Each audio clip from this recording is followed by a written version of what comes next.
ocean. Right? That's where the beach is.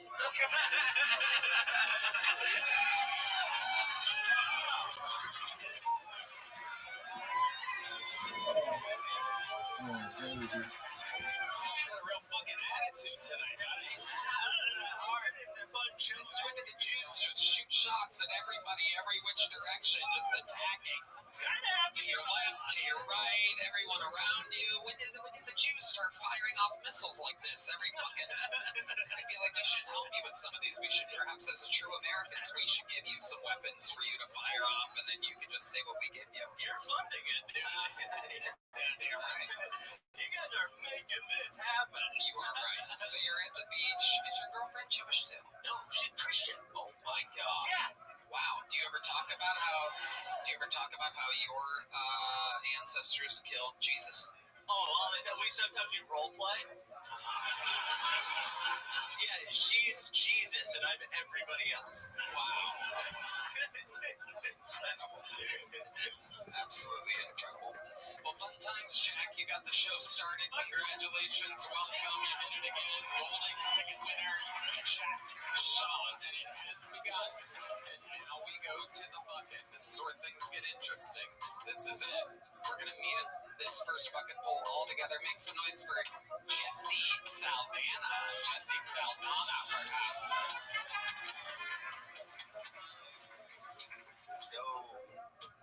I recently realized I'm ready to be a dad because I got this girl pregnant. But this was 2 years ago, right after Roe v. Wade got overturned.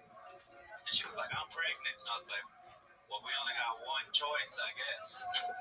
And I say it's the first time I realized I was ready to be a dad because most of my ex-girlfriends have been Mexican girls, so I've had this conversation before, you know. But this was the first time I was like, you know what, I got a good job, I got benefits. I didn't really know what those benefits were, but this old dude at work was telling me, hey, the benefits are good here. I'm like, man, you might be right. You've been here for 20 years, and this job sucks. So I told her all that, and she's like, I'm not having your fucking kid. And I was like, oh, white girls are cool.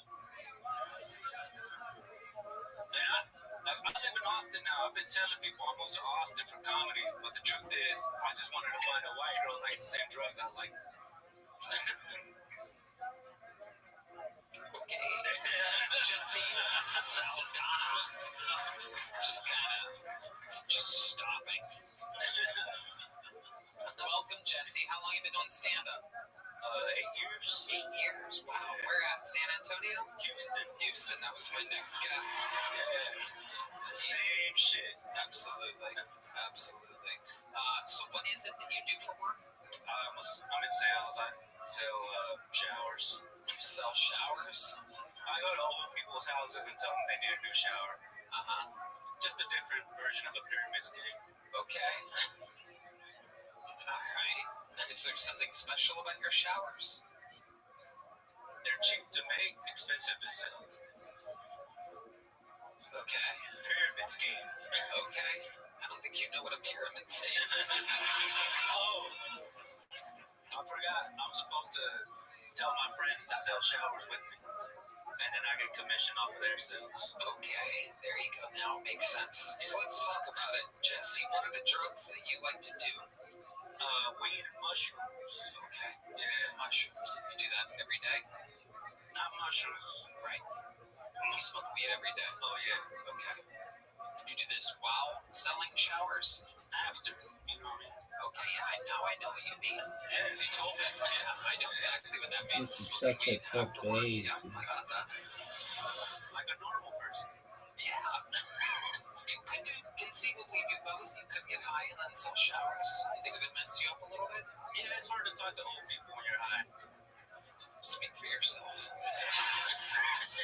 So, this whole thing, and you have a girlfriend now, Mexican girls, white girls, you talked about. No, yeah, I'm with a white woman now. With a white woman now, how long have you been with her? 2 years. Where'd you meet her? Here in Austin. But where in Austin, exactly? I don't know, some coffee shop that sold weed. A coffee shop that sells weed? Yeah. Okay. And did you approach her? She went up to you? Well, here's the thing about that weed. I don't really remember.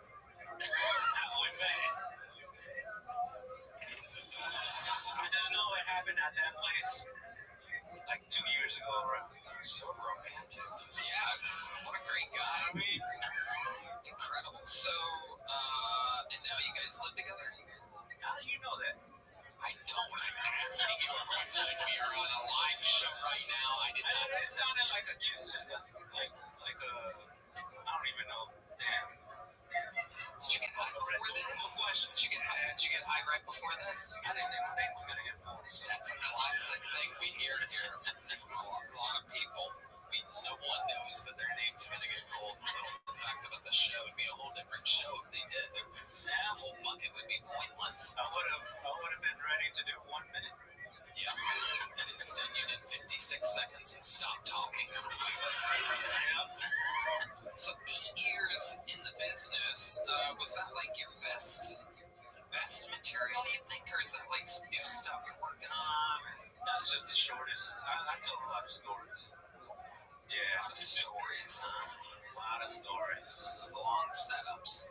Yeah. So it was a while to get to them. Cut all of that. And I was like, well, I can talk about this time I got this random girl pregnant. Did you really? So that's a true story. I wish it wasn't. Right. And did she got an abortion? Yeah, you know, there's still other ways to do that. Explain to us exactly what you mean. So, you can order these pills from Mexico that take care of it. Wow, how exciting. Tide Pods, right? Or whatever those are. See, the white boys were onto Tide Pods early. So you ordered basically Mexican Plan B? Yeah, that works way later than Plan B does. Works way later. I mean, doesn't it take like a month to find out you're pregnant? I don't know how this works. Wow. Crazy. You take it so late, you actually give it to the baby.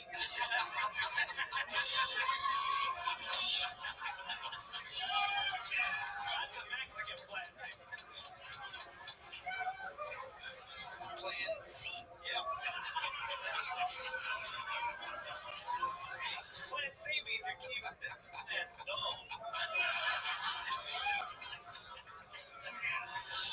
Oh my God. So it works a lot later than American Plan B. Yeah, you know, time plays different down there. Okay. All right. And you ordered it and it came in the mail. Not exactly. I mean, there was still some smuggling involved. Okay. So you actually had a friend.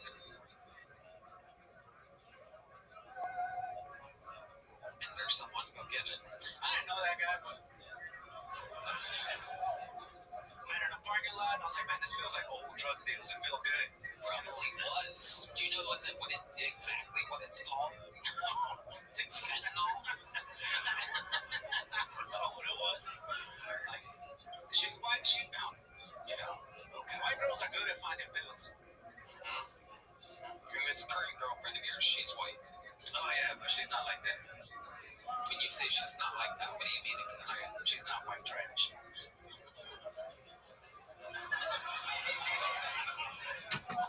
So if you got her pregnant, what would happen? No, we're safe. When you say you're safe, what do you mean? You know, pulling out. You pull out. What do you think I meant? Like, you know what I meant. Alright. You're checking in with them? What are you, like? Do you think I'm out of touch? You think I don't know what I'm doing over here? I don't know, I heard some stories about you. I bet you did. I bet you did. Okay. So, I mean, where do we even go from here? My dear friend, Jesse Saldana, that's how you spell your name, Jesse on the I? Yeah. I asked my mom why she spelled my name like that, and she said the nurse spelled it wrong and they just didn't fix it. Holy shit. Hey man, I was born in Dallas in 1987. My mom did not want to correct the white nurse. Okay, she don't speak English. That's how it was. Jesse. What else? Do you have any hobbies or anything? Damn, they gave me the cop sign. I used to be a juvenile probation officer. Really? Yeah. Okay. Why don't you do that anymore? My criminal record. What exactly is your criminal record? This tree popped up out of nowhere on my way home. The what popped up? A tree. A tree. And you've been drinking and driving? I mean, that's what they said. Damn. You totaled your car? Yeah. Do you remember what happened at all? I mean, I woke up and there was a bunch of trees, and then there wasn't. Yeah. Your people love cutting down trees any way they possibly can. All right, Jesse, here's a little joke book. Congratulations. You got pulled out of the bucket. You did it. On to the next one. Jesse Saldana.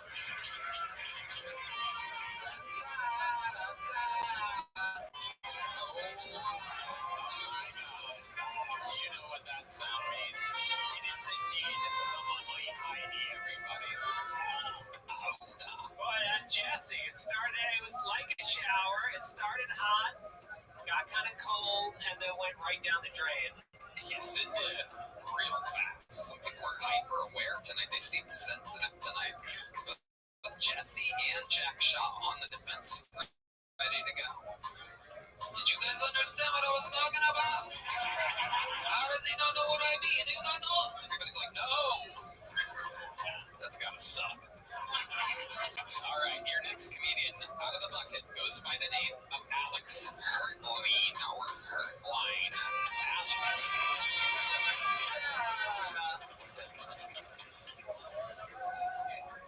Hell yeah, dude. Alright, so real quick, I just want to address this shit going on. Because whenever I do stand-up, most people are wondering why I look like my mom after she burnt dinner. Yeah, it's just a birthmark. My mom's fine. My dad would never hit my mom in the face. Okay, only in the stomach when she was pregnant with me. That's how it happened.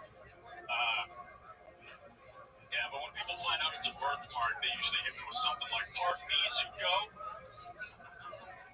What was it like growing up part soccer ball?" And, obviously I got bullied and shit quite a bit. But, dude, my childhood was actually way harder for my dad, bro. He got falsely accused of child abuse a lot. Yeah, every day. "Sir, why'd you give your 4-year-old the smoke?" Like, dude, I remember this one lady was yelling at him so badly that, like, my little kid brain didn't know how to process it. So I would just shake in fear like Gordon Ramsay's wife when he's about to go down on her. Well, thank you. First question, Alex. Why would Gordon Ramsay's wife be scared before? Oh shit, I see the thing now. Oh my god, Jesus Christ. The Phantom of Keltonian has arrived. Holy shit. So that's just your normal face. Unfortunately. Well, no, I think it's got a little style to it. You know what I mean? I think it's great. It's awesome. For you should have just stayed facing the audience the whole time, and this would have gone a lot better for you. No, it's great. It's great, Alex. Nobody even notices. First question, why would Gordon Ramsay's wife be scared if he's going down on her? I mean, he fucking gets pissed when it tastes bad, like any food. Oh, okay. You should say that part. It gets a laugh and applause and stuff. You shouldn't say that. It's probably going to help instead of people just confused, like, what's wrong with Wolfgang or Gordon Ramsay's whatever. So, Alex, how long have you been on stand-up? Like 2.5 years. 2.5 years. Where at here? Mostly Denver. Denver. Oh, yeah. That's where you're from? Yep. All right. And what do you do for work? For work right now, I'm a porter at a dealership, so I, take the cars that they're working on, take them to the bays, shit like that. They keep you away from the customers. Like the Hunchback of Notre Dame. You're just kind of like the behind-the-scenes guy. They keep the monster away from the... Can't sell cars with the freak out here. Anyway, do girls like it, Alex? What's your love life like? Girls like it if their relationship with their dad is bad, but other than that, not really. Yeah, I kind of get a lot of O's when they turn around after I say hi. Yeah, kind of like Elvis, yeah. Just silence, waiting for further explanation. I think the bucket hat's more aggressive than the birthmark, to be honest with you. What do you got under there? What are you dealing with? You like... Yeah, look at that. You're like, this is like when the nerdy girl takes off her glasses at the end of a rom-com or something like that with Jack Ripper. Yeah, you're not a bad-looking guy. You're like if Gordon Ryan never tried sports or anything like that. Nobody knows that reference is a jiu-jitsu guy. Okay, so, Alex, what do you do for fun? For fun, I played hockey growing up, so normally I would do beer league in Denver, but then I moved here and realized that there was no ice rinks. So there's that. I also used to be super into entrepreneurship. What happened with that? I just I don't know. I felt like my ideas were a little too retarded. I would go door to door selling no soliciting signs. That's great. Yeah. And it didn't work for you? I made $500, but it was really bad quality signs. It looked like a fucking dive bar restroom sign, but it was just no soliciting. little stick figure guy with that fucking nose room. You made $500. How many hours or days did you do this? I did it for like probably consistently like a month, probably like 6 hours a day, selling each for $20 after I bought them for $1. It could have been good, but I kind of just gave up because it was not worth. Sounds like a real pyramid scheme to me. Yeah. That's actually a real good joke, though. Like selling no soliciting science and door to door. That's fucking funny. Thank you. Yeah. Red band. I was struggling with the writing part of it. Like I attempted, but it never goes well. Like dead silence whenever I like try something, but we're not. So that's kind of got like hair all over it? Yeah, dude, it's... You have to shave it regularly? I've been shaving since I was 3 months old, dude. Wow. Yeah. How often do you have to shave it? To like not scare people, probably a week. You gotta go like all the way to under your eye and then down, kinda? Yeah, kind of. See it? Like it's that way for a second. This way. Oh shit. Fuck yeah. Yeah, It's a whole thing. So yeah, it's like for some reason like it has kind of a built-in fade. It's like way shorter up here to get super long down here. Do barbers charge you extra for that? Oh, no, they like try to do it as like charity. Yeah. Yeah. No, I was gonna see my testicles the same way.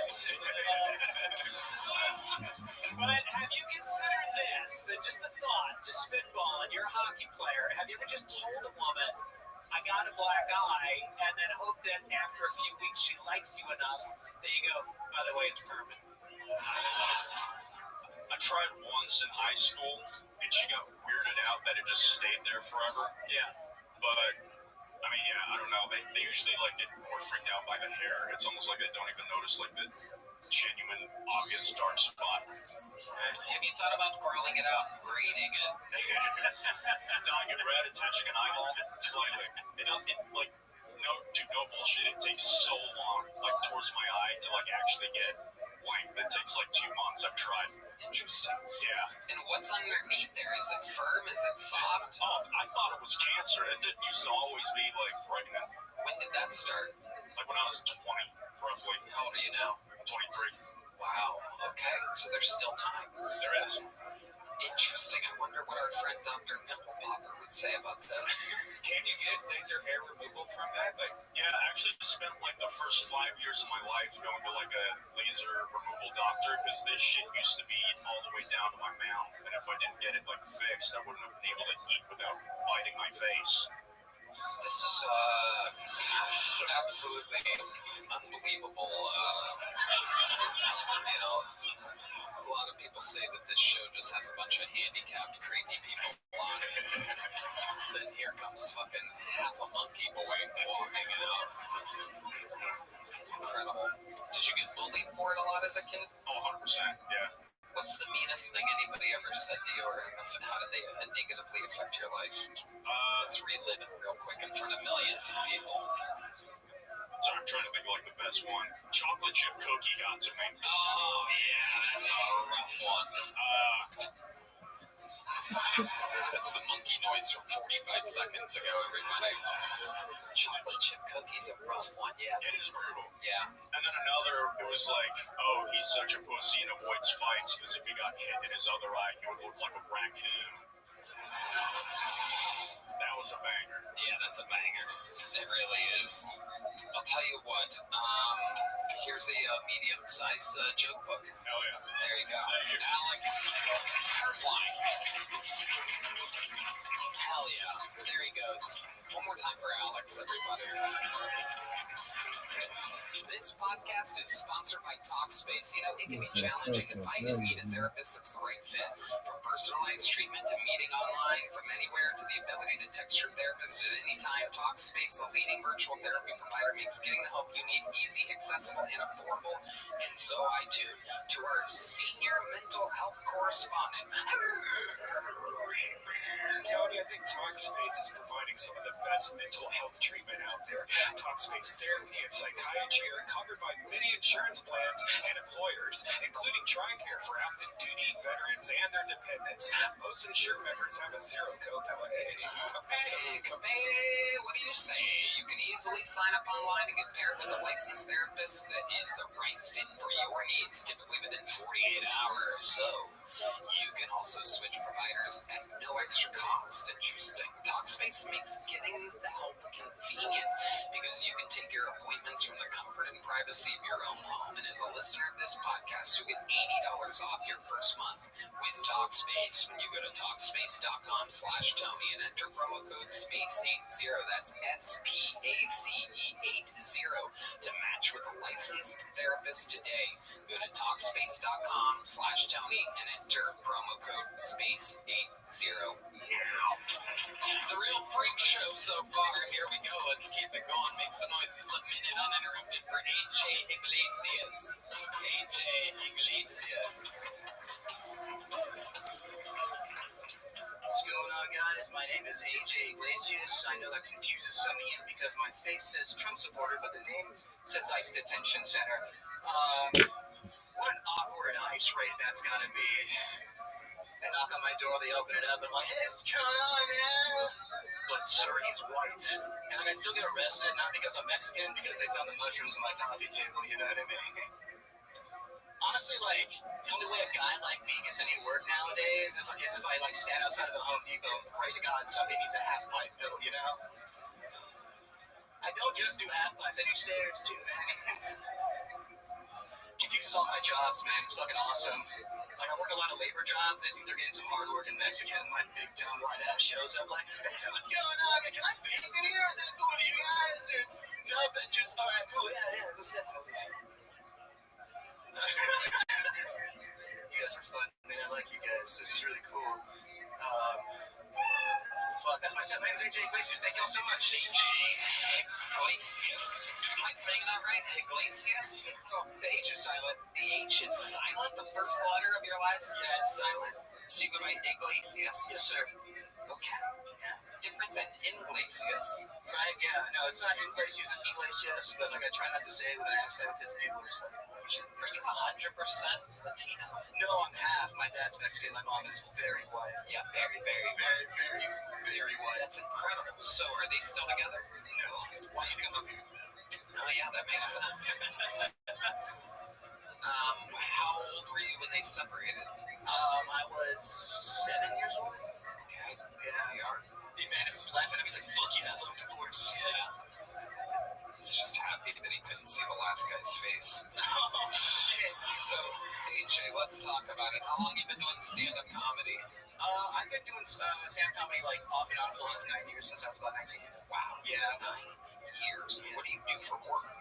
I am a software tester for self-driving cars here in Austin. Wow. Not Waymo, Zoox, shout out, I guess. Okay. What's the difference between Zoom and Waymo? They're Amazon-owned, and I guess they're like building like a fully autonomous car with like 4 people in it and no like steering wheel. It's like a fully like, yeah, it's kind of, yeah. I mean, you should know. You're the guy, right? Yeah, but like the cars we have are different. We're like in Toyota Highlanders, and like the robot's coming like the next year or so. So we're just making sure it doesn't crash. You know, The robot's coming. the robot is gonna be coming, and it's gonna be coming hard. Wow. Yeah. All right. For some reason, I'm hard as a rock right now. AJ, what's your love life like? Kind of bad. Yeah. I just got recently broken up with. Why did she break up? I don't think she liked Texas. I moved here from California, where I'm originally from, obviously. And yeah, she spent 2 months here and was like, I want to leave. And I was like, oh damn. I like made my apartment all nice for her, you know, like made it like lady friendly, and then she left. So let's talk about it real quick. What do you mean by lady friendly? You lowered the toilet seat, or like I put like shelves in like the shower and shit. Like I bought her like a vanity to put in the bathroom. Like she games, like I got her like a gaming desk and stuff. And now I just have like a nicer apartment. So it's pretty sick. Very interesting. How long ago was this breakup? It was at the beginning of the year. I think like, yeah, it was like January-ish.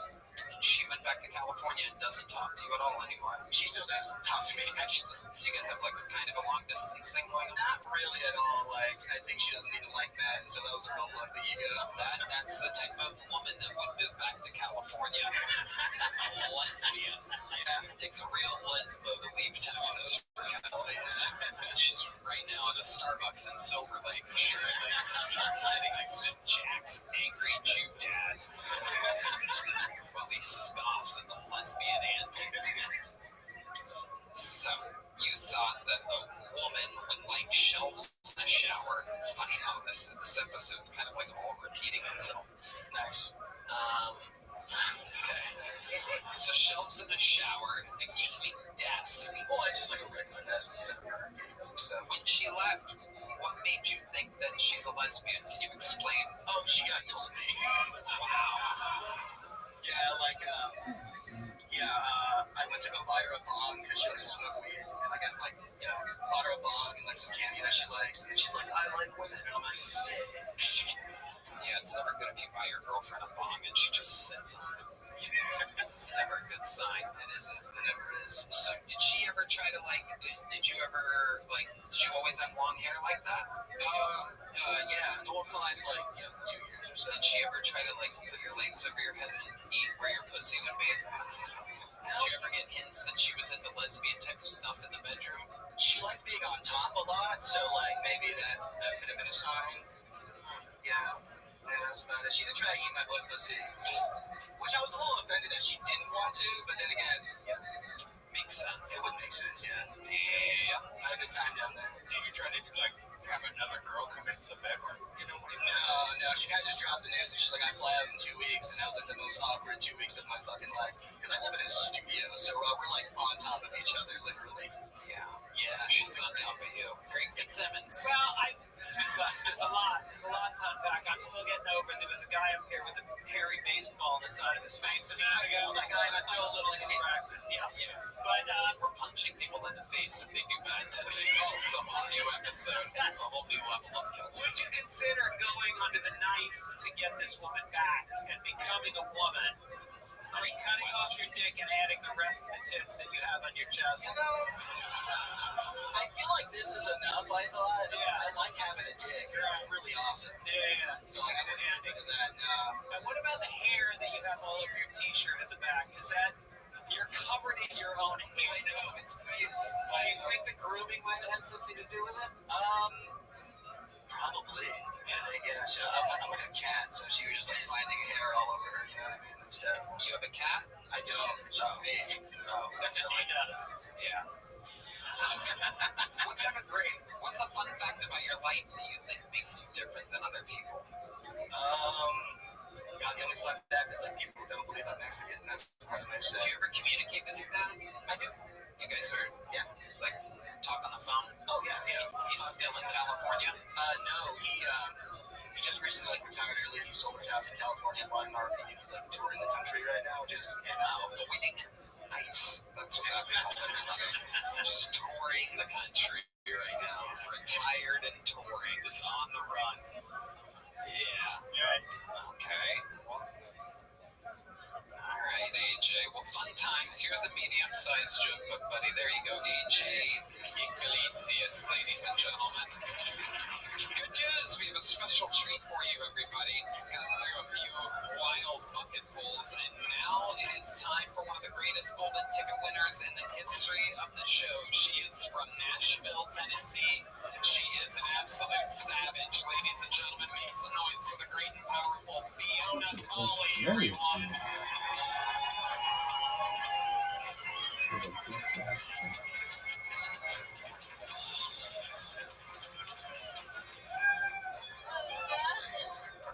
Hello.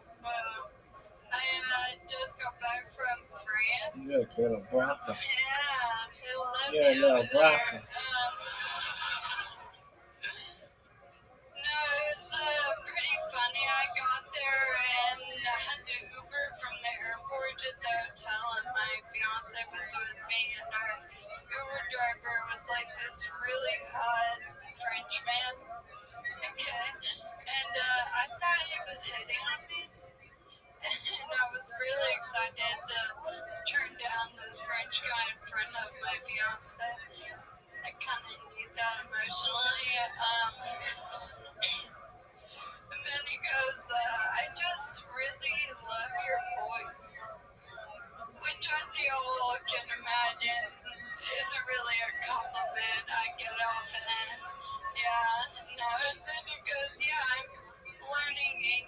so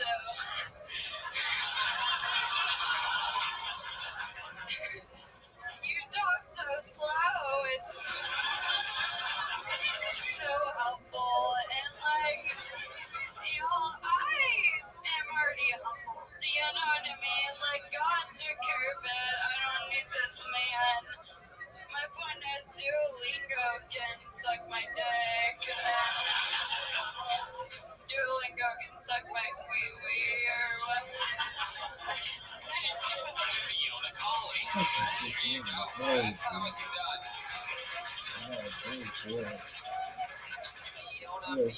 Fiona. Fantastic. You've done it again. How's life going? Really good. I went on my bachelorette party. Oh, shit. Yeah. What's that like? It was kind of stressful deciding what to do because life is full of walking activities. Yes. What did you settle on? I figured it out. We went to a Dollywood, like this theme park, because sitting, number one, we all love it. I'm the best. And it's the only place that I get like to cut lines and perks for being disabled. So that was good. What kind of perks do you get for being disabled? The Fast Pass. Yeah. Hell yeah. And these are like rides and stuff? Yeah.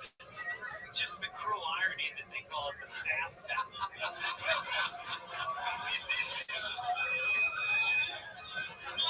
It's gotta hurt. So what kind of rides are there? Just like really fast up and down. It's like a theme park, amusement park. You ever been to Dollywood? No, have you been to Dollywood? Oh yeah, it's great. It's really fun. Yeah. It was my first time. You've been to Dollywood in Tennessee? Yeah. You made that trip? Yeah, we're from Ohio. That was like our Disney World was Dollywood. Well, we also had Cedar Point. I know. The world's greatest amusement park. Kings Island, Geauga Lake. It was we were spoiled. What's that, Even all the way man? to Dolly. What's that, Rabbi? Hey, they also have like really good food there, so I guess. Would you have like a powdered sugar covered thing? Hot dog, yeah. A hot dog. Yeah. Perfect. That's all good man likes is hot dogs. That's fun. So a bunch of chicks showed up and you guys went to Dolly World. Yeah, Dollywood. Dollywood. Yeah. Okay. Red Band corrected me to Dolly World and now we're back. I don't know why I listen to him. I rarely do. Took a chance on him and that's where it got me. Now I'm a fucking idiot. For the millions of people, it's the bean all over again. It's the fucking bean all over again. Dollywood, Dolly World. God damn. I did shrooms. Ooh, everybody's talking about mushrooms this episode. It's a mushroom-heavy episode. So let's talk about it. How did the mushrooms hit you? Oh my god, I don't deal with drugs well. Okay, but I did shrooms at Dollywood, which, yeah, something is wrong with me, okay? Really scary. I forgot that, like, I'm on the show sometimes, and so I'm, like, fully peeking, and this guy comes up to me and he's like, oh my god, can I get a photo? And I was like, why?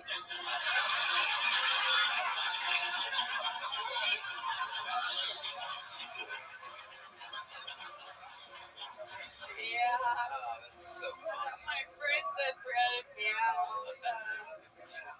Yeah. So what was the highlight? Just fun, rides, it was a good bachelorette party? Yeah, I did throw up. That was fun. That was good. I did a lot of shrooms multiple days. I don't do shrooms. Now you do? Yeah, that was, I had a coke phase. Oh, okay. Wow, we're just having a little confessional here tonight.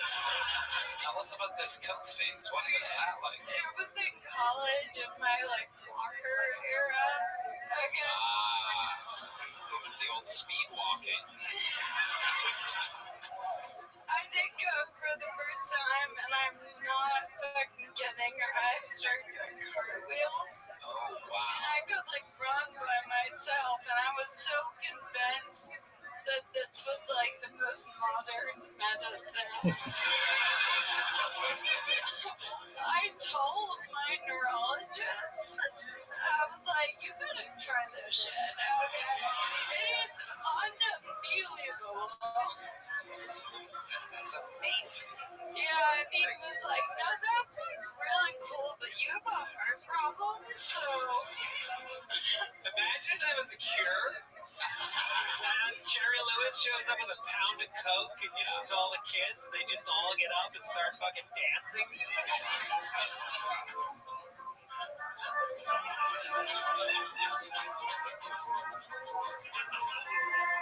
Wow, perfect music for that situation. Really painted the picture there, Red Band. Gave us a nice texture. For those of you just listening and not watching the podcast. Wow, so fun. So the highlights of the bachelorette party were mushrooms and Fast Pass. Yes, yeah, and to get like the Fast Pass as a disabled person, they bring you in this little office and they question you. I'm not kidding. Like to prove you're disabled enough. And I was like, what are we doing? And one of the questions was, do you have the upper body strength to hold yourself in place?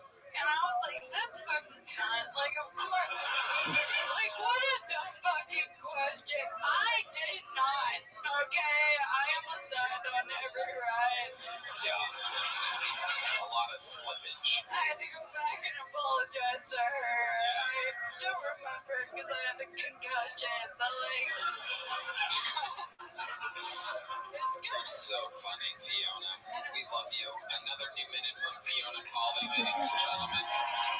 She's done it again. A superstar.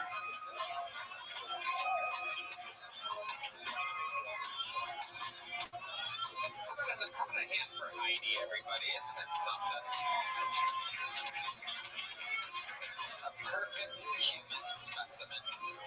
Hello there. This podcast is sponsored by Tecovas. I've always said anywhere worth going is worth going in good boots. That's why you need to find your perfect pair with Tecovas. Ever wonder if you can pull off boots with your personal style? You owe it to your feet to pull on a pair of Tecovas, because being confident isn't about being different.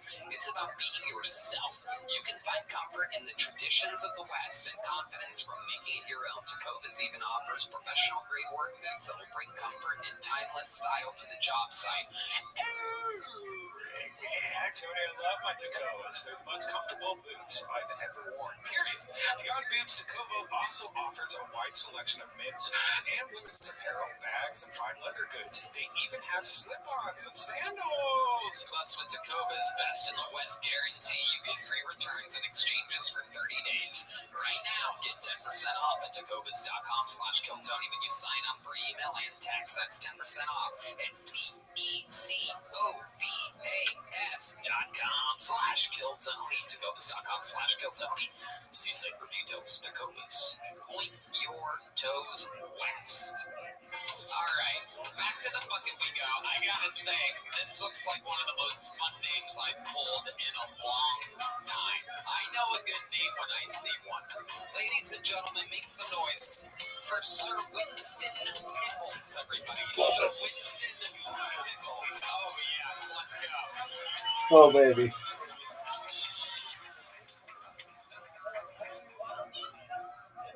Well, I'm 60 years of age and my high school belt still fits around my neck.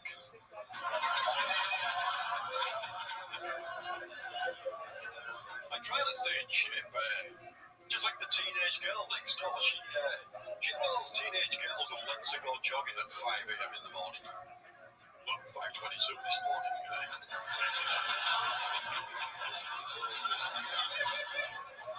Whenever she goes jogging, I like to drive slowly behind her with my headlights off. Just to make sure she's safe. Well, you have to. There's some fucking weirdos out there in the morning.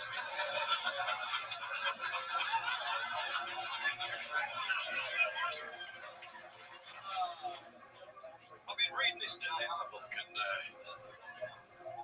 I find it difficult to comprehend. It's been over 30 years, well, almost 10 years since the world tragically lost what I believe anyway to be the most beautiful Mercedes-Benz ever made.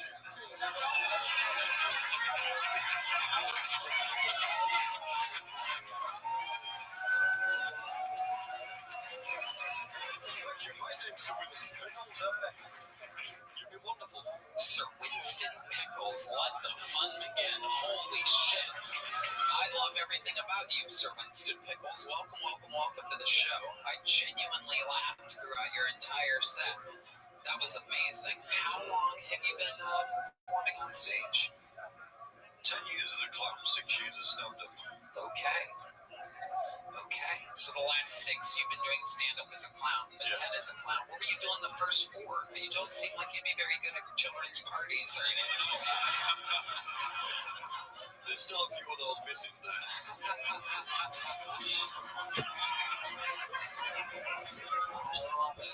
I love it. So, where are you from? England originally, but I just moved from Florida. You moved to Austin, Texas? Yeah, 2 weeks ago. Welcome, welcome. Look at that. Amazing. We'll see how you like this Texas heat. I see that makeup's going to be running any day now. Welcome, welcome. How long were you in Florida for? 10 years. 10 years. Bad enough. Right, exactly. And so what do you do most of the time? What is a guy like Sir Winston Pickles up to? He's not... Bit of this, bit of that. Huh? A little bit of this, a little bit of that. Okay, let's talk about it. A little bit of what? A little bit of what? I ruined my car at $20 an hour. Also known as DoorDash. Oh, you do DoorDash? Yes. You don't do it in character? No. Oh my god. Have you thought about doing it in character? That seems like it would be a hit. I mean, it gives people some real fucking nightmares on their Ring doorbell camera. Just freak people the hell out. It seems like a blast. Sir Winston Pickles, how much time do you think you have? How much material do you think you have of that part that you just did for that minute? I do 20 minutes. I'm going to feature in Florida. Amazing. Great Simmons. I'm just, it's hard to make fun of a guy who, you're just kind of in awe of. Yeah. I mean, I think you're hilarious. Like, I like to shit on people because they suck, and I just think you're very good. So speechless. Love it, Dan. Well, thank you. I agree.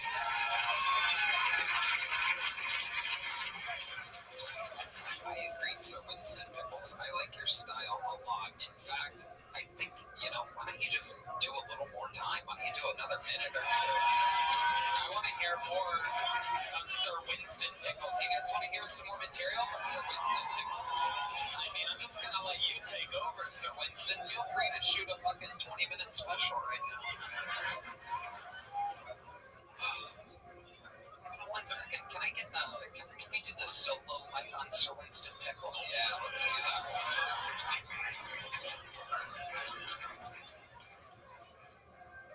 I've been having a lot of issues with my neighbours. Especially the neighbour next door. His carbon monoxide lamp kept me awake all last night. All night.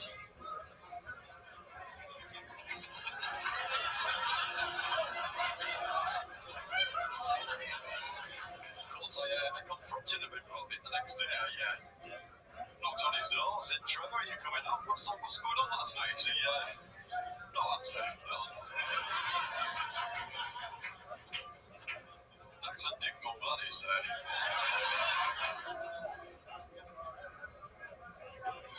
I used to work on a circus on a cruise ship. Met some great people. Met my first wife, the bearded lady. She wasn't part of the circus, no, she was from Maine.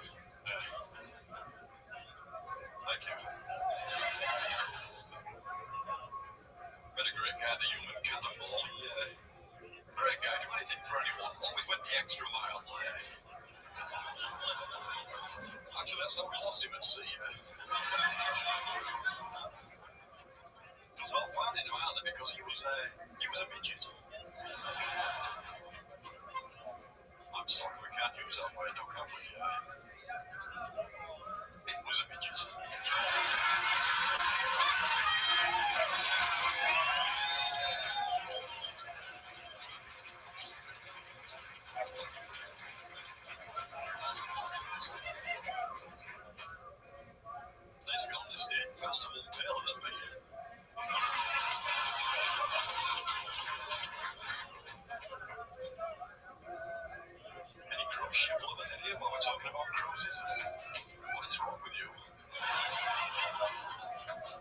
Save another given time for the end of the year, then. 17 people a year disappear overboard. Never to be found again. That's not enough. On a weekend cruise, I have a list of at least 50 women and children I want to throw overboard. No, there are men too, but women and children first.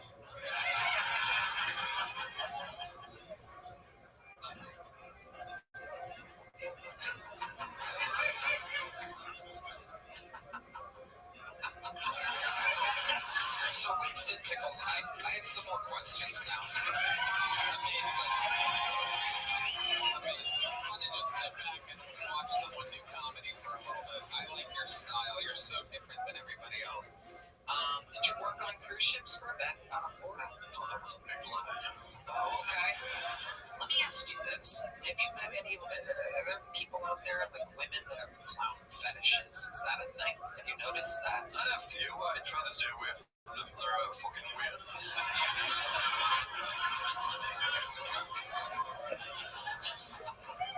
Thank you. So do you have like a wife or a girlfriend or something? Yeah, she's at home in the basement. Right. And she likes you clown. Do you ever hang out with her in the clown makeup? Yes. And does the carpet match the drapes? Is there like a red nose on it? Shiny and red, yes. It's a what? Shiny and red. Shiny and red. When's the last time you were in England, Sir Winston Pickles? Decade ago. Good. We were just there. Holy shit. I have to apologize for that. Yeah, it's a real mess. These people. It's a mess. Do you do the Lady Di joke in England? No. No. Fantastic material, Sir Winston Pickles. Welcome to the Kiltony universe. This is a big Kiltony jumbo made by the Green Bonsai. Great man. I just want to say, the last 4 arena shows, I've seen you in the audience of the Aladdin. I'm like, what the fuck is going on here? And it's so great to finally see you. I would love to have you on the Secret Show Thursday. There you go. Sir Winston Pickles has arrived, ladies and gentlemen. A dark and dirty clown. That's what we've always wanted here. There he goes. Sir Winston Pickles. He's our favorite clown. We always like it when he comes to town. All right, your next fucking poll, lady. This is another wild name. And it's a one-word name. Make some noise for offender. Holy shit. This should be interesting. Hell yeah, dude. It's a new year. It's a new me. That's what I've been telling myself. This year I've been working on my New Year's resolution, which is to quit smoking cigarettes. This year I came up with a new technique where I like to picture the cigarette, something I would never put in my mouth. So if you were to guess a big black cock, you'd be correct. Now, I don't know why it has to be big or black, it just seems scarier. And I know I got some supportive friends, because they never get mad at me. When I get down on my knees, I say, hey man, you got a lighter? But boy, do they get pissed when I take off my hat and say, hey, will you hold my hair? There was some good news in this whole situation. I mean, I'm not homophobic or racist. Right. Wow. Offender. My goodness. That was the worst tragedy in Texas in the last 5 decades.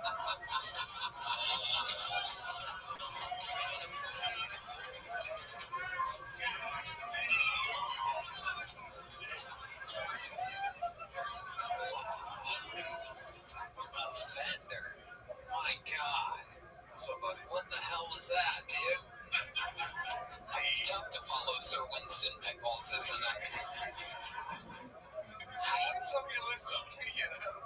I felt great about it. This is awesome. Have you won some?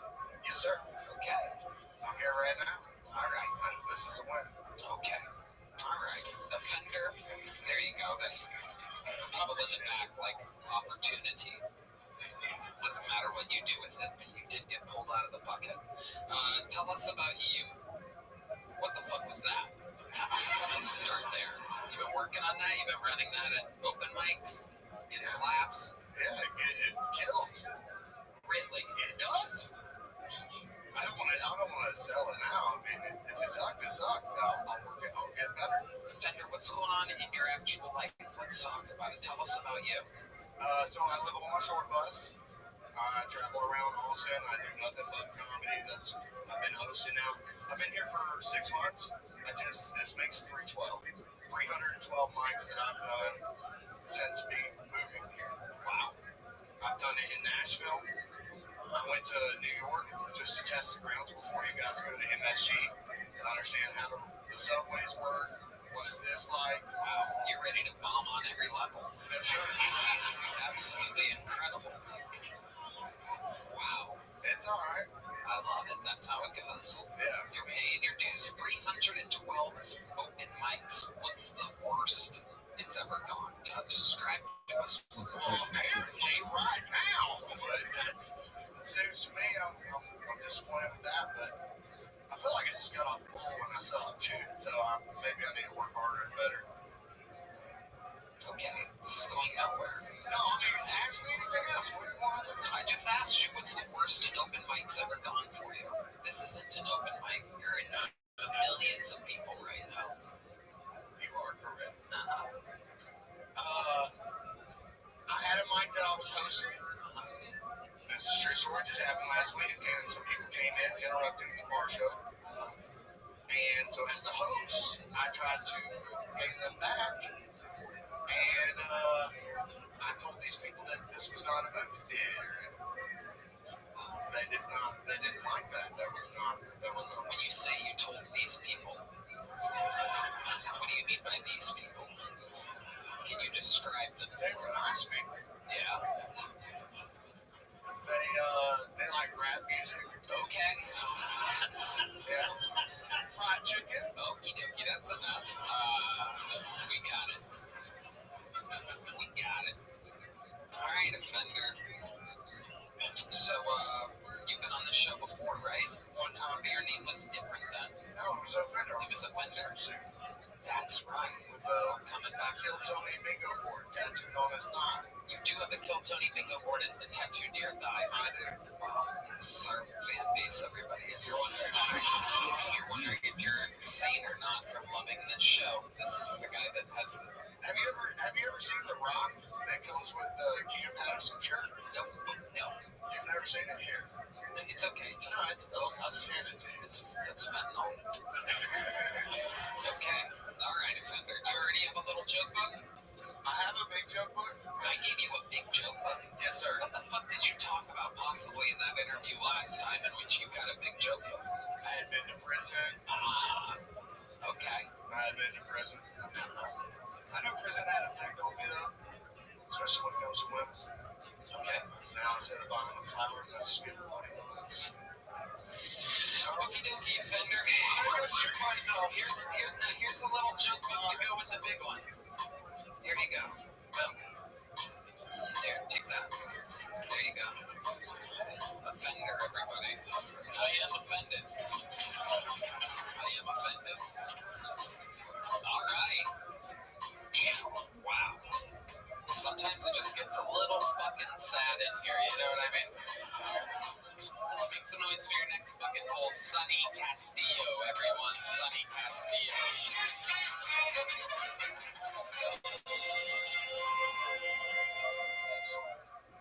So I recently bought a used dog from the animal shelter. And she was a bit harder to take care of than I thought she would be, so I needed help.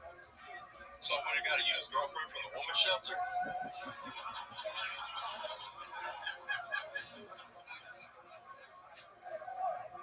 I could never turn down a rescue. And earlier this morning, we were getting ready to go to work, and she kept complaining that she had a muffin top. And I was like, nah, you look fine, cupcake.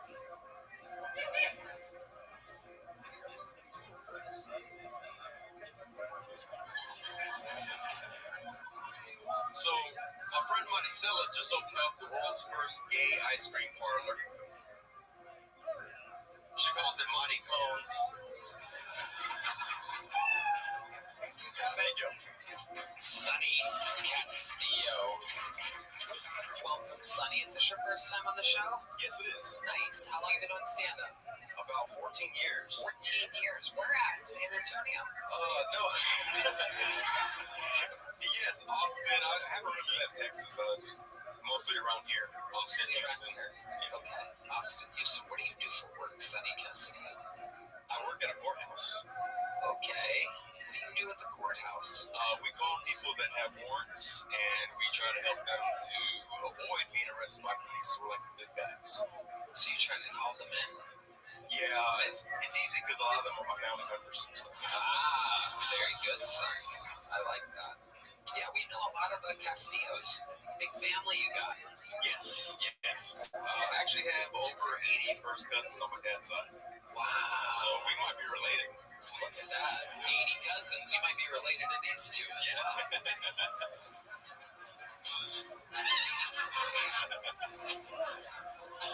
Okay.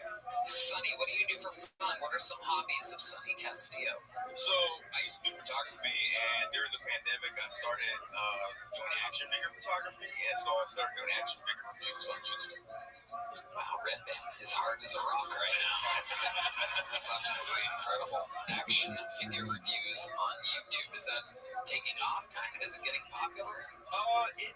It got monetized, so I get a couple $100 a year from it. A couple $100 a year. Wow. It's like it's something that I was already doing, so I was like, might as well make a little bit of money from it. I love it. Okay. Very interesting. It's childlike behaviors. I'm going to check in with Greg Fitzsimmons here. Look, I don't want to be harsh on the guy who's got a necklace with a revolver on it. Is that something you wear in the courthouse? Yeah, it's a 1911. It's not a revolver, it's semi-automatic. It's a G.I. Joe. Have you ever shot somebody? I haven't, but I've been really close. When you say you've been really close, what are we talking about? So I was at Lakeland Mall one day, and I was in the parking lot, and I saw a dude beating on an old woman. So I hopped out, I stuck a 40 cal in his face, and told him to stop. Amazing. Yeah, he listened. You're an American hero. Those rings, where did you steal those from? Actually, it's funny, most of these are street values, so okay, what they cost on the street. So. What does that mean? Explain to us non-criminals exactly what you mean by that. I'm not saying they're stolen, I'm not saying they're not stolen, but the person that we bought them from seemed like a legit guy. So. One equated ring, that came from K. Jewelers. It doesn't look like great metal. It looks like the kind of metal where if you pulled the ring off, you would still have a ring on your skin. What's that? Yeah, dude, because the sun. Yeah. So you're married? I am married. How long have you been married for? We've been married going on 6 years. 6 years. What does she do? She works for the state. Okay. Not quite sure. I know she's in front of a computer. You have no idea what your wife of 6 years does for a living. Yeah, she does something. Okay. Where'd you guys meet? Actually through a mutual friend on Facebook. So before the Facebook dating thing we met. Okay. First date, what'd you do? I asked her where she want to go. I was like, we got Taco Bell, Golden Chicken, Little Caesars. She chose Taco Bell. Wow, okay. She's Latino as well? Yes. Amazing. I was straight up with her. I was like, look, I'm on 2 East Side. I'm not really fancy. When you say O2 East Side, what exactly do you mean by that? Born and raised here, Austin, Texas, O2 East Austin. O2 East Austin. Michael, can you translate that for me? What exactly does that mean? O2 East Austin. Pre-gentrification. Oh, okay. Yeah. I know what that means. So it's kind of like the hood.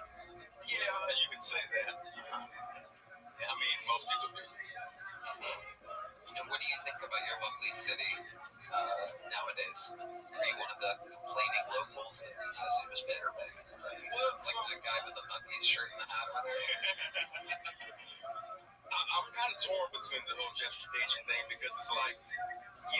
in our neighborhood, but they also made some of my people some money. So it's kind of between the two. Yeah. And now East Austin has sidewalks. We never had those before. So that's nice. And the police come out now. We call them. Never had that before either. Yep. That's a thing. Sidewalks and police officers. That's amazing what's going on here. I liked your material, Sonny. Very fun times. You are getting a big joke, but congratulations, Sonny Castillo. How fun. We're getting through it. We have another very special treat for you, ladies and gentlemen. This is a truly an action-packed episode. This is a Hall of Famer going up right in the middle of the goddamn show. One of the most famous regulars in the history of the show. Famous for his roasting and stand-up ability, ladies and gentlemen. A rare mothership appearance by the great and powerful David Lucas, everyone.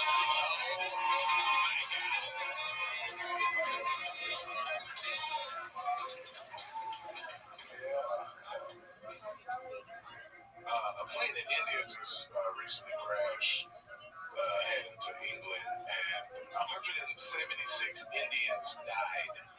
And since that plane crash, scam calls have been down 50%. That's a good one. Apple has no more tech support. That's crazy. You gonna call Apple and talk to a nigga that sound like me? You know what I'm saying? Can you help me with my phone? Have you turned that motherfucker off yet, bitch?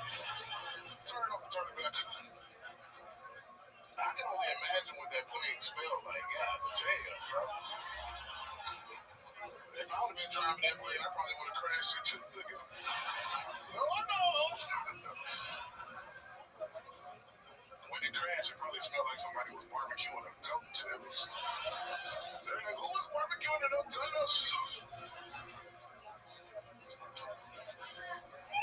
It's so weird how women with purple and blue hair want us to give a fuck about the Middle East. You know what I'm saying? Like, nobody really gives a fuck about the Middle East because if you did, you'd take your ass over there. If they want me to give a fuck about the Middle East, you're going to have to give the Middle East an NFL team. That's the only way.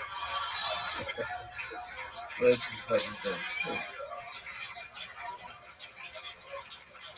I'd love to watch the Palestine Packers, you know what I'm saying? All right, that's my time. That book is like David Lights Out Lucas. fucking Tony. Man. Yes, niggas. Oh, wait, what? You're just going to start like that, you fat motherfucker? We're just going with the Hey, if Tony was a gamer, he'd play Call of Duty. Oh, my God. Oh, my God. Your ass zipped up, nigga. I love this look. I love it. You have your own fucking equator around you. Look like you're ready to take a yacht trip to a McDonald's. Why you so zipped up, nigga? The HIV medicine kicking your ass, huh? KFC medicine's kicking yours. You're bigger than ever. You gayer than ever, nigga. I mean, Yeah, your face look like a baboon's ass. That motherfucker, you look like you just got slapped in the face with a cherry pie, nigga. I won't do the baboon comeback joke that I want to do right now. I'm going to reserve that and hold that back because I like working. Is that a vest? What is that, bro? It's just It's a vest. What the fuck is that? a sweatshirt. Just because you You dress like a gay sniper, nigga. put the scope in my ass.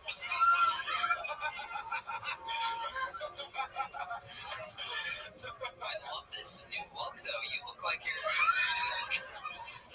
you're going to get on a unsinkable ship of some kind. It is incredible. Are you wearing that because you need a yacht? Get out of here, dick man.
the first time that he doesn't come back from peeing.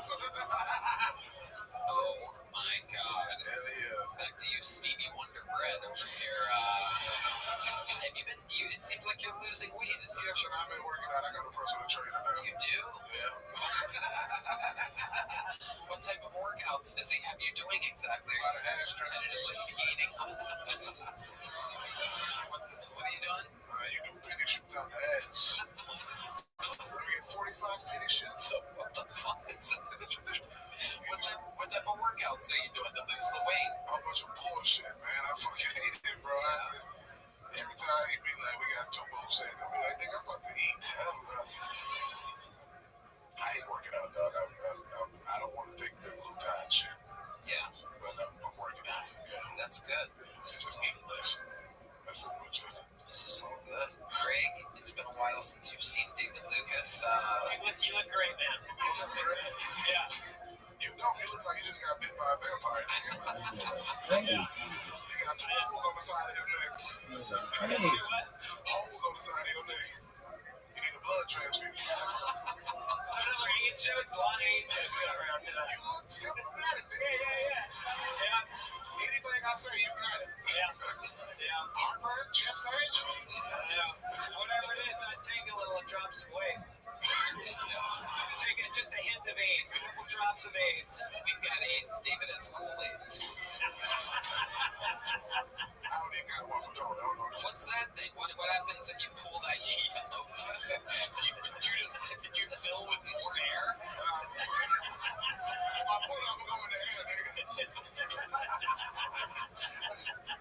It's all white. It's a belt. Your boyfriend. Oh my They goodness. get my joke out because Red Man want to play Looney Tune ass sounds. Wait, no, pull it again. I heard something that's...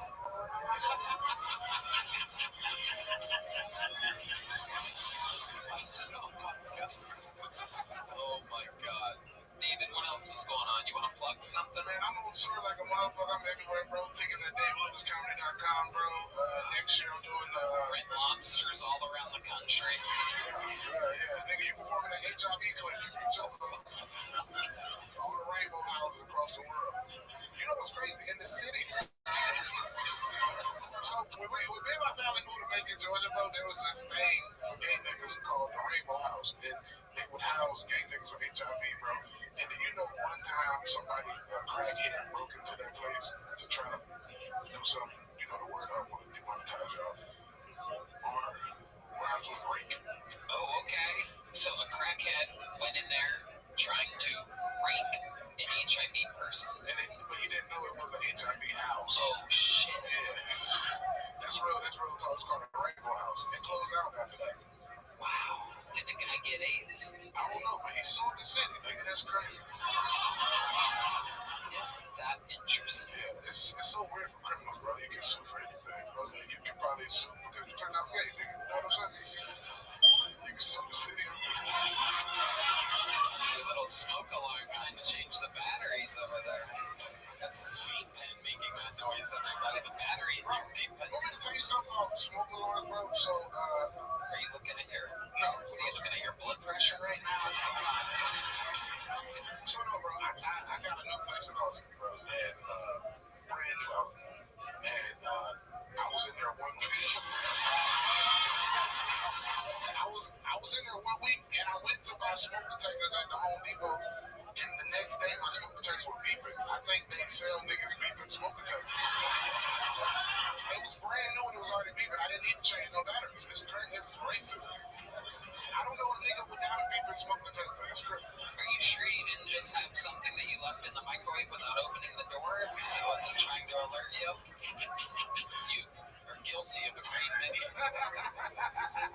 All right, David, you're the man. Catch him on tour, David Lucas, ladies and gentlemen, on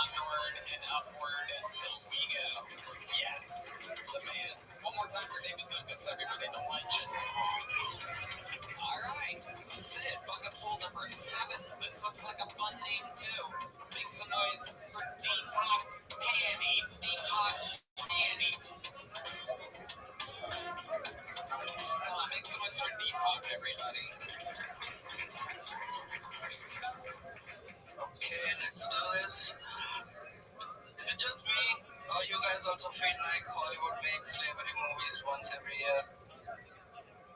Just to liberate black dude for 15 minutes? No, just me? Okay. I mean, I know it's acting, but come on, 15 minutes? Like, please stop that. We all get it. Whips to the back are painful. And I found out whips to the back are painful in my 5th grade, actually. Relax, nothing happened to me. Wouldn't it be funny if I just came up here and went, my dad beat the shit out of me and I can't watch slavery movies anymore? Nope. I watched Passion of the Christ. And we've all seen some kind of enactment or a play where Jesus is getting beat up. I don't know why though. Apparently it's not enough to say that Jesus suffered and died for our sins. You have to actually see the, precious Alright, Deepak Pani. Let me start off with this question. What? Yes, boos from the crowd, very good. As if though you actually had to make that noise for us to know that it wasn't good. Your lack of laughter told the entire story. Deepak, how long have you been attempting stand-up comedy? 2 months. 2 months. And where are you from, Deepak? India. India. Oh my goodness gracious, so you're really born and raised in India. Great Fitzsimmons, it's chicken. Well, I think this is a direct result of you guys getting rid of the drivers in your Ubers. We're going to see a lot more of this. That is true. They're going to need stuff to do. They're going to start chasing their dreams instead of picking us up. Deepak, how long have you been in America? By the sound of your accent, I'm guessing 25 minutes? 1.5 years actually. What? 1.5 years. 1.5 years. Adorable. And you came straight here to Austin, Texas? No, I study masters in Cleveland State. What?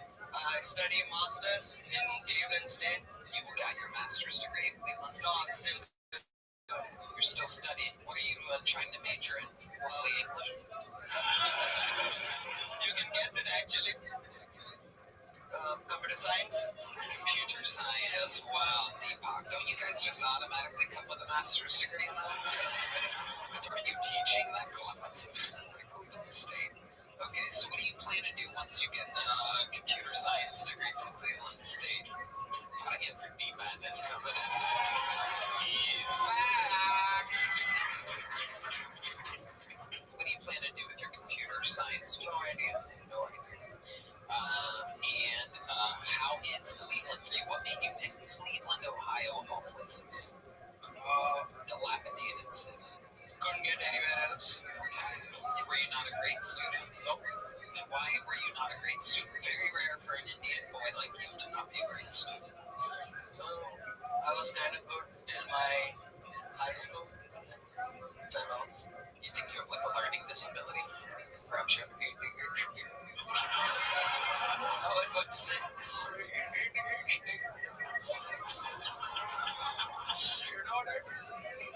When you call, like, Verizon wireless tech support, how long does it take until you both break into India? I actually talked to a scammer once. He was a Pakistani, my neighbor. So we just chatted about how did you get into this. So it was nice. He could speak Hindi. So how long have you been in America?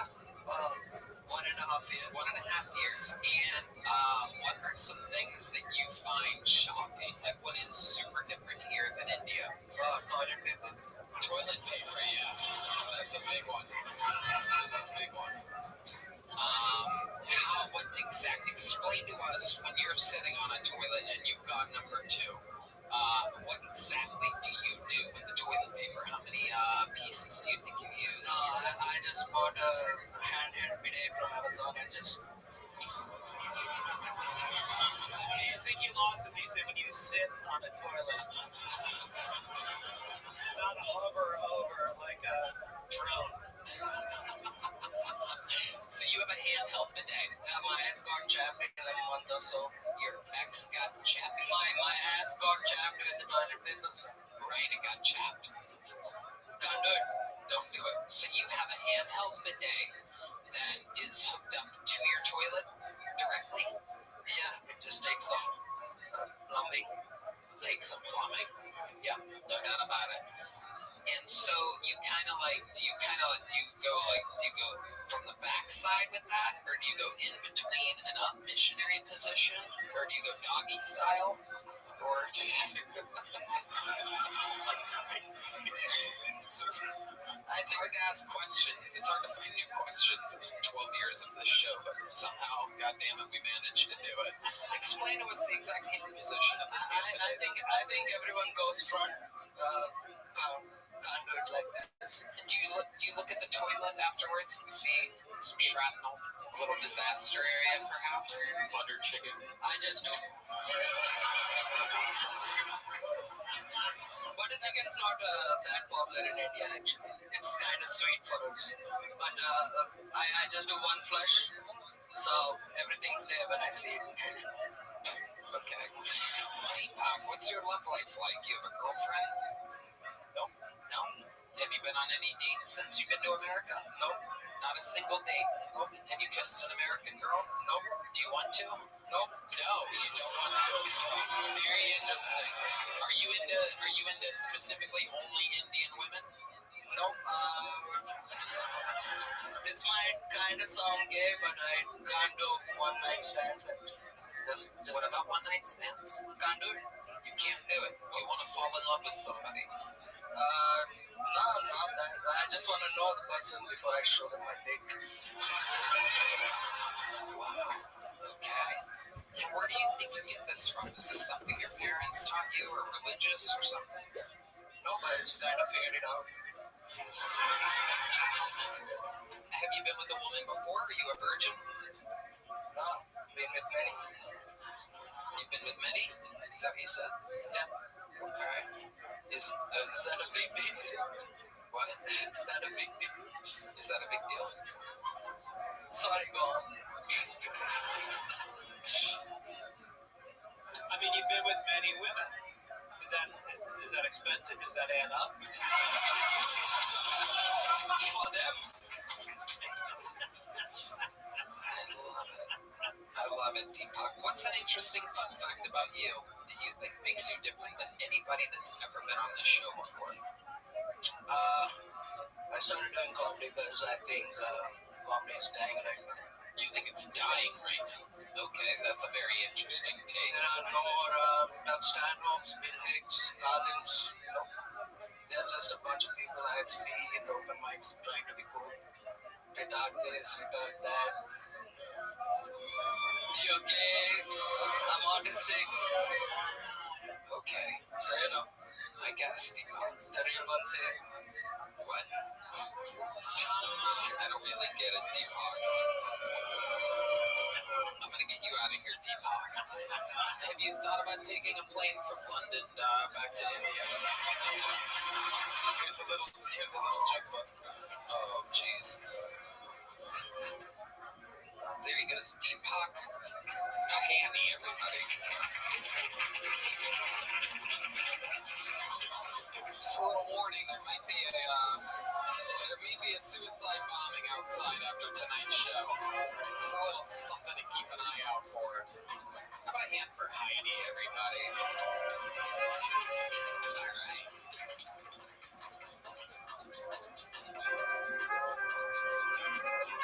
Make some noise for your next bucket full. John Bechtel. John Bechtel. Austin, Texas, how's it going? Give it up for the supreme leader, Ayatollah Khamenei, y'all. How many of y'all are on dates here tonight? Because, like, war was declared for a second? That, oh, look, I'm scared to go to war, pussy, you know. Like, how many here? Men are dogs, am I right? Men are like dogs. White women fuck them occasionally. They took down the billboard outside my place of a kid who OD'd on fentanyl. I guess he got better. Like, give it up for that guy. Give it up for the Sleepy Time T-Bear. sleeping on the job for 40 fucking years. Has anyone checked them? It might be like the dead the entire time tea bear. Like, motherfucker OD'd on hibiscus. Yeah, I'm really glad we didn't go to war. Because, like, if a nuke hit outside San Diego, I don't think Mountain Dew would, like, last after the Baja Blast in 2025. You know, those Ninja Turtles, they're always saying cowabunga. Those motherfuckers should be asking cowabunga. Like, I work in, like, food service. I deliver pizzas in the street. Hell yeah. John Bechtel, welcome to the show. Wow. My goodness gracious. Hey, that's me. I love your energy, John. I appreciate it, Tony. It's incredible. How long have you been doing stand-up? A year and change. Okay. But, like, I used to, like, host things, like, growing up and whatnot. Okay. An open mic in Chernobyl, perhaps, or something like that? Great coincidence. Well, a year and change, I would emphasize the change part a little bit. Yeah, I've been doing stand-up for, like, a year or so. I, like, used to host, like, a drunk history thing. That was, like, my friends. It was just kind of like a group effort. Me and these, like, crazy, like, lesbians just watching WWE. I was a blast. I love it. And that show take place inside of a large microwave, perhaps? Alleyway. You are an interesting guy. What's your ethnicity? What are you? Very white. Yeah. No, like, German Irish. Okay, German Irish, and you drink a lot. Well, for German Irish, you know, I try to make it right out here. I've been living in Texas for 25 years now. I love it. Like, Where were you at before that? East Coast Mall. Okay. All right. What do you do for work exactly? I'm a fucking waiter. It sucks. Right. Okay. I've been doing this for 16 years. Okay. That's good. Is it like you make good money doing it? I try to. You know, Is it a pizza restaurant? Tony. A genuine Tony, pizza? I've moved on. Okay. I've retired from the pizza. What kind of restaurant is it? I used to be a pizza restaurant. Right. Yeah. Okay. I got fired from a couple of those. What did you get fired for? Let's talk about that. Let's talk about the firings of John Bechtel. You can't ask your old dipshit boss. He used to sit in the office, text all the girls in the kitchen, like, videos of him riding his fucking BMX bike. And you knock on the door, it's like, yo, what the fuck do you even do at this job? Yeah, you can't show up right after doing it. I have no idea. Somehow I understood Deepak Putney better than you do. I saw a guy chop his hand off. It was crazy. You saw a guy chop his hand off? Yeah, there was these, like, Nacogdoches twins. They're from, like, East Texas, you know? Just whatever goes on in those woods. Yeah. Like, who knows? So this guy, this dipshit, sells me a broken PS3. The saran wrap melts. He takes this knife, and we're all just looking at this guy. It's like, this motherfucker. He walks over to the saran wrap, cuts it open. It's perfect. It works. For some reason, he swings again, chops off his hand. I never got money back for the PS3.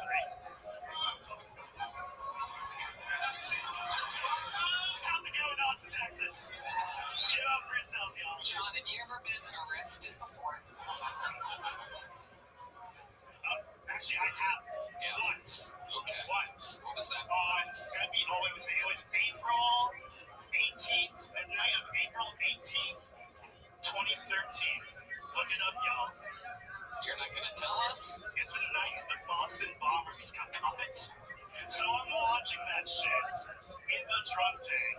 Everyone's hooting and hollering, and all these fucking cops keep on walking up to me, and you're like, you're the motherfucker who works at that goddamn sandwich restaurant. I worked in sandwiches before pizza, Tony. John, you are something else. What are you on exactly? For legal reasons, I'm sober for 2 years eventually. Yeah. Well, seriously, what are we on? Adderall and whiskey? Or, like, what is the exact combination? I smoke a lot of, now legal substances. You got a little gun there all of a sudden. In Texas, Tony. Welcome to Texas. All right, thank you. And then you're fine. years, but yes, thank you for the big welcome. No, that's nice.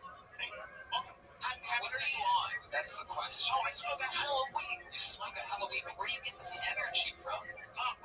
Okay, I can't get diagnosed for, Asperger's or autism. They just like your So, I would get another opinion on I that. rely on my friends with Arrow. You know what? It's a very, very rare happening. Only once every few months does Matt Mueling, our electric guitarist, speak up. He has asked permission to speak, and he will speak. Yeah, This is Matt Mueling. John Dees also smokes a hell of a lot of weed. Yeah, but his weed is white. His weed is green.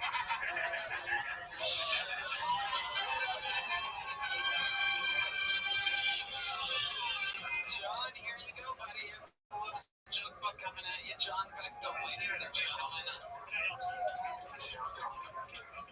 There goes John Bechtel. We've had some wild bucket pulls here tonight. All right, here's another one. This is a very interesting name yet again. And the name is I Am Frank. Make some noise for I Am Frank. Okay. Hello, Kill Tony Universe. It's great to be back. They told me that my comedy would take a huge step forward if I told jokes that my audience here in Austin found more relatable. So I no longer trust black people.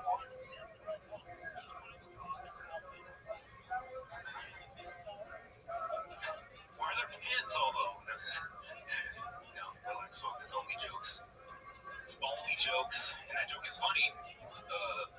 D-Madness, because I too am a black man. Didn't want to leave him in the dark on that one. No, okay. I don't think everyone here in Austin is racist.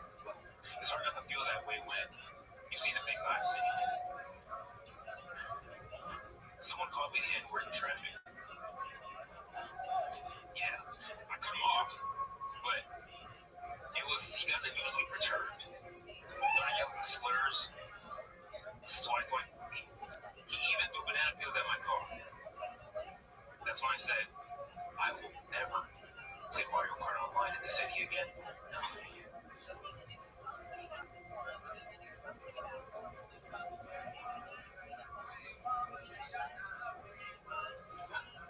Yes, I have. Okay. Did it go better last time? It went exactly how it was supposed to go. Okay. What does that mean exactly? Went exactly how it was supposed to go. Someone just pointed out that his zipper's down, and that is very sad. We've really taken a turn here. It's very, very interesting what's happening tonight. Some very rugged bucket pulls. I don't know if they're underprepared or maybe the nerves are getting to them. How do you feel, Frank, right now? How do you feel? You're looking out there into the crowd. You're staring at them deep in their souls. No, we're here. We're here. Kill Tony. You are correct. What's up with the wrap around your arm there? Did something happen? Yes. What happened? It's very tragic. What? I donated plasma today. Okay, you do that to make money. From time to time, yeah, I do it. How much money did you get from your plasma today? Not sure. You didn't even pay attention to the amount of money that you got paid strategically for donating plasma, which is what you did to get money today. It's not about the money for me, Tony. I'm in it for the love of the game. All right. Frank, you got a little joke book last time? We're just going to keep it moving, Frank. How about a hand for Frank, everybody? I am Frank. I'm going to fix this. I'm going to fix the momentum in the room right now by doing something absolutely insane. Ladies and gentlemen, I'm going to bring to the stage a man who is eventually going to be a citizen of the United States of America. A man who remains at this moment the Estonian assassin. This is a brand new set from the one and only Ari Matty.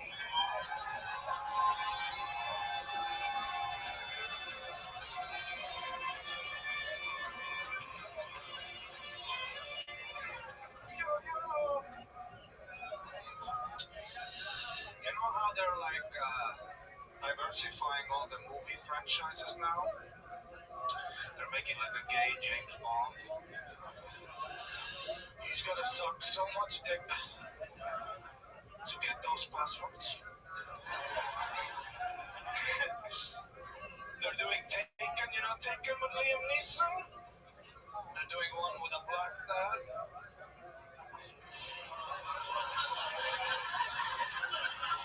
The phone just keeps ringing.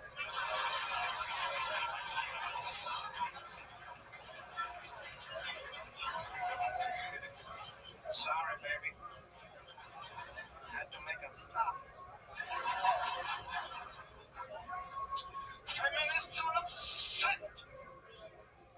They're trying to cancel the new Catwoman movie that's coming out because the new Catwoman is Zoe Kravitz. Banging bitch. And the feminists are saying, why does Catwoman always have to be some supermodel? Why couldn't Catwoman be like a plus-size model?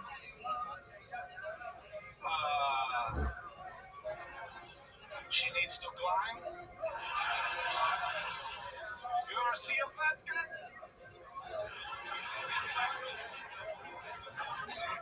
Bitch, you can't be Catwoman. You can be Garfield. Thank you so much. There is levels to this, ladies and gentlemen. And there he is, the arrival. Look at that shirt. You're so patriotic. Goddamn right. That's right. That's a good Before July, you know what I'm saying? Absolutely.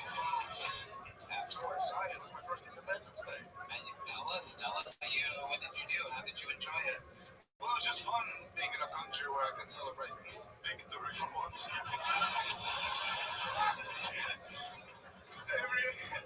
In Estonia, we don't have any of that fucking. We did it! Every one of our holidays is like on this day.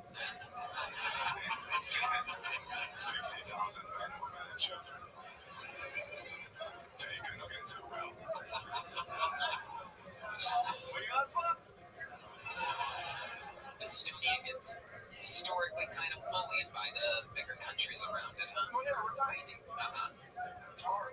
We'll do whatever else. Did you guys ever win like a big battle? Nothing like it? Nothing really? Well, Guys, with the Soviet Union collapse, we did a thing where we just sang. Perfect. Right. Yeah, that counts. Yeah. And did you guys do that? Is that like a holiday there? It's like a singing day. Yeah, we sing all the time. We get together, we sing these horrible songs, you know. John Deese wants you to. Is there like a famous one? No. You don't want to sing a little Estonian fucking. I don't know any of the lyrics that they show. I've literally just mumbled along my whole fucking life. Okay. Greg Fitzsimmons. Do you, whenever you, first of all, it's always great to see you. You're fucking great. But is there ever going to be like a homecoming? Like, is there an arena to play in Estonia? Is there like a big venue you want to go home someday and play? Yeah, No, you have. yeah. Oh, it's an arena? Not American standards, you know, it's Navy SEAL. Okay. It's one of the biggest venues we got, you know. Nice. Very packed it out. Yeah, 81.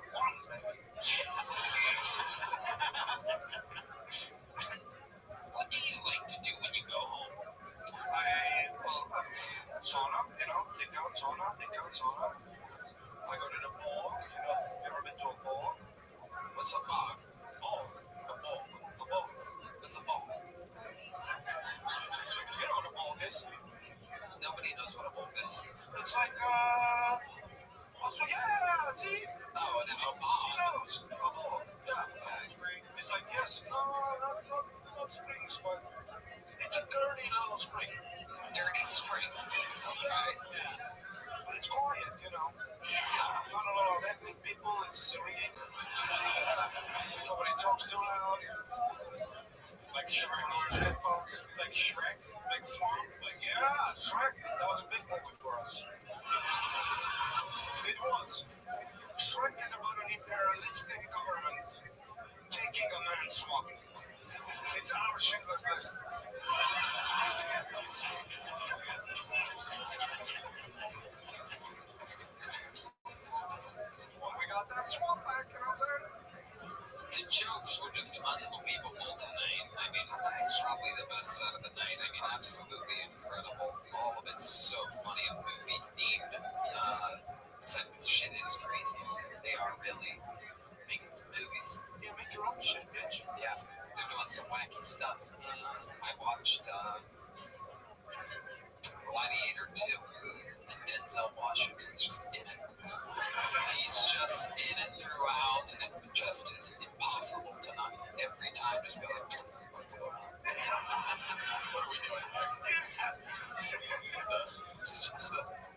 really stands out when they try to do these serious things. Yeah. They're really doing a black taken. I hope so. It's called Took. It's a movie about somebody's wallet. I have a very set of skills to stay the fuck away from myself.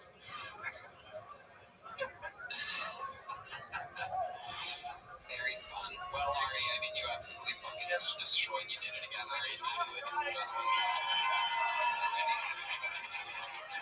We're going into overtime here. Let's get one more fucking pull up here. Make some noise for Kelly Lusk, everyone. Kelly Lusk. Our 10th fucking pull. Hello, everyone. So, I have this gay friend, and he's gotten into some pretty wild butt stuff lately. So now whenever he farts, it just goes. Tony has the same thing. You know what I'm talking about, right, Tony? Yeah, he's probably over there humping right now. My friend's name is David, but I call him Anal Cave Dave. I think that's appropriate. And then he recently told me that he started getting into feet and like sucking on toes. I was like, oh man, if somebody was like sucking on my toe, the only thing I can think about is when I go get a pedicure, the fucking cheese grater I bring out to grate the Parmesan off of my feet. It's like an Olive Garden, people. Just tell me when. Okay, I'm done. Fucking disgusting. I know. Kelly Lusk. Right back to that bucket. We have a demented bucket here tonight. I don't know if anybody's paying attention to it. We have been saved by a lot of golden ticket winners and regulars. Sir Winston Pickles was the highlight of the bucket. How was that? I was You know curious. Sir Winston Pickles? I saw him and I was like very curious how that went. Yeah, oh, it's great. We love Sir Winston Pickles. Fantastic. I can't wait to watch. Yep. You see it. You might want to skip your part. Kelly, last time you were on, you brought an adorable picture of you and your sister. That's right. Her sister looked like a cute, normal little girl, and Kelly looked like Just a golden boy. like her. Is your sister Rosie O'Donnell? So many comments about the Rosie O'Donnell. A lot of comments about that, yeah. Kelly, tell us something we didn't learn about you last time you were on. Let's see. Something really weird about me is I have this thing called misophonia, where like weird like noises make me go into a rage. It's normally like mouth noises, you know, like smacking, and exactly that. Alright, great. It makes you go from like 0 to like I will fucking murder you if you don't stop, like that. Have you, what's the angriest that you've gotten in public or something like that? Okay, so I was working with this girl one time and she was like popping her gum and she just over and over and over again, and like she didn't know I had this issue or whatever, and she just kept doing it, and I just turned around and I was like, if you don't fucking stop popping your gum, I'll smash you in the face. I just totally went off on her. Yeah. Absolutely incredible. This is a master of mouth noises. Oh. Do you got anything for us? What do you got? Any fun mouth noises?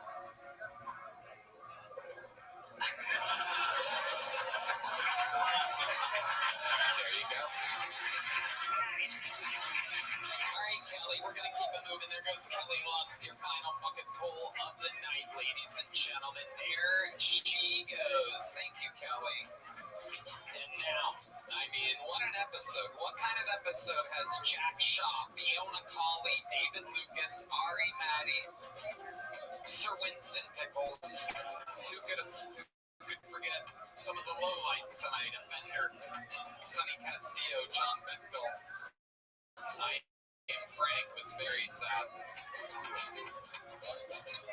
There's only one way to end an episode like this, ladies and gentlemen, and it is with the all-time record holder for appearances, interviews, sets, everything.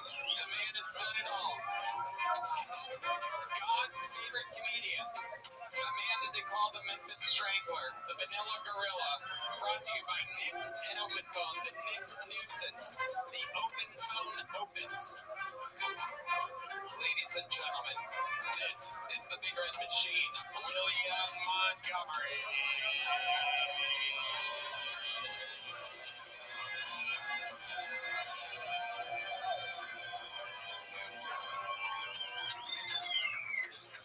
If an alien spaceship crashed right in front of me, I'd probably assume I was about to encounter a female alien.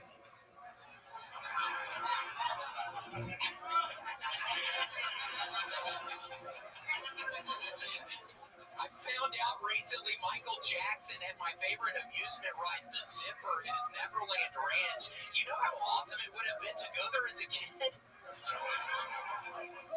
Ever been in a situation where you wanted to smoke weed, but it wasn't 420? It's like 10:45 a.m. Well, here's a quick stoner hack. Go to your oven set to 420 degrees.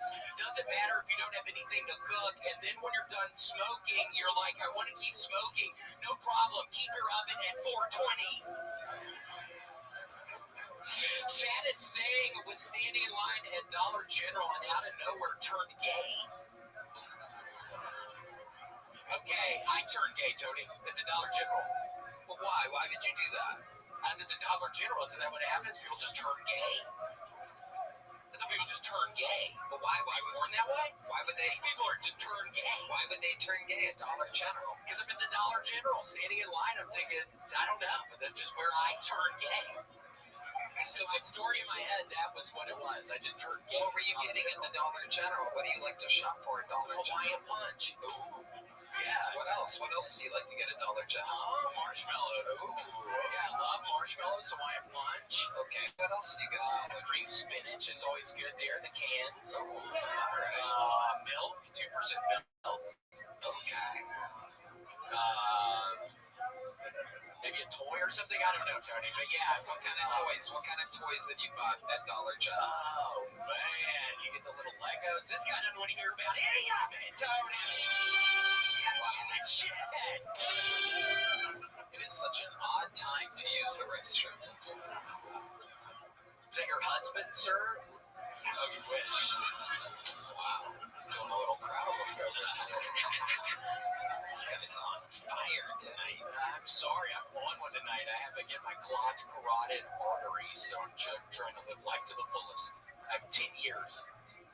The doctors gave him 10 years to live. Yep. So, just trying to live life to the fullest and having a good time. And it was raining. It was so weird. I actually was at one of those camps. Oh, no. No, there's 100. I was helping look for people. There's 100 people dead, William. I was helping looking for people. Did you see the article today about the Navy diver up in the helicopter? I was with that guy. What were you doing exactly with him? I was lowering the rope down. It was on this pulley system, and I had to lower the rope down really fast. And Is there video of this? up, and I do it back up. Oh my God, you're in charge of that? Yes. How many They knew I was doing all the rowing, and they're like, okay, this guy's going to be strong enough. And yeah, I helped save 100 people this weekend. Wow, amazing. I'm surprised nobody clapped for that. Yeah, a little fucked up. A little fucked up. So, what types of people did you save? What did they look like? Oh my gosh, this was a bunch of whites. I was thinking maybe Hispanic people or something, but it's mainly white people at these camps. Very interesting. Why do you think that is? Why do you think there's so many white people in camps? I don't know. Honkies be crazy, man. I mean, honkies, I don't know. I was always scared of getting homesick, so I only went to day camps growing up. Ooh, day camp. What would you do? What did you like to do at day camp? Fuck, I used to love making pottery at day camp. I used to love going in the lake. All kinds of stuff. It was really fun. I'm trying to think of more stuff. Yeah, take it nice and slow. Think of some stuff that you love to do at camp. Name something. Red band help. No, red band can't help you. This it can't be part of the thing. You gotta just think of things on your own. What would you do at the camp? Why do you name some more things you get at Dollar General then? I'm sorry, I'm freezing up for I'm freezing up. Maybe a motherfucking sticky.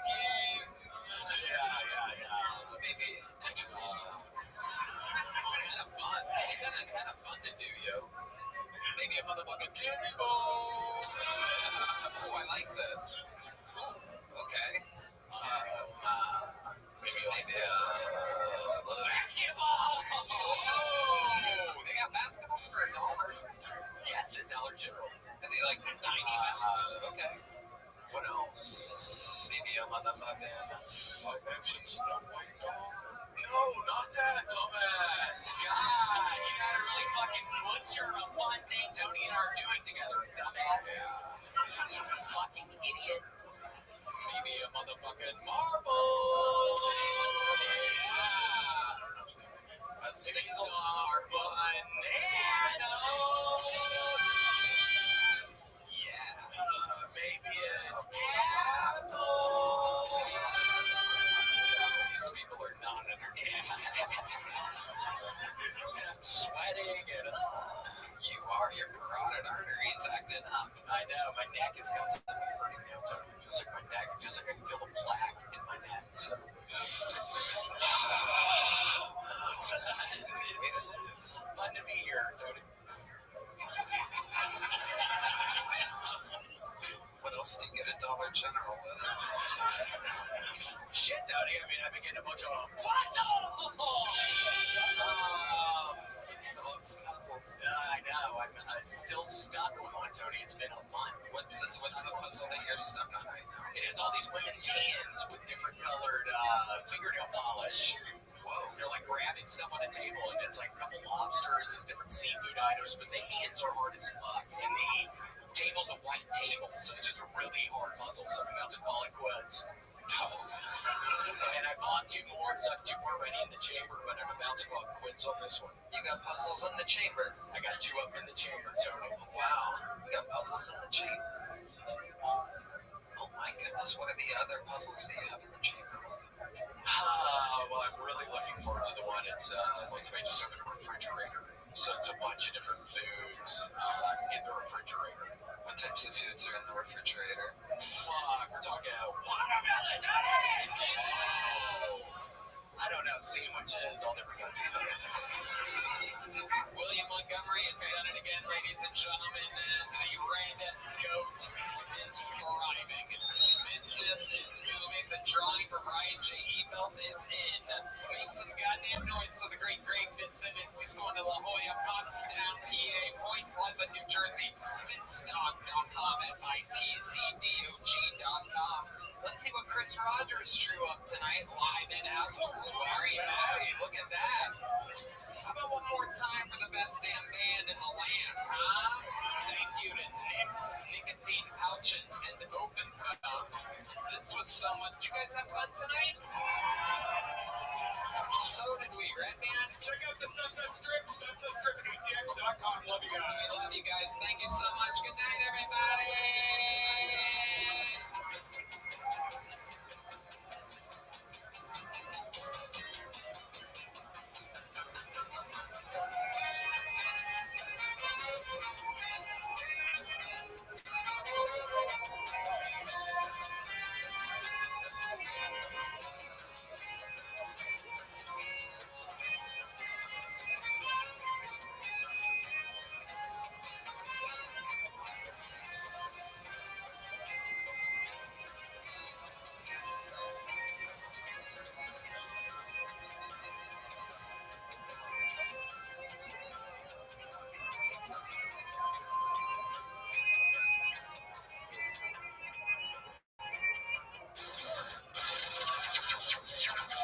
Sunset Strip Comedy Club in Austin, Texas is now open. Check out Red Band's secret show every Thursday. Go to sunsetstripatx.com for tickets.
ready for the best fucking night of their lives, huh?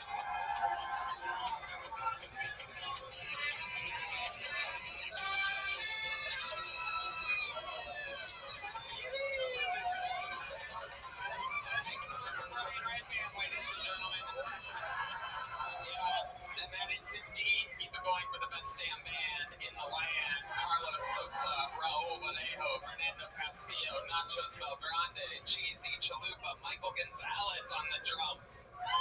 That's Big Mike, everybody. Gets a little bit bigger every week. How about Matt Mueling on the electric guitar? This is John Bees on the keys. And that is indeed D-Madness live in the flesh. You are here. Kill Tony brought to you by Nintendo Open Phone tonight. We have a lot of other amazing sponsors. Here's a little bit more from them. We start the greatest show ever.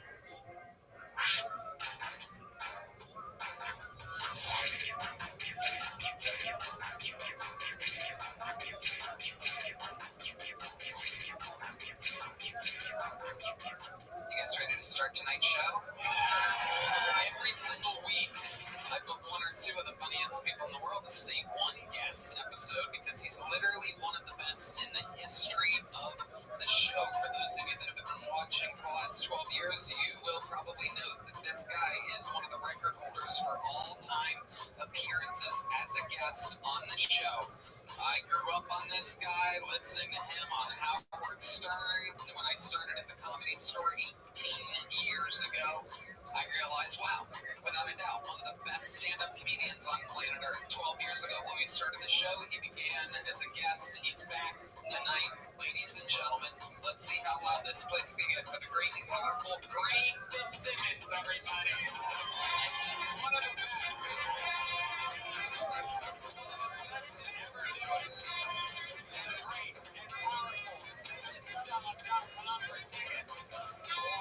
Pottstown, PA, Point Pleasant, New Jersey. He is on tour. One of the best ever. Greg Fitzsimmons. Hi, Greg. God, thank you, Tony. Glad to be here, Red Band. Nice to see you, the band. Let's fucking launch some dreams. Let's go. Or light up the suicide hotline. Do it. That's what we love. We love that energy. Anything can happen. Sometimes we crush dreams. Sometimes we amplify them. Absolutely anything can happen. 201 human beings signed up for tonight's show. A little bit of a light sign up, which I find interesting. People may have gone home for the 4th of July or whatever. Now they're settling back in. But if I pull their name out of the bucket, they get 60 seconds uninterrupted. You know their time is up. You hear the sound of a kitten. That means they have to wrap it up then, or else they bring out the angry West Hollywood bear, which rudely interrupts them. And then I conduct an interview, and I'm here with truly one of my favorite people to sit on the show with, Greg Fitzsimmons, and also Red Band is here. And that is it. You guys ready to start tonight's fucking show? We're going to start it with a golden ticket winner to get us started, everybody. And then we will get to the great bucket of destiny. But this guy won a golden ticket a couple years ago. Very, very chewy. You know him. You love him. High energy. This is Jack Shaw, everybody. A new minute from Jack Shaw.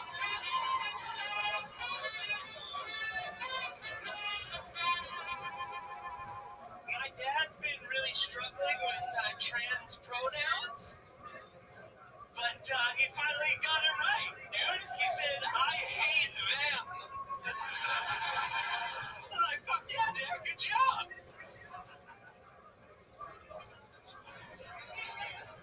I like trans people, dude. I get it. I want a new dick too, man. I hate my dick, dude.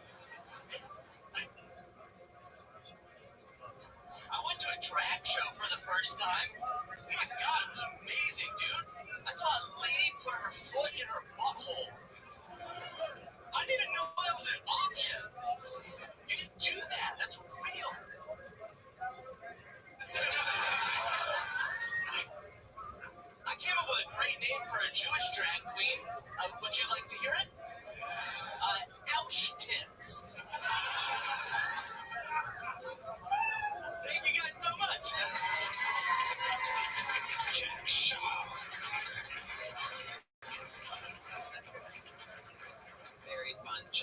It's fun to hear a new minute from you. Is that true? You talk with your dad about trans people? Oh, he can't stand them. Let's talk about it. I find it all so interesting. He's still in Los Angeles, correct? That's right. So he's surrounded by them. Everywhere. And how does this come up? Does he see them and brings it up to you? He goes to Starbucks in Silver Lake, and he calls me and he says, I hate it here. Yeah. It makes him so upset. I don't know, it makes him really angry. Yeah, that makes sense. Greg Fitzsimmons. Did they order the half calf when they were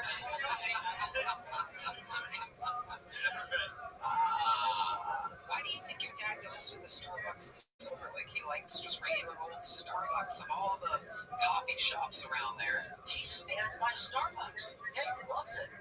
Interesting. So interesting. What does he get from it? Is it normal bird-ass, regular, fucking nasty coffee? I shake an espresso because my dad's a little girl. That's a pretty good drink, actually. It's so good. Well, it's okay. You're a gay guy. Oh my God, Jack! How dare you? God damn it! You're about to start a whole new Holocaust. You keep that up. Now, do you really hate your dick? You said you hate your dick at one point during this sentence. I don't really hate my dick. It's fine to find it. Is it a fine dick? Now, describe what you mean by fine exactly. Describe your dick for the millions of people watching. Right. So have you guys seen a dick before?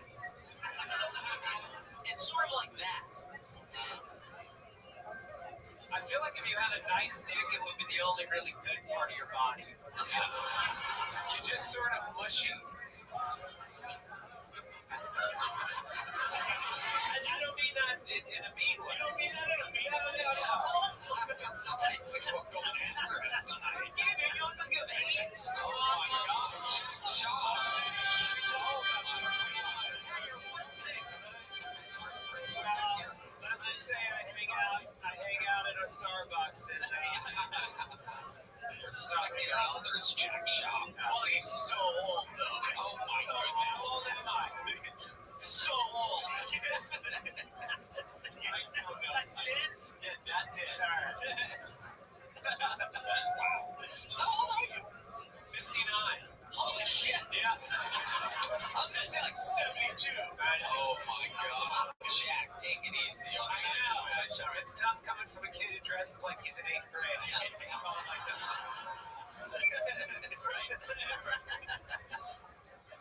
So, Jack, what I else? like the part of my pants that can hold a hammer. Right. Yeah, that's the awesome thing. Dress like you have a job. So it's like work boots and a fucking trucker hat. Right. Jack, how's life going? Connect with us over here. What's going on in life? What's going on in life? My girlfriend and I did mushrooms together. Whoa, you seem like you'd be a fucking real fun guy to do mushrooms with. I had a bad time. Let's talk about it. Tell us all about it. I thought I had a pussy, dude. I'm sorry to God. We're finding out why you hate your dick real quick. Listen, I got so scared, and I swear to God, I thought it was a clitoris. Did you just do it at home? Did you go somewhere? We were at the beach. Which beach? In Ventura. Oh, okay. Yeah, all right. So right on the ocean. That's where the beach is.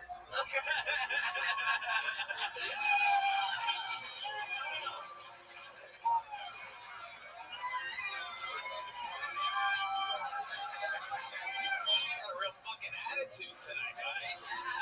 All right, it's a fun show. Swing to the juice, just shoot shots at everybody, every which direction, just attacking. It's kind of To your left, to your right, everyone around you. When did the Jews start firing off missiles like this every fucking... I feel like we should help you with some of these. We should perhaps, as true Americans, we should give you some weapons for you to fire off, and then you can just say what we give you. You're funding it, dude. Yeah, damn right. You guys are making this happen. You are right. So you're at the beach. Is your girlfriend Jewish too? No, she's Christian. Oh my God. Yeah. Wow. Do you ever talk about how your ancestors killed Jesus? Oh, we sometimes we role play. Yeah, she's Jesus and I'm everybody else. Wow. Absolutely incredible.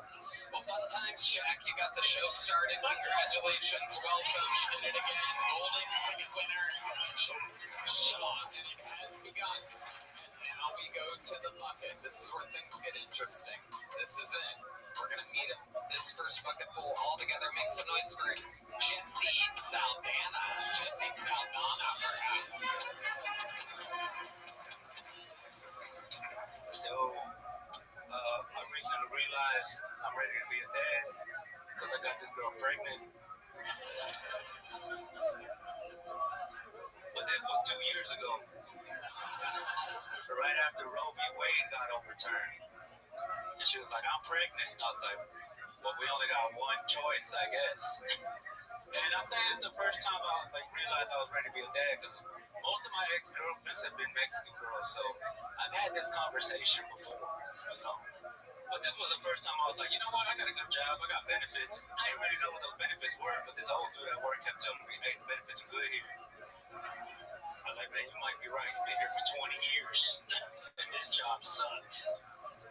So I told her all that, and she's like, I'm not having your fucking kid. And I was like, oh, white girls are cool. And I live in Austin now. I've been telling people I moved to Austin for comedy, but the truth is, I just wanted to find a white girl like the same drugs I like. Okay, Jesse Saldana. Just stopping. Welcome, Jesse. How long have you been on stand-up? 8 years. 8 years. Wow. Where at? San Antonio? Houston. That was my next guess. Yeah. Same shit. Absolutely. Absolutely. So what is it that you do for work? I'm in sales. I sell showers. You sell showers? I go to old people's houses and tell them they need a new shower. Just a different version of a pyramid scheme. Okay. All right. Is there something special about your showers? They're cheap to make, expensive to sell. Okay. Pyramid scheme. Okay. I don't think you know what a pyramid scheme is. Oh, I forgot. I'm supposed to tell my friends to sell showers with me, and then I get commission off of their sales. Okay, there you go. Now it makes sense. So let's talk about it. Jesse, what are the drugs that you like to do? Weed and mushrooms. Okay. Yeah, Mushrooms. You do that every day? not mushrooms. Right. You smoke weed every day? Oh, yeah. Okay. You do this while selling showers?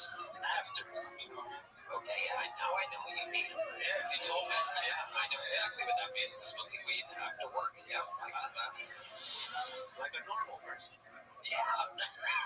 You could conceivably do both. You could get high and then sell showers. You think it would mess you up a little bit?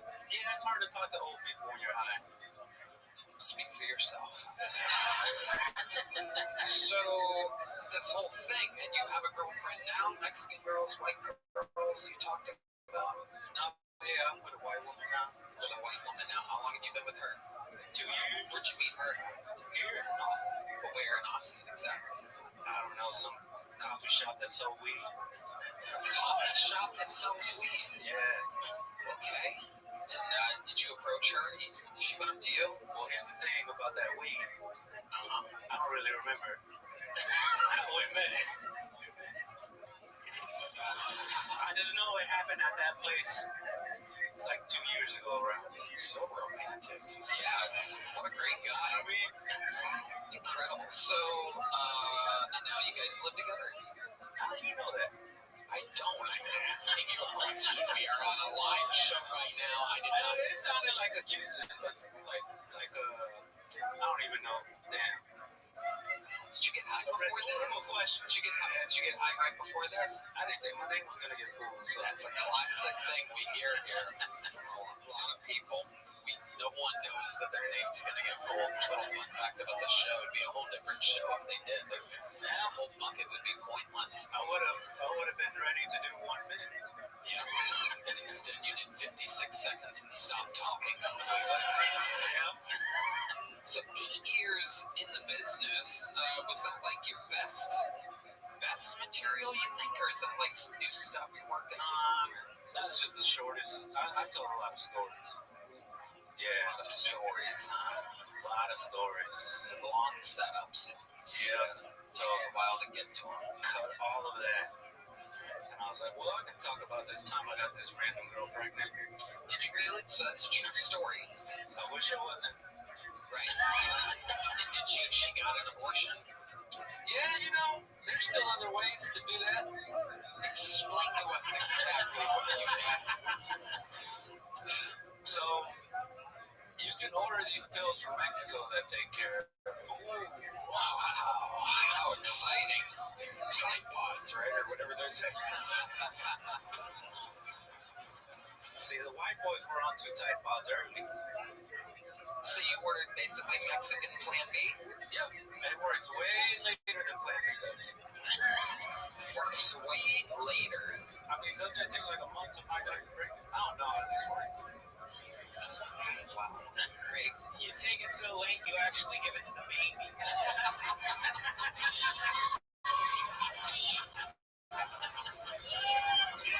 That's a Mexican plan. Plan C. Yeah. Plan C means you're keeping this plan null. Oh my God. So it works a lot later than American Plan B. Yeah, you know, type things different down there. Okay. All right. And you ordered it and it came in the mail. Not exactly. I mean, there was still some smuggling involved. Okay. So you actually had a friend or someone go get it. I didn't know that guy, but met in a parking lot. I was like, man, this feels like old drug deals. It felt good. Probably was. Do you know exactly what it's called? Fentanyl? I don't know what it was. Like, she's white. She found it. You know, white girls are good at finding pills. And this current girlfriend here, she's white. Oh yeah, but she's not like that. When you say she's not like that, what do you mean exactly? Like, she's not white trash.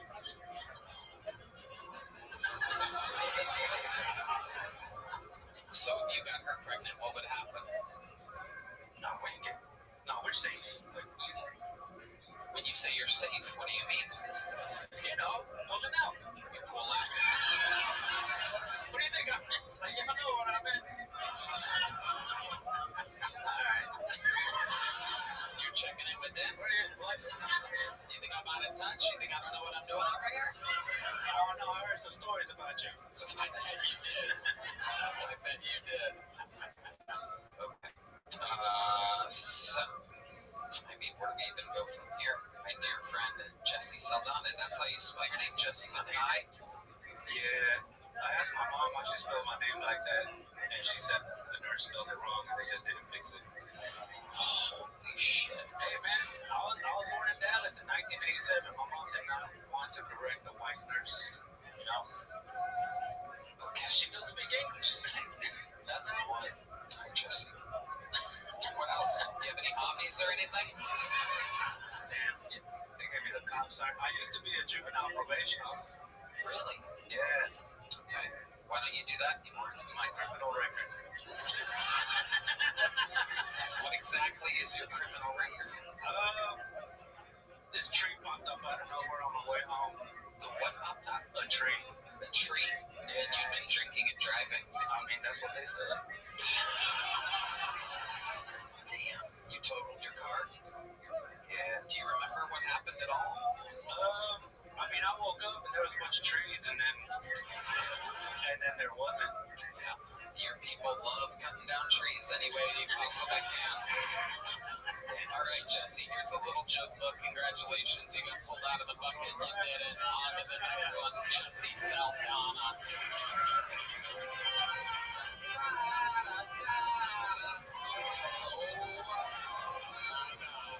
Do you know what that song means? It is indeed the lovely Heidi, everybody. Boy, Jesse, it was like a shower. It started hot, got kind of cold, and then went right down the drain. Yes, it did. Real fast. Some people are hyper aware tonight. They seem sensitive tonight.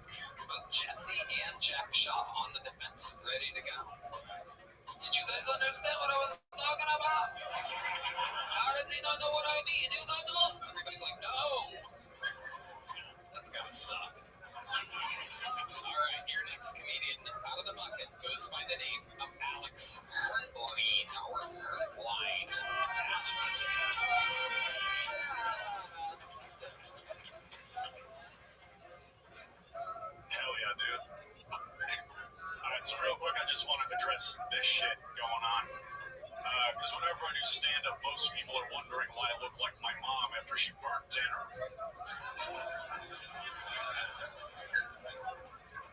Yeah, it's just a birthmark. My mom's fine.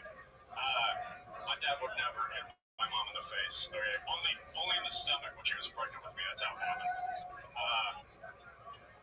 Yeah, but when people find out it's a birthmark, they usually hit me with something like, "Pardon me, Zuko. What was it like growing up part soccer ball?" And, obviously I got bullied and shit quite a bit. But, dude, my childhood was actually way harder for my dad, bro. He got falsely accused of child abuse a lot. Yeah, every day. "Sir, why'd you give your 4-year-old the smoke?" Like, dude, I remember this one lady was yelling at him so badly that, like, my little kid brain didn't know how to process it. So I would just shake in fear like Will Ramsey's wife when he's about to go down on her. Well, thank you. First question, Alex. Why would Gordon Ramsay's wife be scared before? Oh, shit, I see the thing. Oh, my God. Jesus Christ. The Phantom of Kiltony has arrived. Holy shit. So that's just your normal face? Unfortunately. Well, no, I think it's got a little style to it. Thank you. I think it's great. It's awesome. You should have just stayed facing the audience the whole time, and this would have gone a lot better for you. No, it's great. It's great, Alex. Nobody even notices.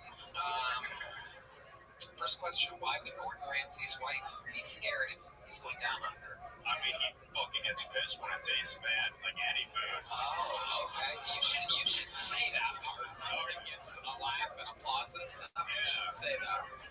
It's probably going to help instead of people just confused, like, what's wrong with Wolfgang or Gordon Ramsay's, whatever. So, Alex, how long have you been on stand-up? Like 2.5 years. 2.5 years. Where at here? Mostly Denver. Denver. Oh, yeah. That's where you're from? Yep. All right. And what do you do for work?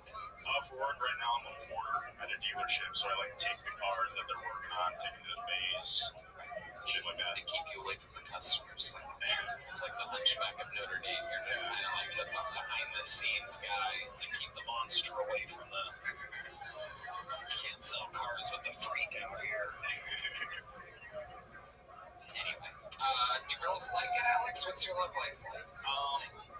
Girls like it if their relationship with their dad is bad, but other than that, not really. Yeah, I kind of get a lot of O's when they turn around after I say hi. Yeah, kind of like this, just silence, waiting for further explanation. I think the bucket hat's more aggressive than the birthmark, to be honest with you. What do you got under there? What are you dealing with? You're like, oh, yeah, look at that. You're like, it's like when the nerdy girl takes off her glasses at the end of a rom-com or something like that. Yeah, you're not a bad-looking guy. You're like if Gordon Ryan never tried sports or anything like that. Nobody knows the reference to jiu-jitsu guy. Okay, so, Alex, what do you do for fun? For fun, I played hockey growing up, so normally I would do like beer league in Denver, but then I moved here and realized that there was like no ice rinks. So there's that. I also used to like be super into entrepreneurship. What happened with that? I just, I don't know, I felt like my ideas were a little too retarded. Like I would go door to door selling no soliciting signs. That's great. Yeah. And it didn't work for you? I made like $500, but it was like really bad quality signs. It looked like a fucking like dive bar restroom sign, but it was just the no soliciting little stick figure guy with a fucking no through him. You made $500.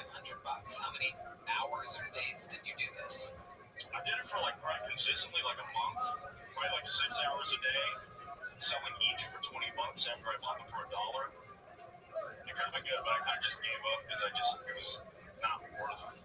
Sounds like a real pyramid scheme to me. Yeah. That's actually a real good joke, though. Like selling no soliciting signs. Door to door. That's fucking fun.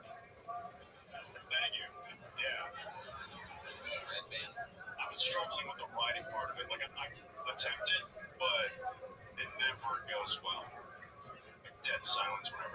try something, but we're not. So that's kind of got like hair all over it. Yeah, dude, it's. You have to shave it regularly? I've been shaving since I was 3 months old, dude. Wow. Yeah. How often do you have to shave it? To like not scare people, probably a week. You gotta go like all the way to under your eye and then down, kinda. Yeah, kind of. See, Like it's that way for a second. this way. Oh shit! Fuck yeah! Yeah, It's a whole thing. so yeah, it's like for some reason like it has kind of a built-in fade. It's like way shorter up here to get super long down here. Do barbers charge you extra for that? No, they like try to do it as like charity. Yeah. Yeah. No, I was gonna say my testicles the same way. But have you considered this? And just a thought, just spitballing. You're a hockey player. Have you ever just told a woman, I got a black eye, and then hope that after a few weeks she likes you enough, so you go, by the way, it's permanent. I tried once in high school, and she got weirded out that it just stayed there forever. Yeah. But I mean, yeah, I don't know. They usually like get more freaked out by the hair. It's almost like they don't even notice like the genuine, obvious dark spot. And Have you thought about growing it out and braiding it? dyeing it red, attaching an eyeball, it's like no bullshit. It takes so long, like towards my eye, to like actually get white. It takes like 2 months. I've tried. Interesting. Yeah. And what's underneath there? Is it firm? Is it soft? Oh, I thought it was cancer. It didn't used to always be like pregnant. When did that start? Like when I was 20, roughly. How old are you now? 23. Wow. Okay. So there's still time. There is. Interesting. I wonder what our friend Dr. Pimple Popper would say about that. Can you get laser hair removal from that? Like, yeah, I actually spent like the first 5 years of my life going to like a laser removal doctor because this shit used to be all the way down to my mouth, and if I didn't get it like fixed, I wouldn't have been able to eat without biting my face. This is absolutely unbelievable. You know, a lot of people say that this show just has a bunch of handicapped, creepy people on it. Then here comes fucking half a monkey boy walking out. Incredible. Did you get bullied for it a lot as a kid? Oh, 100%, yeah. What's the meanest thing anybody ever said to you, or how did they negatively affect your life? Let's relive it real quick in front of millions of people. So I'm trying to think of like the best one. Chocolate chip cookie got to me. Oh, yeah, that's a rough one. That's the monkey noise from 45 seconds ago, everybody. Chocolate chip cookie's a rough one, yeah. It is brutal. Yeah. And then another, it was like, oh, he's such a pussy and avoids fights because if he got hit in his other eye, he would look like a raccoon. That was a banger. Yeah, that's a banger. That really is. I'll tell you what, here's a medium-sized joke book. Oh, yeah. There you go. Alex, Heartline. Hell yeah. There he goes. One more time for Alex, everybody. This podcast is sponsored by Talkspace. You know, it can be challenging to find and meet a therapist that's the right fit. From personalized treatment to meeting online, from anywhere to the ability to text your therapist at any time, Talkspace, the leading virtual therapy provider, makes getting the help you need easy, accessible, and affordable. And so I tune to our senior mental health correspondent. Tony, I think Talkspace is providing some of the best mental health treatment out there. Talkspace therapy and psychiatry are covered by many insurance plans and employers, including TRICARE for active duty veterans and their dependents. Most insured members have a zero copay. Copay, what do you say? You can easily sign up online and get paired with a licensed therapist that is the right fit for your needs, typically within 48 hours. So, you can also switch providers at no extra cost. Interesting. Talkspace makes getting the help convenient because you can take your appointments from the comfort and privacy of your own home. And as a listener of this podcast, you get $80 off your first month with Talkspace when you go to Talkspace.com/Tony and enter promo code SPACE80. That's SPACE80 to match with a licensed therapist today. Go to Talkspace.com/Tony and enter promo code SPACE80 now. It's a real freak show so far. Here we go. Let's keep it going. Make some noise. It's a minute uninterrupted for AJ Iglesias. AJ Iglesias. What's going on, guys? My name is AJ Iglesias. I know that confuses some of you because my face says Trump supporter, but the name says ICE Detention Center. What an awkward ICE raid that's gotta be. They knock on my door, they open it up, and I'm like, hey, what's going on, man? But, sir, he's white. And like, I still get arrested, not because I'm Mexican, because they found the mushrooms on my coffee table, you know what I mean? Honestly, like, the only way a guy like me gets any work nowadays is if I, like, stand outside of a Home Depot and pray to God somebody needs a half-pipe bill, you know? I don't just do half-pipes, I do stairs, too, man. Confuses all my jobs, man. It's fucking awesome. Like, I work a lot of labor jobs, and they're getting some hard-working Mexican, and my big dumb white ass shows up like, hey, what's going on? Can I fit in here? Is it cool with you guys? Or, no, but just, all right, cool. Yeah, most definitely. You guys are fun, man. I like you guys. This is really cool. Fuck, that's my set. My name's AJ Iglesias. Thank you all so much. AJ Iglesias. Am I saying that right? Iglesias? The H is silent. The H is silent? The first letter of your last name is silent? So you go by Iglesias? Yes, sir. Okay. Different than Iglesias. Right, yeah. No, it's not Iglesias, it's Iglesias, but like I try not to say it with an accent because people just like to. Are you 100% Latino? No, I'm half. My dad's Mexican, my mom is very white. Yeah, very, very, Very, very, very white. That's incredible. So are they still together? No. Why do you think I'm up here? Oh, yeah, that makes sense. How old were you when they separated? I was 7 years old. Okay. Yeah, you are. D-Manis is laughing. I was like, fuck yeah, I love divorce. Yeah. He's just happy that he couldn't see the last guy's face. Oh, shit. So, AJ, let's talk about it. How long have you been doing stand-up comedy? I've been doing stand-up comedy like off and on for the last 9 years since I was about 19. Wow. Yeah. 9 years. What do you do for work? I am a software tester for self-driving cars here in Austin. Wow. Not Waymo, Zoom, shout out, I guess. Okay. What's the difference between Zoom and Waymo? They're Amazon-owned, and I guess they're like building like a fully autonomous car with like 4 people in it and no like steering wheel. It's like a fully like, yeah, it's kind of, yeah. I mean, you should know. You're the guy, right? Yeah, but like the cars we have are different. We're like in Toyota Highlanders, and like the robot's coming like the next year or so. So we're just making sure it doesn't crash. You know, The robot's coming. the robot is going to be coming, and it's going to be coming hard. Wow. Yeah, all right. For some reason, I'm hard as a rock right now. AJ, what's your love life like? Kind of bad. Yeah. I just got recently broken up with. Why did she break up with me? I don't think she liked Texas. I moved her from California, where I'm originally from, obviously. And, yeah, she spent 2 months here and was like, I want to leave. And I was like, oh, damn. I, like, made my apartment all nice for her, you know, like, made it, like, lady-friendly. And then she left. So Let's talk about it real quick. What do you mean by lady-friendly? You lowered the toilet seat? Or I, like, I put, like, shelves in like, the shower and shit. Like, I bought her, like, a vanity to put in the bathroom. Like, she games, so, like, I got her, like, a gaming desk and stuff. And now I just have, like, a nicer apartment. So, it's pretty sick. Very interesting. How long ago was this breakup? It was like the beginning of the year. I think like it was like January-ish. She went back to California and doesn't talk to you at all anymore. She still does talk to me, actually. So you guys have like a kind of a long distance thing going on? Not really at all. Like I think she doesn't even like that, so that was a real blow to the ego. That's the type of woman that would move back to California. A lesbian. Yeah. It takes a real lesbo to leave Texas for California. She's right now at a Starbucks in Silver Lake, sitting next to Jack's angry Jew dad, while he scoffs at the lesbian antics. So, you thought that a woman would like shelves in a shower? It's funny how this episode's kind of like all repeating itself. Nice. Okay. So shelves in a shower, a gaming desk. Well, it's just like a regular desk to set up her. So when she left, what made you think that she's a lesbian? Can you explain? Oh, she told me. Wow. Yeah, like,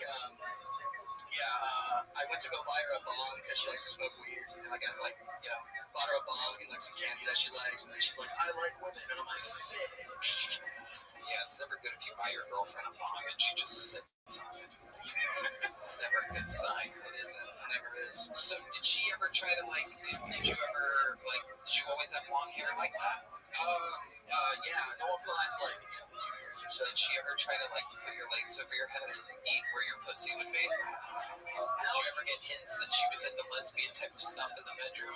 She liked being on top a lot, so maybe that could have been a sign. Yeah, that was about it. She did try to eat my boy pussy, which I was a little offended that she didn't want to, but then again, makes sense. It would make sense, yeah. Yeah. Had a good time down there. Did you try to have another girl come into the bedroom? No, she kind of just dropped the news and she's like, I fly out in 2 weeks, and that was the most awkward 2 weeks of my fucking life. Because I live in a studio, so we're all on top of each other, literally. Yeah, she's on top of you. Greg Fitzsimmons. Well, there's a lot to unpack. I'm still getting over it. There was a guy up here with a hairy baseball on the side of his face a minute ago. That guy, I feel a little distracted. Yeah. But we're punching people in the face if they do bad today. Oh, it's a whole new episode, a whole new level of guilt. Would you consider going under the knife to get this woman back and becoming a woman? And cutting off your dick and adding the rest of the tits that you have on your chest? I feel like this is enough, I thought. Yeah. I like having a dick. They're really awesome. Yeah. So I wouldn't get into that, no. And what about the hair that you have all over your t-shirt in the back? Is that, you're covered in your own hair? I know, it's crazy. Do you think the grooming might have something to do with it? Probably. I guess. I'm like a cat, so she was just finding hair all over her, and it was terrible. You have a cat? I don't. It's just me. He does. Yeah. What's a fun fact about your life that you think makes you different than other people? The only fun fact is people don't believe I'm Mexican. That's part of my set. Do you ever communicate with your dad? I do. You guys are, talk on the phone? Oh, yeah. He's still in California? No, he just recently retired earlier. He sold his house in California, bought an RV, and he's touring the country right now, just avoiding ice. That's all everybody. Just touring the country right now. Retired and touring, just on the run. Yeah. Okay. All right, AJ. Well, fun times. Here's a medium-sized joke book, buddy. There you go, AJ. Iglesias, ladies and gentlemen. Good news. We have a special treat for you, everybody. We're going to do a few wild bucket pulls, and now it is time for one of the greatest golden ticket winners in the history of the show. She is from Nashville, Tennessee. She is an absolute savage, ladies and gentlemen. Make some noise for the great and powerful Fiona Colley, everyone.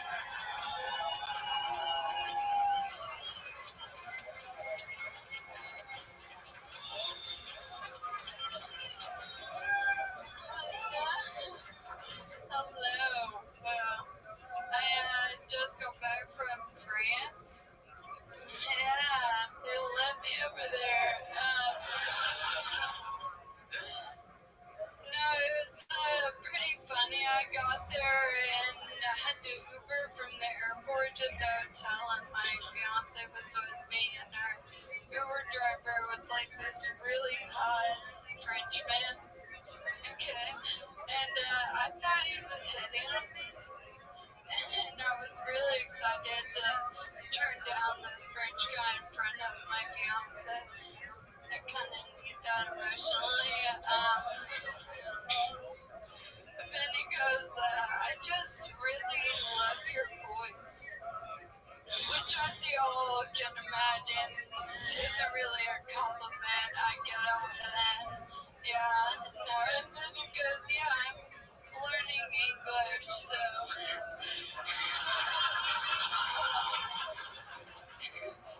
you talk so slow, it's so helpful, and y'all, I am already humbled, you know what I mean? God took care of it, I don't need this man. My point is, Duolingo can suck my dick, and Duolingo can suck my wee-wee, or what.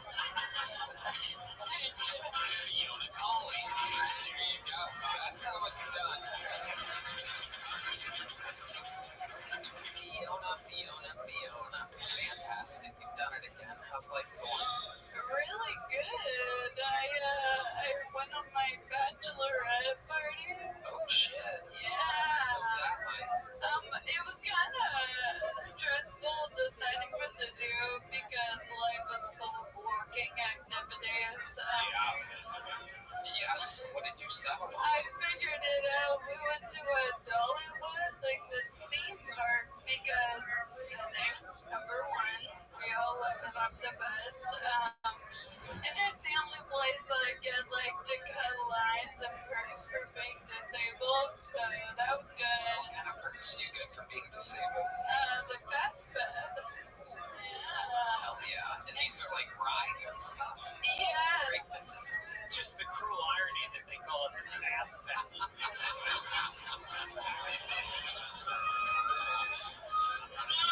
gotta hurt. So what kind of rides are there? Just like really fast up and down. It's like a theme park, amusement park. I've been to Dollywood. No, have you been to Dollywood? Oh, yeah, that's great. It's really fun. It was my first time. You've been to Dollywood in Tennessee? You made that trip? Yeah, we're from Ohio. That was like our Disney World. Was Dollywood. Well, we also had Cedar Point. I know. The world's greatest amusement park. Kings Island, Geauga Lake. And this we were spoiled. You went all the way to Dolly World. Hey, they also have like really good food there, so I guess. Would you have like a powdered sugar covered thing? Hot dog, yeah. A hot dog? Yeah. Perfect. That's how good Dan likes his hot dogs. That's fun. So a bunch of chicks showed up and you guys went to Dolly World. Yeah, Dollywood. Dollywood. Yeah. Okay. Corrected me to Dolly World and now we're back. I don't know why I listen to him. I rarely do. Took a chance on him and that's where it got me. Now I'm a fucking idiot in front of millions of people. It's the bean all over again. It's the fucking bean all over again. Dollywood, Dolly World. God damn. I did shrooms. Ooh, everybody's talking about mushrooms this episode. It's a mushroom-heavy episode. So let's talk about it. How did the mushrooms hit you? Oh my god, I don't deal with drugs well. Okay, but I did shrooms at Dollywood, which, yeah, something is wrong with me, okay? Really scary. I forgot that, like, I'm on the show sometimes, and so I'm, like, fully peeking, and this guy comes up to me and he's like, oh my god, can I get a photo? And I was like, why?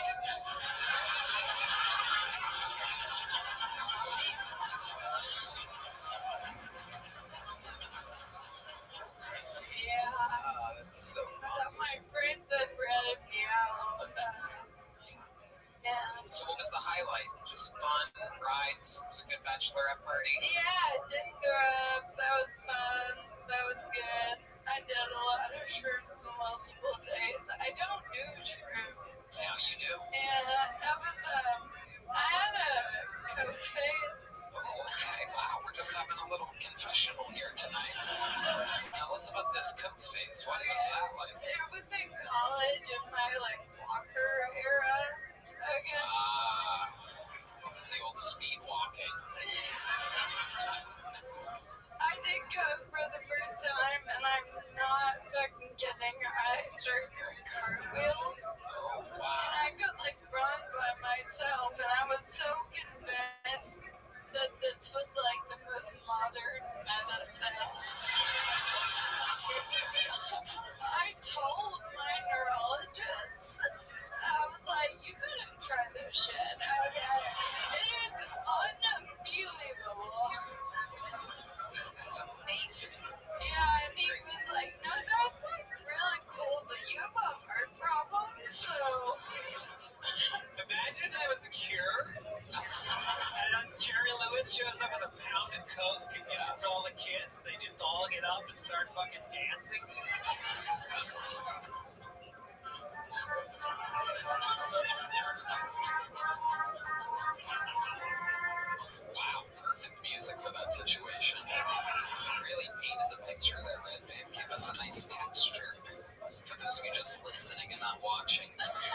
in this little office and they question you. I'm not kidding. Like to prove you're disabled enough. And I was like, immediately, what are we doing? And one of the questions was, do you have the upper body strength to hold yourself at place? And I was like, that's fucking cunt. Like, of course. Like, what a dumb fucking question. I did not. Okay, I almost died on every ride. Yeah. A lot of slippage. I had to come back and apologize to her. I don't remember because I had a concussion, but like... You're so funny, Fiona. We love you. Another new minute from Fiona Polly, ladies and gentlemen. She's done it again. A superstar.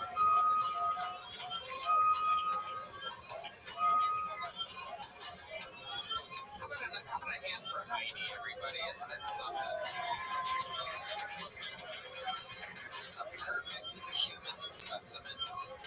Hello there. This podcast is sponsored by Tecovas. I've always said anywhere worth going is worth going in good boots. That's why you need to find your perfect pair with Tecovas. Ever wonder if you can pull off boots with your personal style? You owe it to your feet to pull on a pair of Tecovas. Because being confident isn't about being different. It's about being yourself. You can find comfort in the traditions of the West and confidence from making it your own. Tecovas even offers professional-grade work boots that will bring comfort and timeless style to the job site. Yeah, Tony, I love my Tecovas. They're the most comfortable boots I've ever worn, period. Beyond boots, Tecova also offers a wide selection of men's and women's apparel, bags, and fine leather goods. They even have slip-ons and sandals. Plus, with Tecovas Best in the West guarantee, you get free returns and exchanges for 30 days. Right now, get 10% off at tecovas.com/Kiltony when you sign up for email and text. That's 10% off at tecovas.com/Kiltony. Tecovas.com/Kiltony. See site for details. Tecovas. Point your toes west. Alright, back to the bucket we go. I gotta say, this looks like one of the most fun names I've pulled in a long time. I know a good name when I see one. Ladies and gentlemen, make some noise for Sir Winston Pickles, everybody. Sir Winston Pickles. Oh yes, let's go.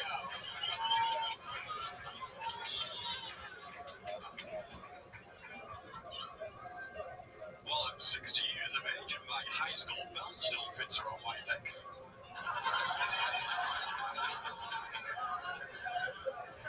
I try to stay in shape, just like the teenage girl next door. She's one of those teenage girls who likes to go jogging at 5 a.m. in the morning.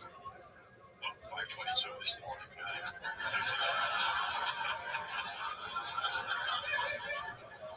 Whenever she goes jogging, I like to drive slowly behind her with my headlights off. Just to make sure she's safe. Well, you have to. There's some fucking weirdos out there in the morning.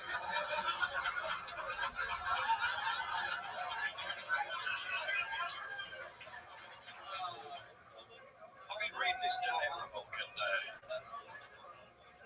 find it difficult to comprehend. It's been over 30 years, almost 30 years, since the world tragically lost what I believe, anyway, to be the most beautiful Mercedes-Benz ever made.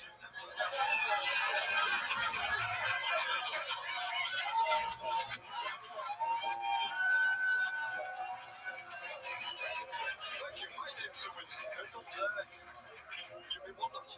Sir Winston Pickles, let the fun begin. Holy shit. I love everything about you, Sir Winston Pickles. Welcome, welcome, welcome to the show. I genuinely laughed throughout your entire set. That was amazing. How long have you been performing on stage? 10 years as a clown, 6 years as stand-up. Okay. So the last 6 you've been doing stand-up as a clown, the 10 as a clown. What were you doing the first 4? You don't seem like you'd be very good at children's parties or anything. There's still a few of those missing there. I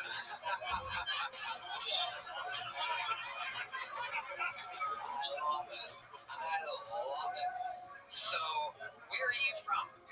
England originally, but I just moved from Florida. You moved to Austin, Texas? Yeah, 2 weeks ago. Welcome, welcome. Look at that. Amazing. We'll see how you like this Texas heat. I see that makeup's going to be running any day now. Welcome, welcome. How long were you in Florida for? 10 years. 10 years. Bad enough. Right, exactly. And so what do you do most of the time? What is a guy like Sir Winston Nichols up to? He's not... A bit of that. Huh? A little bit of this, a little bit of that. Okay, let's talk about a little bit of one, a little bit of what? I wrote my car at $20 an hour, also known as DoorDash. Oh, you do DoorDash? Yes. You don't do it in character? No. Oh my God. Have you thought about doing it in character? That seems like it would be a hit. I mean, it gives people some real fucking nightmares on their Ring doorbell camera. Just freak people the hell out. It seems like a blast. Sir Winston Nichols, how much time do you think you have? How much material do you think you have of that part that you just did for that minute? I do 20 minutes. I do a bit of feature in Florida. Amazing. Greg Fitzsimmons. It's hard to make fun of a guy who, you're just kind of in awe of right now. I mean, I think you're hilarious. Like, I like to shit on people because they suck, and I just think you're very good, so I'm speechless. Yeah, thank you. I agree.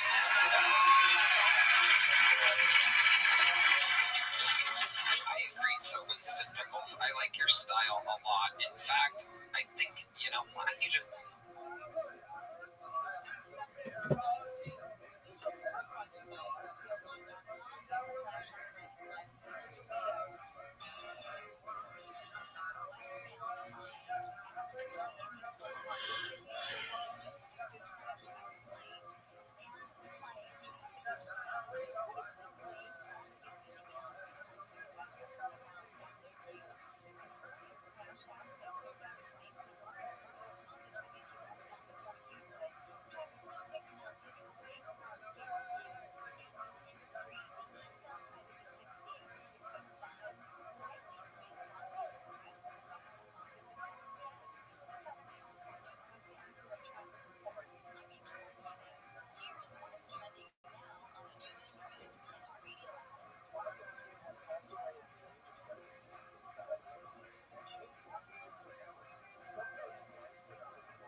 form of usage at this point in time of Arabic. Number two is an interesting thing is that it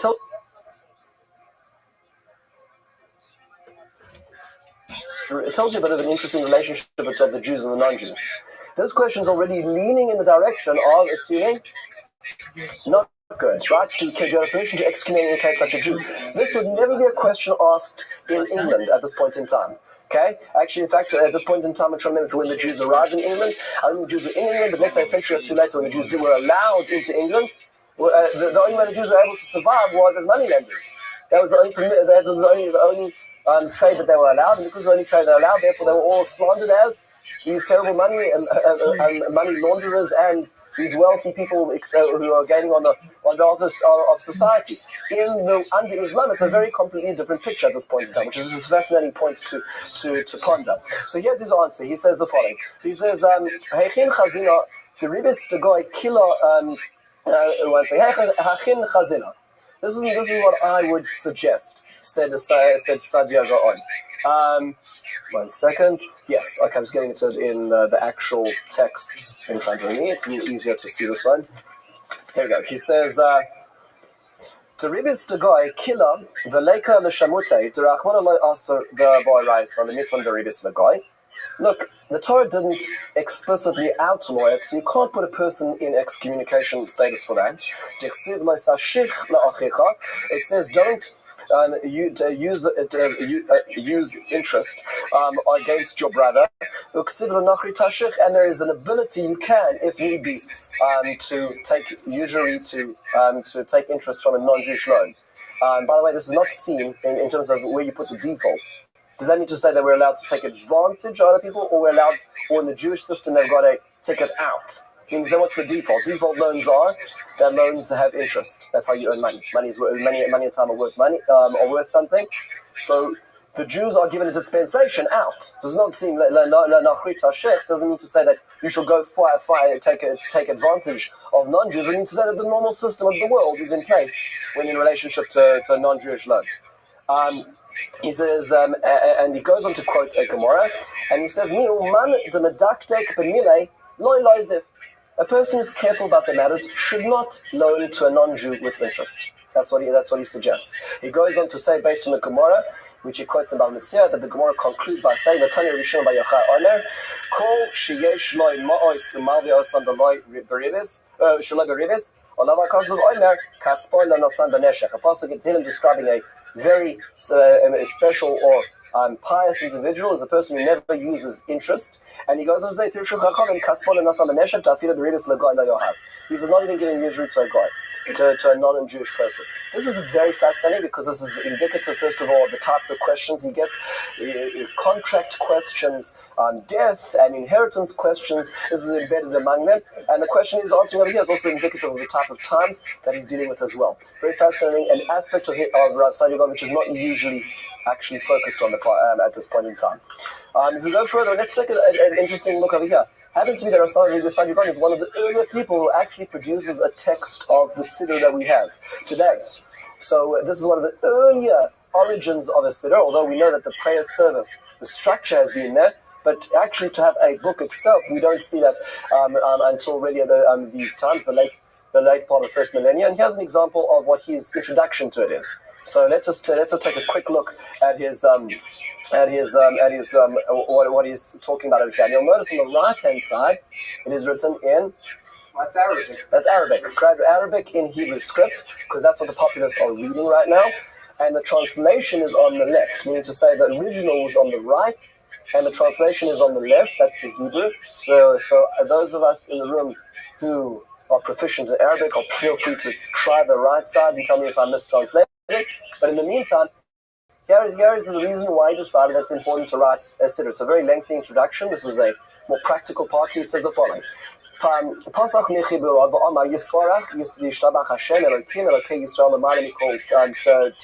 Hashem is above all description.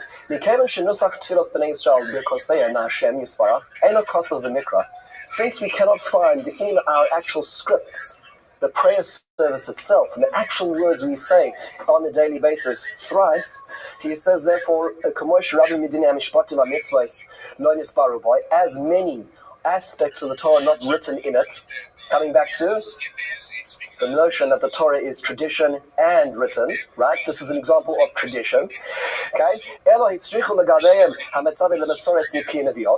necessary to have this as part of the tradition. לפי משמעו אינו יכול לשמש תפילה מפני שהוא מעורב עם ציווי ואזהרה והבטחה ועיון בכל פרק ופרק.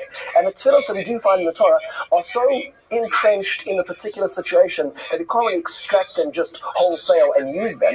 Skipping 2 lines, and in both of these things, kalomar, b'tefillah uvebrachos, when it comes to both tefillah and the blessings we say, somchu al ma shekiblu ha'anashim b'mesora miliviyah Hashem. There were 2 sets of traditions about tefillah. What were they? Echad lizman hamlucha ve'echad lizman hagadus. There were 2 traditions of prayer, one during the time that we lived as a sovereign nation in the land of Israel, one in the times of Gadus. He gives an example actually earlier on in his introduction where he says, for instance, with a bracha which we said Takah b'shofar gadol, what we call kibbutz gadol, that everybody should be brought back to the land of Israel. He indicates that that was only a tefillah which was said, of course, in exile, but it was in fact the prayer which supplanted that at the times of sovereignty was that have succeeded our wars. Fascinating, right? 2 sets of tefillos he indicates. Therefore, it's important to bring these all together, to congregate them. And to write them down. Why is it so necessary now? Why out of all centuries do I need to do it now? 3 things are happening as I watch it, says ROTHSCHILD Gaon. Haznacha, abandoning the prayer. V'ha'osafa, additions to the prayer. V'hashmata, and leaving out sections of prayer. And I'm concerned that there's going to be abrogation of the tefillah, so I'm going to now create the canon of what it's going to look like based on the original tradition. And he goes on to talk about when he moved around and the hashmatot and the omissions which he was seeing in society at this point in time, which therefore catalyzed his need to write the Siddur. And today we can thank ROTHSCHILD and Koren and all the other printing companies who are doing such a great job with the Siddur, and can thank 1,200 years ago, essentially, Rav Sajid Gaon for starting the process of canonizing the Siddur as we have it. Another very important aspect of his work. Coming to we left out, I didn't have a chance to get to his dictionary, the 90 words. One example of one of those 90 words, just as an example, is he says the word pre-Eitz Hadar. Remember, the Torah tells us that on the Sukkot, one of the things that the commandment is to shake or to lift on Sukkot is pre-Eitz Hadar, this beautiful fruit. Now, how are we supposed to know what that is? You know, you go to the supermarket and you ask for pre-Eitz Hadar, what are they going to give you? So he notes that the word Hadar, if you in Arabic, actually means a citron. Okay, so he says, how do we understand it? Is you go to the Arabic, which is a beautiful example of the logic system also superimposing itself on the Torah system, as he mentions in introduction. This is an example of how he uses the culture around him to have access to the Torah itself. One last idea, and this is in philosophy. Of course, his magnum opus is Emunat V'Dayot, his book which talks about belief and opinions, which is exceptionally dense and hard to access book. But here's one example of something which has transformed the way we look at philosophy and is in fact still our belief system today. He asks, this is a question actually starts many centuries before him, and it's a pasuk in Yechezkel, which is in the 33rd parak. It says the following: Hatzofer. Let's say you have a small village, and you have one person who's in charge of watching the village for attackers at night. Ki yireh ha'cherev ba'ah, and he notices that there is a band of thieves approaching the city. And nobody blew, and he didn't sound the alarm. He didn't press the button. He didn't blow the horn. The people weren't aware of the approaching enemy. And there was a fatality owing to his not performing his duties. He will be killed in his sin. The person who was killed deserved to die, but I will demand recompense from that watchman who did not do his job. Now that is what we call is a dialectic which is being at the heart of many philosophical discussions. Here you have a person who's killed because the watchman never sounded the alarm. So did the watchman kill him? What would have happened if the watchman had sounded the alarm? Would that person have died otherwise? Was that person deserving of death?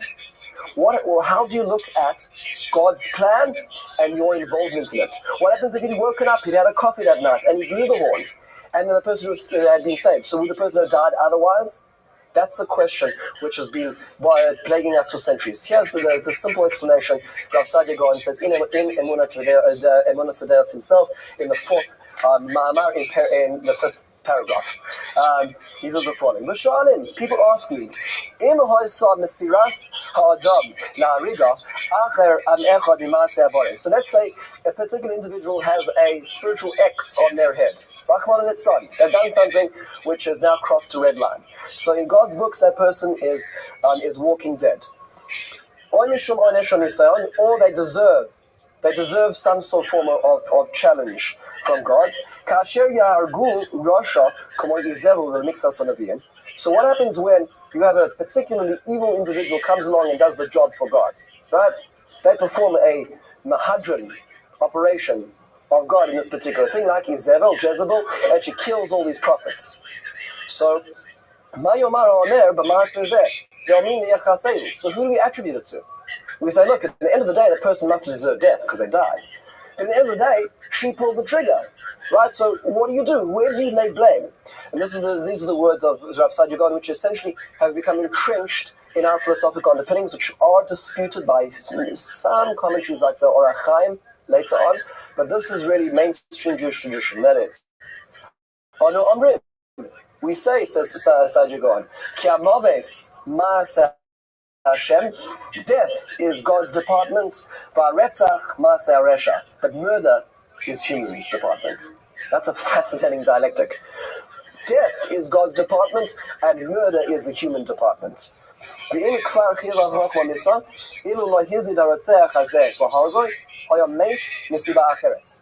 would have died somehow in another way if it weren't for this person letting him in. But you don't want to be that tool. The point is, this is the famous philosophical debate, and the way that he passes it out is, God has got a plan for everybody who needs to take. You need to make very sure that you're not going to be the vehicle of that. Because if you choose to, you're culpable for making the choice to murder, even though the death was not in your hands. Which means to say, essentially, if you take the crime scene and you split it into two, and you see the person pulling the trigger is what the person is responsible for, not the death. That's what Rav Sadia Gaon is essentially saying. Yeah, and he talks about it in more specific terms. Let's say about thievery or loss, and this and the reflection of this on a responsible daily basis is that when something happens to us, I was driving down the road a few days ago, and a stone hit my windshield, and a small crack which every day grows bigger. So I can get up there, I can curse and think about that terrible person who on the other side of the street was driving too fast and must have shot up that rock at me, or I can say no. What he did, and in this case had nothing to do with me, was his business. What happened to me is God's business. And passing out reality, therefore, actually now separates other individuals from their harm they caused you, and rather it's your relationship with Hashem, which is a completely different way of looking at life. This is an example of what Rav Sadia Gaon does in his philosophy. So all we did is just to get a brief mapping out of what we did. We followed Rav Sadia Gaon through some thoughts in his introduction to Parashanot, the two systems he adds to understanding Torah. We looked at it as it expresses itself in polemics as he relates to the Karaites, in the specific instance of Ayin Tachas Ayin. We talked about halakha, and we saw an interesting historical aspect of his life as he responded, his contribution of the Siddur as we have it to today, and finally his philosophy and one very specific example of how that affects our day-to-day life today and mainstream Jewish tradition. I hope this has been something which helps us gain at least a little bit of a foothold in the life of somebody who changed our tradition. Thank you very much. That was great, Rabbi. I really enjoyed it. I learned a lot. I forgot to mention one story just to sort of humanize this superhuman individual. You recall that he was fired by the president of the academy, right, the Exar, David Ben Zakkai. It happened that many years later, after he was fired, he spent 20-odd years with unemployed. David Ben Zakkai passed away and left behind a young orphan child.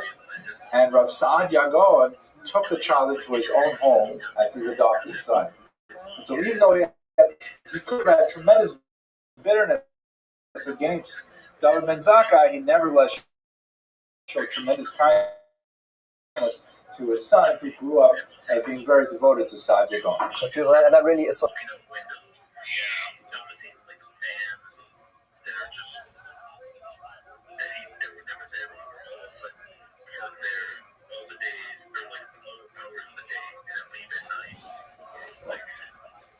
Thanking our kind sponsors, Sharon and Arlie Rosenberg, on the occasion of the Shloshim of Sharon's mother, Marachela Basav Yitzchak, Vilavura Leha Shalom, Nishmasa Egan. Thank you for the great support of Torah, and again, thank you very much everyone for coming. Tonight we're going back in time significantly. We started this series with Rashi because whenever you're learning Torah, of course, you have to start with Rashi. And we're trying to work around some of the major commentators over the first 6 weeks, and then as we move on, we'll explore, God willing, more esoteric commentators as well. But today we're going to look at perhaps the most significant and certainly the most antique of the commentators, and that is Onkelos. Onkelos has a fascinating biography. We only have a few snippets, but they are quite illustrative of a very unusual personality. And he is significant primarily because it's not a commentary that he's written. He wrote a translation. And as Rabbi Teitelbaum will speak about in his half of the presentation, translation is in itself a commentary. I believe it's Ibn Dawud who says, "Show me a translator and I'll show you a liar." Because translations in themselves have to choose one of many different meanings of text, and that in itself is denying the other possible translations of a given word. So Onkelos is always printed on the margin of the text in contemporary Chumashim. It's a translation into Aramaic of the Hebrew text of the Bible, and reading Onkelos is actually a religious requirement far above Rashi and many of the other commentators, as we shall see over the course of the next 45, 50 odd minutes. So let's go straight to his biography. The first thing I have to tell you, and this is, I have to say, a little bit of an anticlimactic statement, we're not sure who Onkelos is. There are two candidates for the title Onkelos. There is a figure who we know popular as Onkelos, and there's also a figure known as Aquila. The reason why these two figures are confused is because in some of our sources we have references to an individual named Onkelos, and others, also equally respectable sources, we have references to a man named Aquila doing very similar or identical things in their lives. And so there's a debate among scholars that has raged really since the 4th century as to whether these are two people or one people. You note also, of course, the phonetic similarity of Onkelos and Aquila. It's possible that as the stories traveled to Babylon, the Latin term Aquila became sort of Babylonianized. That's a real word. I just made it up. They became Babylonianized to Onkelos. But what do we know about them? And as we shall see, there are ways to solve this dispute as well. They're both 2nd century Roman converts to Judaism. They both come from highly influential families, the stories surrounding both of these figures and such. And they are both, of course, great scholars of Judaism who produced very important texts for our purposes. The Babylonian Talmud and the Tosefta, which is an ancient collection of documents similar to the Mishnah, has all these biographical details that refers to Onkelos. And the Babylonian Talmud, as I'm sure many of you are aware, has much more primacy in the Jewish canon than the Jerusalem Talmud. Generally, it's studied much more actively, and so the term Onkelos tends to have much more currency as a result. But in the Jerusalem Talmud and in Midrashim that can be dated specifically to Israel, the name used there is Aquila. So there's a lot of questions about exactly who are we talking about. The 4th century church father, and it's strange that we have a church father who was involved in this. His name is Epiphanius of Salamis. He was very famous for making processed meat in sort of cylindrical shapes that has. Thank you. I'm glad some people are paying attention. No, I just made that up on the spot. You can tell, spontaneous humor. But Epiphanius of Salamis was a church father who was involved very much in Jewish ecclesiastical history, and he argued that it's the same person. Onkelos and Aquila are the same person. Their names were just pronounced differently, and they're confused. It's still a little bit of a question because there are key biographical details that vary, perhaps in type rather than in or perhaps in detail rather than in type, as we shall see shortly. But let's place them in historical context. Both of them lived, or let's just say it's Onkelos, let's say it's one person. We'll follow Epiphanius of Salamis because we all enjoy good deli. Onkelos lived sometime around the turn of the 2nd century, a period of tremendous conflict and upheaval in Israel. Just to recap some of the major events, you have, in approximately the year 70, you have a disastrous war with the Romans that ends in the destruction of the temple. You have the remnants of a zealot-inspired revolt that has its last stand on the fortress of Masada.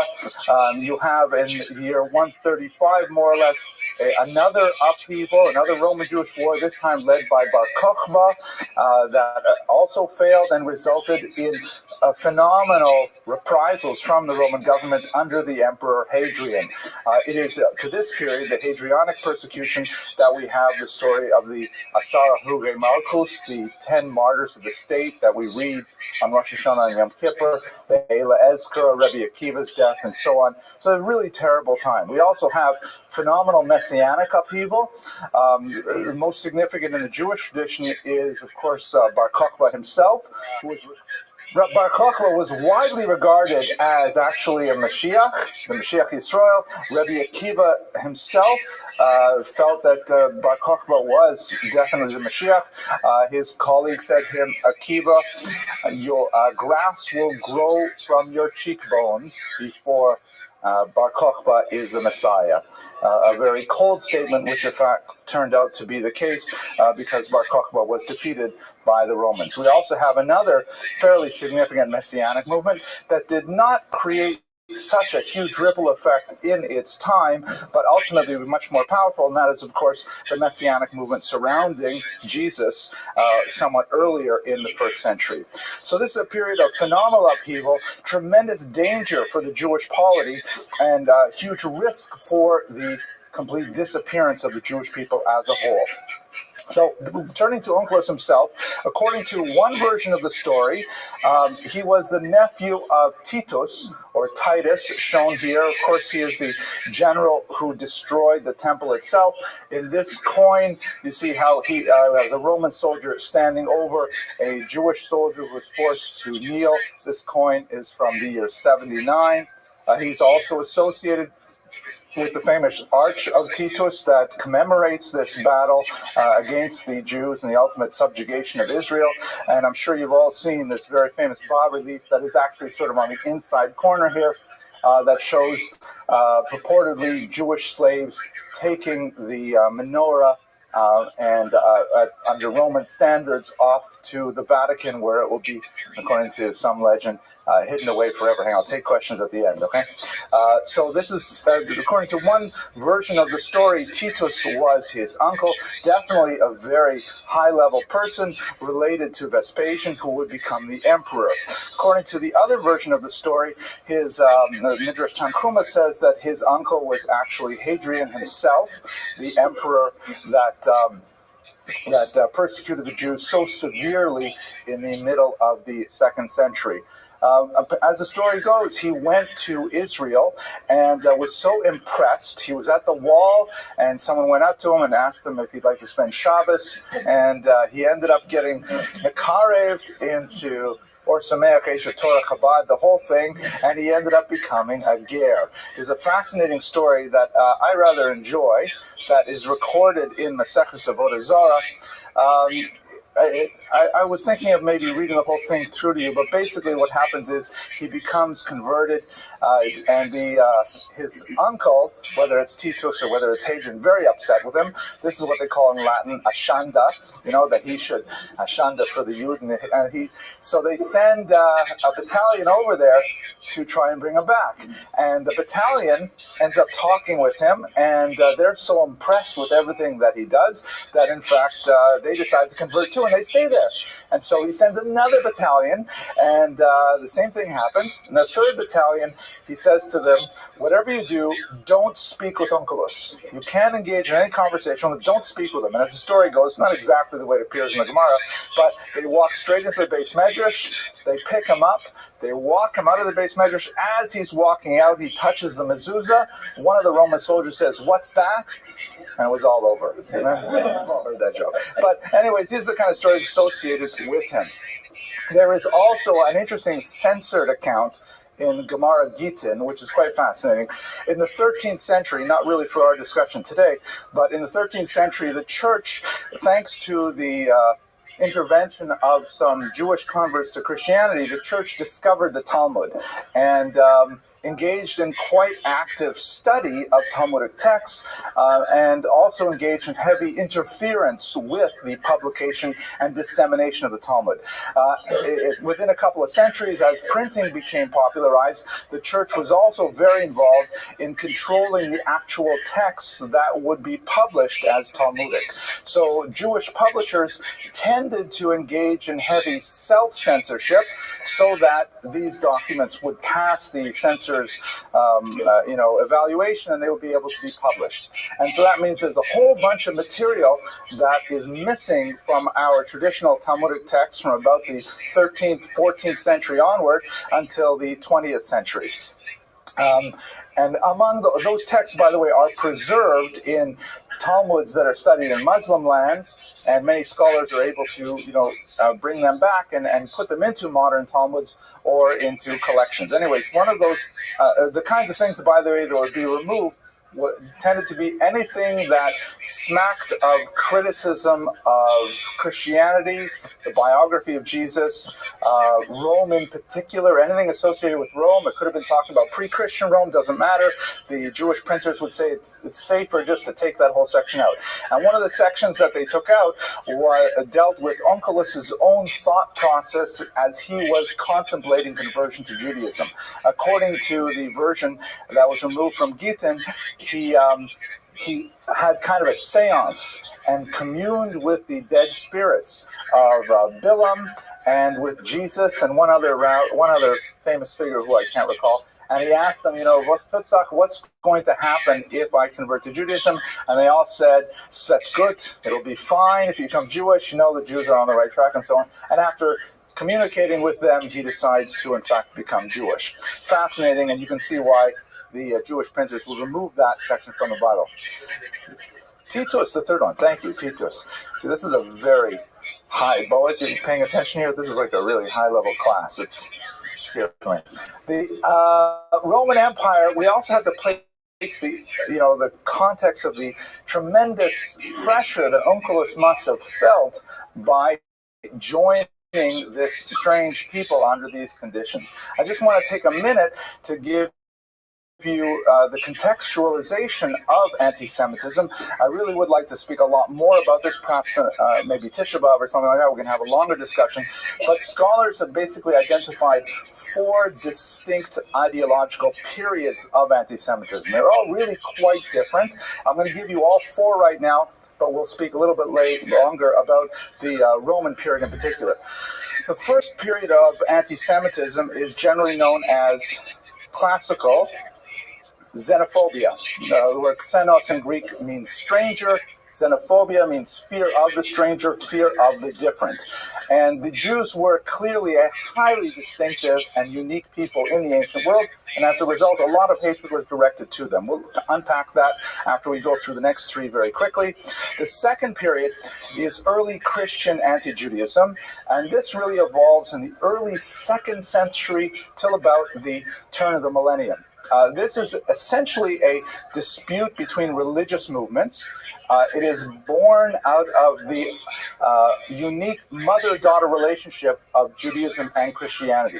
As Christianity is struggling to identify itself as a separate body of faith, it criticizes somewhat harshly the original faith. As Rosemary Radford Ruther, a very important Protestant theologian, once said, anti-Semitism is the left hand of Christology, by which she meant that as the early Christians wanted to promote Christianity, one of the major tools they had was to demote Judaism at the same time. Just like a daughter striving to achieve her own independence has to somehow criticize her mother in order to emerge from the cocoon of that protective maternal shell. But at this point, early Christian anti-Judaism is largely nonviolent. It's largely ideological. Imagine kind of like debates between rabbis and priests. Those kinds of things go on in this period. The third period is when anti-Semitism kind of goes off the rails, and that's medieval Jew hatred. This is something that begins around the turn of the millennium.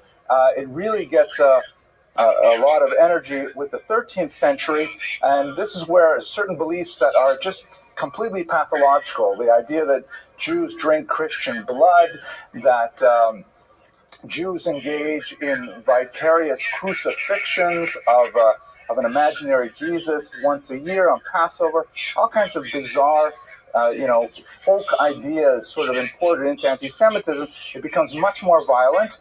And as I wrote in one of my articles, it's at this point, by the way, that it tends to change genders as well. Early Christian anti-Judaism, the vocabulary is very much about the female, about women, about representations of ecclesia and synagoga. But once you get to the medieval period, then it becomes about men. And the women who are literally pictured in the center of earlier renditions are actually shunted off to the side. I'd like to talk more about this, but not tonight. And the fourth period, which we enjoy still today, is a form of anti-Semitism that is born out of the late 19th century.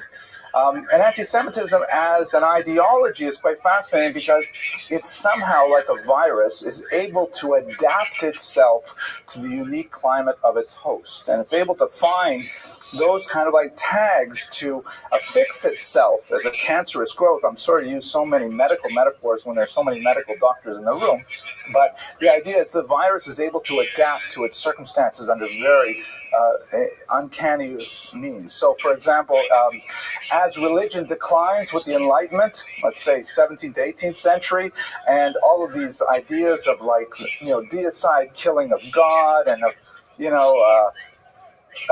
in league with the devil and all kinds of things that people no longer take seriously anymore, anti-Semitism becomes secular, and it acquires two distinct characteristics. It becomes very racist in nature, attaching itself to the body of ideas that the Jews constitute a unique race, separate from other races. And our genius, by the way, as a race, is supposed to be that we are parasites, that we are able to live off other beings until we suck away their energy and move on to a new host. And at the same time with racism, there is the idea of a conspiracy theory, that all Jews are locked together in this conspiracy to enslave Christendom. So those are the four basic periods. But if we focus on our task right now, which is classical xenophobia, none of this was born at this time. The Jews were feared and hated primarily because they were so different from the Romans. And let's place this in the context of Onkelos' conversion. The Romans took off very few days during the year, especially if you were a slave, which was most of the Roman population. You would have off the emperor's birthday, vernal equinox, just a handful of days a year. The Jews were accused of being slothful, lazy, because we took off 1 day in 7. Can you believe it? 1 day in 7 we refused to work, we refused to handle money, we refused to engage in commerce. That was just seen as intolerably lazy, unproductive kind of people. We were accused of being impious at the same time because we refused to participate in the civic religion of the day. We refuse to just perform the very basic obeisances of just bow down to the idol. What's the big deal, you know? Like, if you can imagine going to a baseball game and there's some guy who refuses to stand for the national anthem. Right? There's a lot of criticism directed at that person because just stand up. What's the big deal, right? So we Jews would refuse to do these kinds of things that were markers of basic citizenship in a society. We were accused of being clannish, of refusing to associate with non-Jews because we would not eat with them, we would not drink wine with them, we wouldn't eat their food. We have our own kosher food. We wouldn't drink wine with them because of the laws on touching wine that's not completely ruined by boiling. That was a joke too. I thought it was funny. What was the last thing I was going to say, Boaz? We were accused of being misanthropic, of hating humanity, primarily through circumcision, which was considered such an offense to the Romans, especially because of the Greek love of the human form, the human body.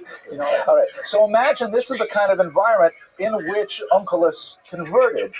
It's like converting to be such a misanthropic, clannish, such a complete Yotze Dofen, off-the-wall kind of exceptional, moving in the reverse of everything that the Romans held dear. So placing in that context, his conversion really takes greater importance. Two details about his personal Yiddishkeit, which are kind of interesting. He was noted for his scrupulosity. This is a word I've been dying to use for at least 2 weeks now since I've been thinking about this lecture. Scrupulosity is actually used by psychologists who treat Jews, Orthodox Jews, with obsessive-compulsive disorder. It's actually a diagnosis because, unfortunately, our religion does include a tremendous amount of details. Wash the hands this way, put on the shoes that way, all kinds of things. And people can fall into nebuch or mental illness where they're like completely obsessed with doing it exactly mamish right, which in many ways we admire and we represent in a positive light, and as a result, it can actually push people further over the edge. So, not saying that Onkelos was associated with this, but for example, two things. He tended to be firmer than the rabbis in many ways.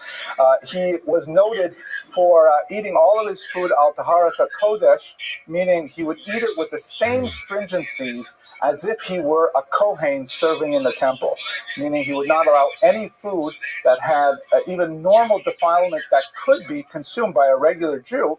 He would refuse to touch any of it. He would only eat it as if he were a kohen, even though he was not. He himself, of course, was a convert. And secondly, he had a dispute with Rabbi Gamliel, of all people, who wanted to go to the mikveh in Ashkelon, which is a territory that was traditionally associated with the Philistines and not necessarily part of Israel proper. Onkelos felt that a mikveh on non-Israeli land was not good enough. Because it was not, by traditional biblical definition, part of the land of Israel, even though it was a mikveh there, it would not purify, and he preferred to go into the ocean. He says, Rabbi Gamliel, you can use this mikveh, but I'm going to use the ocean. I don't know if you've ever met converts like that who tend to be more religious than, the rabbis, but it is the known phenomenon. So Onkelos, as an individual, you see he's definitely very contrarian, definitely very principled, but he dedicated his life to the Jewish people, and as a result, he has left a phenomenal legacy in his translation of the Chumash. And at this point, I want to thank you very much for your attention. I'm going to turn the microphone over to Rabbi Teitelbaum. Thank you, Dr. Abramson. Good evening again, everyone. We're going to begin with a question. Who wants, with God's help, to live a long life? Good. Almost at 100%. Those with whom we're not, we'll discuss it later. My office hours, So everybody would like to have a Arichas Yomim V'Shonim. And this idea of a Targum, fascinatingly enough, holds with it the promise to just that. We are introduced to the idea of reviewing the Targum. Now, it doesn't say which Targum, but we'll see in a moment. The Gemara will tell us which Targum it is.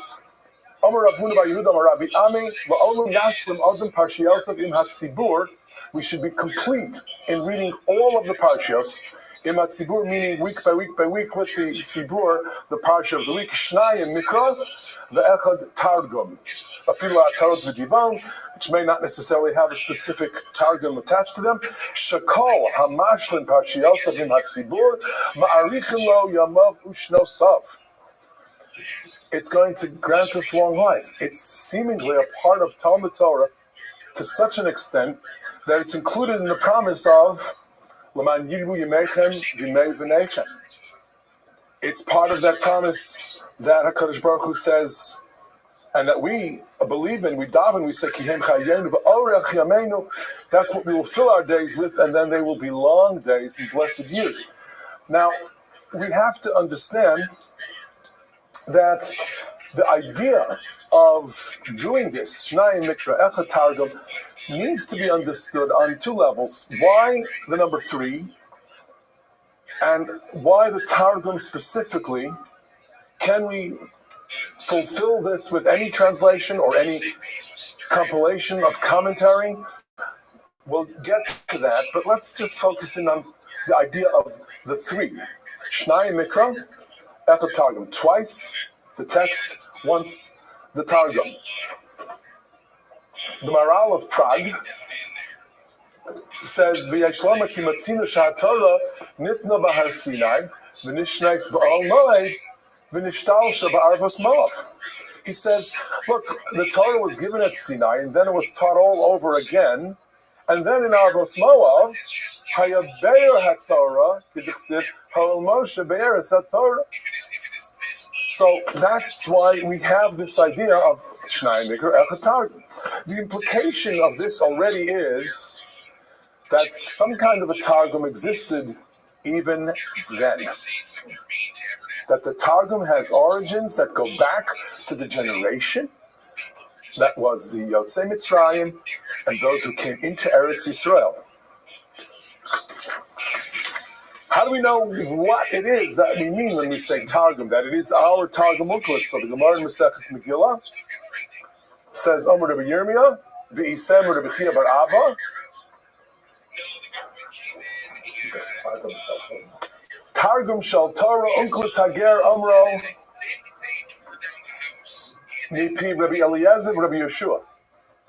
So we have the dating of the Targum, and we have the authorship of Onkelos as the authoritative Targum.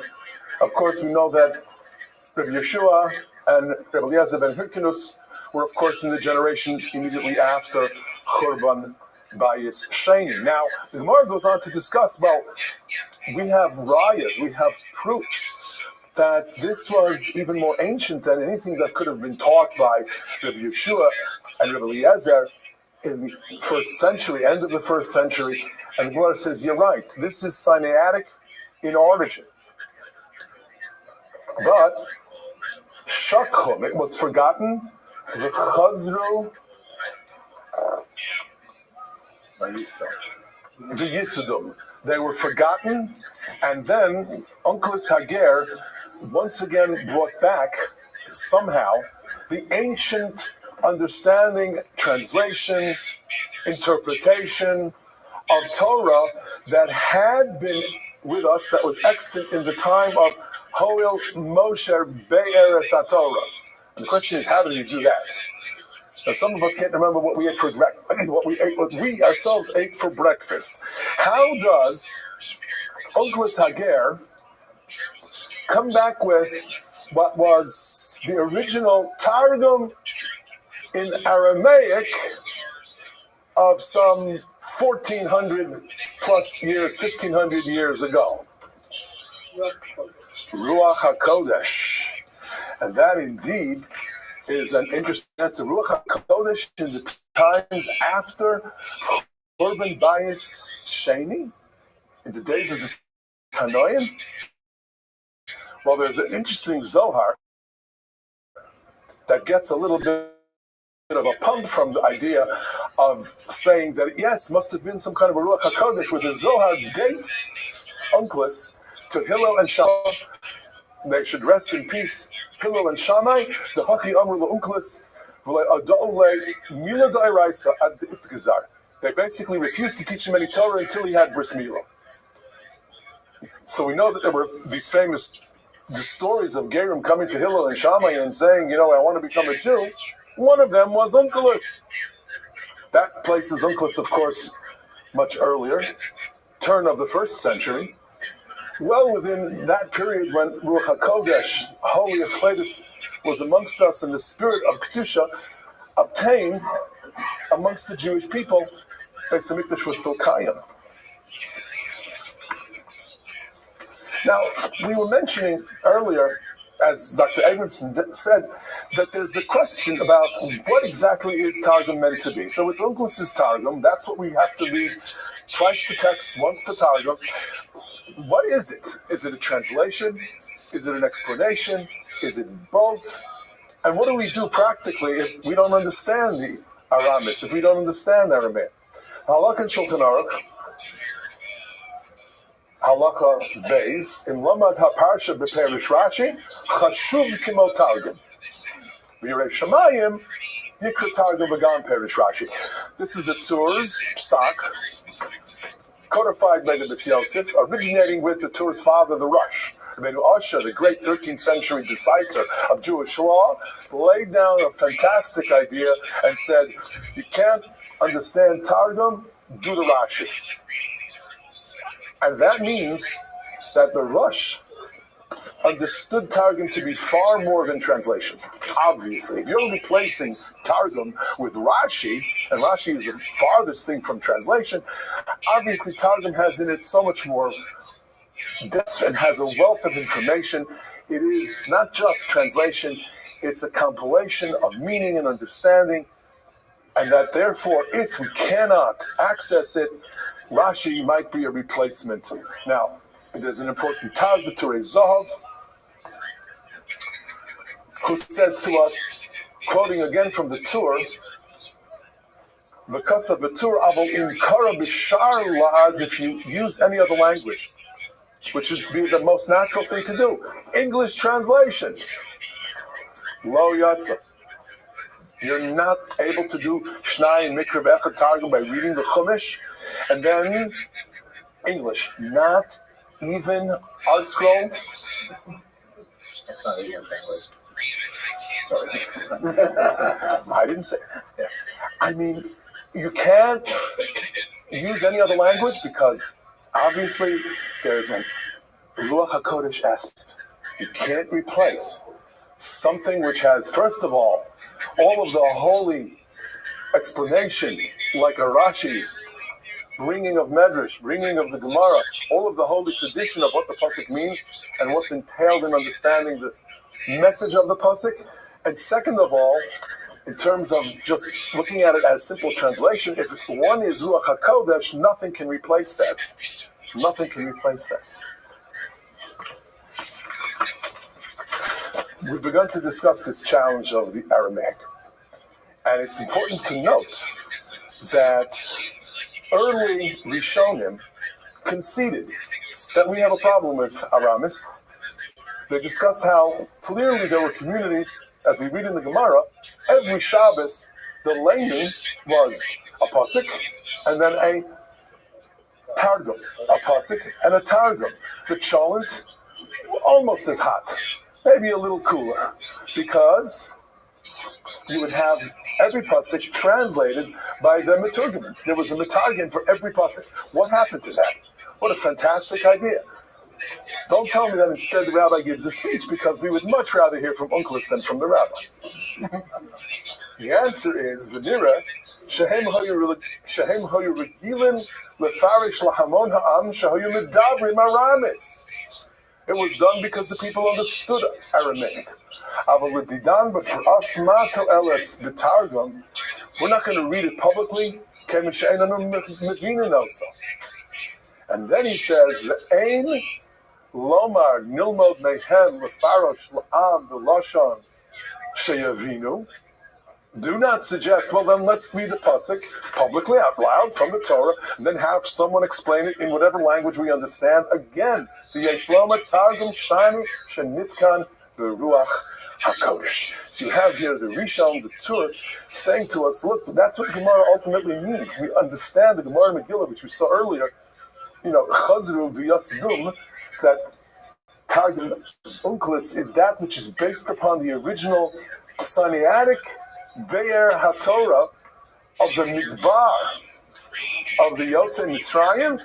That's because he was granted Ruach HaKodesh to be able to recompose and reconstitute that ancient Targum. But the Taz that you had us before said that if you don't understand the question, you can read it. So the Taz says that you can read Perushei HaTorah. And but that's indeed what the Taz says there. He says you can replace even the Rashi, but it would have to be not with a translation, but he says B'Ferush or B'Ferushei HaTorah. Correct. Now, we'll move on to something that again indicates to us how unique Aramis really is and why it might be worth our while to struggle through the Aramaic, even to acquire books, translations of the Aramaic. There's a fantastic Hebrew translation of Aramis written by, it just so happens to be an uncle of my father-in-law, Rav Tuvio Wine of Rehovot, composed Yain HaTov al HaTargumim. But there are, I believe, English translations of the Aramaic and commentary on Targum so that we can really reacquaint ourselves with the wealth of and the treasure of what Targum is all about. The Zohar says a fascinating thing. The Zohar in Lech Lecha says that the Malachim, the angels in heaven, as we know, shun Aramaic. It's a language that's meant to be uniquely ours, and what we express in that language is not for the ears, if you will, of the Malachim. That's a discussion for another time, why that's so. But the strong language used in the Zohar is that it is ma'us, it's really shunned, it's something that's very, very negative, if you will, in the eyes of the Malachim. And he says, V'hachi itzchik, and that's how it should be. Because this Aramaic Torah, which is Targum, is ours. It's uniquely ours. And there's no more envy of the Jewish people. Remember that famous Gemara in the Medrash that says that the Malachim didn't want the Torah to be given to us at all. And the answer was, Lo b'shamayim here, it belongs on earth. That's where it's lived, that's where it's practiced.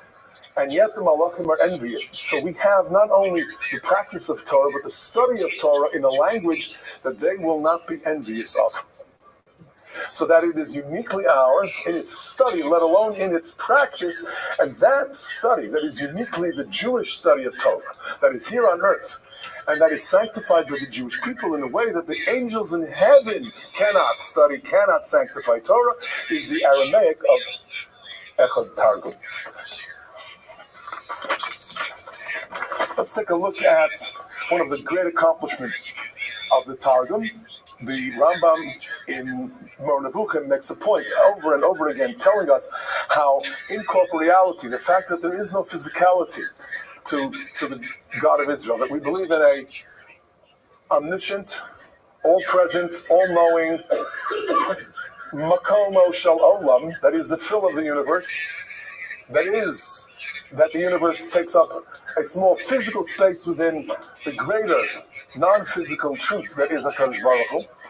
This incorporeality is something which a ger, a proselyte, would want to teach and show again and again and again. So there's a protective measure that the Targum takes. Anytime there's something that is implying motion, movement, action of a physical kind by HaKadosh Baruch Hu, Targum says, no, let's not translate, let's explain. And you will see in two simple explanations, examples from this past week's Parsha, where revelation takes place before all of the Jewish people at HaSinai. And the Pasuk says, I'm going to come to you in the thick cloud. And Targum says, I will manifest or be revealed. I will be experienced prophetically. My presence will be known.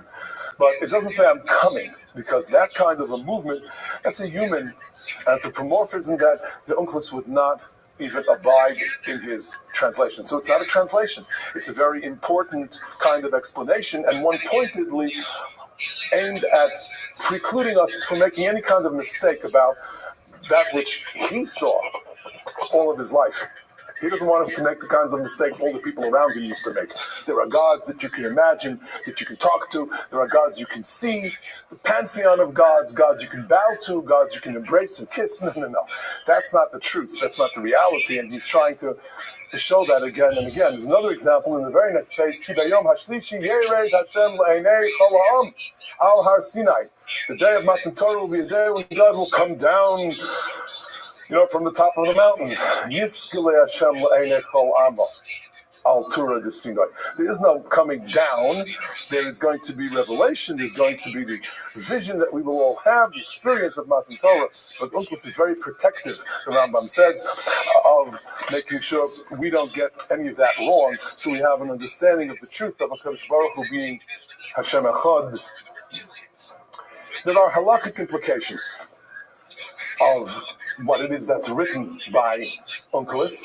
And we have here just 2 out of hundreds and hundreds of instances in Shalos and Shuvas and other Sfarim where people derive from Onkelos' commentary something very practical. The first one by the Chassam Sofer, the great scholar, really the most important, singularly important Jewish scholar of Central Europe of the first half of the 19th century, and his Talmidim and their yeshivos have impacted the Jewish world so greatly. But Chassam Sofer writes in a Shuvah where he's discussing the latter part of Milah, after the foreskin has been removed, the small, thin membrane that also has to be pulled back, he says, well, if that wasn't done, would you make a bracha? Because since the Milah hasn't been completed, so you've cut off the foreskin, but you haven't done that priya. And he's discussing this technical issue, and he brings a proof from the Targum on the pasuk Umol Hashem es levavcha ve'es levav zarecha. Ya'adi, I will remove, not cut. Ya'adi tipshus libcha. Removal, he says, is a bona fide understanding of what Milah means. So Milah, Umol Hashem es levavcha, doesn't have to mean gzar, cutting. It means revealing that which is otherwise enclosed or hidden. And therefore, for priya, while the cutting has been done, but that revealing of what lies underneath yet is going to be done, you make a bracha on that. And he's bringing proof texts and support from an Onkelos. Now it's fascinating that his Rabbi, Rav Nosson Adler, similarly once said something fascinating about the Aseres HaDibros. Everybody knows that in the Aseres HaDibros, lo tignov means kidnapping. Yet the Torah doesn't say specifically kidnapping. We have a Rashi in Parshas Mishpatim that implies that it includes all kinds of theft. And it would be nice to see in the Ten Commandments that God is saying not only kidnapping, but thievery of any kind is so forbidden and so abhorrent it even has a place in the Ten Commandments. Sure enough, Divrei Yatziv of the Klosenberger Rebbe, he quotes the Sefer Nesina Leger, fascinating name. Nesina Leger, meaning something given or gift to the ger. The ger is Onkelos. Nesina is Nosson Adler. That was his name. The great scholar Nosson Adler wrote this Targum to Targum. He wrote a commentary on Targum Onkelos, and he calls it Nesina Leger. And the Klosenberger Rebbe quotes him as saying that, look, when it comes to Lo Sirtzach, it says Lo Tiktol Nefosh. But when it comes to Lo Tignov, it just says Lo Tignuv. And that implies that according to Onkelos, Efshar de be'emet sover ha'Onkelos dekoi gam agnevas mamo. V'lochein nokat b'stama without nefash, without saying a person.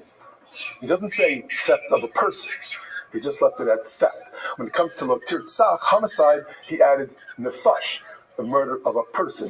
So we are being medayik in Onkelos, where he did add a word versus where he did not add a word, and we're saying, therefore, Onkelos seems to say to us, lo tignov is not just technically kidnapping, but any kind of theft is also included in the Aseres HaDibros. So we see that the tremendous amount of study that great scholars engage in when looking at the texts of Onkelos give rise to halachic implications to this very day, and have done so really through the ages. Let's conclude with looking at some of the examples of where his translation / compilation of commentary explanation have really enriched Jewish life, where his meaning to the words have such great ethical and moral implication. We'll have them in order as they appear in the Torah.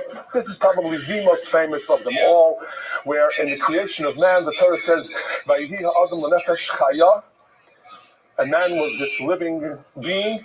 But no, that which the Uncla says is so much more important and so much more broad and gives us such insight into the greatness and potential within man.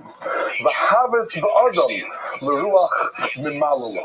That is that God's breath manifests, v'haves, God's breath manifests in man. It's given expression through that which man speaks, through the spirit in man, as that spirit comes to expression when a human being verbalizes his thoughts, his aspirations, his hopes, his fears.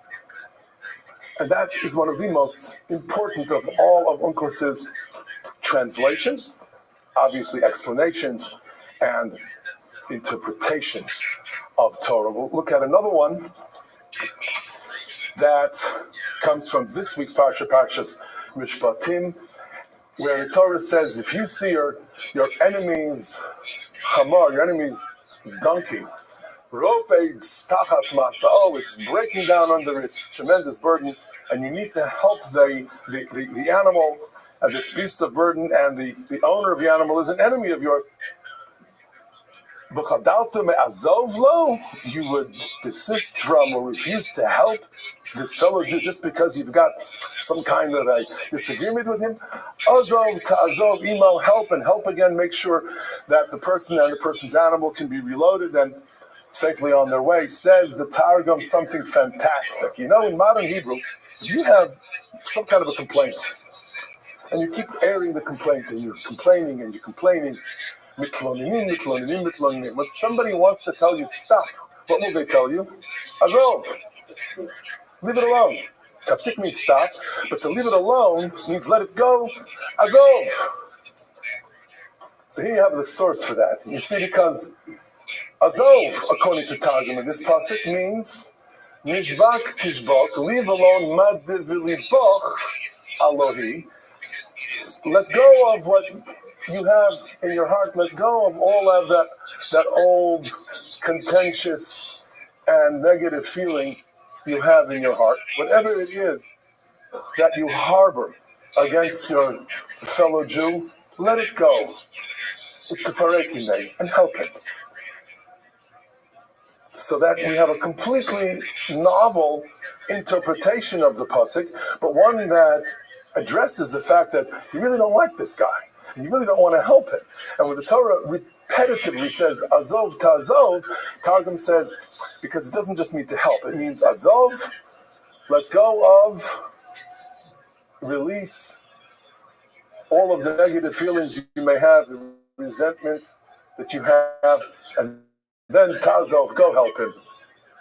And finally, something that really helps us all of us work hard, all of us trying to earn a living, all of us know we can't take credit for our successes. HaKadosh Baruch Hu tells us very pointedly, we have to remember, it's not kochi v'otzen yadi asali as a chayal ezeh. It's not because I'm so smart, not because I got my great degree, not because I've worked so hard that I've amassed my fortune or that I'm successful. No, we have to remember,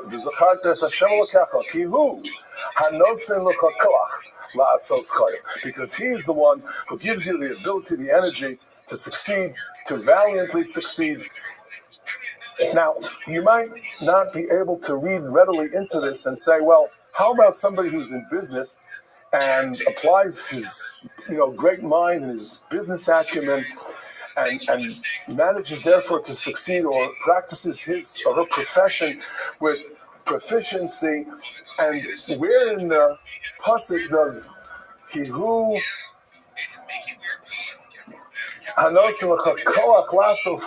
Where does it say that it's about my ability to use my mind well and practice my profession or pursue my business pursuit successfully? Says the Targum. And remember, this is Sinaitic in origin.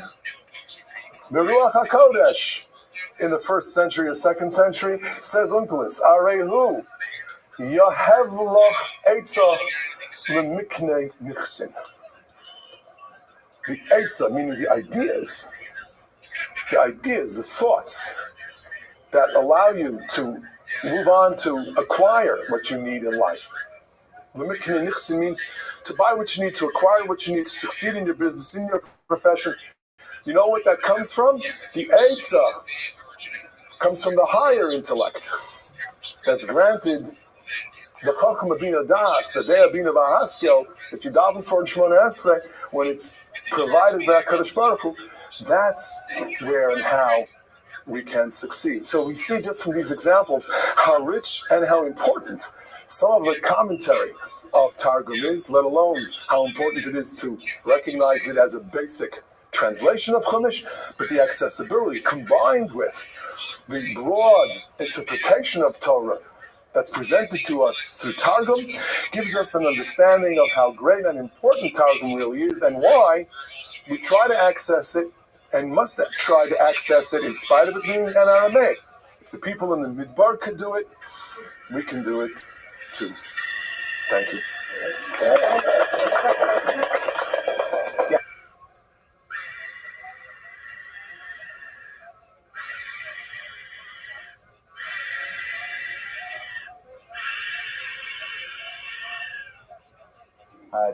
It's a great honor to be here for the 5th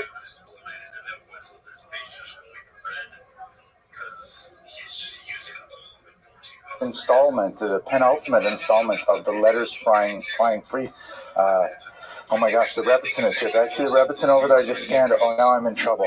She is going to tell her father about this. I'm really nervous now. We'll start all over again. Okay, we're in the penultimate meeting of the Letters Flying Free.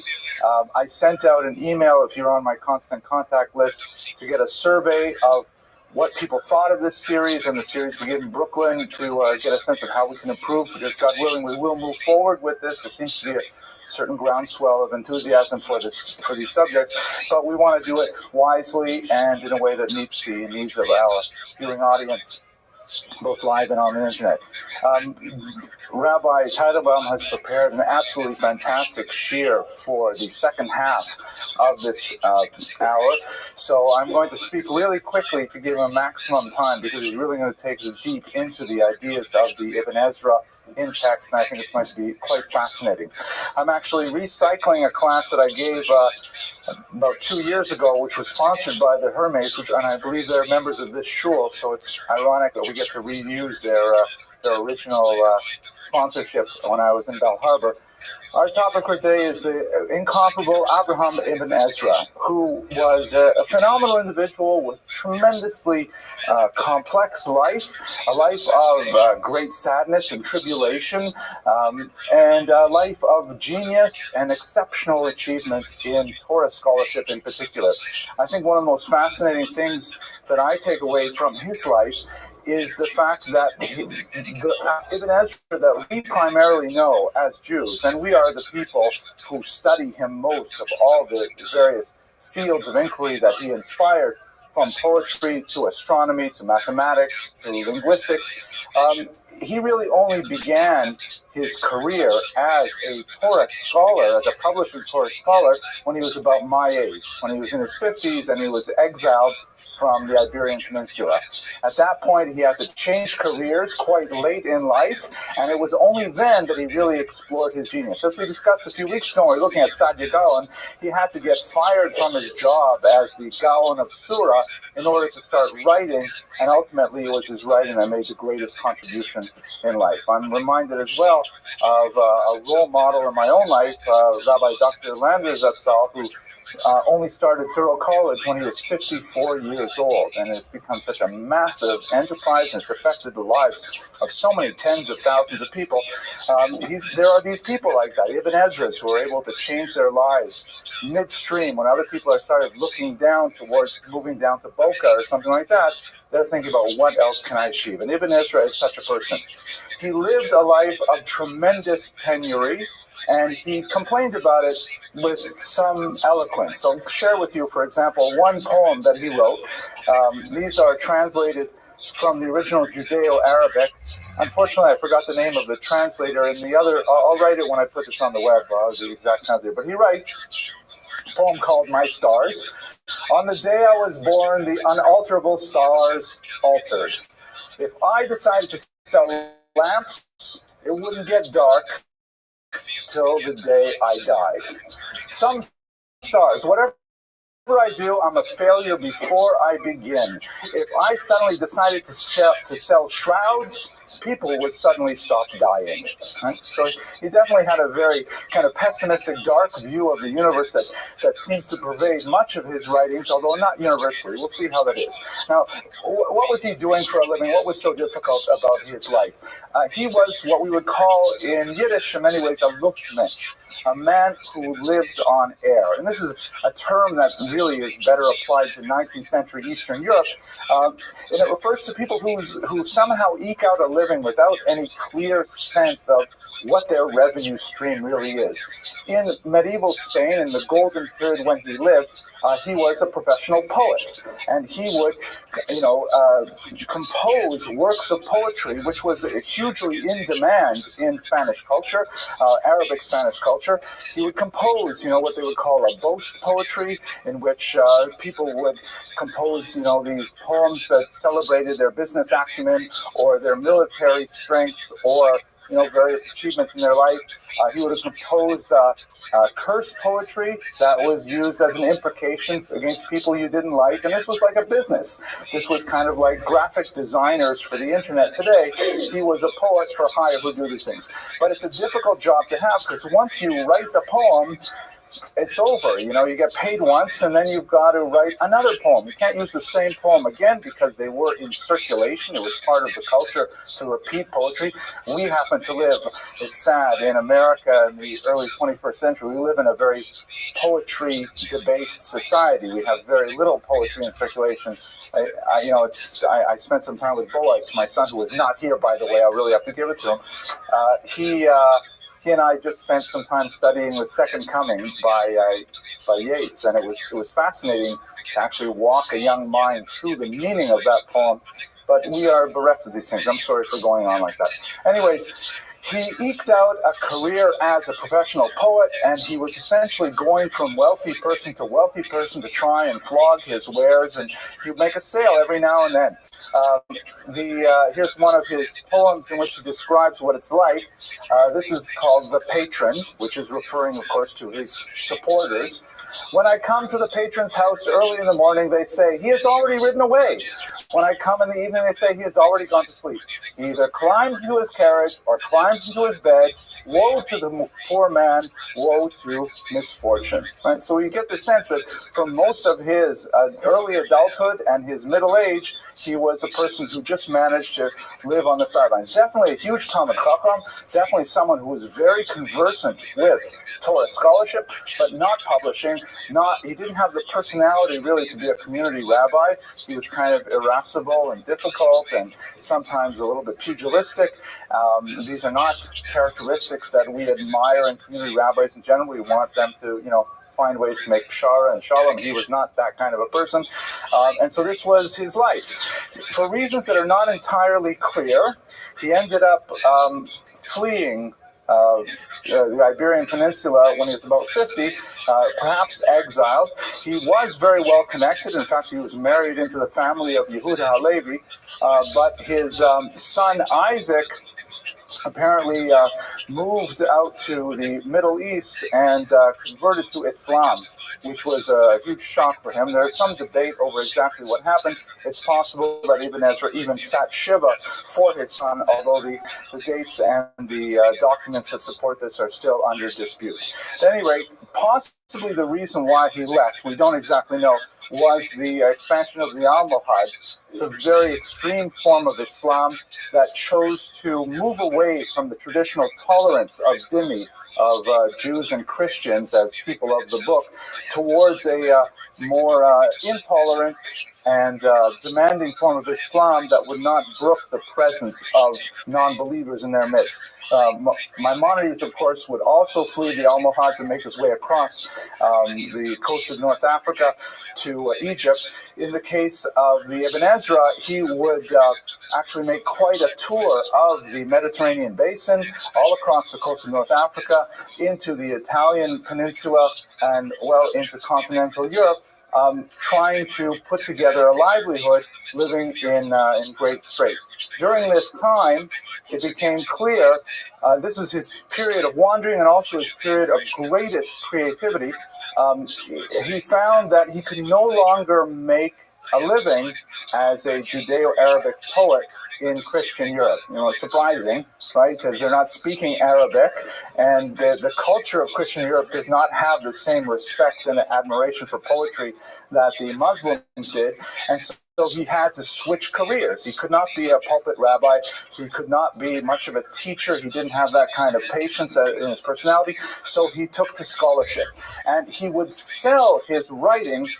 Quite often, he was so broke, he actually had to sell his original manuscripts. That's why we actually have multiple copies of many of his works, because he would sell it, the original. He had no more money even to buy more writing instruments, and then he would have to write it again from memory.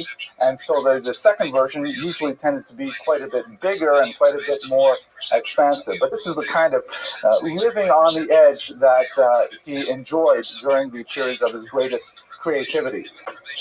And this is when he really came into his own as a Hebrew scholar, as he wrote his greatest works on astronomy, on grammar, and of course in Torah scholarship, which Rabbi Teitelbaum is going to speak of in quite a bit more detail.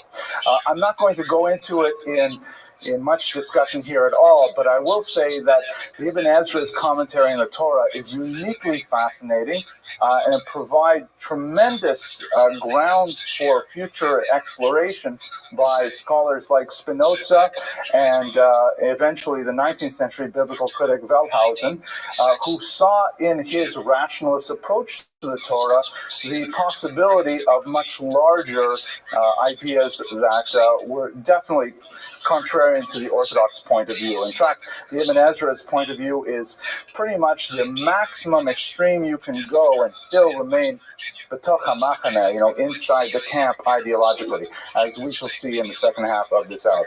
He has a big problem with Midrash. He tries very hard not to rely on Midrash as a source for biblical commentary. This puts him at tremendous odds with figures like Rashi, of course, figures like the Ramban, who we spoke about early in the series.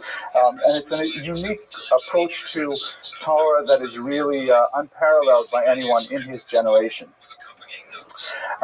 Halacha, nevertheless, let us not mistake the fact that he remained very much an observant Jew, very much adherent to halacha, and was often engaged in heavy polemics with anyone who would impugn the value of halacha. He had significant arguments with the Karaites, a movement that started a few centuries earlier that argued that the oral Torah was a human rabbinic invention and it was not actually divine in origin.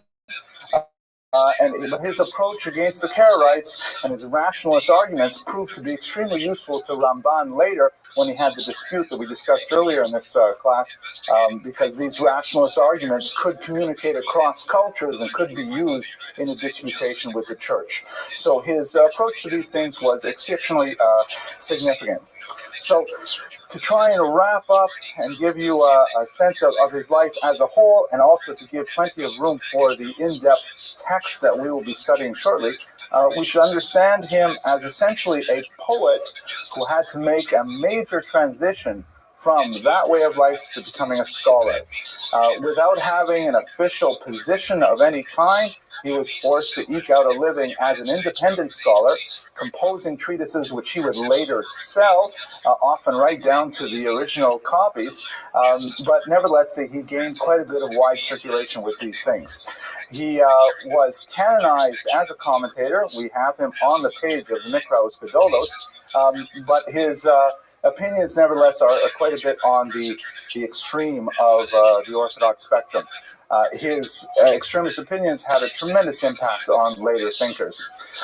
His thought actually crossed over into the Christian world as well. His poetry was translated into Latin, other languages, such that even in the 19th and 20th century you see examples of his work. Robert Browning wrote a poem which cites a Rabbi Ezra, referring to Ibn Ezra. Of course, Ibn means son of, and so it's not quite correct to call him Rabbi Ezra because he is Abraham's son of Ezra. But Browning wrote a beautiful poem, Grow Old With Me, which is an ode of homage to the great biblical commentator.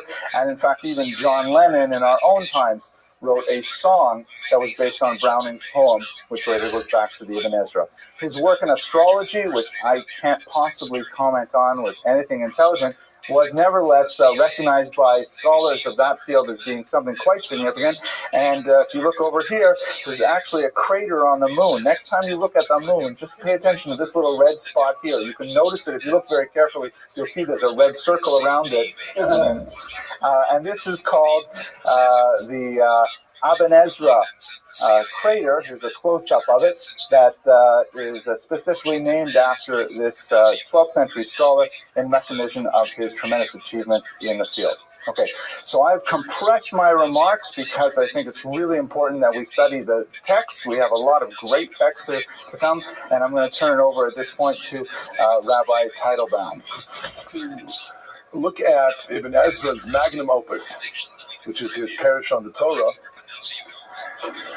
which is known as the Sefer HaYashar. We call it, of course, more commonly the Ibn Ezra. And you can see just from his opening remarks how proud he is of the work. On the one hand, you also begin to sense how facile he is in the language in Lashon HaKodesh. He says here, Sefer HaYashar LaAvraham Hashar, to Avraham the poet, Uba'avosos hadiktut nikshar.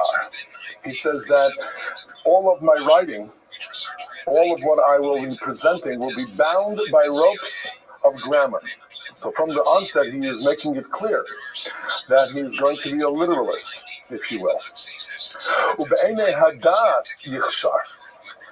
Those with intelligence will see that this is really the right way to address the Torah and to comment on the Torah. They will see fit to follow in my footsteps. V'chol tomcho mu'ushar, those who take this, and maybe he is saying those who support this kind of work, he always was lacking in the kind of support he would have liked, they will be very, very fortunate.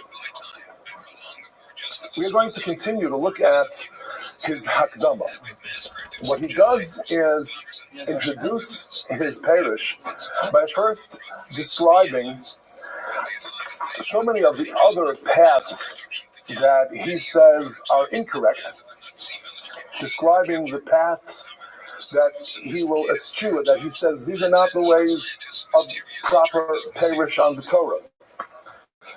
And the first that he says is not quite what we should be following is the path of, let us call it, lengthy exposition. By the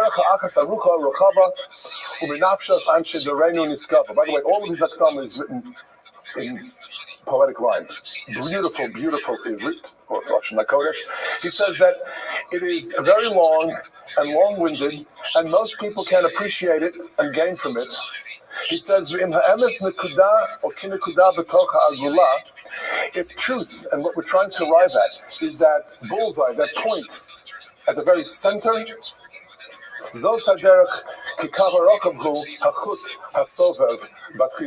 then going into expansive, long, lengthy dissertations on Torah, that's like maybe getting at that circle surrounding the bullseye, but you're never really reaching your target. And then he goes on to say, for instance, he talks about the Rabbi Yitzchak HaYisraeli, and some of what he wrote. He writes how in other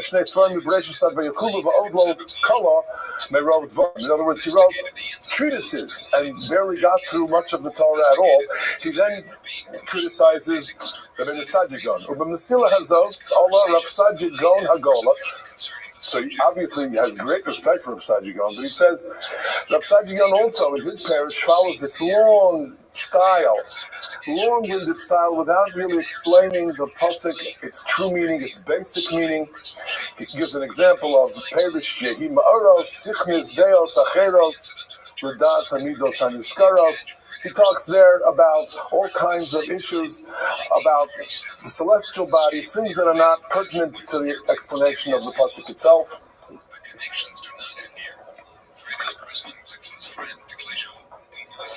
Here, from Bereshis, Perik Beis, pasuk Yud Aleph, where the Torah describes the great rivers. So Rabbeinu Tzadigon identifies this river as the Nile. And how do you know it's the Nile? Asks Ibn Ezra. He suggests, Ulai Bachalom Ra'am. Perhaps Ibn Tzadigon saw it in a dream. There are all kinds of mistakes that have been made. In Kain, Lo Nishan Al Kalamosav. We will not rely on things that he dreamt up, but he does defend Rabbi Tzadigon and says, look, he had to say something. Ulai Asakein L'Chvod Hashem Ba'avur Shetirgim HaTorah V'Lashon Yishmael. It's being translated, after all, by Rabbi Tzadigon into Arabic and with their alphabets. Therefore, he needed to say something and he needed to give some explanation so that otherwise people are going to say, what's he hiding? Or is this not a really true reflection of what is in the Bible? The fact is that Ibn Ezra, importantly, is the first great Spanish commentator on Torah, where there had been none in Hebrew. What had preceded his work all had been indeed in Arabic in that part of the world. Another example, however, of his beautiful writing, his scientific ability to mix astronomy, astrology, and Torah. It's long-winded, though. He was allowed, I guess, he permitted himself that. And that is that in Parshas Yisro, he actually shows how each of the Aseret Dibros connects to a specific constellation. And as you get closer and closer to the more basic and human kinds of issues of Lo Sivtzach, Lo Sinach, and finally Lo Sachmod, they are the lowest constellations. And he explains this all very beautifully. But of course, it's a philosophical approach, and it's more of the long-winded approach than the literalist approach. Then again, he wrote a Be'er HaKotzer. He had a shortened version originally, and only wrote the more expanded version of his parish. The one we have is on Shmos. Most of the rest of it has been lost. Now, the next path that he says we should not follow, the second of the four paths that he negates, the path of the Karoim. As we heard before, the Karaites deny that there is a Torah Shabbat path. It's a rabbinic conservation. He calls it Derech Psal Tolim. Haderech HaSheniyan, the second path. Bachrua Psal Tolim, those crooked people. Imhem Yisraelim, if Jews take that path, if they think they're getting to the truth, they don't even know where to look. And then he talks about Anon, the founder of the Karaites, Binyamin ben Mashiach, Yeshua. They don't believe in the works of the great Chachamim. They don't believe in Torah Shabbat path, so therefore they end up erring to the left, to the right. Everybody says whatever they like about how to understand the pasuk.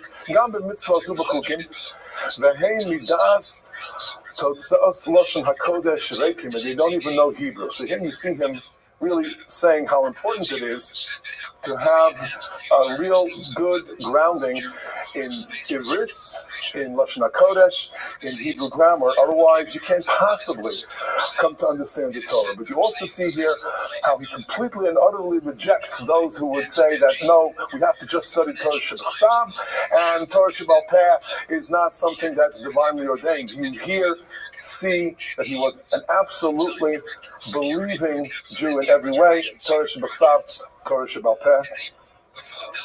Some of the examples in which he says something almost critically, really, it's more than jocular. He is actually ribbing the Karaites. The pasuk says in Bereshis Chavtes, "Ve'enei Leah rakos." Leah's eyes were somehow watery. She was tearing up constantly because the Medrash says she was destined, she thought, to be married to Esav. So here he quotes Ben Ephraim. Ben Ephraim is a character. Ben Ephraim, Shehuchos of Aleph, Rakos is mixing an Aleph. It should be Aruchos, Tamo Aruchos. She had long, narrow eyes, and that was the problem. And Ibn Ezra says he's wrong. V'hu hayachos Aleph. It is he, Ephraim, who's missing the Aleph. So instead of Ben Ephraim, his name is Ben Parim. Arox. Let's go to another example of that kind of, let's call it his rejection, if you will, of the Karaites. You know, the Torah says that in Mitzrayim, that the Jewish people were to eat because they had to leave B'chipazon. They should be dressed and ready to leave Eretz Mitzrayim. So he says, it seems to be a city in Algeria, in Argolan. They eat their Seder dressed that way, ready to go. They're all mistaken. And he says, when Pesach comes, let them go, let them leave. Let them go into exile. And finally, another example, where in Parshas Mishpatim, you have the famous psukim of Ki Yigov Shor Ish Es Shor Re'egel. And it's about one ox goring another ox. The ox of one Jew gores the ox of a second Jew. And he says Ben Zuta actually interpreted or misinterpreted this to mean that the ox gores its fellow ox, when actually, correctly, it means that the ox of one Jew gored the ox of a fellow Jew. So he says, Amr Ben Zuta ki re'egu toha l'shor. He didn't realize Kishar Ish Samachu, it's the shor of a man, and so too Shor Re'ehu, the ox of his fellow man. Ve'elu Shor Re'ah Ben Zuta Levado. You know, oxen have no good friends except for Ben Zuta. He's okay. So we have another path. A path of mysticism and a path of, let's call it, obscurity, where that which we don't understand in Torah is hidden and meant to be hidden. And most of Torah, therefore, is allegory. And he says, no, that's not our job. HaKadosh Baruch Hu gave us the Torah. God gave us the Torah to understand, to live by. And we can only live by it if we first understand it correctly. By and by, however, in this piece, when he talks about this derech choshech va'afela, he said it's entirely nechutz l'kav hagula. It's outside that circle entirely, let alone not getting to the bullseye. Outside the circle entirely, he says, Hem habodim libam l'chol advarim sodos v'munasim ki hataros v'hamishpatim chidos. They think it's all, some kind of a riddle and some kind of a parable or allegory. I'm not even going to go into much length as to rebut any of what they claim, but what he does say, importantly, is there is one thing that they are right about. Every mitzvah, every precept of the Torah, we have to apply our hearts and minds. Netuah, that is in our hearts with God's wisdom implanted in us, that we are to study the Torah. It's a fascinating concept. We are able to come to the truth of Torah because we are Hashem's people, and He has planted within us the ability to understand the Torah. Therefore, since He has given us that God-given gift, let's use it. Let's study. Let's mine the treasures that are contained within the Torah. And if we come upon something that we can't understand, he says, then maybe we have to say, well, it's mystical. But otherwise, he says before that, if we can't logically understand it, then we have to reject that which is illogical or that which is implausible. And then there are some obviously famous cases in which Ibn Ezra says that we have to make sure to read the Torah literally, understand what happened, for instance, at the Akedah, and not necessarily accept every opinion midrashically offered. And we'll get into why and how we can look away from some of the midrashim according to Ibn Ezra. But before we get into that, let's just look at this example. We have Yitzchak at the Akedah. How old is Yitzchak at the Akedah? Chachamenu tell us, he quotes, Yitzchak at the Akedah was ben 37 shanim. He was 37 years old. He says, look, im divrei kabbalah mikabel. I readily accept it if that is a tradition from Sinai, generation after generation, fine. But he says, miderach svara ein ze nachon. Because if he's 37 years old, then the whole celebration of the courage and the devotion of Avraham Avinu should be actually the courage and celebration of what Yitzchak was ready to do at the Akedah. It should be all about Yitzchak and Yitzchak's courage and not Avraham Avinu's courage.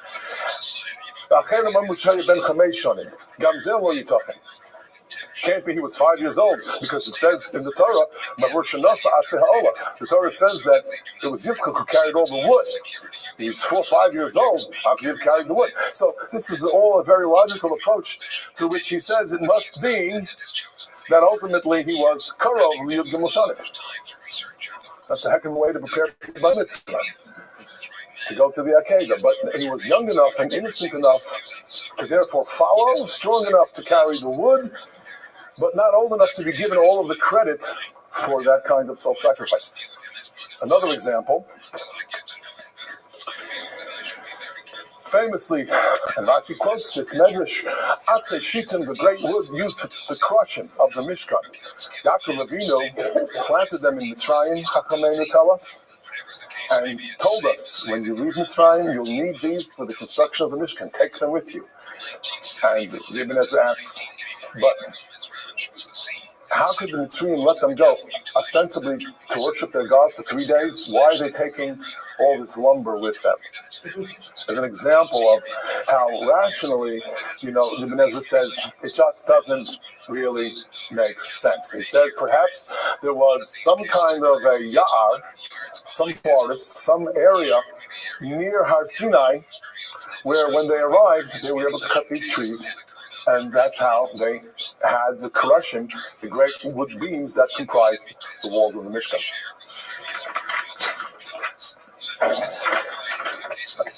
The fourth path that Ibn Ezra says we should reject is the path of homiletics, of drash. And he says, with a very organized pattern in it all, he says, Krovel Nakuda, it's close to the truth. Everybody runs after Medrash. We all enjoy it, we all learn it and study it. He says, from Greece and Rome, it's been a tradition that they don't use their heads, they don't think and weigh the relative value and meaning of the truth of the psukim.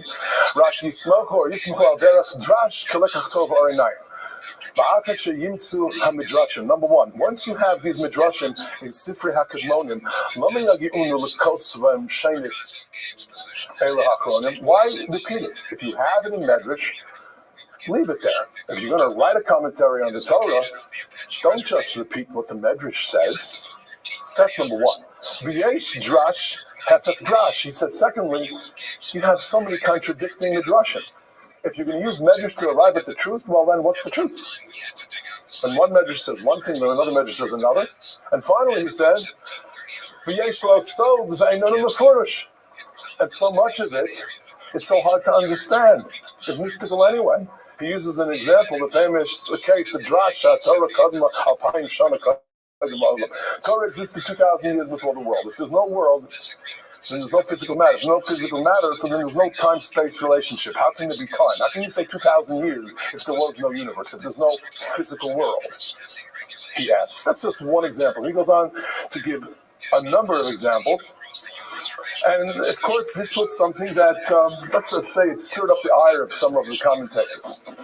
Here you have a Tiferes Yisrael of the Maharal, where he quotes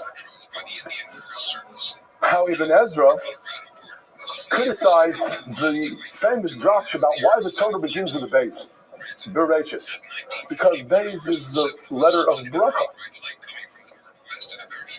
And it's an important idea, and we accept it, of course, as true. And Ibn Ezra says, no, beis can stand for all kinds of things. And he gives lists and lists of words that are of a negative nature that begin with a beis. Bitlu hatochanos. Koheles says, you'll come to your old age and your teeth don't work anymore.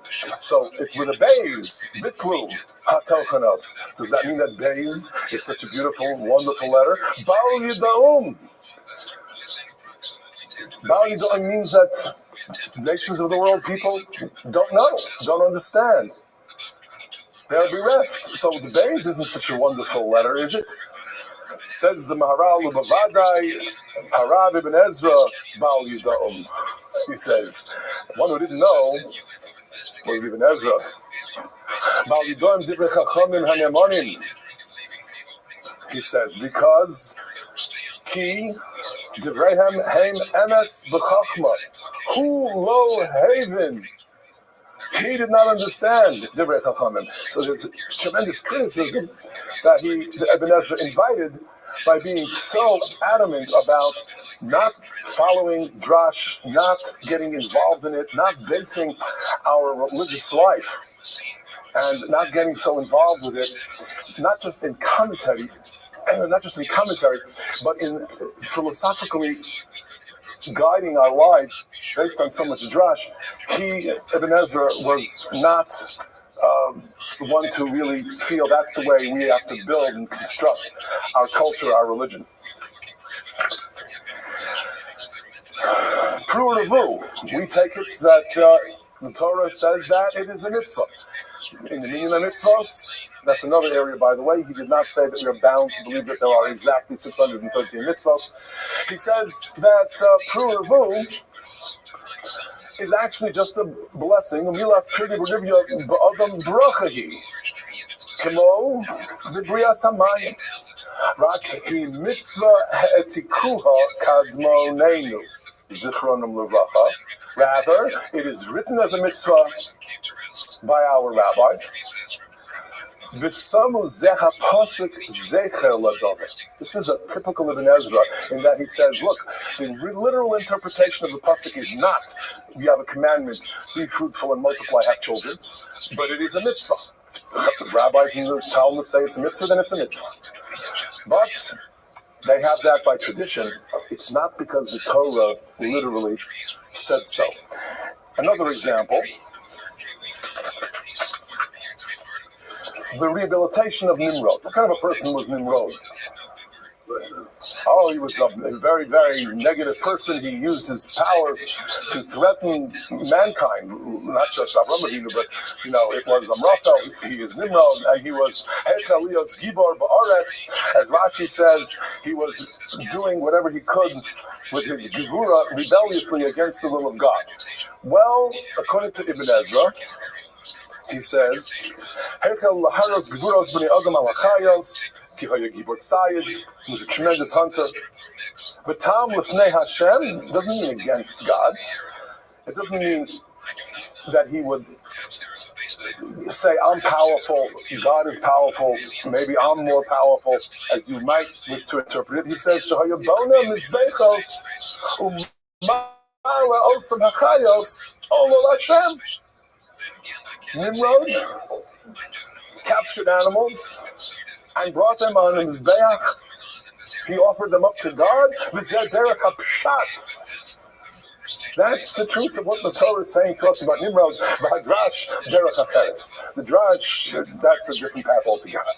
So that's a bit startling. Most of us are familiar with these interpretations as taught to us by Rashi. There's a very important mention of Rashi in Ibn Ezra's Safra Blura, which is really a grammatical work, where he says, Ein Mikra Yotze Midei Pshuto V'hadrash Hu Tosefes Tam. It is just an added flavor, an added sense of what the Torah might be telling us. V'hadoros habayim, generations are followed. Samu kol drash ikar v'shorish. They've made so much out of drash. Kireb Shlomo Zal, like Rashi. Shapiresh Tanakh al derech drash. He, Rashi, comments on all of the Torah, Yivim Ksuvim, homiletically, and he says, V'hu choshev. He thinks, Kihu al derech pshat. He thinks he's writing pshat. And then he says, V'ein b'svarav pshat rak echad minei olef. Really? Pshat in Rashi? It's all drash. 1 in 1,000. That's a bit of an exaggeration, but he's really clearly adamant about what kind of parish we should or shouldn't use as we study Torah. He says Pshat in Rashi is 1 in 1,000. So what he does say is the right path, is the path of the Hebrew grammarian and literalism. Haderech HaChamishis Musad Perushi Aleha Ashus. I am basing and founding my commentary. V'hi ha'yeshara b'einai. It's what I think is proper. Nochach pnei Hashem. Asher mimenu levado ira. I only fear God. V'lo esa ponim b'Torah. V'achapes heitev dikduk kol mila b'chol ma'odi. I will look for the meaning, the true meaning of each and every word in the Torah. I will then explain it as best I can. He says, wherever you find the word for the first time in Tanakh, that's its anchor. That's its basis. You shall extrapolate from there what it means and how it's applied elsewhere in Tanakh. So here we see in these first few lines how much he wants to tell us to emphasize studying literalism, studying the language, appreciating Hebrew diktuk. He says, as far as other interpretations, he talks about, where you have a word that's malay, a word that's chaser, it's with a vav, it's without a vav. He says, rak l'tinokos ta'amehem tovimhem. For young children, that's the kind of Torah that you may want to teach. But as adults, really, we have to know the truth of Torah. We have to study it very carefully and with a great deal of emphasis on what he would say is literal understanding. Let's see where his literalism sometimes, however, led him. Goat's meat and milk. It says it 3 times in the Torah. Rashi explains how Gdi means a young animal, be it a goat or otherwise. Says Ibn Ezra, no, a Gdi is a goat, period. At the same time, it became extremely luminous, lighting at Rabbi least Shlomo Amar ki Gdi hu hakatan harach. But Ibn Ezra says no. Gdi gadol migdiizim. That's why sometimes it's called Gdi, sometimes it's called Gdiizim. Not that there's another kind of Gdi. A Gdi always means a goat. He explains, therefore, that the Torah actually never talks about meat and milk if it's not goat meat. But Chachamim Kiblu, there's a tradition from the time Torah was given. Torah Shebal Peh, Shelo Yochal Yisrael Basar B'Cholov. But it's not something found verbatim in the Torah. Here he really says something that halachically is difficult to answer. It's basically unfounded, where he says that chelev, the parts of the fat of an animal that's otherwise kosher, that there are cuts of chelev that we are not allowed to eat. He says that's only if it's a korban. If that animal is a korban, then the chelev is not allowed to be eaten. And here we have a real difficulty. We know that Chachamenu said chelev is prohibited, period. But he says, and here are his words, Haraya, the proof is, Raya Gemura, Shamar b'sefer Eile Hadvarim, b'basar taiva, shehu chol, where it's not a korban, sheyochlenu kulo. It seems to say in Devarim you can eat all of it, v'lo hotzi rak es damo levado, b'shlosha mekamos. Only the blood may not be eaten, but the chelev seems to be permissible. It is this kind of commentary that the Yamshel Shlomo, the great Rav Shlomo Luria of 16th century Lublin, says you just have to reject the Ibn Ezra and cannot live Jewish life based on what the Ibn Ezra says. We certainly will not follow his halachic guidelines. He says that although the Rambam, in a letter which might be attributed to the Rambam, seems to tell his son to study Ibn Ezra, Rav Shlomo Luria says, Achalohoya Bal Talmud, again, we have Ram Ibn Ezra, Asher, Lohoya Bal Talmud, V'rov Binyano, Uperusho, Al Derech Haschuna, V'hativim. It's all about astronomy, physics, science, the Kabbalas, Chitzoni Yusaf, Tris, B'kama Makomos, Keneged Divrei, Chachmei HaTorah V'hatalmud. Therefore, there are things that are midaraisa, which Ibn Ezra mistakenly says are rabbinic. So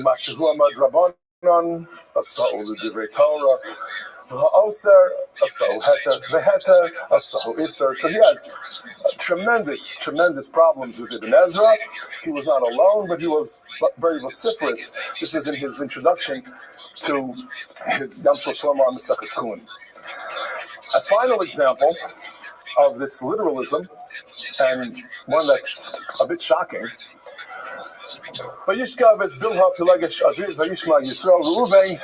The Torah says, literally slept with Bilhah, one of his father's wives.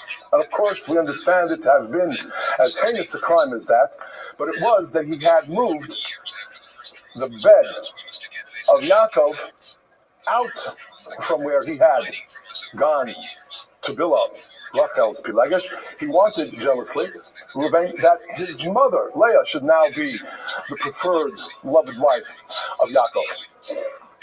In his commentary, Ibn Ezra says as follows.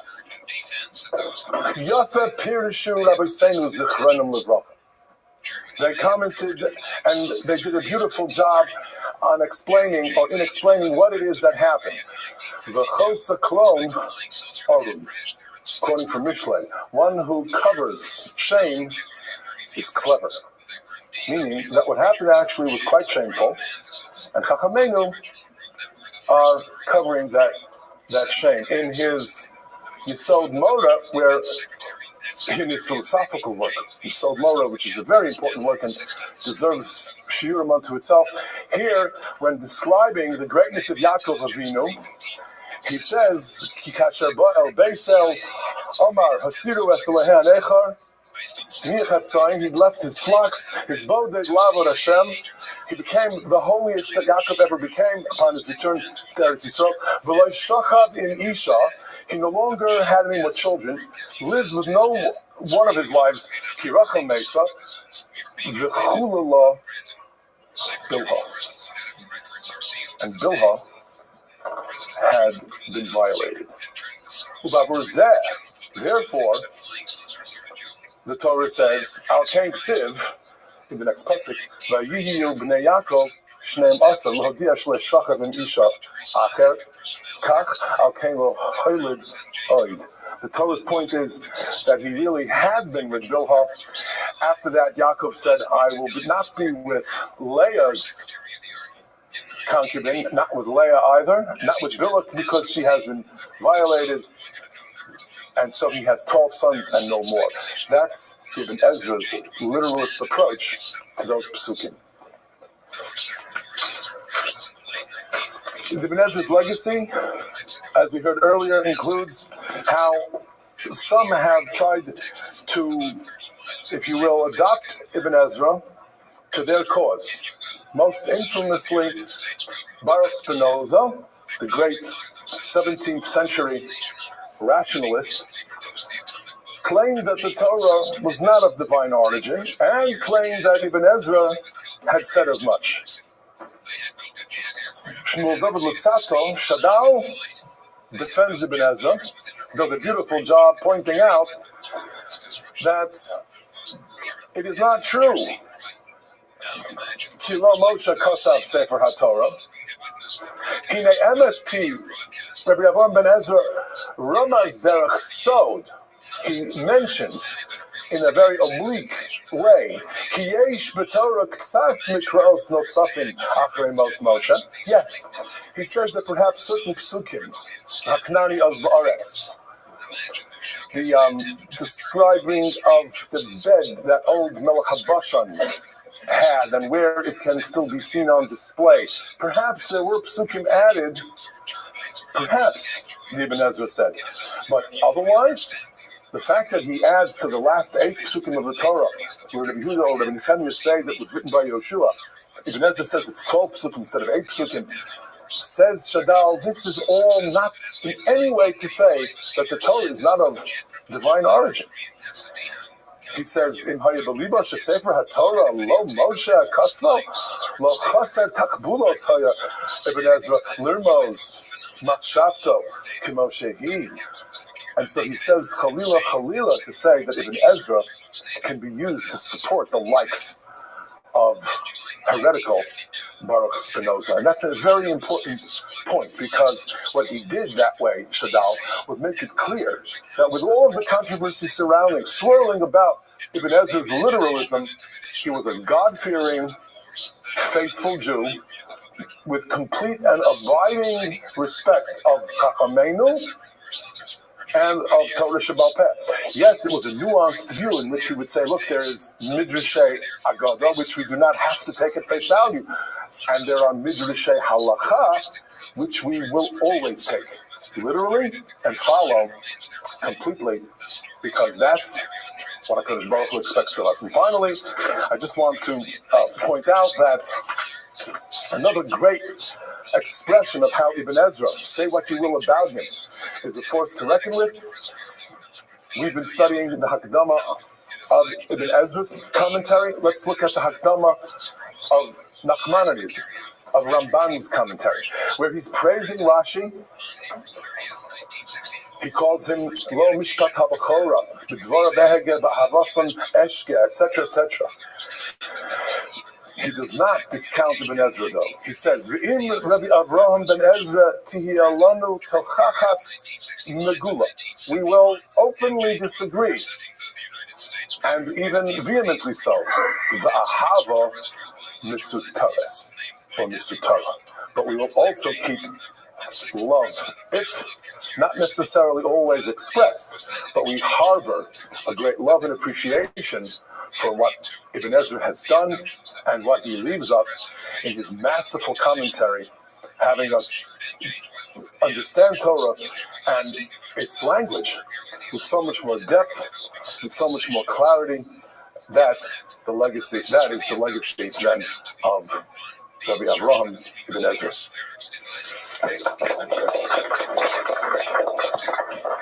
Devices used for the biological monitoring, tracking, and control of the abductee. 2. Implementation of hypnotic suggestion to carry out a specific activity during a specific time period, the actuation of which will occur within the next 2 to 5 years. 3. Termination of some people so that they could function as living sources for biological material and substances. 4. Termination of individuals. Ladies and gentlemen, sorry we're starting 1 minute late. I will speak faster to compensate for the time we lost.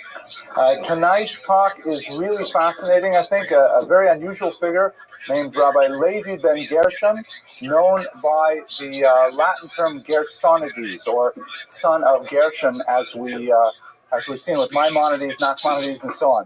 It's a fascinating figure who really, in many ways, encapsulates the nexus of Jewish and scholarly non-Jewish work in his century, in the High Middle Ages, and the kind of research that he produced, both in the secular realm and in the Jewish realm, are really amazing when you understand the context of 12th and 13th century France in particular. So my goals for tonight are to give you just a sense of the backdrop. We're going to concentrate on the ecclesiastical history and on the economic history of the Jews at that time, just to give you a sense of the kind of environment in which he operated. And then I'm going to highlight a few of the areas in which he was active as a scholar, and I'm going to basically leave aside all of his Jewish research, which is really quite fascinating and controversial, and I will leave that to my very capable colleague and friend, Rabbi Trump. So that is the plan for tonight. Okay, let's get started straight away then. So here's a great picture of him. This is obviously an Israeli stamp from 2009 to commemorate Gersonides' contributions to astronomy.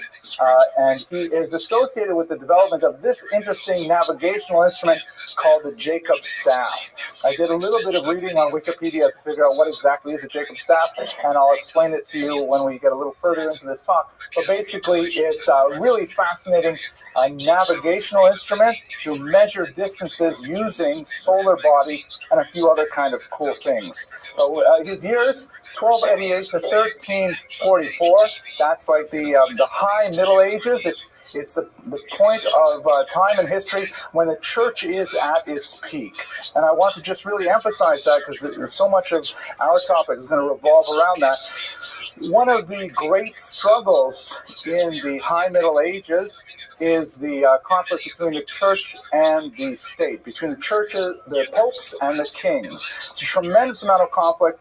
The churches generally try to stick with dogma and ideology, and that is generally not so good for the Jews, although in some interesting circumstances they actually would come to the defense of the Jews when dogma was favorable in that way. Whereas the temporal powers generally saw the economic utility of the Jews and tried to enact legislation that was appropriate to draw more Jews and encourage their settlement in European regions. We shall see that there are a lot of tensions involved in that between church and state, and the Jews eked out a very difficult existence quite often in the 13th century in particular as a result of this conflict. Let's go ahead. Okay, so first of all, here is just a quick overview of some elements of church history. The high point of the church's power in the 13th century is, without a doubt, the work of this man, Innocent III. It's a very ironic kind of title for a pope because he is widely recognized as one of the most anti-Semitic popes of history. He was quite obsessed with the Jews, and he enacted a lot of legislation, of papal legislation that was adhered to through much of Europe that restricted Jewish activity on a social and an economic and on a demographic level as well. perhaps the most notorious of his innovations was a series of codes enacted at the Fourth Lateran Council early in the 13th century that, among other things, required Jews to wear distinctive dress. One of the most common expressions of that distinctive dress is this conical hat shown here that is known as the Judenhut, or the Jew's hat. It was not a complimentary look. It tended to accentuate the features, and it was kind of like a silly sort of hat that was designed to make the Jews look ridiculous and also to stand out from others, because Innocent III was very concerned about the social fabric of that would allow Jews and non-Jews to mix readily, and so the Judenhut was designed to be a specific marker that would help Christians avoid commerce with Jews, both intellectually, economically, and socially. He also, later on, the Fourth Lateran Council developed other forms of distinctive Jewish dress. The Jewish badge was developed at this time. It was not, contrary to popular opinion, the yellow star of David. That developed much, much later. It was typically a coin, a round badge, sometimes worn on the back shoulder blade and sometimes on the shoulder, that was usually yellow in color, and it was a reference to the coins that Judas received for betraying Jesus. That was supposed to be the metaphor there. Also sometimes shown are tablets, like the round top tablets, the Shnei Luchot Sabris of the Ten Commandments are sometimes used as a badge. But the Judenhut is perhaps the most popular. And it's actually a boon for art historians, because that means whenever we look at these kind of medieval images, we can always pick out who is a Jew. Here you have a Jew conversing with some ecclesiastical figures. Here's another picture that shows the Judenhut in a form that you may see more familiar today. What kind of hat does that look like? It looks like a clan hat. That is a strange irony of history. That's not the answer I'm looking for, but it does look like a dunce cap, right? That's what we call it in Canada, dunce cap, because it was like, that's like the hat of shame, right? It's like the opposite of what you put around dogs' necks. Just turn around, put it on their head, kind of thing. And like the witch's hat, right? Because Jews in the 14th century in particular were very much associated with the devil and with witches, and so we have kind of secularized it and kind of made it fun with witches and the Halloween and Broadway shows and things like that. But in reality, it comes from the Fourth Lateran Council, and it shows its expression into first in Jews and then to other nasty people that we don't like. Here is one of the other developments in this period of time, the 13th century, was the evolution of disputations. And you'll recall we discussed in the very first class the great disputation that the Ramban was involved in 1263. These were a regular feature of the 13th and 14th century. Even going into the Tortosa disputation in the 15th century was an ongoing occurrence where Jews were forced to participate in these debates, which were show trials of Judaism. Judaism always was meant to lose in these debates. The dispute that Ramban participated in 1263 was quite unusual in that he really won the debate and humiliated the opposing side, but in reality it was usually something that Jews simply could not win. They had to endure it. And the consequences of these debates were typically forcible attendance at churches to listen to sermons, sometimes ritual humiliations like a yearly slap on the face to the head of the Jewish community on the eve of the holiday of Easter, things like that. In this shot, of course, you can see this woodcut. You can see ecclesiastical figures here, and Jews wearing the Judenhut, again, easy to identify them. The ecclesiastical figures here are using hand gestures, which in medieval art are very aggressive and polemical. Pointing like this is considered to be a very strong gesture of instruction, of didactic instruction. And the Jews, meanwhile, are not making eye contact, and they're kind of like looking to their books, trying to figure out how to respond to the critiques and so on. So that was a feature of the 13th century. There's one guy pointing over here. Yeah, I thought you'd point that out, Boaz. That's a hard question. I'm not sure why. Okay. And finally, you have the ongoing attack on the Talmud in the 13th century, which is really quite nasty.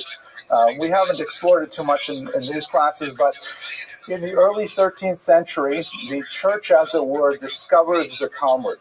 A convert to Christianity named Nicholas Donin explains to Pope Innocent III, hey, you know why the Jews aren't converting to Christianity? The whole thing is because they have this secret book that the church can't read because it's written in Aramaic. It's not written in Greek or Latin or even Hebrew. And if you read that book, you'll see there's so much indoctrination there, convincing the Jews to remain Jewish, to deny Christianity. It says all kinds of libelous and slanderous things about the founder of the church and so on. And so Innocent III gives him the nod, and there's a lot of investigations, disputations go along with it, and ultimately the Talmud is burned. And these are precious manuscripts. These are not, bound volumes that are mass-produced. We're talking about handwritten manuscripts of incredible value, according to the records of the early 13th century. In 1242, some 42, or maybe it was 24, I may be reversing numbers, wagon loads of Talmudic manuscripts were all burned in Paris. An incredible array of documents that lost forever. So that was the first major one, yes. So these are kind of like the anti-Semitic, church-inspired anti-Jewish legislation that occurs in the 13th century. Definitely a very inhospitable environment from that perspective. Let's move. So that's kind of like the ecclesiastical legislative environment. Let's look at the economic history of the time as well. Very important thing that actually reverberates throughout Jewish history is this piece of church legislation called the Decretium Gratiani, or the Law of Gratian, who was a major church thinker in the 12th century, shown here, who codified a law that had incredible economic implications for Jews. Basically, he read Book of Devarim the same way that Jews read it. When there is a prohibition on interest, it has that phrase that says you're not allowed to charge interest to your brother. To the stranger, you may charge interest, but not to your brother. So Jews read that as and Muslims too, incidentally, read that as a prohibition of interest between co-religionists, that Jews may not charge interest one to each other.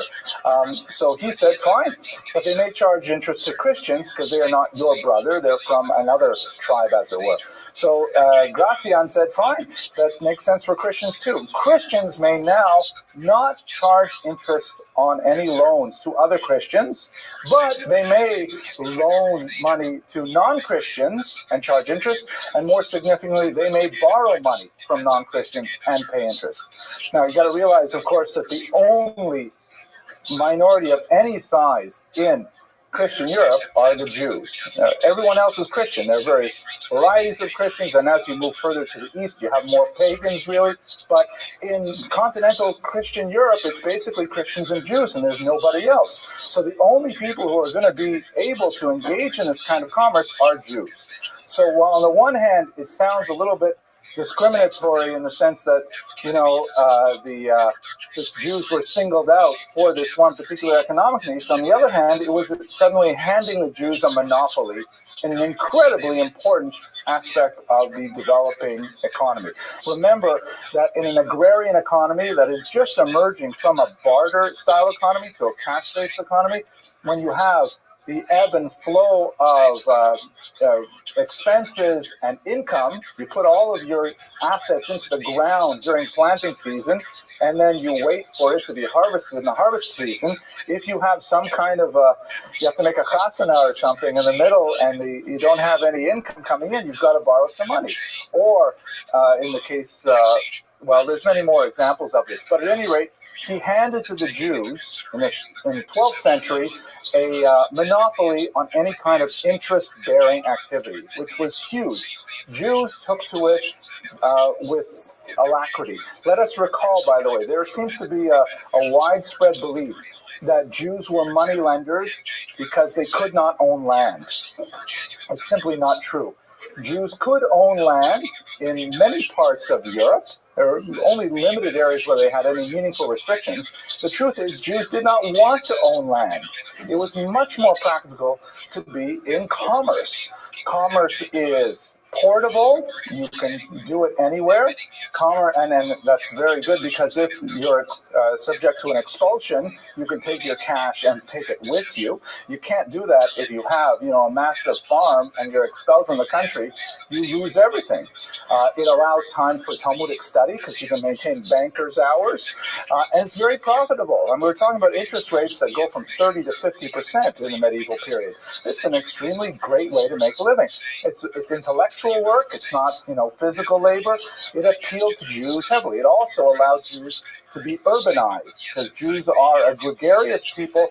We like to live in close proximity to one another. We have to live within walking distance of a synagogue, of a mikveh, of a Chinese restaurant. All these things have to be really close by. Now I have to say a joke with sushi. But, this kind of work was extremely helpful for Jews because it gave them that kind of lifestyle. I'm a little bit worried about time. Let me just skip ahead, because I want to make sure that Rabbi Trump has it. Here's another great picture. You can see the Judenhood here, an interesting kind of take on it.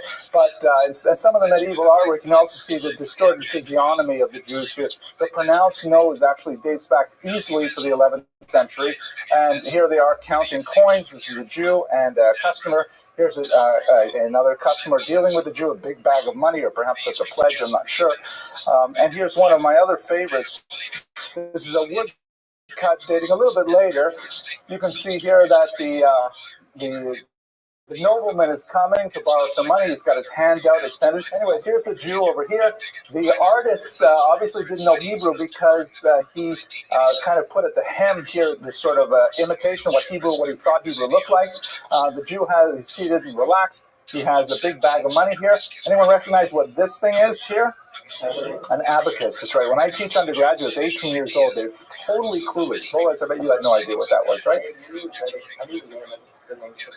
Oh, right. Okay, very good. Sure. So that's the abacus. And he uses that to calculate, right? It's talking about, it's clean work, it's intellectual work, it allows time for Talmudic study, it's a great way to make a living. However, it provokes a certain degree of animosity, because everybody likes to borrow money, nobody likes to pay money, and absolutely nobody likes to pay interest. This is especially the case when people with power borrow money from the Jews, which happened frequently. Even kings and nobility would enter into these economic relationships with Jews, and what would happen is the debt ratio would raise a little bit too high, and so it became much more expedient for the rulers to simply expel the Jews. Then, of course, they would realize, wait a second, now we have no credit whatsoever in our society because of the laws of gratia. We better invite the Jews back. And as you can see, just from this list, and this is France alone, I haven't even bothered with the other countries, when legal historians look at the history of legislation, they see the same laws passed over and over and over again, it means that people are ignoring the law. If you see so many signs, do not jaywalk, do not cross against the light, you know that people are crossing against the light all the time. And so France alone, you can see between the 12th and the 14th century, there's 5 expulsions just in France. Because as Jews become wealthy through their money lending and the debt ratio is high, the nobles simply say, get out, that's it.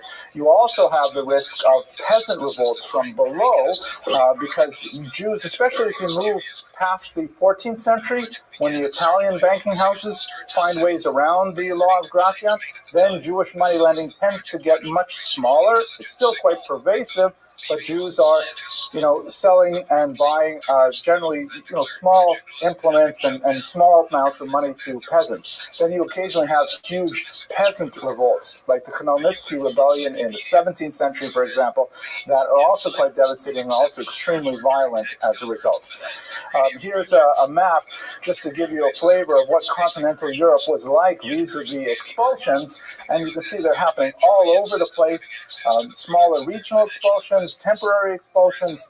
This map also does not indicate the number of states that imposed restrictions where Jews could stay in place, but they simply could not engage in money lending for 10, 20 years, and then they would say, okay, money lending is good, let's do it again, and then the debt ratio would go high. It was a very tenuous and difficult time for Jews.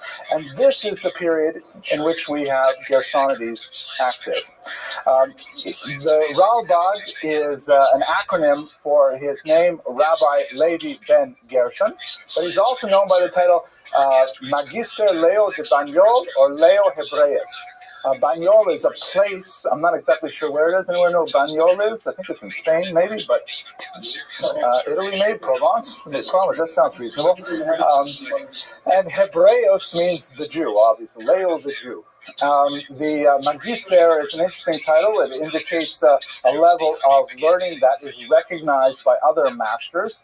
This is still a period when university studies as a whole were really quite primitive, and was just beginning to emerge from the ecclesiastical circles to become secular institutions.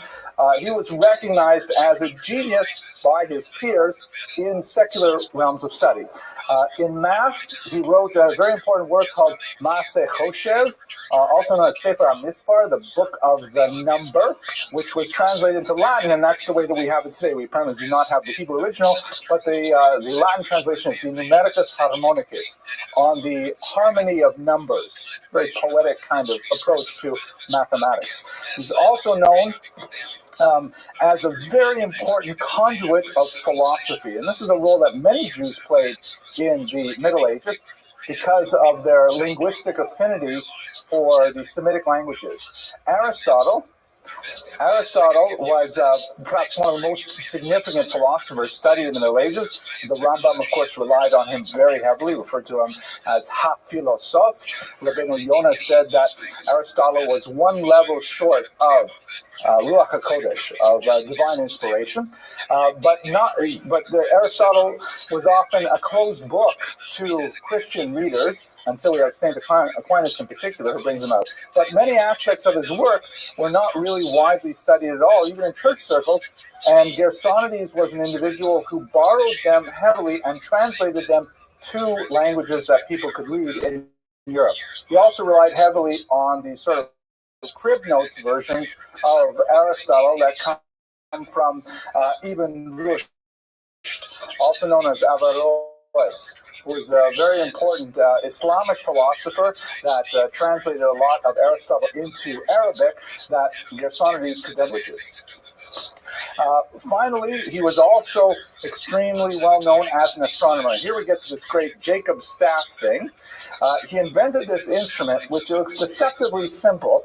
I'm not exactly precisely sure how it works, but it's a way, it's got this kind of crossbar here with measurements on this rod, and by eyeballing a fixed point on the ground and a fixed solar object and lining up this crossbar to make sure that you can see both of them at the same time with no gaps in the line of sight, you can then make calculations as to how far apart these things are. And if you are in a moving ship across the ocean or something like that, you can use it to determine how far you have traveled vis-a-vis the relationship. Check this out here. These are cool drawings. The resolution isn't that great on this projector, but you can see here's someone who is actually figuring out with the Jacob staff the distance between the moon and a star. Here's some people using it to calculate the height of buildings. Really interesting applications of this very simple instrument that Gersonides invented. And by the way, modern surveyors use this technique even today. They're still working with this thing invented by the Rabbi some 700 years ago. This is a more modern version of it. You can see that it's a little bit more refined because it has several levels, but the markings are all on the side. The same basic instrument that has tremendous usage. Now, what I'm not going to go into today because we have Rabbi Trump to speak in much greater detail about it, but he was also a huge polymath. And again, this is in a period of time where the division between the sciences was not altogether fixed. I mean, a person who was really smart was expected to be smart kind of across the spectrum. We didn't have such high levels of specialization of the sciences and literatures and so on. And so he was an incredible Talmid Chacham, viewed with considerable controversy in many circles.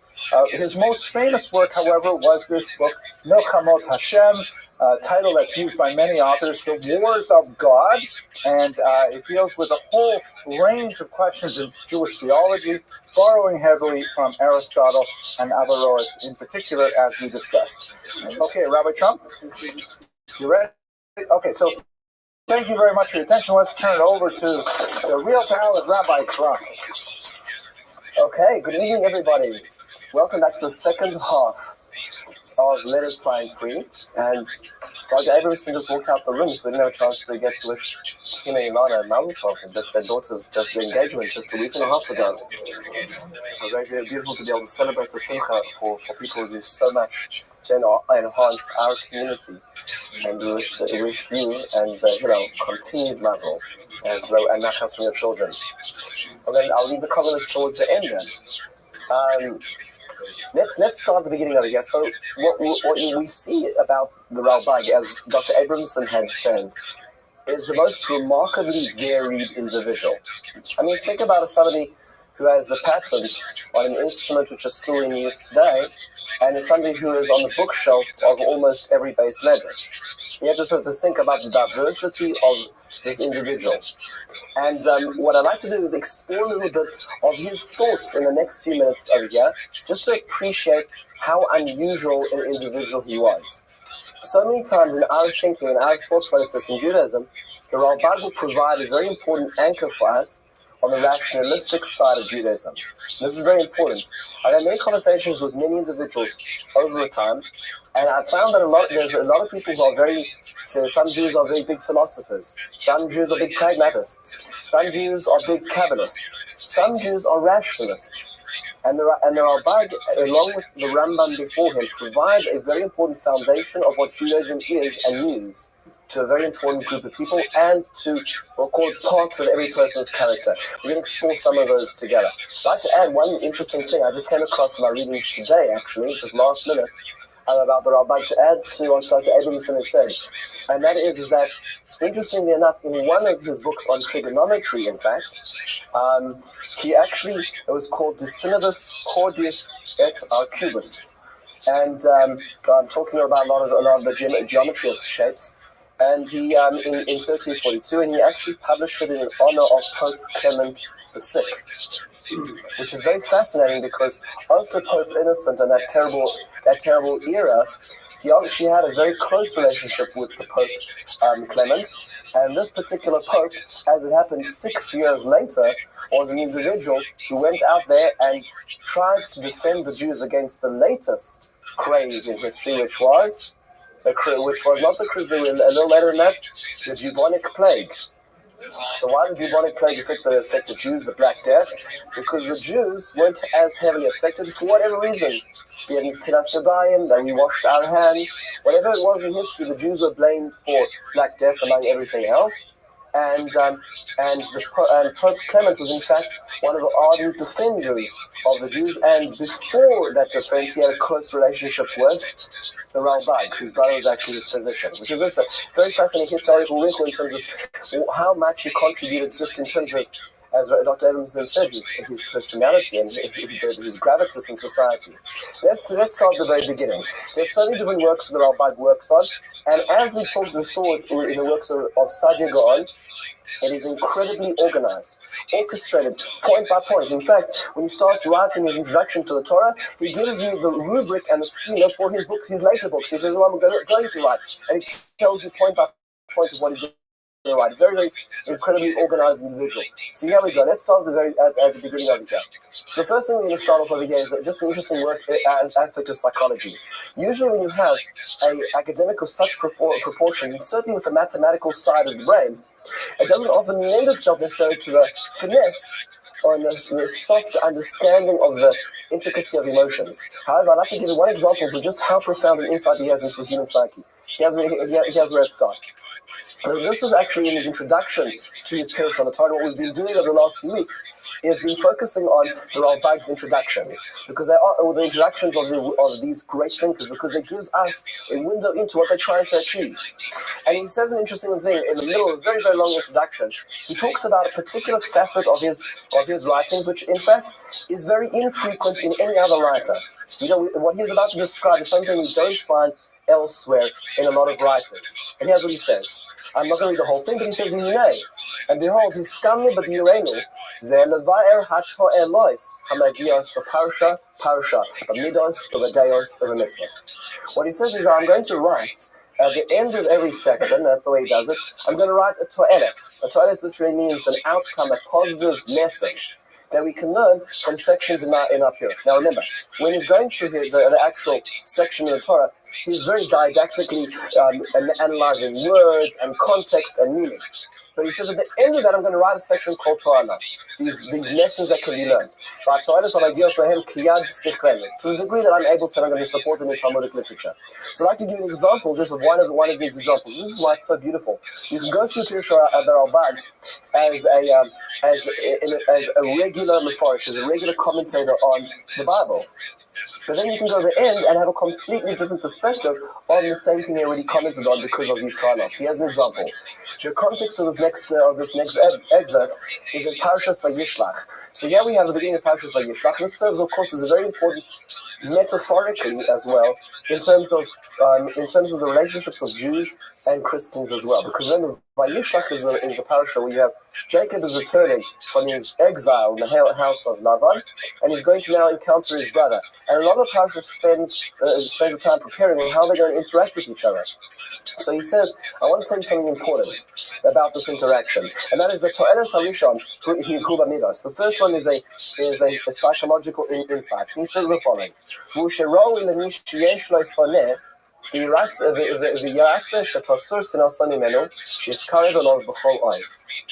you have somebody who's really have a relationship with angst, there's a lot of pain, there's a lot of baggage in that relationship.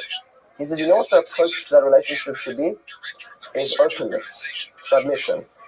And you tell the person what's going on, the things, your fears, your humility. It says, when you stick out your hand, as painful as it is, as vulnerable as you make yourself, it says that's the greatest key in to breaking a relationship of power and anger of yours. That's a fascinating idea. How do we see this? And he describes how we learn this directly from the interaction of Yaakov. Yaakov has now had 22 years of estrangement from his brother, and his brother feels, in his own realm, very rightfully wronged by Yaakov. And now his brother's coming back. What does Yaakov do?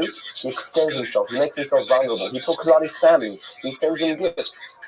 He opens himself up in what perhaps would be a counterintuitive move. And says the Rabbi, we can learn from this. How many times in relationships do you have a relationship where the response is to harden? Because that's perhaps the only way we can dig in our defenses. And what ultimately we're learning from this is in a healthy human being relationship that ultimately does not resolve it. What resolves it is this. This is an example where the Rabbi will look into, and beyond his grandiose and his perspective and as an academic, he just says, on a humanistic level, we're dealing with other people. And you can think in the backdrop of his mind, Christians and Jews, right? You can think about what he must be dealing with on a daily basis. Is be vulnerable. It's a very counterintuitive point, but anyway, but something which has great impact in life today. Here's on to an interesting part of his life. The Rabbi is going to be ardently rational, which means to say that any woo kind of aspects of Judaism are going to be downplayed by the Rabbi and the camp of the Rambam. So as an example, when we talk about supernatural beings, so who are supernatural beings? Examples. So let's say any encounter we have in angels. Are there angels in the Bible? The answer is absolutely. The Bible talks about angels all the time. There's angels who are explicitly visiting Abraham and by his tent. There are angels who are struggling with Jacob later on. There's lots of angels in the Bible. So how do you work with that? We are coming now from the camp of the Rabbi, who's heavily influenced, like the Rambam was, by Aristotelian philosophy. And the world of the spirit is something which is completely devoid of any physicality. So how do you have a spiritual being having any physical interaction with a human being who is completely, or almost at least interfacing on a physical level? So here's what he says. This is his commentary on the parasha of Vayishlach later on, where Yaakov struggles with an angel. He says the following. This is in the third source. He says, Yaakov levadai, and Jacob remains alone. So he's busy bringing over his extra belongings over from the side of the river. And what happens? What happens to Yaakov? That apparition appears where? In his dream, which means to say, take a snapshot of what's going on over here. What position is Jacob in at this point in time? He is horizontal. That struggle that's going on is in the head. It's not in the nighttime. It's not with some stranger. He says,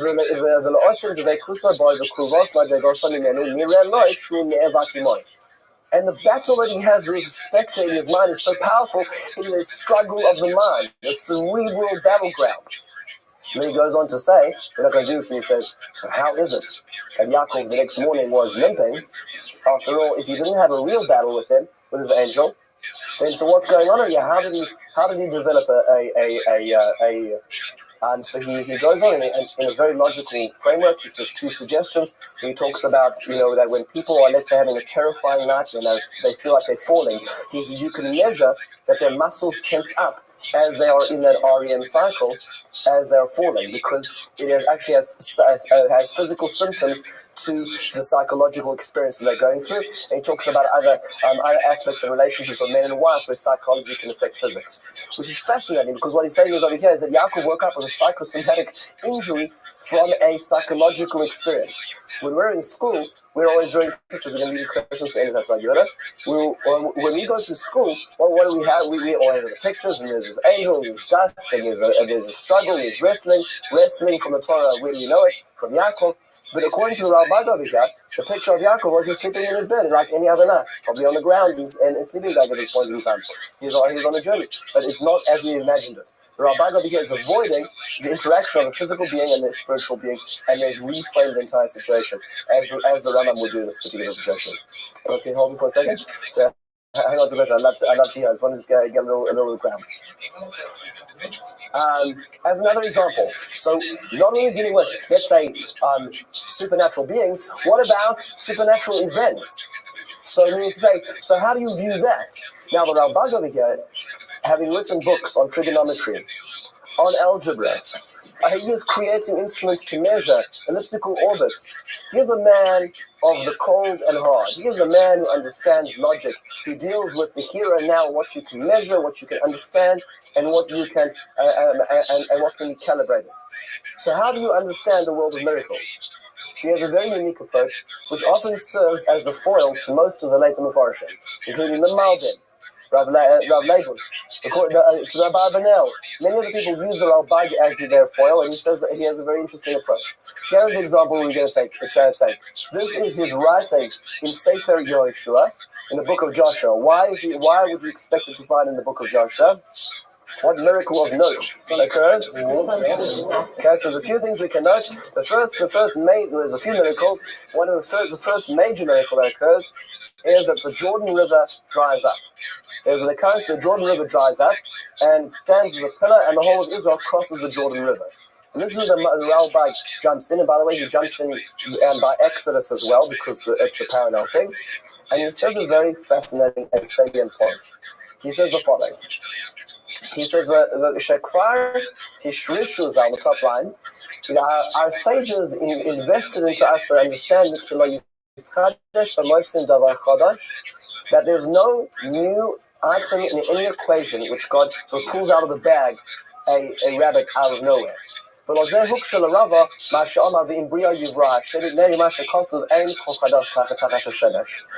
that's why in the Gemara, one of the sages, Rabbi, one of the central sages of the Talmudic time, was concerned how was it that God created this open earth where Korach falls down as it's described in Korach. How could this be that there's a new aspect of creation? The Gemara has to deal with that. And then he goes through a number of examples. In the midst of his examples of miracles, and we're going to deal with them in just a second outside, he says a very interesting point. And this is really essentially his argument by the underline. He says,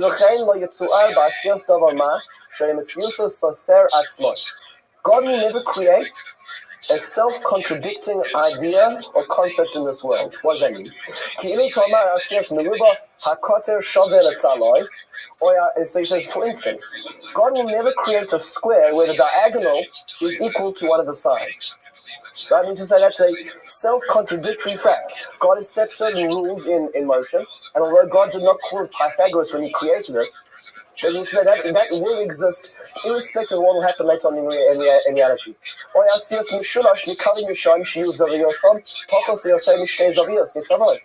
He says, or you take a triangle with more than 180 as a sum total of all of their angles. Or Asiyas Eshkar, or making cold fire. You just say there's certain rules that God is in the world and God has in the world, and God's never going to change those things. And therefore, our perspective of miracles is we have to re-understand how a miracle is happening. So for instance, he says, what about Korach? So it sounds like the Chumash describes the ground opens up and closes over Korach. So what's going on over here? So he says, well, we know, and we've done research, and we've seen that there's certain parts in the land where there's instability, and we already see that from that area of the land is smoke rising, which is an indication that we're on the Rift Valley. And lo and behold, the Sinai Peninsula is on the Jordan Rift Valley, which goes all the way down the right side of Africa, down to where I grew up in South Africa. We actually see the end of the Rift Valley, just close to Pretoria, which goes all the way up the side of Africa. It's one of the tectonic plate shifts, which goes through Mister Ramon, all the way up through Israel. That is a tectonic plate. So he says there was such an area. What was the miracle? The miracle wasn't that God made something supernatural occur. It was that God allowed the natural to occur at the right time. God wasn't pulling anything out of the hat. God was simply allowing what should happen to work. And another example, he says, how is it that we know that in Tanakh, Hananiah, Mishael, and Azariah were these three individuals who were given the option of submission to the Babylonian overlord or to jump into the fire? They jumped into the fire, and explicitly took and say that the verses said they were not harmed. So what was going on over there? How did they miraculously survive? So he says, well, maybe the fire had cooled down to a point that it wasn't dangerous anymore. Maybe that they anointed themselves with some sort of oil which prevented them being burned. I mean, this is the degree that the Rabbi was saying this. Now, certain people don't read the books of the Rabbi because of this. This is an example of that people feel this is too much poetic license the Rabbi has in reading Tanakh. How did let's say Exodus? That was a pretty big lights and show. How did that occur? So he says the following. He says, here we are. As an example, he says, in this last paragraph, it would appear to me, he says, look, water not flowing is not something new to us. He says,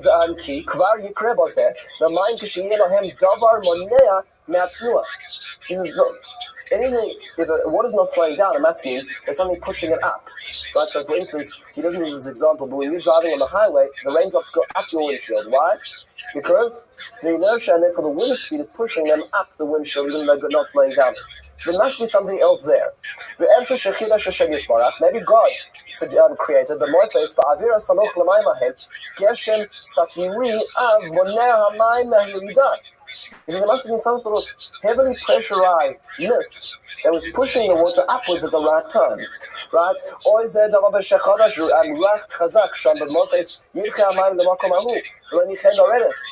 well, there might have been a wind at just the right angle, at just the right speed, which was pushing the water in such a way that the water rose on either in the Exodus of Kriyas Yamsuf or by the Jordan River later on.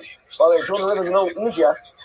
Jordan River is a little easier to understand because the Jordan River only had to have one side taken care of. Meaning when you stop the river, the other side disappears. So the Jordan River, in fact, interestingly enough, I read a paper that have documented the times when the Jordan River has stopped running throughout history, and a number of times in the last century, in fact, where there was particular incidents where there would be trees falling down or winds blowing in such a way that the Jordan River dried up. And you think to yourself, oh my goodness, how can we even think about that? That's just that is such a heretical way of looking at the Bible. And the answer is, as Gersonides, the Rabbi himself believes that that's the way Hashem interacts with the world. Was there a miracle? What was the miracle? It wasn't that Hashem was breaking reality, it was that he was using reality at the right time. It's true that it could have happened. It's true that there was water pressure and air pressure and wind, but the beauty of the miracle was that Hashem facilitated all of that at the right moment, for the right amount of time, and closed the gate at the end. That's what Rabbi says. Very different way of looking at it, and this is just so important to appreciate. Sometimes we like to have a Judaism, we like to have a philosophy system which fits just the way we think. And it's important to remember that there's a very broad spectrum of thinkers in Judaism, and to some people this resonates a great deal, and to some people it does not resonate a great deal. But remember that it's part of the spectrum, and to some people this is the way they understand the world, and this is what the Gersonides understood the world to be. And this is very important to understand this is part of mainstream Jewish thought over here. This is an example of, again, he's addressing the supernatural, not in the foul form of beings, but in the form of of actual miracles. Another example later on, we're not going to go to the actual text itself, but as somebody mentioned before, the sun standing still. The sun stood still in Joshua. Now, as far as you go, and as academic as you want to be, there ain't no way the sun is standing still, right? Everything is moving. Everything is moving around everything. Gravity is always in operation. Nothing just stops. Do you know how fast the Earth is moving? It doesn't just stop. So the Rabbi said, and he says, if it had stopped, it would mean that Joshua was in fact a greater miracle bringer than Moses, right? Because nobody's ever stopped the sun before explicitly in all of the Bible. So what happens? So the Rabbi says no. What it means to say is, again, it's about perspective. They were chasing the enemies. The enemies were running towards the hills and the caves. What Hashem allowed them to do was Hashem allowed them to chase the enemies with such speed, with such alacrity, it almost felt like, those moments in life where time stood still and you're able to do so much in one day. He said the sun stood still subjectively for their actions, where time was no longer a factor as they achieved what God allowed them to achieve. You need to say, we're not talking about a physical reality, we're talking about a psychological reality in terms of understanding it. Once again, don't necessarily take it at the face value of what the texts were. On the same note, I just found it very interesting. This is a translation actually from Rabbi Natan Slufkin. It doesn't come out so well over there. In his book Milchamos Hashem, the book of Milchamos Hashem is one of his great works that Dr. Abramson mentioned just beforehand, where it's meant to be, if you read the most exquisite description of how much he wants to bring God's light into this world by this book. Essentially, it's about his philosophy system and his system of God's providence and how Hashem interacts with this world. We're going to see a little bit more of this at the very end. But in amongst this, he has very interesting things, and he talks about the hierarchy of life forms, which is very fascinating because Rabbi Slifkin over here is addressing evolution, and is there space for evolutionary thinking within Jewish sources? And the Rabbi himself says absolutely. The Rabbi talks about tiers of life forms, talking about how humanity is the greatest form or developed life form, which is already talking in the terms of the evolutionary chain that we have over here, well, a number of centuries well before Darwin came along to describe that there was these movement or progression from one to the other. The way the Rabbi looked at creation was a tiered progression as well, which is the most fascinating insight as well, just in terms of the newness of his thinking. Let's move on to another really interesting point over here, and that is over here in terms of Parashanot. The Rabbi is a very interesting person in the following regard. The Rabbi is what sometimes you may call is a very normal parasha. Very normal, very chilled out parasha. What I mean by that, here's an example. So what we just did recently actually in the Sefer Shmuel is that the name Shmuel comes from the words, from the root what? Or where does Shmuel's name come from? The prophet Samuel. What is the root 3 letters? It is not Shema that God heard. It is all that May Hashem from God She'iltiv. I borrowed or requested him from God.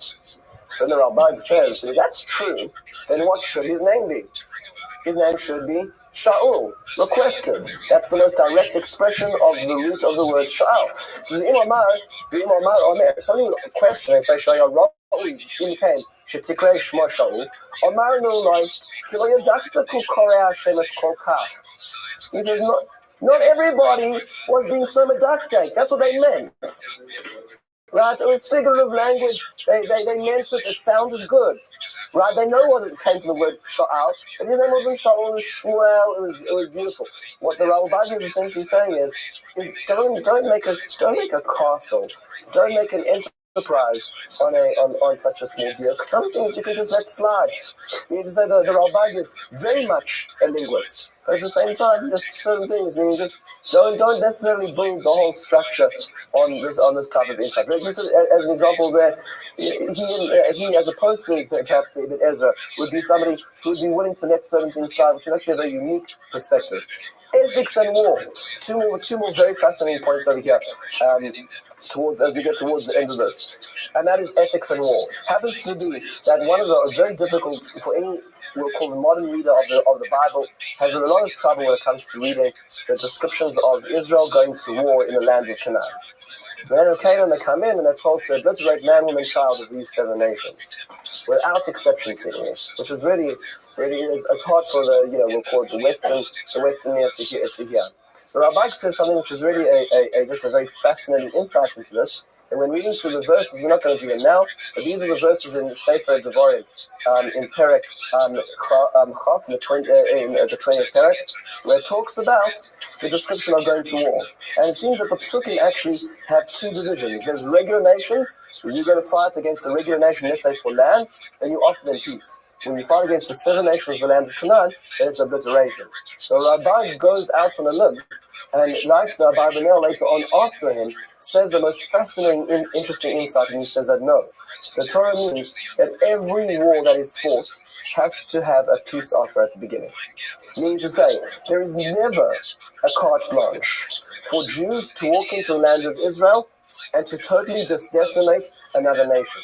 No nation ever was destroyed without the offer of peace and subjugation before, which is a very fascinating, which is a revolutionary perspective, moving away from perspectives of, let's say, predecessors like Rashi, Ramban, who say that there's a division of labor over here, through the Rabbi, and later they're followed by later Mefarshim, give us more of a humanistic perspective to war. And you can imagine, as Dr. Abramson said, he's not living in a very harmonious Europe. But at the same time, he's very much a forward thinker, and that perspective informs the way he understands, in fact, the mitzvahs of Yeshiva Aretz, the way the land is settled. Last and very, very fascinating point, and that is about suffering and providence. I'm talking about the book of Job, of Eov. This is a translation of his introduction to the book of Job. The Rabbi says something which is quite remarkable. And I've found that there's many different systems of dealing with suffering and injustice in this world. And what he suggests over here is something which helps some people and makes it worse for others. Okay, so just what he says is the following. In brief summation, he says, look, that there are bad things which happen because people bring them upon themselves. Meaning to say, let's talk about, on a more pragmatic level, a person who's got a life where they eat lots of sugar, they consume a lot of sugar, don't do a lot of exercise, have a lot of fatty foods, and there's many symptoms or consequences for that type of lifestyle. So the person can say, God, why am I suffering? And the answer is, well, because of the lifestyle you led. So that's a simple model of it. And he says spiritually as well, there's types of lifestyles which work like that. He says, but then there's things which happen which are beyond that, which clearly cannot be the workings or doings of the individual themselves. So he says the most fascinating insight, and this is where he says it. He says that there are types of things which is what he calls mikra, which means to say there's a system in place in the world, and that system, in fact, operates without specific relationship to individuals. Meaning to say, there's a cause and effect. The nature which God put into place is going to work in a cause and effect nature, in a cause and effect way. And sometimes we, as the populace, may be governed as a nation by Hashem's providence, but as individuals, we don't have that providence necessarily all the time ourselves. Now, it goes into how a person can eject themselves up into it. But on the default, the person doesn't necessarily have individual hashgacha, which is what he suggests in the introduction to the book of Job.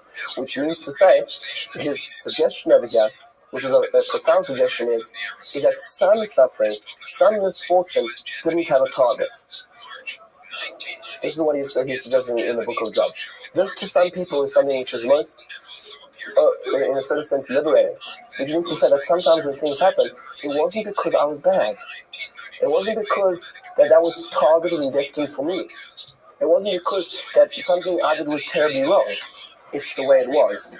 For some people, that's devastating because that means to say that there are moments in time where I'm outside the sphere of that protection. Okay? Not that you can't get back into it, but there's sometimes where I'm ejected from that bubble of hashgacha, of divine providence, which is the most terrifying description. Just read his own words over here.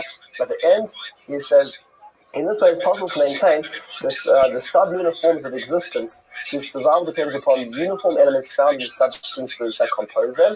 The cause for the unity in the sublunar nature is the impact upon the substance of heavenly bodies. When you say there's a system in motion over here.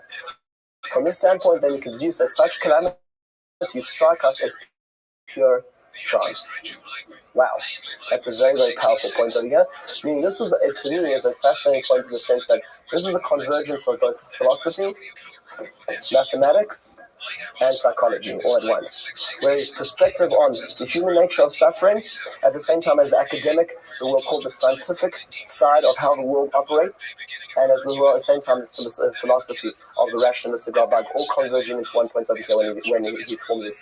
I think this is most fascinating for the following reasons, that if we think about this, what we covered over here, we covered a few very interesting and salient points. We talked about the psychology of the Rabbi. We talked about how his insight into making amends with other people, as an example. We talked about interacting with supernatural events, angels, miracles, and how he sometimes waters down those events from it being in the same grandiose as we may have naturally read it. We talked a little bit about war and ethics and dikduk, the Rabbi's willingness to be able to also read the Tanakh more laissez-faire, at the same time as also his perspective and his forward thinking in terms of ethics and morals. And finally concluded with a much more heavier note, which is the notion of there being a system of Hashem's interaction with this world, which is the flip side of the coin of miracles, which is that there is a system which is always moving. And sometimes that system doesn't specifically notice the individuals. Once again, very, very salient points of a great thinker who still adorns our shelves today. What I'd like to say is just to start at the end, is just to say a very big thank you.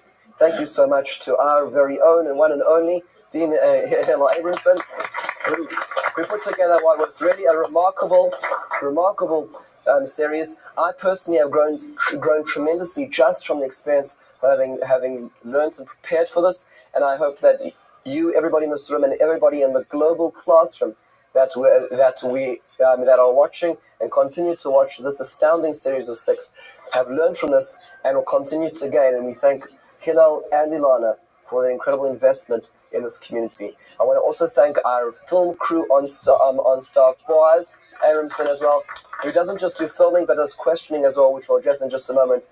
And this has really been a very exciting moment. Anybody has questions about furthering this opportunity, please speak to us afterwards. At this moment in time, let's take questions, if that's all right. Dr. Abramson, you want to... I have some questions. Yes. These incredible people, these kinds of geniuses, I can only imagine that they must have had a patron or somebody, taking care of the minutiae of their lives. And secondly, who are their incredible wives? Because behind every great man, and of course it's Women's Day. So absolutely. Now, International Women's Day. Shout out to International Women's Day. You're right. I don't think that's more directed to Dr. Abramson, actually, the historical side of things. But right. I know that he did. I know that he did actually get a lot of patronage for his inventions and his writings, because he was so well sought after. I think one of the kings commissioned him to write. I don't remember which book it was, but more than that, I don't know fully. Dr. Abramson, can you speak to that? No, I don't think I have anything to add. You heard it, yes. Just a couple of questions. Yes. One, when going back to Yaakov and the struggle with Malach, I've heard people say, or it would be an idea to say that, I think it would be an idea to say, or I've heard people say that the whole idea of him wrestling with angels is a psychological. Yes, well, that's what Rabbi is saying. The fact that he was sleeping, that he could be hallucinating potentially. Okay, potentially as well, but the point is he wasn't in a lucid state. Yeah, that's exactly what Rabbi is saying. Also, when it comes to the miracles, the Rabbi was suggesting mist or other stuff. I thought it could just be geysers. It could be a double geyser. Possibly. It's just that there ain't geysers in the Sinai Peninsula. There could have been one. That's the only hitch of the thing. Boaz? Yeah, so you said that, correct me if I'm wrong, if I recall from my 3rd grade Parsha class, what happened was they crossed the river and then they left something behind, so Yaakov went back to get it, and that's where he fought the angel. So he goes across the river, then he comes back, and then he decides to take a nap. That's what seems to be, yeah. It's interesting, he actually glides over that point when he describes it. Why would he go to sleep randomly? Yeah, wouldn't you want? It could be. It is very possible that the Tanakh doesn't go to the level or the stakes or pain to tell us every stage of his going to bed schedule. So it could be that it took it for granted that we knew that this was now in a sleeping state. It could have also been another possibility is addressing the point more full on. is a lot of times when God interacts with human beings, the way the Rambam describes it, and remember very much the Rambam camp over here, is it's almost like a experience, it's almost like a fit, an epileptic fit, where the senses are almost destroyed from the experience of the magnitude of the divine. So it could have been that he didn't fall asleep, but that, as the way he describes this prophecy set on, and when it set on, he collapsed. So that's why we're not being described as yeah. There must be multiple theories that say that the beam were epileptic or something. It's like the whole like epileptic kind of thing seems like it could somehow have some. Yeah, well, but remember, we're looking anachronistically. We're saying all we have today is epilepsy to be able to look at. When it happened in those days, we're talking about not so much as a medical condition, but rather a description of a human being or a physical being that cannot. What was that? Yeah, they used to call it the fallen.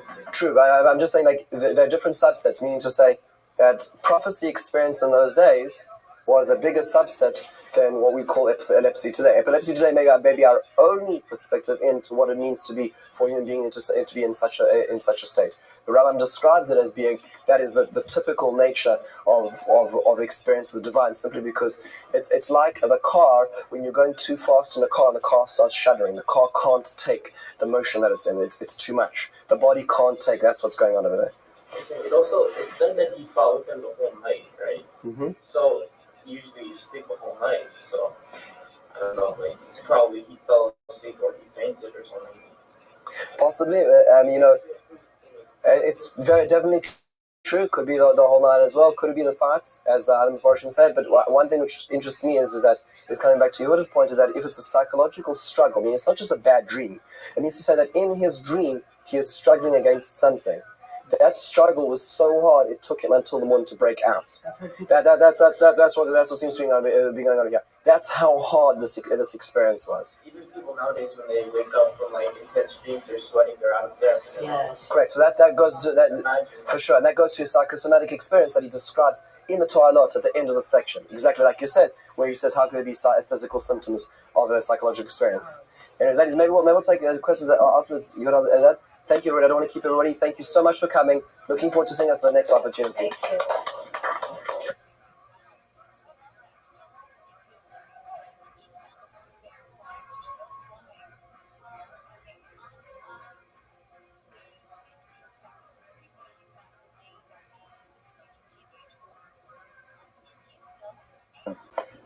Welcome to another series of Letters Flying Free.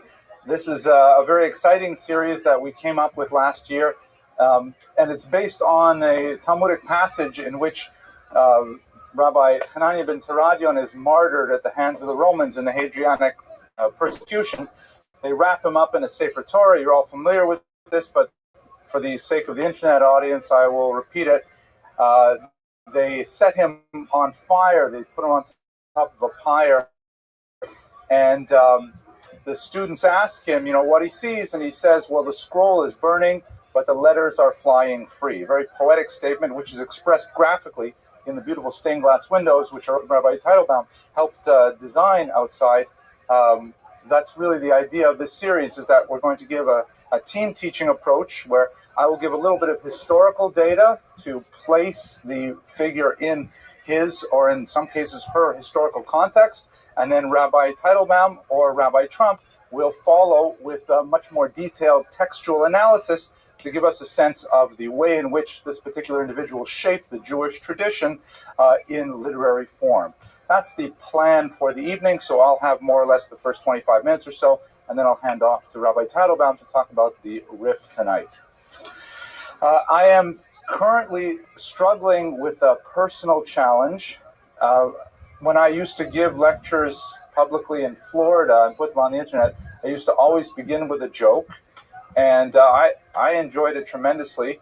But then I slowly got a whole bunch of comments on the internet, stop with the jokes, go straight to the material. And I don't really understand New York. So when I came to New York, I said, that's it, no more opening jokes. And so for the past 2 years, I have not told any opening jokes. Now, maybe it's because New York is warming up to my style a little bit. I'm getting more and more people asking me, please, why don't you start with a joke? We heard your lectures in Florida. What's going on? So I will start with a joke tonight. Please laugh. It will. Thank you.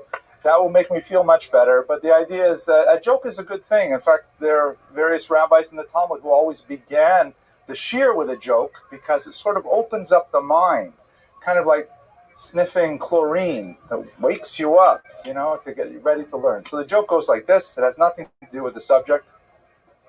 A man's been seeing a psychiatrist for many years, and he's had tremendous progress in his therapy. So the psychiatrist says to him, listen, Milton, you've been with me for a long time. I think we should cut back the number of visits per week because you're doing so well, and at a big expense, and I think that really you're ready to strike out on your own. And he says, but doctor, it's been so many years and I'm so attached to you. What will I do if this is part of my week? I don't know what to say. And he says, listen, we'll do it like this. Let's not meet next week. And if you have any moment at any time, day or night, that you need to reach me, here's my personal cell phone number. I leave it on 24/6. Just give me a call and I'll pick up right away. It doesn't matter what time or night. And so he feels relieved with that, and in fact, that's what he does. The next morning, he wakes up in a panic. Milton wakes up in a panic, and he calls his doctor at 6:30 a.m. He says, doctor, I hope I'm not disturbing you. He says, no problem, Milton. What's the problem? He says, I had this terrifying dream. I had this horrible, horrible dream. He says, what was the dream? He says, I had this horrible dream that you were my mother and that you were so overbearing and you were forcing me to make all these decisions and not letting me have independence. And I know it's the opposite of everything we said, but doctor, I felt so terrible. He says, oh, that's awful. What did you do next? He said, well, then I went into the kitchen, I turned on all the lights, and I tried to calm down. He said, what did you do next? He said, well, I ate a piece of dry toast and some weak tea to try and settle my nerves. And he says, what did you do next? He says, well, then I called you. So the doctor thinks about it for a minute. He says, a piece of toast and weak tea, that you call breakfast? Okay. All right. I don't know. Maybe it's better off with no jokes. Tonight we're going to talk about the RIF. The RIF is one of the several acronyms that are used to describe Rabbi Yitzchak Alfasi. His years are 1013 to 1103. One of the most important and creative thinkers in the halachic tradition. I won't spend too much time speaking about the content of his thought because that's going to be handed over to Rabbi Teitelbaum. But my goal for the next few minutes is to give you a sense of where he comes from historically, place him within the broader contours of the world as the RIF knew it, and then we'll get, I think, more of a sense of what his unique contribution truly was. He's also known as Alfasi, from the city of Fez in North Africa, because he spent most of his career there. He was not actually born there, but he spent about 35, 40 years studying in Fez. And as normally when a person has a place name for a surname, it means they originated there and they ended up somewhere else. So in fact, he ended up in Spain, in the Cordoba region, where he was the Rosh Yeshiva of one of the most important yeshivas in Spain at that time, in the glory days of the golden era of Spain. He mentored many students, including the Rimi Gash, Rabbi Yehuda Halevi, and thousands of others for the next millennium, because it is impossible to study the Talmud effectively today without consulting the RIF. He's one of the most important commentators of all time.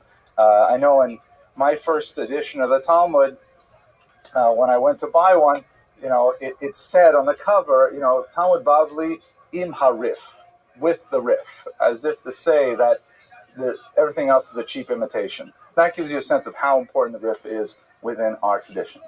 So let's put him within the context of the golden age of Sephardic Jewry, which is a topic that I find deeply fascinating. I'd like to just give you a very short introduction to it. This map didn't come out so well in reproduction, I'm sure, sorry, but it gives you a sense, sort of the dispersion of Jews after the Spanish expulsion of 1492 and the Portuguese incident of 1497. The arrows are going the wrong way if you look at the 8th century.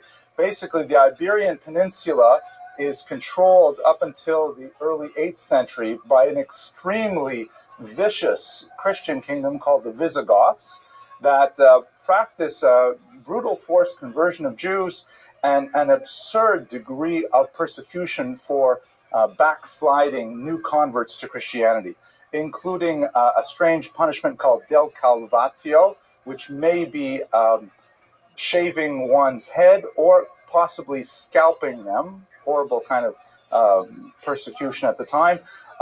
And in the case of mixed marriages, the Visigoths prescribed amputations for women who married Jews, Christian women who converted to Judaism and married Jews. They had their nose amputated. Men Jewish men who married Christian women or who had converted had another essential organ amputated. So it was a really horrible time, and the Jews were hating it. It was absolutely awful. Many fled to Navarro, to north of the Pyrenees, to France, elsewhere in North Africa, but they were just waiting for the Muslims to come along and take over the peninsula, which they did in the year 711. A very memorable date. Here in America, of course, is commemorated with a chain of corner stores so that we can remember the great Muslim conquest of the year. I think 7-Eleven, right? The stores, right? Slurpees, right? Okay, thank you. So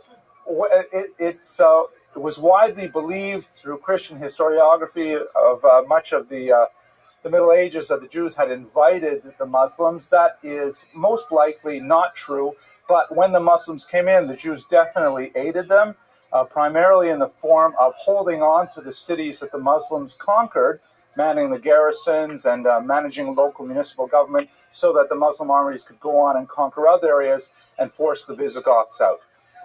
Shortly after that, you have the onset of a golden era where the Muslims in Spain actually demonstrate a unique level of tolerance to the Jews that was, incomparable, certainly since maybe biblical times, and one would say it hasn't even been matched in America in some ways.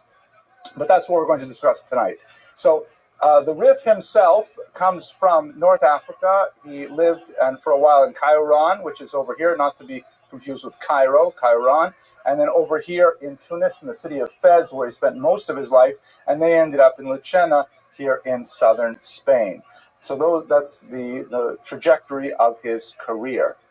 The reason why the Spain got such a huge takeoff in terms of its scholarship. Everyone recognized this famous photograph here, of course, of Moshe ben Hachanoch. No, just joking. That's actually the skipper who, went out on a 3-hour cruise. And the real question that I have is, why did Ginger have so many outfits for a 3-hour cruise? And what kind of professor is it who can't figure out the basics of getting off the island when he has all this equipment and know-how? That's one of those great historical puzzles. At any rate, Spain, if you saw in that poorly reproduced map a minute ago, is on the periphery. I'll go back to it for a second. The periphery, because this is where the center of the Jewish world is at the time that the Alfasi is working. It's in the confluence of the Tigris and the Euphrates rivers down here in what will be southern Iraq or Kuwait. You have the great Talmudic centers of Sura, Pumbedita, Nahar Dor. They're all mentioned in the Talmud. And everyone living out here is in a vastly different orbit from Sura and Pumbedita. Anytime they had a question, the Jews living out here in Spain, if they had any kind of question about the calendar, about kashrut, about observance, they were very troubled. Should we be eating rice on Pesach or not eating rice on Pesach? The Sephardim just simply didn't know what to do. That was a joke too. Not Sephardim, Spain, but it's almost over. So they would have to write a question that would be delivered by hand, essentially, across the Mediterranean basin, all the way out here to Sur and Pumbedita. It would take months, and then they would send money with it. So there was an economic relationship.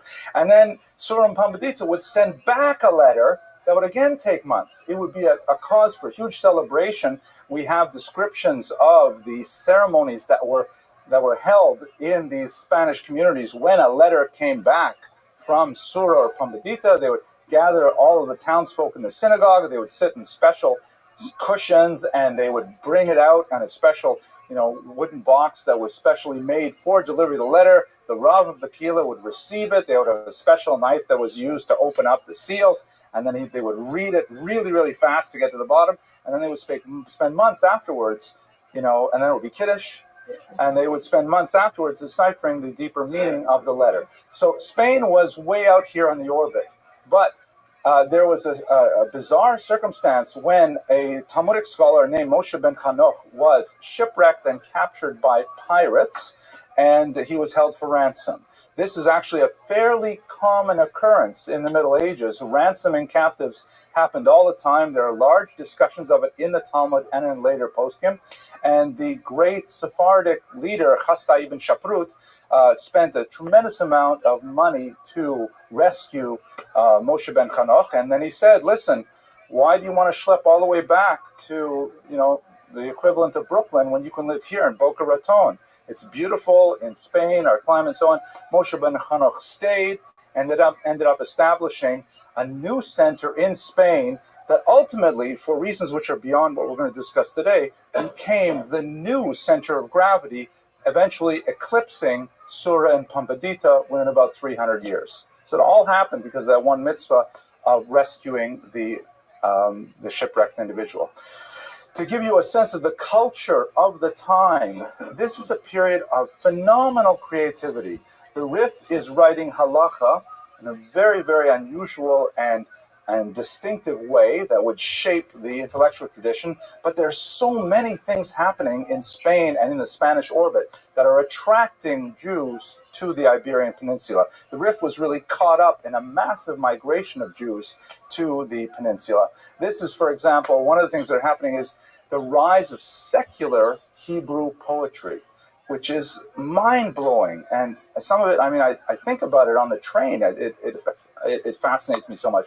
This is a short poem by none other than Yehuda Halevi. And by the way, one of the very special things about the Sephardic genius is that unlike really any time since the biblical period, you have figures who are absolutely stellar in their religious creativity and their religious piety and the things that they contribute intellectually. And at the same time, they are the masters of secular culture and affairs. Shmuel HaNagid wrote a fantastic commentary in the Talmud and was the chief general of a Muslim army for 16 years. How does that happen? Certainly nobody in Lakewood is serving as the chief of staff to run an army, a Muslim army nonetheless. And we can point out one after another figure. The Rambam is perhaps one of the best examples in the field of medicine. Yehuda Halevi also a very talented physician and a poet. So this is one of his, what are called the Shirei Chol, the secular songs or secular poems. It's called Afra, and I think this actually should be Oprah, but Afra means a doe, and much of this poetry is love poetry. One could interpret it allegorically, and in fact, Yehosef, the son of Shmuel HaNagid, said that that's how people should read his love poetry. It was all allegorical, like Shir HaShirim style, but some of it's really quite evocative, like Shir HaShirim, and I think it's hard to do that interpretation. Anyways, let's read it because it's so beautiful. Afra techabet et begadeha b'mei dim'i, v'tishachet l'shemesh v'zahara. Lo sha'ala mei ha'ayanot im shtei einai, v'lo shemesh l'yofi ta'ara. Sorry, I slipped in an Ashkenazic stuff there. So this is a translation by the brilliant Hillel Halkin, who wants to preserve the rhyme a little. It says, Oprah does her laundry in my tears and dries it in the sunshine she gives off. She doesn't have to take it to the trough or wait to hang it till the weather clears. That's a really beautiful translation. The idea is that Oprah is, and this is, by the way, a trope that you see often in the secular poetry, the rejected lover who feels terrible about and they wallow in that rejection, and it's so beautiful, it's so extended, it's really something exceptional. But if you look carefully at the meter, you see that this is the standard Hebrew monorhyme with the words dim'i and einai falling into the next stanza. It creates in the Hebrew a unique type of anticipation where you're You're reading along, and then all of a sudden you fall down a step, like, when you lose your balance on the stairs or something like that. And it's a beautiful kind of falling feeling that emulates falling in love as well. Losing control. I'm losing control of this shir because I'm having fun with it, but let's go further. A lot of this environment was created so because of Abd al-Rahman I and his grandson the third, who was a Muslim refugee from a terrible massacre. His entire family was killed in Baghdad in a coup, taking over the Muslim caliphate. And so he fled as a refugee in secret with just a few of his servants, and he made his way all the way across North Africa. As he was traveling through, in many places, he found succor and shelter from Jewish individuals, and his attitude towards Jews turned to be very positive, and he held them in high regard. So when he came to Spain, although he was a very brutal ruler in many ways and would not suffer any kind of dissension, to the wise and loyal servant, quote unquote, Jew, he would often extend himself. And this was sort of like a trend that you see developing in Spanish culture, where particular Jews who are able to wisely administer the affairs of state are left to their own devices and are able to accumulate tremendous power. So you have this environment. This is the Mosque of Granada with its very distinctive architecture with the red and white blocks. It seems to create a kind of a mirror effect that goes on and on to infinity. You have this beautiful culture developing in Spain in which Jews are given unprecedented rights under Muslims, allowing them to be extremely creative in their religious affairs. This changes dramatically with the Berber invasions, and with this we're going to transition to the Rif's life, because his primary creative activity was during the period when there was a dramatic downturn of Jewish conditions. He was in many ways at the very tail end of this period of coexistence and tolerance, and he lived in a period when there was increasing intolerance, when Jews were fleeing Spain, beginning to make their way to European shores, in the case of Yehuda Halevi, to Israel, in the case of the Rambam, moving across the coast of North Africa to less repressive Muslim regimes. But we should recall that the period of coexistence that existed in Spain was due to a large-scale affinity between Jews and Muslims in terms of their cultural vocabulary. More than this we cannot say at this time because I don't want to go over. But it created this. Here, this is, for example, a view of the Alhambra, which is associated with, in a very important way, with one of the important Jewish leaders, Joseph, son of Shmuel HaNagid. Okay, who are the Berbers? So the Berbers were North African Muslims. They were not Arabs. We should distinguish that there are many different kinds of Muslims. Islam is, of course, a religious designation. Words like Arab, Spaniard, Berber, those are ethnic designations. The Berbers were fearsome warriors. They were known for covering their face when they went into battle, which is probably where you get the kind of Lawrence of Arabia sort of thing with the, the turban and things like this. They also painted their faces, and they were fearsome warriors, but they were also not sophisticated thinkers when it came to Muslim theology. And whereas in Spain, the relationship with Jews was actually extremely relaxed, and in many ways contrary to Muslim law. For example, Muslims regularly held symposia, traditional Greek symposia, meaning drinking parties, with Jewish attendees. And, of course, alcohol is forbidden in Islam. Allowing Jews to rise to positions of power above Muslims is also contrary to traditional Muslim doctrine. And yet this was happening in Spain because Abd al-Rahman III and others would recognize talent and would promote it to positions of authority. The Berbers, when they invaded Spain and they took over from the much more cosmopolitan Umayyads, they were not having any of this shtick, and they insisted on a much more orthodox and doctrinaire interpretation of Islam, which frightened a lot of Jews and ultimately drove them to depart. So with the Berber invasions that we begin to see in the 12th century in particular, a change for the worse. And this is when the Rif is primarily active. The Almohads are one of the most important of the Berber tribes that make it up into Spain. They drive out the Umayyad Caliphate, and they take over the entire southern region of the Iberian Peninsula and impose this new vision in which Jews really had to maintain their place. And it might be worth meditating on what is it about the downturn of a society that you can get a flourishing of creativity. Another great example would be, just to mention it by way of passing, Ibn Ezra, who was a very celebrated poet in Spain, making a very good living as someone who wrote Arabic verse for hire. But under the Almohads, he also had to flee. He went to Europe, to Italy, and then later to France, and eventually to England. And the Jews there wouldn't pay him a penny for Arabic verse because they didn't read Arabic. So he ended up writing in Hebrew and writing in Latin, and he had tremendous success because he was forced out of Spain.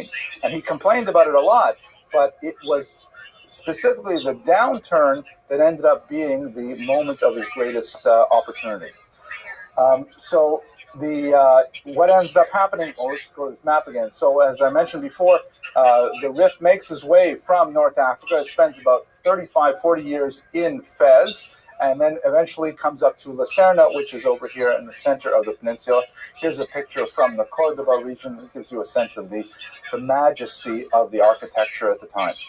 As a man, we don't know a lot about his family life. We don't know much about his wife, for example. We know that he had at least one son.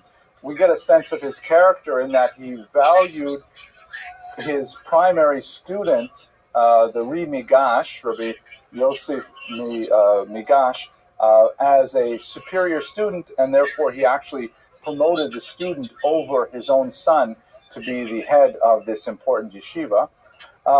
We know that he had a tremendous controversy. He was a strong-willed individual. He had tremendous controversy with other Jews in the various towns that he lived. In Fez, he was actually denounced to the authorities, quite probably by fellow Jews, that caused him tremendous anguish and in fact, occasioned his flight to Spain.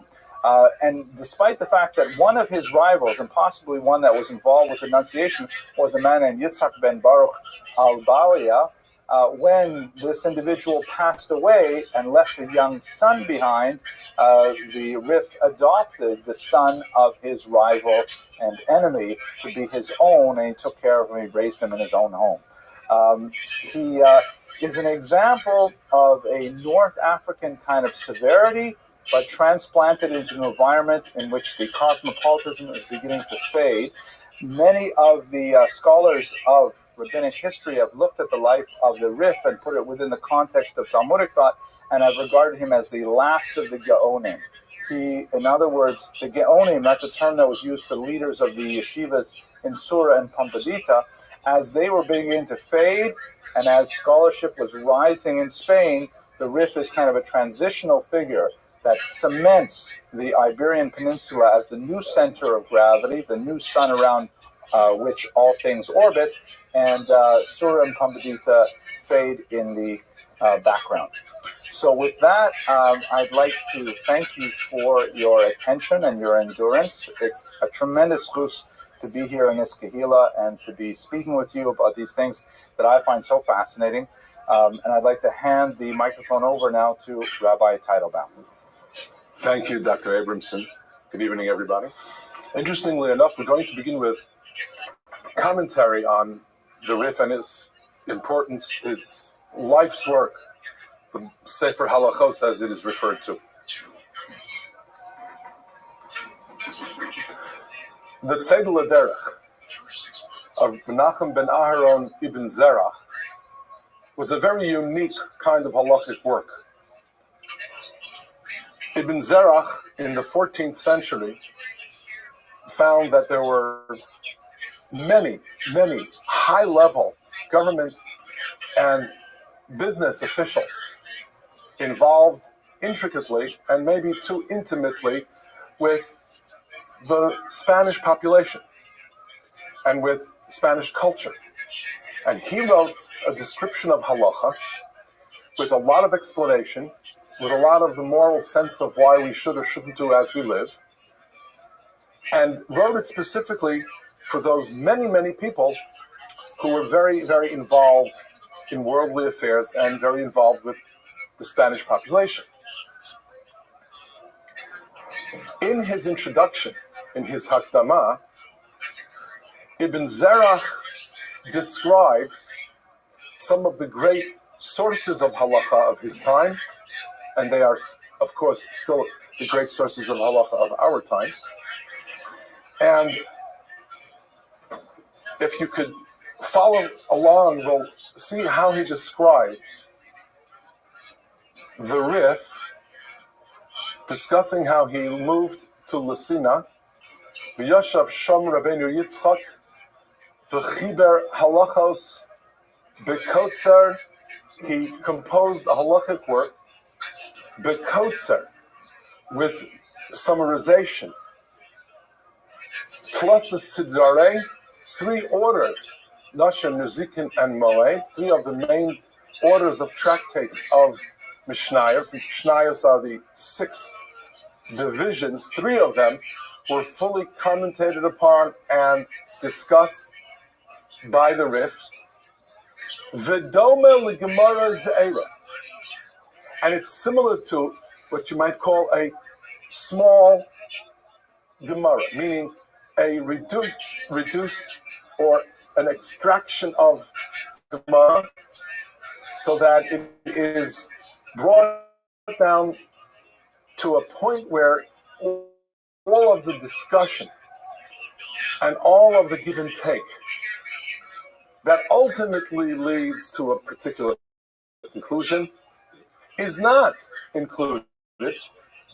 And what the Rif does is he'll discuss the introductory remarks, the basic idea being we are talking about this issue and that issue, the opinions about the issue are, and then a conclusion. So that we understand that the place from whence the halacha is derived is this page of the Talmud. But exactly how the conclusion is arrived at is not necessarily as important as the conclusion itself. And therefore, the masa umatan, the give and take, all of that which goes into the why and the wherefore, he removed and then got down to the pertinent, practical conclusion. But along the way, he does explain why he believes the conclusion should be as it is. In many instances, it is a unique conclusion. In many instances, it is an interpretive conclusion, meaning that he interprets a passage of the Gemara in a particular way. We will see later how he has a particularly important interpretation of certain halachos, and we're going to look at one particularly. And it's different from the way Rashi interpreted, perhaps, that line of the Gemara, and he explains how he interprets it and what consequences there are halachically. And what Ibn Zerach here says is that the great Tosafos, v'amar alav Rabbeinu Yitzchak Baal HaTosafos, sheyil'eh ben Adam lechaber chibur kamahu zelasi sheshchina haisa shor alav. No one would be able to write this kind of work. No one could write the Sefer Halachos, as he called it, taking the Gemara, studying it, extrapolating from it the essence of what we would need to know, doing so with so much erudition, coming to the correct conclusion, and then guiding our lives based on the Gemara, but not in this coldly halachic way, well, do this, don't do this, do this, don't do that. It's got a little bit of the Gemara flavor to it. It shows you exactly where he is coming from and why, yet it's very practical and does set forth the halachic guidance that we need to live Jewish life. So it's very much Talmud-like, but yet it's somehow more definitive and more concise, far more concise. Now, another reason that I'm using this Hakdama is because he mentions here something that, importantly, Dr. Abramson referenced. Notice here he says, Mimos Rabbeinu Hai, from the time of the Gaon Rav Hai, Lo Kam Kimohu, we have not had a halakhic decisor and a rabbinic thinker and leader of such importance.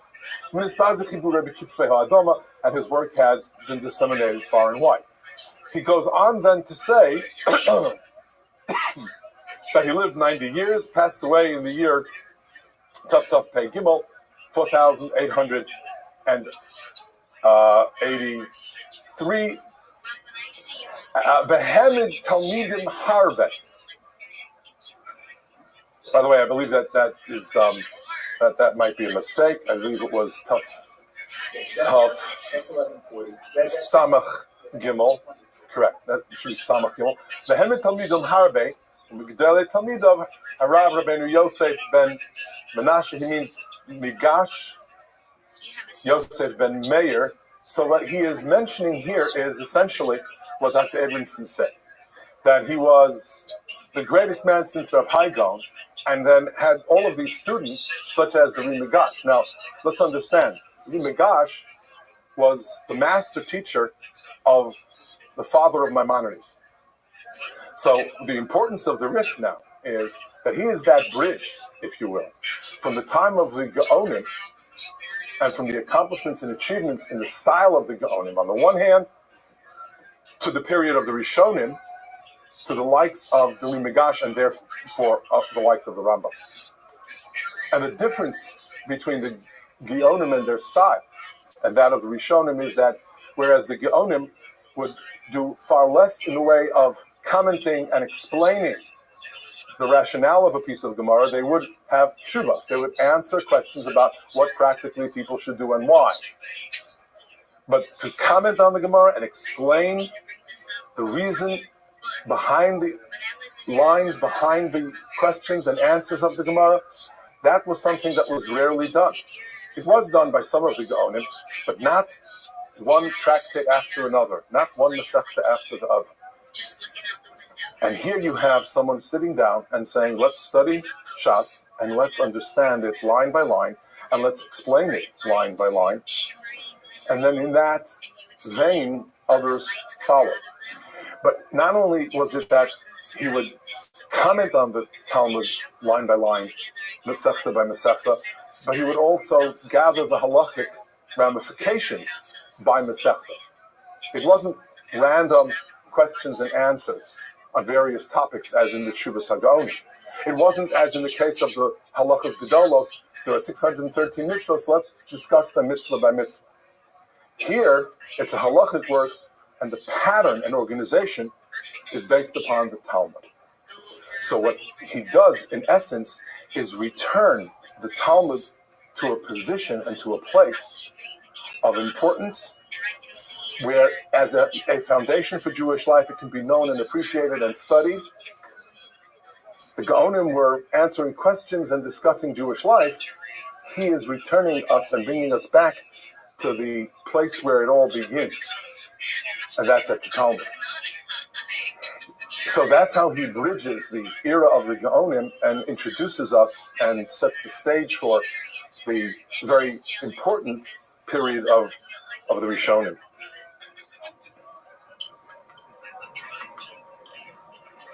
Here is a sample page of what the Rif looks like in the Gemara.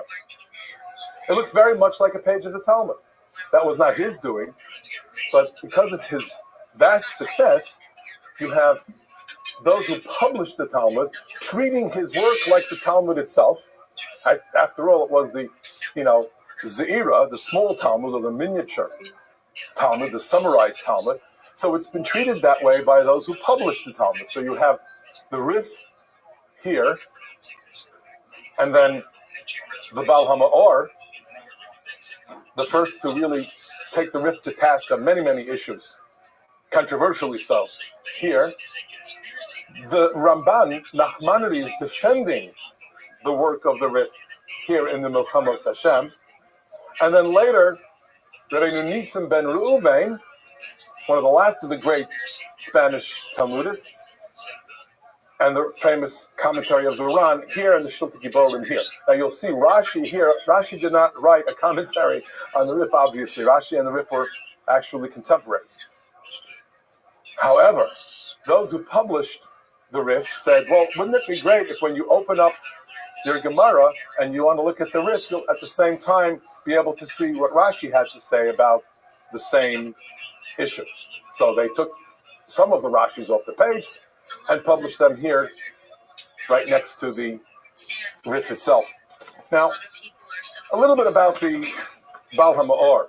He wrote two works, the Mar HaKatan and the Mar HaGadol, and began his work at the ripe old age of 18 or 19, and was really very, very hounded by people in his own hometown. How dare you criticize the work of the great Rabbi Yitzchak Alfasi? And he stuck to his guns, as we say, and said, no, that's what we have to do. And interestingly enough, the Baal HaMa'or ben Zrachi ben Yitzchak Halevi, when he published the Ma'or, made a point of saying that he does respect, verily, Rabbi Yitzchak Alfasi. And he says, well, just because we respect and revere the man doesn't mean we cannot say we learned from him and now we learned so much we know how to question him. He says, look at the great Jewish thinkers and writers, grammarians, Ibn Ganach and Rabbi Yehuda, not Rabbi Yehuda Halevi. This is a great grammarian of the 10th century. And they had a back and forth about very important issues. The student said to his master, my wisdom is your wisdom. And therefore, it's fine and correct for me, with great reverence and respect, to question you and to question the wisdom that you've imparted to me, and to use my good wisdom to hone and sharpen our wisdom. And here, Rabbi Nizrachia ben Yitzchak Halevi of Lunio, who wrote the Mar HaGadol and Mar HaKatan, says, with such words of reverence and respect, and even more so. Whatever I could add and say, Al Rabbeinu Harav HaGadol HaMuvhak of Yitzchak Rabbi Yaakov, Bal HaHalachos HaMachuna Ibn Alfasi, I say as much as that and even more in respect and in reverence of his work. I need not go on and talk at length about his greatness. Everybody can see it. Everybody can look at his work and appreciate how well he put together this masterful work called the Sefer Halachos. He is kishemesh b'chatzi hashamayim, like the sun at high noon. B'kanfei tzidkosav b'chibur hilchosav prusos al dorosav, and the far-spreading wings of his righteousness are spread and will continue down through the generations. V'al kol hadoros haboyim acharav. Ki lo nase chibur yofa kemohu b'talmud me'acharei sisimo. There's not been a work as important and as really as beautiful and as correct as his since the time of the conclusion of the Talmud.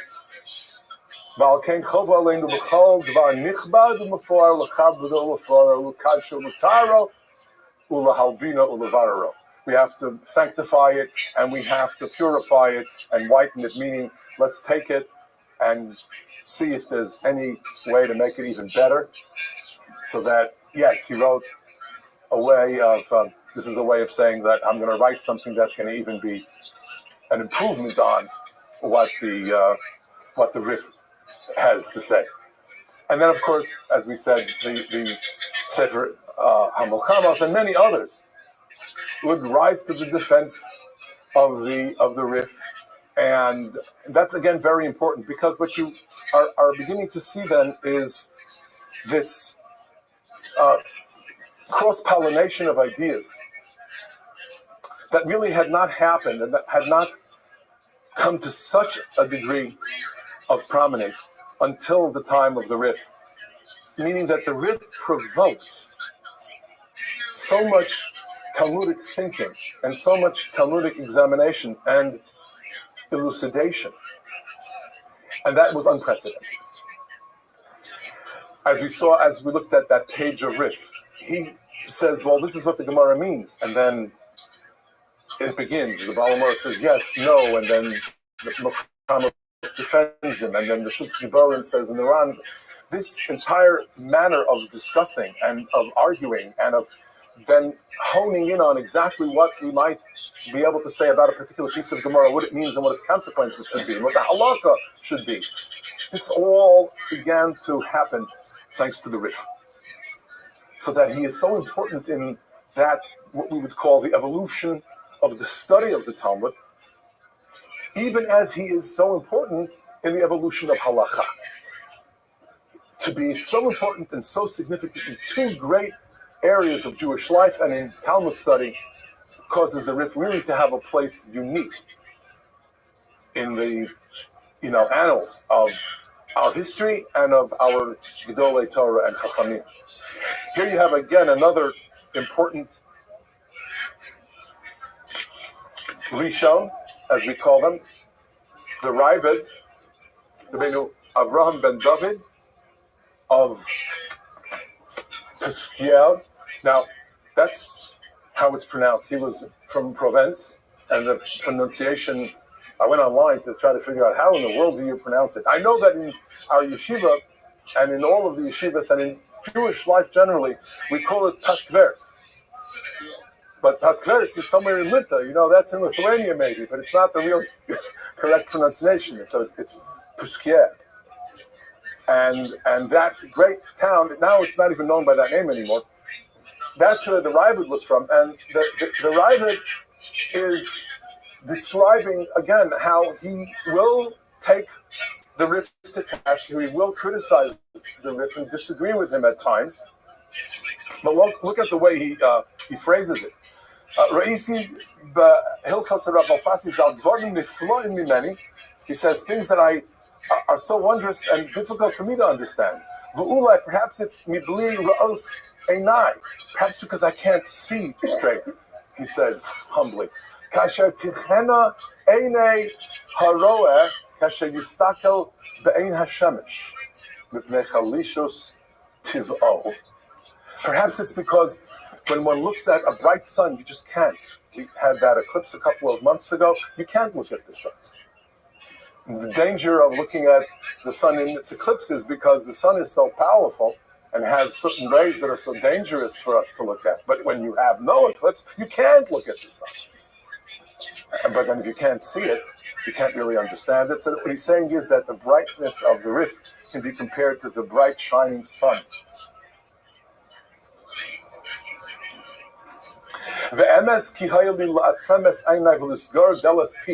Truth is, there's a side to me that says I should have just looked away and accepted whatever the Rif says, kept my mouth shut, he says.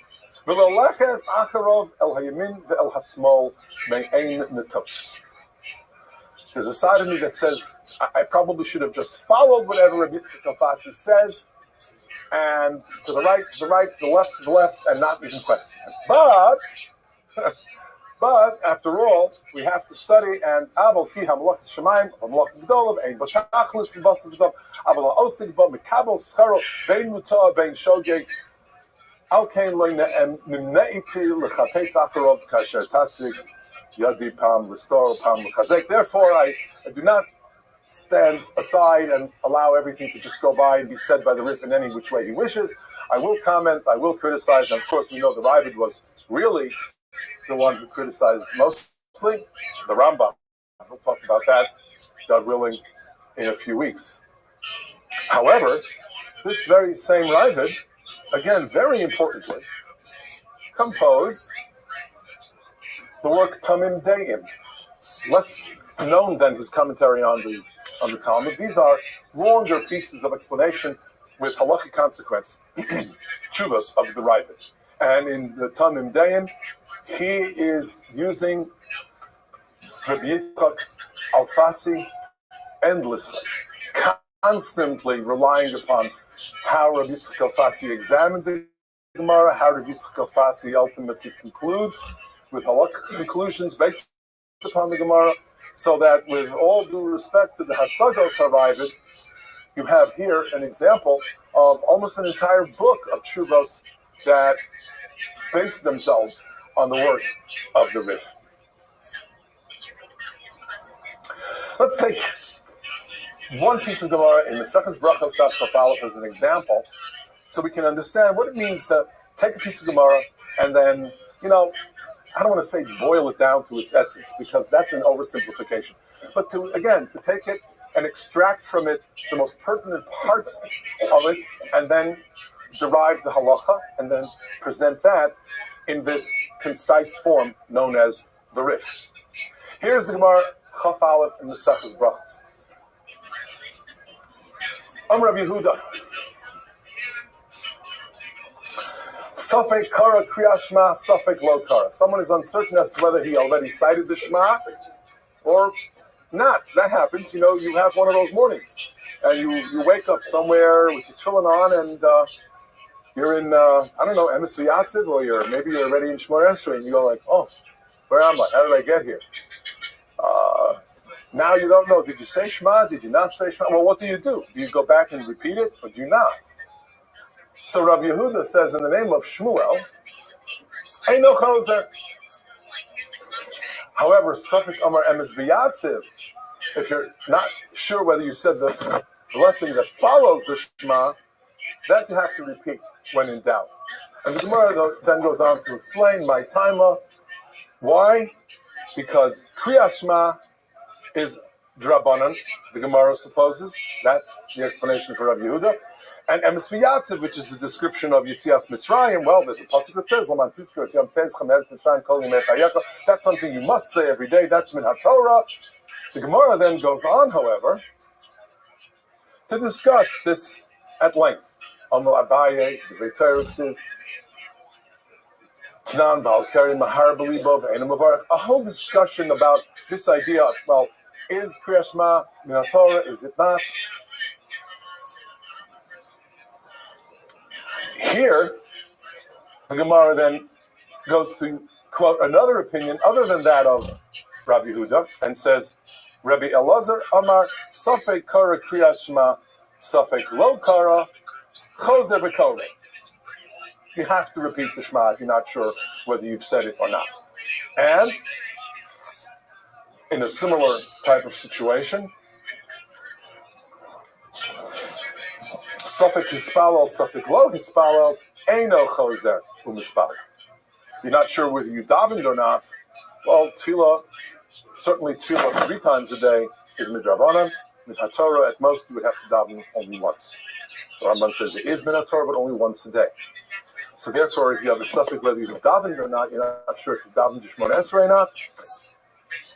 So then, you do not repeat the Shmon Esrei. This Gemara is condensed, if you will, into these few lines by the Rif. Rabbi Yehuda Amar Shmuel, Safek Kara Kriyas Shema, Safek Lo Kara, Eino Choser V'Koreh.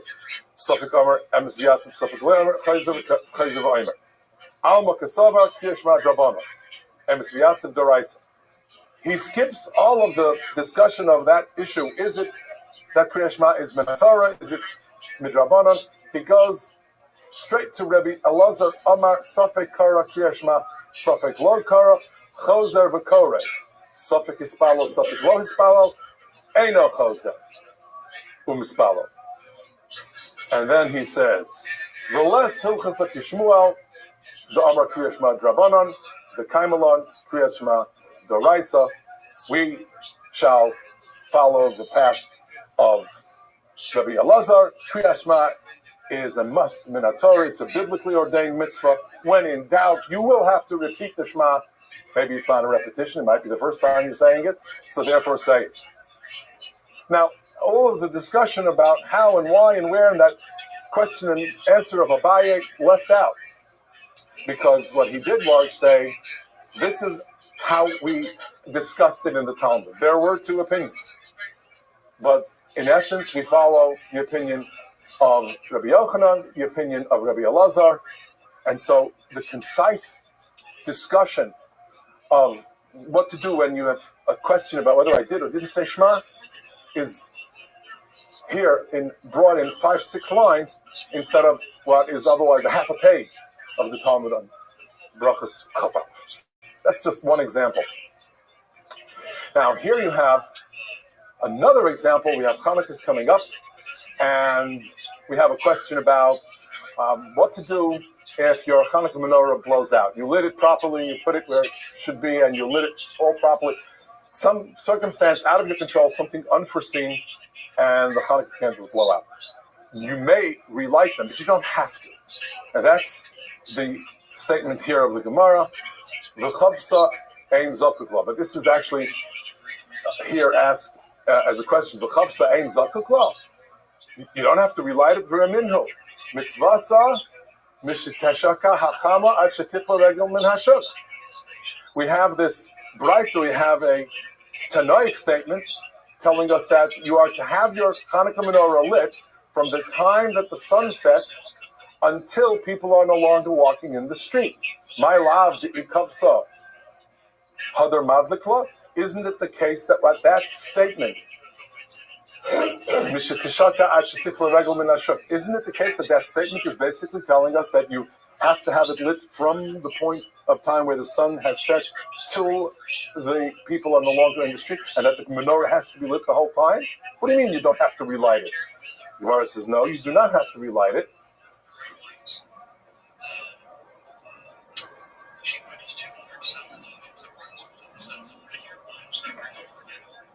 Lo, that is not the case.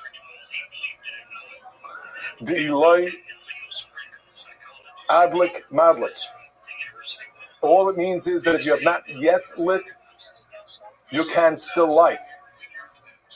That is, if you have not lit at the very beginning of that time period, sunset, you have the next half hour, hour and a half until nobody is in the street any longer. So that you don't have to interpret the words Ad shetichla regel min hashuk to mean that you have to have it lit and burning until then. It means that you can begin the process of kindling the menorah until then. That's the first answer of the Gemara. V'inami l'shiura. Alternatively,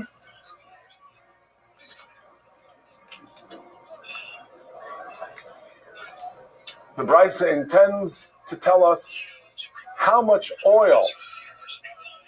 The reference is for the required measure of oil. That is, our scroll explains, each lamp should contain enough oil to burn for that prescribed period. From time you light, sometime after, soon after sunset, let it burn all the way until people are no longer in the street. That's how Rashi understands this particular second answer. But let's look at the Rif.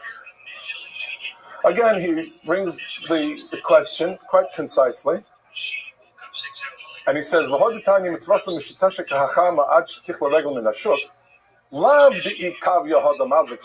does not mean that if it went out, you have to relight it. If you haven't lit yet, you still can, because there are still people in the street. Inami lishira. What does that mean?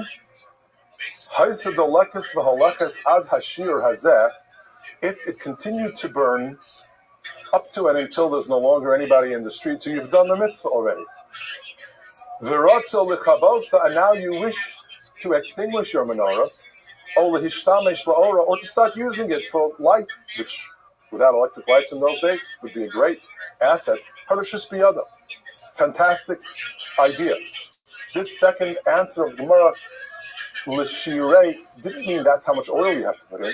L'shirei means that's how long it has to burn. After that, it need no longer be burning for the sake of mitzvah. And that therefore, for us, practically speaking, if you're going away, you want to travel that night, and your menorah is going to burn for another hour, and you're worried about the fire hazard, you can put it out. Now, Achronim say you should have in mind that you're going to do that, so you sanctified only so much oil as you would need in order to fulfill the mitzvah. Anything beyond that, you've not sanctified, but you can put it out. And that's all based on this interpretation of that Talmudic discussion and the final answer of Inami L'Shirei with a unique interpretation of the Rif. Shirei doesn't mean how much oil you put in, it means how long does it have to burn. Once it's burned that long, you've done a mitzvah.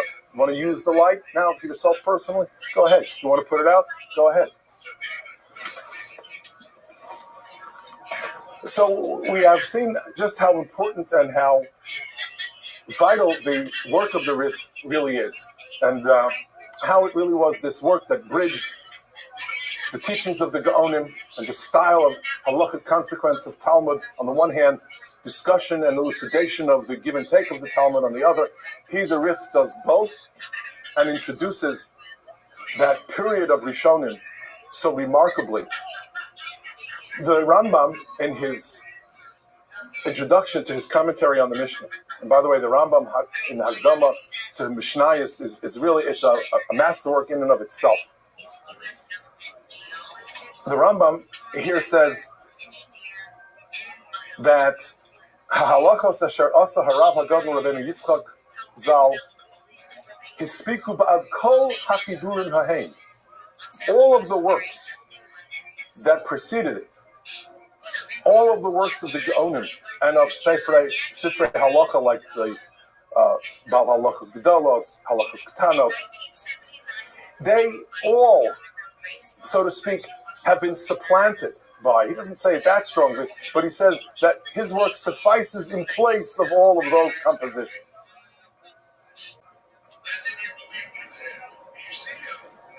Mipnei shehen kolulos l'chol to'eles hapsokim v'hadinim shetzorach aleim b'zmanenu zeh v'tzoni lom l'zman hagolos, because he has included in the order of those Masechtos a discussion about practical life derived from the Talmud, but practical life, everything we need to know in our lives based on the Talmud, with explanations of why he has decided as he has decided, all in his Sefer HaHalachah, or Sefer Halachos.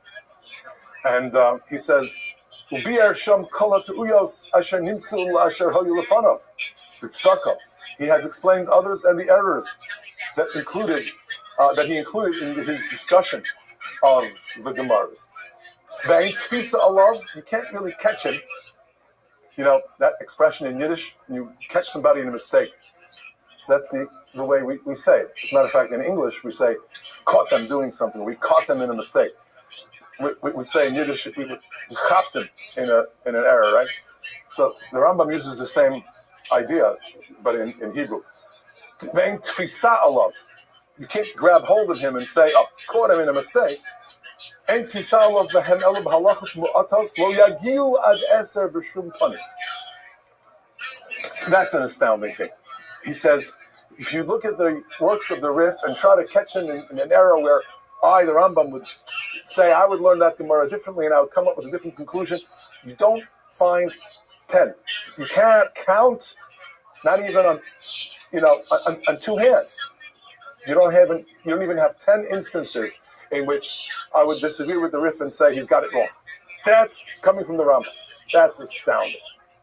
And that's how important the Rif was and how formative he was, therefore, to the remarkable work of the Rishonim who came after him, as we said, beginning with his prize student, the Rimagash, and Rimagash's student, the father of Rambam, then the Rambam, and other Rishonim, and as we said, so many who looked at the Rif, debated and discussed the Rif, causing this tremendous flowering of and propagating of work of Talmudic study in depth that we all enjoy and that we all toil in to this very day. So much of the toil of the Talmud, so much of the Amelus in Torah, as we know it, began with the work of Rabbi Yitzchak Kalfasi. Thanks very much, everyone.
Good evening, everyone. Once again, our introduction to the commentary on the Mishnah is what we call Hakdama, the Perish HaMishnayos. That's how it's commonly known. So this is simply the translation of how that introduction to his Perish HaMishnah is done. Perish HaMishnah was written well before Mishnah Torah, well before the halachic work, the Yarach HaZak. But already in his introduction to the Mishnah and his Perish, he clearly states what his larger goals are all about. And the Rambam says, even in his Hakdama to the Perish of Mishnah, Hatoelis Hashenis, Hem Hapsokim. The second purpose of my writing, briefly, but yet, in a sense, fully, all of the Mishnayos, I'm going to explain, and there were more parts that he did and ultimately wrote, but that are not published, some that were lost. He says, my point is, Psokim. I'm doing it so that we can arrive at the final opinion, the halachic bottom line. So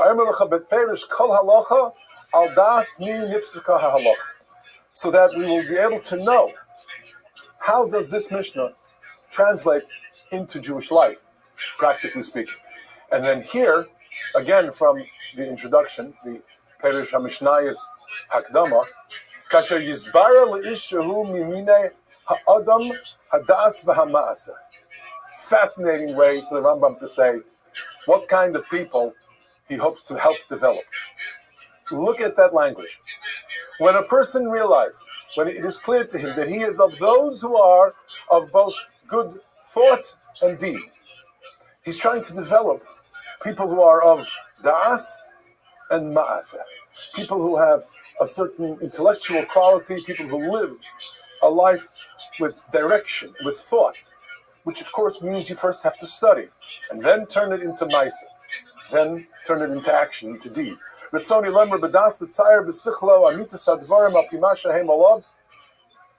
That a person is thinking about the realities of life and what it is that he must do and what he must accomplish. To live, practically speaking, a purposeful life. That means that I'm going to find the correct and upstanding path, and he calls them Dvarim HaTivi'in. With all of nature around me, with all of the natural created world being used in a constructive way, the way God Almighty intended. Notice the universalistic leaning of the Rambam, that it is not just only about how you lead specifically Jewish life, how you lead life, and how all of the world is intended to be guided to a particular set of goals as the Almighty understands. And then here, he says, V'al kain ha'ish, again, this is in the same Hakdama of the Rambam to his Perish HaMishnayos, V'al kain ha'ish yeh al inyan zeh hu hatachlis v'hu ha'kei. That kind of a person is the ultimate man, that's the desirable man, that's the kind of human being HaKadosh Baruch Hu wants. This is not just a matter of something that prophets have told us. This isn't prophecy. This is not just exclusively Jewish. He says, a whole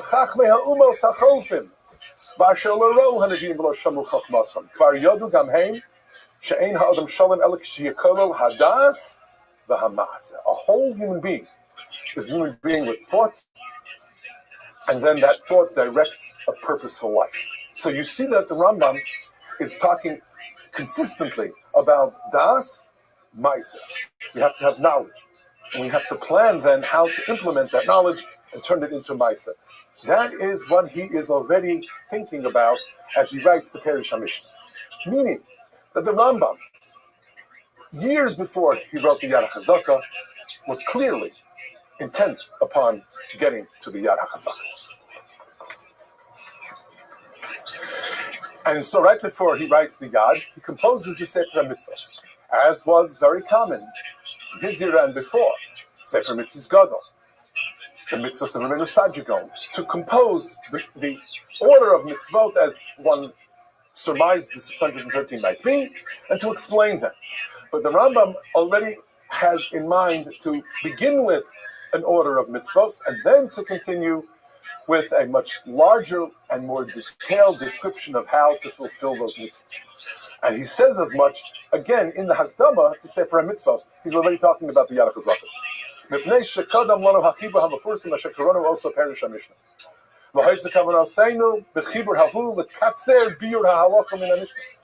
We wanted to, in brief, describe halacha as it comes, as it is derived from the Mishnah. We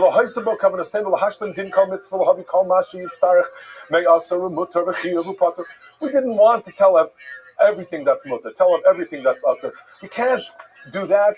It wouldn't be just.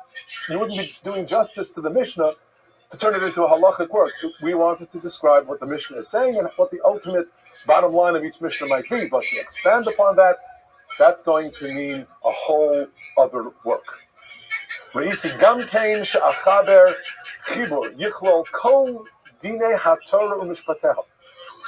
to compose yet another work. It will include all of the laws of Torah. All of the laws of Torah. Nothing missing. I'm going to do it as is my want. I'm not going to go into detail. We're not going to describe the various opinions. We're going to get to the bottom line. I'm going to describe the halacha psukim. And we're going to do it, he says, in a particular order, in a particular style. And there,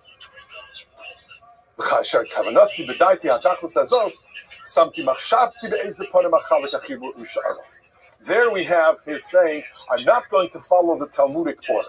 This is where the Rambam has shown both his genius, his originality, and the great purpose, ultimately, that I said before, he had in mind way before, years earlier, to give the Jewish people guidance in the most practical way, and to do so in an order and in a fashion that would take all of the Talmud, but yet organize it in a completely novel organization with novel structure. So he says, I thought about, should I, shouldn't I, use the Masechtas, use the process of Shas and the orders of the tractates of the Talmud, and I decided not to. He says instead, Nirali, Shehatov Shetihia Chalukaso, Sheyusam Halachas Makom Masechtas HaMishnah, instead of that which would be the halacha brought out of a Mishnah, and then the next halacha brought out of the next Mishnah, I will follow what the Torah did in Torah Sheba'al Peh, what Chazal did, what Yehuda HaNasi did in Torah Sheba'al Peh. There will be a overall book called, let's say, Maseches Beitz. First parak, second parak, third parak, and within each parak there will be individual halachos, Makom Mishnah, where in the order of Shas you have Masechtas, Prakim, and then Mishnayos within each parak. I will similarly have a structure of that nature, but I'm not going to follow the order of the Masechtas. I'm not going to follow the order of Shas.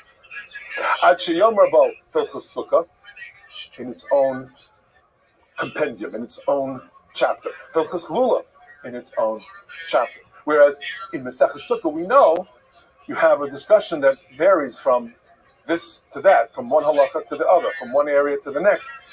I will separate them. Hilchos Tefillin, Hilchos Tzitzis, Hilchos Mezuzah. B'sha'achalek haklal leprakim v'halachos k'mo she'ta'aseh ha'mishnah. Ajiyah derech mashal.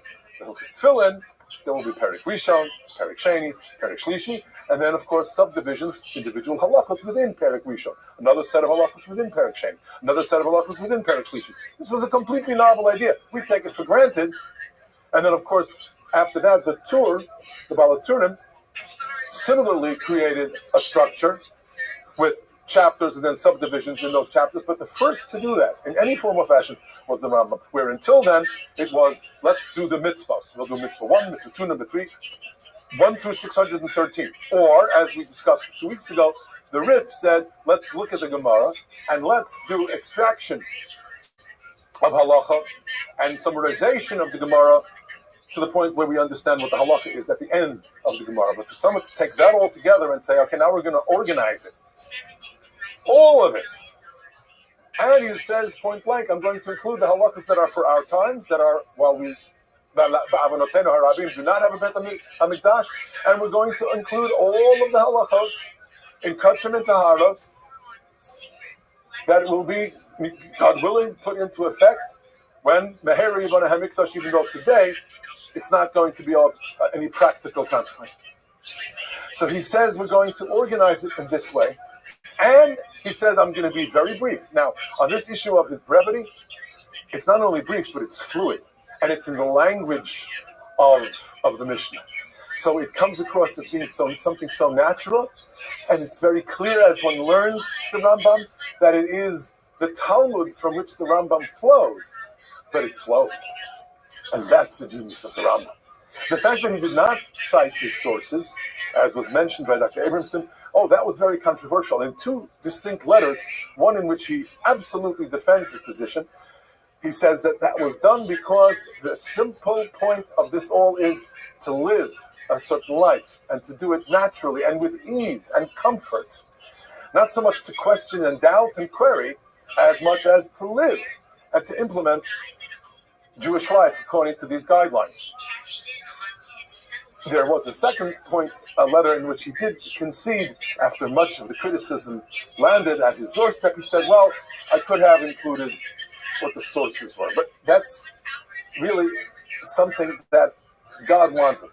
It was the Almighty who said, let it be the Rambam as we know the Rambam. Because, as we're going to see, and as we look at the picture of the page of Rambam, we're going to see that what turned out to be this, let us call it, I don't want to say an error on his part, this decision on his part not to have his sources cited was a fantastic source of study, of toil, of amelus in Torah that goes on and on and on to this very day. Where from did the Rambam cite? What is his source? Why did he choose this source rather than that? And this is the toil of the typical yeshiva student, because the Rambam is so respected for the cogency of his work that obviously when he has an opinion, we must find what the reason for that opinion was. Finding that reason, looking for that source, delving into the other opinions of the Rishonim and into the original sources of Midrashic literature, the Talmud, that has become so much the expansion of the Rambam's work. There are hundreds of works on the Rambam's Yarach HaZaken.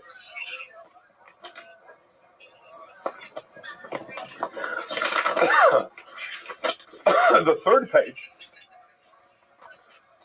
is again a description of the Rambam's intentions when he puts together the Yad and writes these halachos. He says, "Uvazman hazeh takfu tzaros yiseros v'dach kasha es hakol." Unfortunately, there is so much pressure of the times, the difficult times in which we live, as was described, the oppression at the hands of Umot Ha'olam, of the Almohad, and it was so much because of the disappearing of common knowledge of Torah. And here he doesn't say it, but elsewhere he basically implies that the Gaonic works did not suffice. Therefore, of the Chochmas Chachamenu, Uvinas Nevonenu Nistatra, understanding is lost. We don't have people who are able to teach. I'm going to set the teachings we need down in writing. Mipnei zeh ba'arti chotzni ani Moshe b'Rebbi Maimon hasfardi v'nish'anti al hatzur baruch hu, relying on HaKadosh Baruch Hu, uvinosi b'chal elu hasfarim, having studied all these books, all of the original sources, v're'isi l'chaber dvarim ha'mizbardim b'chal elu ha'chiburim, and taking together all of that which I have studied, I'm going to compose the laws of Isur, Mutar, Tameh, Tohar, Imshar, Dini HaTorah, Kulan b'Lashon Brura, in clear Talmudic Hebrew, B'derech Kitzara. Torah Shebal Peh, Kula, Sdura B'fi HaKol. So that Torah Shebal Peh, in an orderly fashion, will become something that all of us can partake of and all of us can live by. And here, in the next paragraph, he says something that's very important. He says, everybody, young and old, will know what the law is and how to live Jewish life. No one will need any other book. No one will need any other sefer.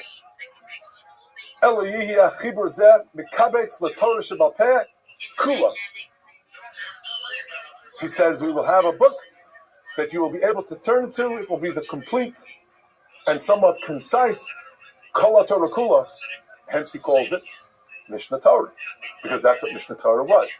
Mishnah Torah was the repetition of, and in a sense also some abbreviation of, the earlier Torah.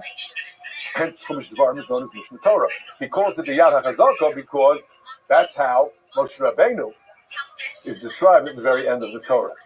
So what I'm trying to say is that Moshe ben Maimon understood who he was. He really understood what a monumental achievement this would be.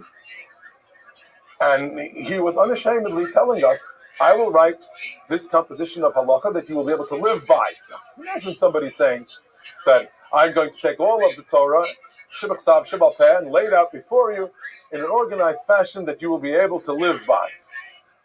Anybody else would have said something like that, we would say, that's a bit presumptuous. Rambam knew who he was. See, a great person, without haughtiness, can say, this is what I'm capable of doing, and this is what these times need. And that was the kind of person the Rambam was. So Moshe Rabbeinu is the one who had the Yad HaChazaka, that great strong hand with which he led the Jewish people and provided us with the Torah. Moshe ben Maimon says of himself, I have that Yad HaChazaka as well. And I'm providing the Torah the way Moshe Rabbeinu provided the Torah. That's the hint in his language. And here we have, just briefly, a description of the 14 sections of the Sefer Mishnah Torah, subtitled Yad HaChazaka. In the first, Echol Bo HaMitzvos Shehein Ikar Das Moshe Rabbeinu, the essentially religious foundations of Am Yisrael's existence, belief in God, fear of God, love of God, the prohibitions that there not be any other deity, that there not be Avodah Zarah. ROTHSCHILD Sefer Zeh, Sefer Hamada, the book of knowledge. The second book, mitzvahs that are of a constant nature, loving HaKadosh Baruch Hu, saying Kriyat Shema, prayer, tefillin, reciting brachos, mitzvahs milah. The third, he writes here about Zmanim Yeduim, particular times of the year, Shabbos, Moadim, including with Hanukkah and Purim. The fourth book, about marriage, Kedushin, Gerushin, Yibum, Chalitza. The fifth book, about matters of Easter, prohibited relationships, prohibited foods. The sixth book, Mitzvahs Yischayev Adam Behen Misha Asar Atzma B'Dvarim, Shigon Shvuos and Nedarim. Those halachos of Shvuos Bitui, when someone takes upon himself an oath, and somebody says a neder. So these are very distinct areas, and all of the halachos that might be brought about any of these areas, anywhere in Shas, drawn from various Masechtos, he compiles them and puts them all together, and in one space, and in one spot, and in a group of sequential chapters. Let's see what those chapters look like, and what the page of the Rambam looks like. This is the very first page of a very traditional copy of Rambam, and there are, of late, really of late, just the past 30, 40 years, new editions of Rambam. Joseph Kapich, a great scholar and an important scholar, has taken some of the Rambam's manuscripts, some of the Yemenite manuscripts. The Rambam took his own manuscripts and made corrections in life. He incorporated them all. This is the more and most traditional text, but it's not really as correct as some of the later editions. Then there was the Frankel edition, fantastic number of editions of Rambam. This is the very traditional Sharblat, if you will, opening page of the Rambam Sefer Hamada, Sefer Rishon of the 14 books. It has, he says, the following mitzvahs. Aleph, Leida Sheyesh Shem Elokah, the concept of there being a God. That there is no other God. Liyachado, and so on. La'ahavo, to love him. As he described earlier, that's what the first book is all about. And here you have the very beginnings of some of the most important theological foundations of Judaism. It is argued by some that Mada was not really intended to be halacha. That is not true. The Rambam intends it to be halacha, every aspect of Mada. Because the Rambam says that if a human being is of a certain nature, as we saw before, that human being has a certain das, and then he has to turn das into maisa, into action. So others argue that no, Rambam clearly meant that every part of Yad HaChazaka, including Mada, is a halachic work.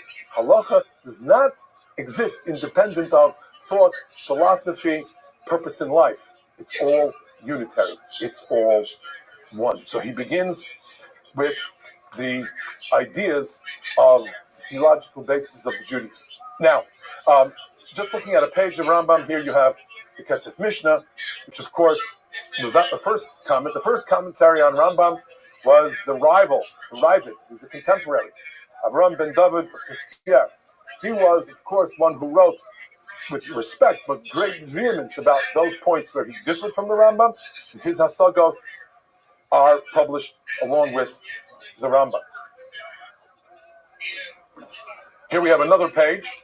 We'll talk about Hilchos Tshuva in a moment, but let's understand that the Kesef Mishnah predominates throughout the Yad.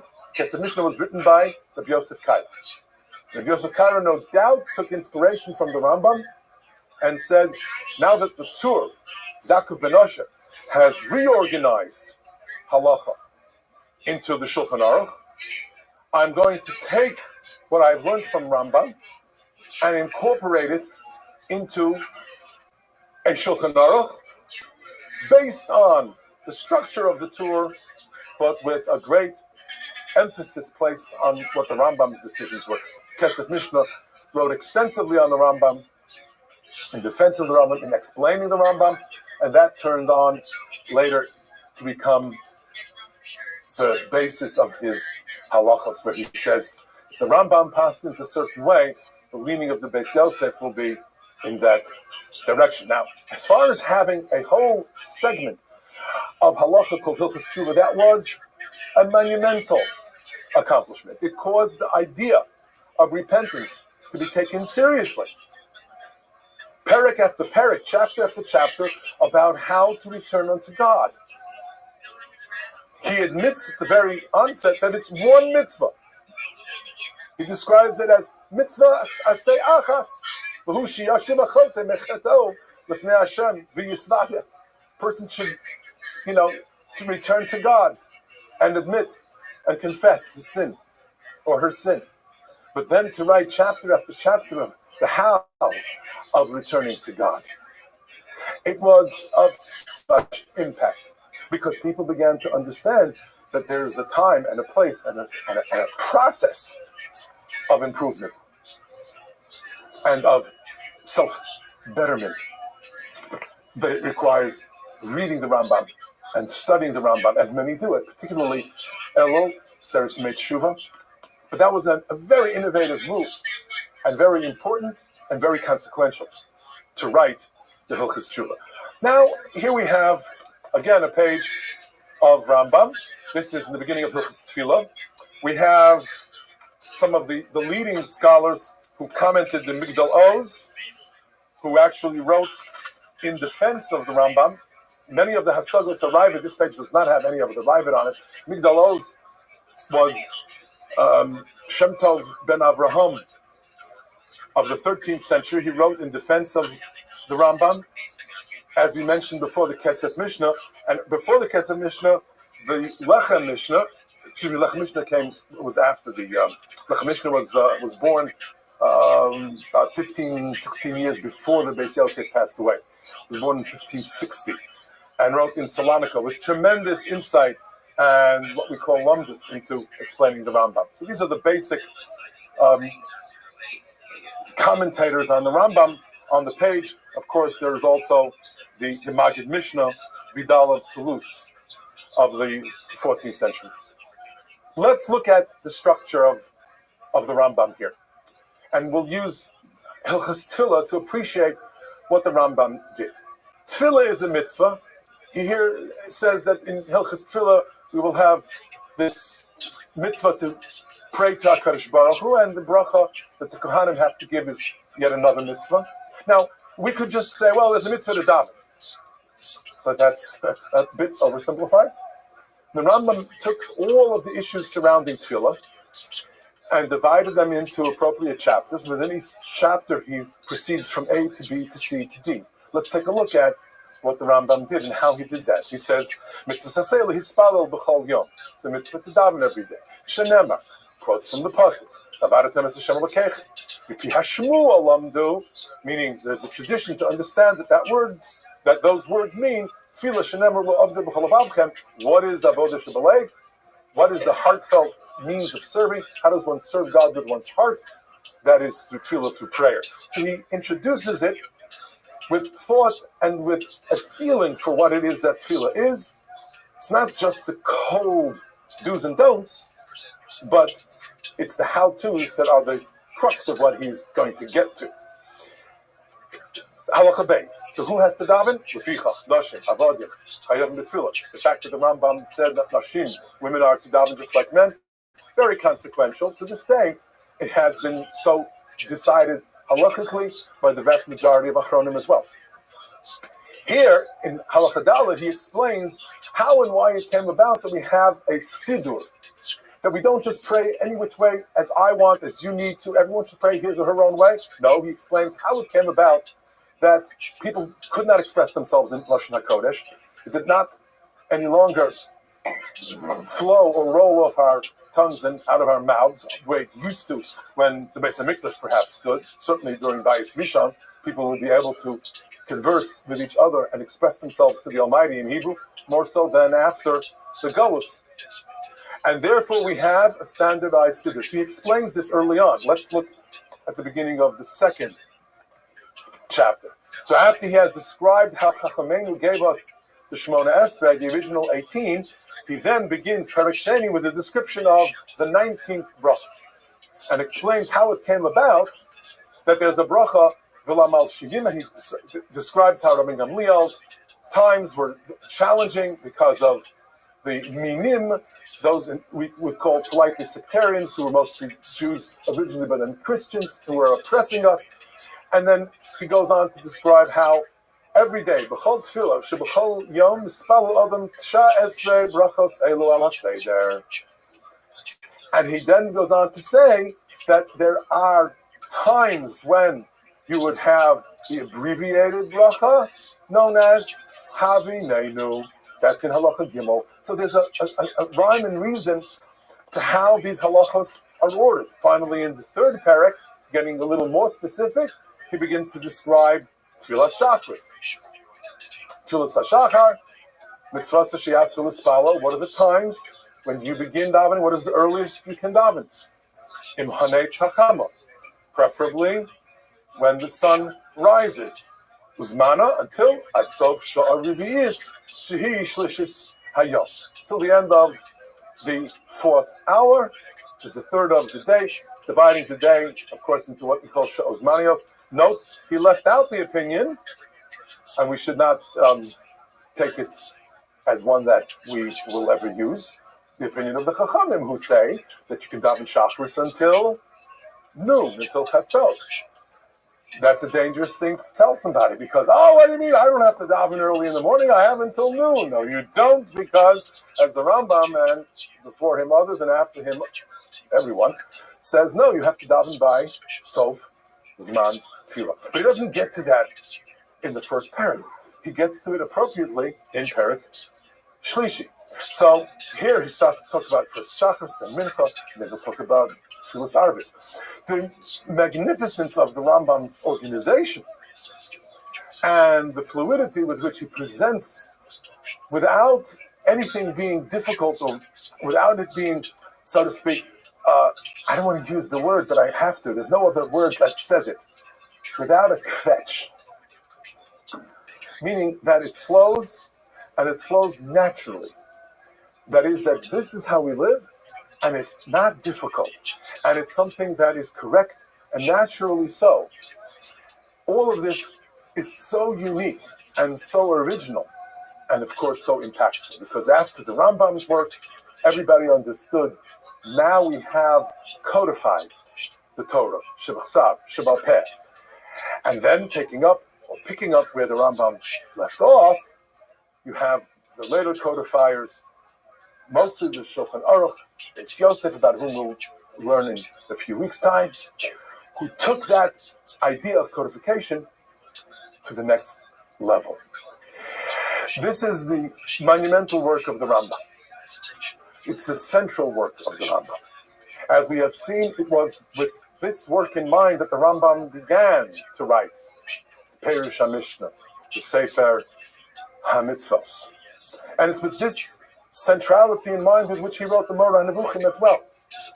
Because he basically said, Das, knowledge and understanding, and mindfulness, and a direction in life, an understanding of the entire world and our place in that world, has at its center what we live, how we live, with some explanation as to why we live as we do. And so this magnum opus, the Yad HaChazaka, remains today the single most important work, perhaps, of any of the Rishonim of the era. Thank you very much, everyone.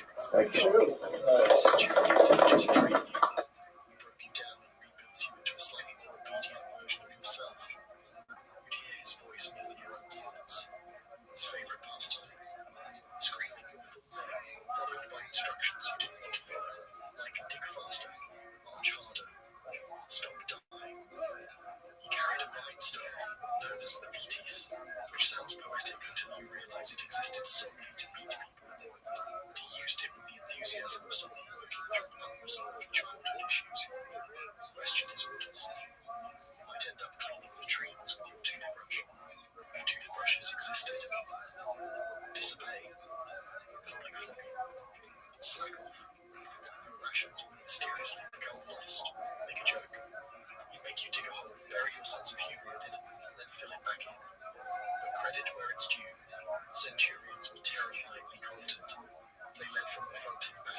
Okay, ladies and gentlemen, why don't we come to order? We've got a great evening for you tonight. I think we're going to conclude the fall series of lectures, a trilogy, or a hat trick, as we would say in my native land, by focusing tonight on the Mechaber, Rabbi Yosef Karo.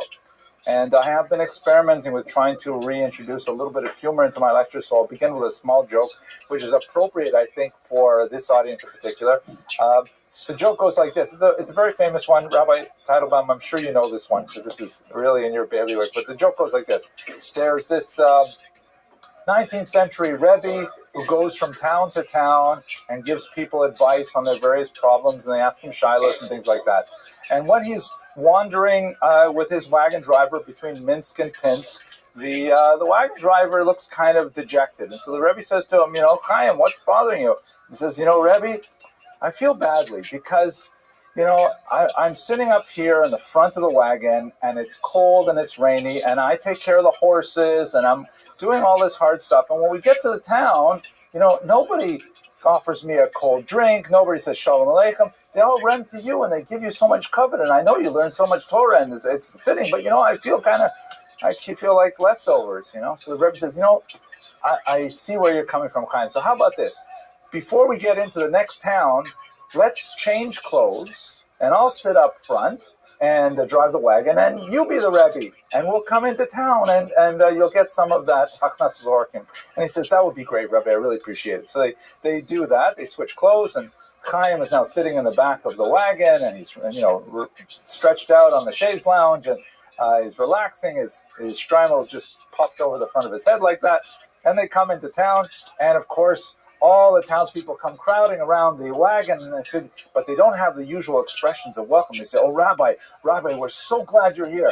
We are very, very troubled. We have this huge halachic problem, and we don't know what to do. We're completely paralyzed. This is a problem that has stymied the greatest minds we have, and we don't know what to do. Please, Rabbi, you have to help us. So he says, sure, no problem. So the townspeople lay out the problem for him, and it truly is a brain teaser.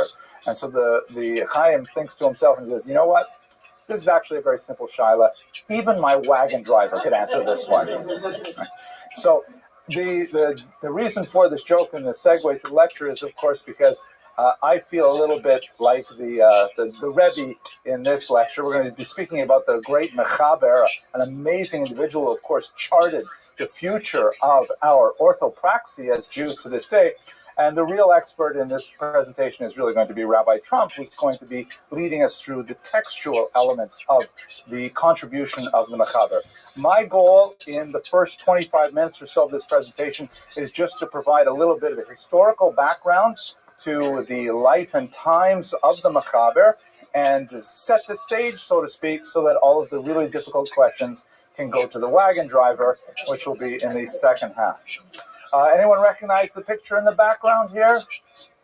Tzfat, very good. This is a highly educated audience. Please, nobody ask any hard questions. Tzfat is, of course, the place where the Mechaber made his claim to fame, although he really only entered Tzfat when he was an older man, and he had, in fact, composed most of his greatest works long prior to his arrival. When he arrived in Tzfat, he was considered the elder statesman. He was the first among equals among a very remarkable group of rabbis who had gathered in this northern Israel town, but his life and work really stretch back much further to the Iberian Peninsula, so that's where we're going to begin today. Oops, just a second, I've got to go back one more slide. Here we go. So this is the iconic representation of the Mechaber, which is most likely not at all what he looked like, but at some point someone in the early 20th century probably drew that, and we kind of got fixated on it as an image of him. We call him the Mechaber, literally the author, as a sign of respect. Sephardim tend to call him Maran, our master, or by the name of one of his many famous books, the Beit Yosef, the Shulchan Aruch, occasionally Kesef Mishnah, but not quite as much. We'll refer to him with either of these monikers, but his real name is Rabbi Yosef ben Ephraim Karo. His years are 1488. That date should be fairly significant. It's 10 years, of course, before the expulsion of the Jews from Spain, and he died at a hoary old age in the year 5775, which, so we just remember his Yortzeit. Obviously, I don't know who types these things, rabbis, but he died in 1575. Sorry about that, kind of rushing. His main contribution, for those of you who may not have been as familiar with what he did, is he is the author of some very important halachic commentaries on the pre-existing codes that were a major part of the Jewish intellectual enterprise for the prior half millennium. And he authored the one which would really become definitive for Jewish practice, the Shulchan Aruch, the set table. And so that I'm going to leave most of the details of the discussion of his writings to the second half of this presentation. What is fascinating, however, and I will just give a little bit of an insight into this, is that although one might think that the author of legal texts would be perhaps set in the sort of Weltanschauung of Maimonides, an uber-rationalist with a distaste for the supernatural and a reliance on rational approaches to decision-making. This is actually not the case at all with the Mechaber, despite the fact that his work it displays a tremendous rigor of thinking and deep commitment to the 13 hermeneutical principles that we read every morning in Shacharis.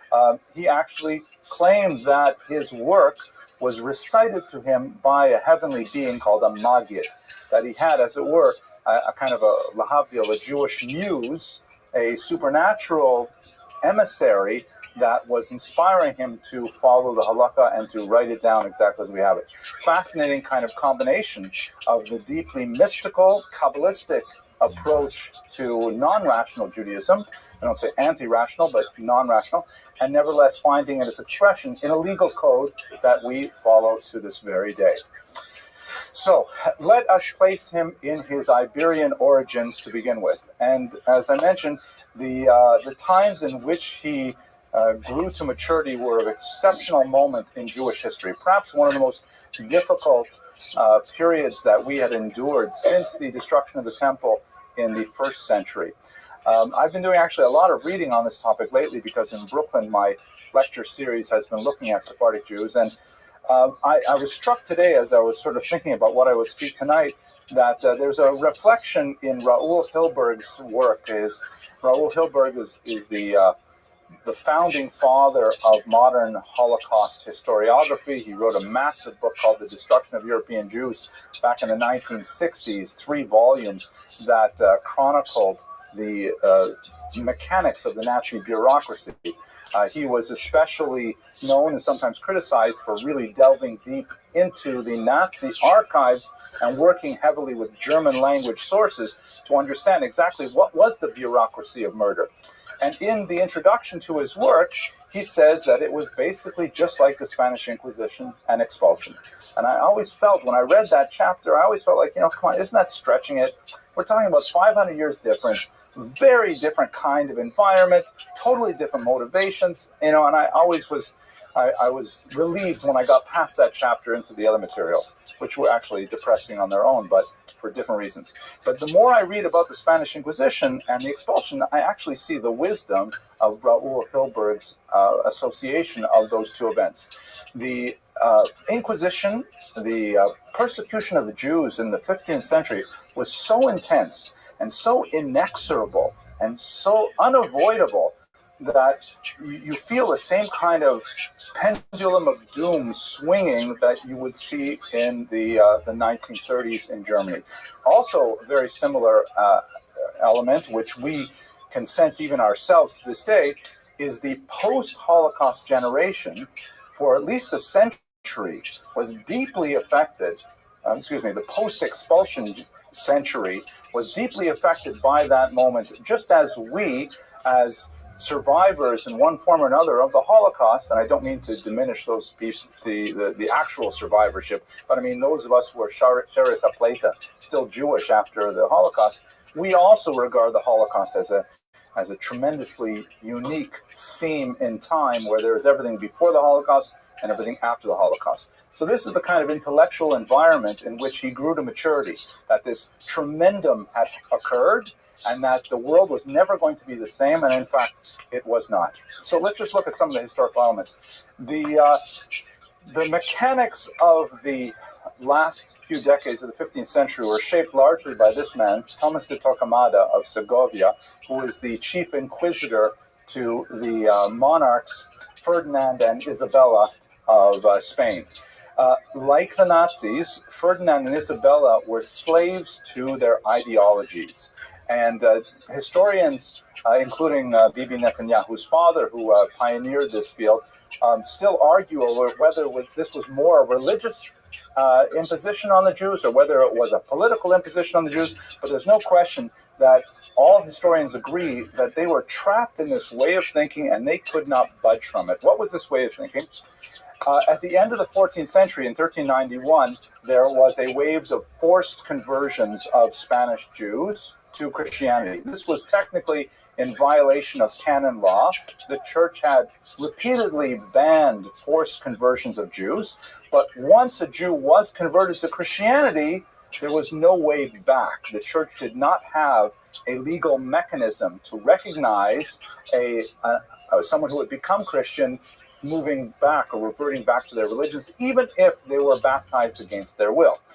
This occurred once again at the Disputation of Tortosa in 1414, and so you had a population of people in the Iberian Peninsula who were literally anusim. They were converted to Christianity against their will.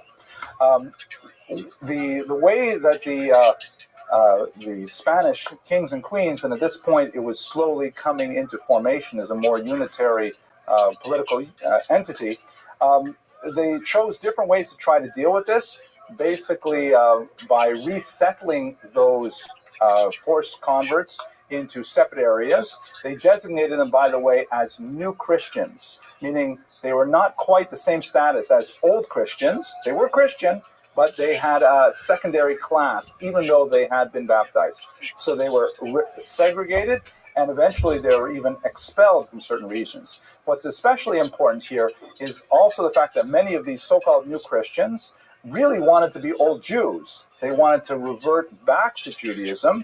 They were not allowed to under any legal mechanisms, but they continually associated with the Jewish community. And so this created a conundrum for the Spanish leaders that they had to try and protect these so-called new Christians from their erstwhile co-religionists, separating them, segregating them, forbidding any contact with them. They imposed a whole pile of really incredibly cruel punishments on Jews who maintained associations with new Christians, and ultimately this found its expression in the Inquisition itself. The Inquisition was initially dedicated to those new Christians who were Judaizing, meaning they were forced to convert, but they really wanted to be Jewish. And so the Spanish monarchs launched a massive campaign, which piggybacked on a much older church campaign to try and prevent this heresy, but they pursued it with incredible vigor and energy. Torquemada himself was incredibly cruel. In many cities, they were hanging or burning Jews at the auto de fe, like 10 every week. In some cities, you actually have hundreds of Jews burned at the stake for associating with conversos or being conversos themselves and associating back with Jews.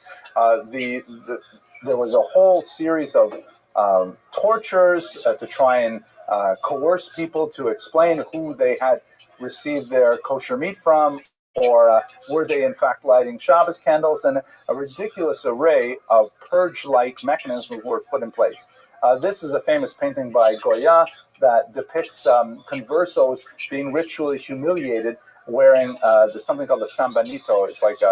It's like an absurd-looking sort of tunic that they would be forced to wear. In some cases, even when they confessed, if they were allowed to live, especially wealthy ones who were allowed to live on pain of penalty, they sometimes were forced to wear this for the rest of their life. This was their designated clothing. They also have this absurd hat, which is related to the Judenhut, the hat that the Fourth Lateran Council of 1215 mandated for Jews to wear. Of course, it later evolves into the dunce cap, which I don't remember from my own childhood, but my father, Oliver Shalom, used to tell me that he often sported a dunce cap in the corner of his classrooms, and it was an embarrassing, humiliating thing. At any rate, the Inquisition morphed from an attack on these conversos, these anusim who were forced to convert to Christianity, into an attack on the entire Jewish population because they were assisting these Jews in their efforts to rejoin the community. And this culminated in the horrific expulsion of 1492, which occurred with quite a shock to the community. There is significant evidence to show that they really didn't come around to this until quite late in 1492 itself. They gave the Jews only a few months' notice, and they essentially emptied the entire peninsula of Jews, Gesundheit, with the exception of Portugal, which would happen later. Now, this caused a massive diaspora of Sephardic Jews. A significant number of them went into Portugal over here, but their haven there was short-lived. They were only allowed to live there with some safety for 5 years when under pressure to form a dynastic union, the King of Portugal agreed to expel the Jews who were living there as well, although it was kind of he didn't want to lose the material benefit of the massive number of Jews who had become refugees there, many of them quite wealthy. Just think for a second, the economic upheaval of removing a wealthy urban element from the peninsula, it was devastating to the Spanish economy. The way that they tried to recoup it was by seizing all Jewish assets and even seizing debts that Christians owned to Jews. The crown claimed them, and so Christians, even after the Jews were expelled, had to pay their debts back, but this time to the crown. And that slowed down the Spanish economy for a few years. It wasn't for about a decade until they began to recover again without the Jews. At any rate, in Portugal, the king said, all right, listen, all Jews have to leave. But I tell you what, you can stay if you convert to Christianity, and as a bonus, I will exempt you from any punishment from the Inquisition for 20 years. In other words, if you want to remain in the country, all you have to do is this silly little baptism thing that we don't take terribly seriously, and we will not examine your private behavior for 20 years. The thinking being that after 2 decades, they would eventually, come around to becoming Christian, but they were not going to look too carefully if Jews decided to remain Jewish and go through a false conversion. But ultimately, in 1497, the Jews, any Jews in Portugal, either converted and were essentially lost to the Jewish people, or became crypto-Jews, which is a phenomenon we won't treat today, but is a fascinating one, or they fled. And so you have this massive diaspora, which included the 10-year-old Mechaber, who probably, we don't have a really good sense of his origins, but he probably did flee from Portugal, not from Spain, so his family originally made the move over here, and then out west. His father died shortly thereafter, and the Mechaber spent much of his time wandering throughout the Ottoman Empire, which was ironically far more friendly to Jews than any Christian environment. The leader of the Ottoman Empire said, in fact, that he laughed at the kings of Spain and Portugal because he was giving Istanbul such a boon in the form of these literate, economically advantaged and skilled populations. And so Jews flooded, in particular, the Peloponnesus region, Thessaloniki in particular, Istanbul here at the Bosporus into the Black Sea, and ultimately into Israel. 3 places which the Mechaber himself visited and stayed for some time. So as I mentioned, he was orphaned at an early age. We know some of the influences that affected him as he was wandering through Turkey in particular. He was present at the burning at the stake of Shlomo Molcho. He was a rather fascinating individual that I would love to have more time to speak about, but he was essentially an individual who portrayed himself as a Mashiach, as a Jewish Messiah, probably somewhat deranged, but or possibly he was inspired. There's a fine line between those things, and he was ultimately burned at the stake by the church. This is, by the way, his rather fancy signature, which proclaimed kind of like a royalty and a proclamation. But he was very moved by the martyrdom of Shlomo Molcho. He also met several Kabbalists while he was in Greece in particular, and he formed an especially close attachment with Shlomo Alkabetz, the author of Lecha Dodi, the father-in-law of the Ramak, the brother-in-law of the Ramak, the Rabbi Moshe Cordovero, and ultimately the grand teacher, as it were, the teacher of the great Arizal. So he was very much associated with these, all of whom, by the way, were exiled Sephardi Jews, who were like living as expats in these other countries decades after the expulsion, still lamenting their fate, trying to figure out what it means, and gathering together because they had linguistic affinity in Spanish or in Portuguese, and thinking about messianic thoughts inspired by people like Shlomo Molcho. We know only a little bit about his family life, largely through his own references. He mentions 3 different fathers-in-law from which we derive that he must have been married 3 times. We do not know the dispositions of those marriages. Possibly he was a widower 2 times over. We do know that he buried 3 of his children during his lifetime, and 3 of his sons survived him. Other than that, we do not know a lot about his personal family life. His major activity was primarily in his period of wandering, like many of these greats, Ibn Ezra as well. Much of his writing was while he was wandering from place to place. But by the time he settled in Tzfat, which is this rather amazing phenomenon, Tzfat is a city that is, this is actually an entrance to his shul. You see his Beis Maran, the house of our master, of Rabbi Yosef Karo, the Magid. His merit may protect us. The Tzfat was this unusual moment in time where you had an explosion of Jewish creativity that was virtually unparalleled in all of Jewish history. And what is the reason for it? Did I tell anybody the Abramson rule of history? If you don't know the reason, the answer probably is money. Exactly. Thank you. Obviously, this is a graduate student at some highly prestigious school. Tzfat, it's a place that is not mentioned anywhere in Tanakh. It has no Jewish history to speak of in the vast majority of the sources that we have. But the Ottoman Empire, which had recently expanded there, granted tax credits, tax breaks to incipient industries, particularly in textiles. Textiles is a favored field for Jewish merchants, and so a lot of these Spanish and Portuguese Jews were attracted to this place. It happens to be a very beautiful place. It's about 7,000 meters above sea level, and it's got this kind of like special air to it. And the early Kabbalists who gathered there, which included Shlomo Alkabetz and the Ramak, his student, they created essentially a form of spiritual tourism, because what they would do, and I'm not making this up, this is a really amazing thing, they would go on these self-imposed exiles called Gerushin. The Ramak actually recorded a book called Sefer Gerushin. A friend of mine is going to be translating it, God willing. And they would just go wandering in the fields and valleys and jails around Tzfat, and they would like suddenly be moved to kind of like mystical inspiration, and they would describe those inspirations, saying they were moved to like recite a particular parak of Tehillim, or they would meditate there for several hours. They would receive these insights, and later they associated these places possibly with some historical antecedents, sometimes not, with grave sites of major figures from the Talmud.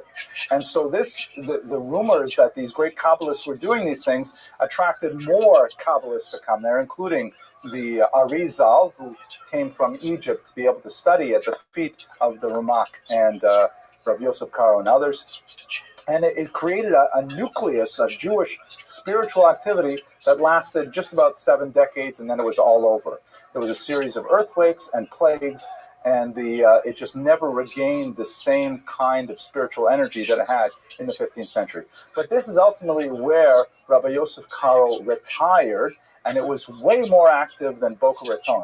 It was incredibly active with great minds. If you can imagine, in this tiny little village, you have crowded in there all of these Nobel Prize winners. That there's the Ramak, the Al-Sheikh, the Rabbi Yosef Karo, the Arizal. It's overwhelming, and there's a whole story that I think will take us a little bit too far afield to really explore. But there was a discussion led by a man named Rabbi Yaakov Beirav to actually take advantage of the gathering of such great minds and reinstitute smicha that had really lapsed sometime in the ancient period, and to try and declare that the rabbis who were present in Tzfat would in fact be able to begin a new smicha movement. Again, it'll take us far beyond our field to explore that particular experiment, which ultimately did not come to fruition. These are some of the graves of the great Kabbalists there, clothed in this blue, which is associated with a warding off of the evil eye. And here is the grave of the Mechaber himself, with a tzedakah box on it for visitors. So this is just intended to give you a Vorspeise to the real meal, which is going to be an exploration of what exactly did he write, why were his contributions so signal to Jewish culture and life. And for that, I'm going to turn it over to the wagon driver, Rabbi Trump. Thank you for your attention. So first of all, just Birshus Rabbi Taliban, who has really led this this series with Dr. Abramson to its beautiful conclusion right now. This is something which is as a chus that our shul has the opportunity to host, to be able to learn both the context and the content of what makes such a big difference in Jewish history. I'd like to really, it's just so fascinating to be able to hear the historical point. Let's try to dive right into content itself. Now, we're at the end of a very fascinating series, because what we've done up till now is we've learned a little bit about the Rif and the Rambam, very, very much the development of halacha till the crowning glory of Rav Yosef Karo, the Machaber, the author himself. What I want to do is really to explore a model, and then to look at that model in an example, to see what it was that he did and how beautifully he did it.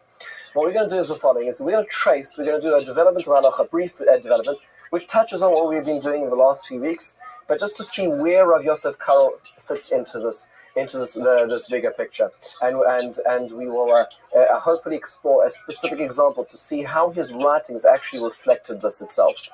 Let's start at Sinai. Sinai, of course, the year 2448 from creation, was the year in which Hashem endowed humanity, us small biological scraps of material, with meaning by giving us the Torah and saying, when you do things, this matters. But the interesting thing is that Hashem gave it to us in two forms. Hashem gave us both the Torah Shebichsav and the Torah Shebal Peh. At this crowning moment at Sinai, we were endowed with two aspects of Torah. The first one, of course, the Torah Shebichsav is the written Torah itself, initially in the form of the Luchos, and later on in the Torah Shebichsav, the written scrolls that we have. And there's a debate as to whether the whole Torah was written and given at the end of the Sinai experience, the desert experience, or whether it was written in sections and put together at the end of the 40 years so that we could have it in one piece or in sections. But nonetheless, the Torah Shebichsav and anything which was added to the canon, the 24 books of Tanakh, Torah, Nevi'im, and Ksuvim, is included in the divinely inspired writings of the prophets and of Moses. This becomes the Torah Shebichsav, the written Torah. What most people forget is the other side of the equation, and that is the Torah Sheba'al Peh, the oral Torah. Now, this is a bit of a hazy area for most of us, because it's very hard. There's a lot in here. In fact, the way the Rambam divides it, he divides it in his introduction to the Mishnah and in Hilchos Mamrim into either 3 or 5 sections. On a more basic level, on 3 sections, he basically says that there are 3 parts of the Torah Sheba'al Peh that which is given. There is the accompanying tradition as to explain what was written in the Torah. So when the Torah says Priyei Sadar, when it talks about this fruit, the oral tradition tells us that fruit is the citron, not the mango, not the banana, not the apple. It just means the citron. So we know that. It wasn't a matter of debate. It wasn't a matter of deriving. It was what it was, and we transmitted that from year to year, and that's why there's no community in the world that shakes the mango.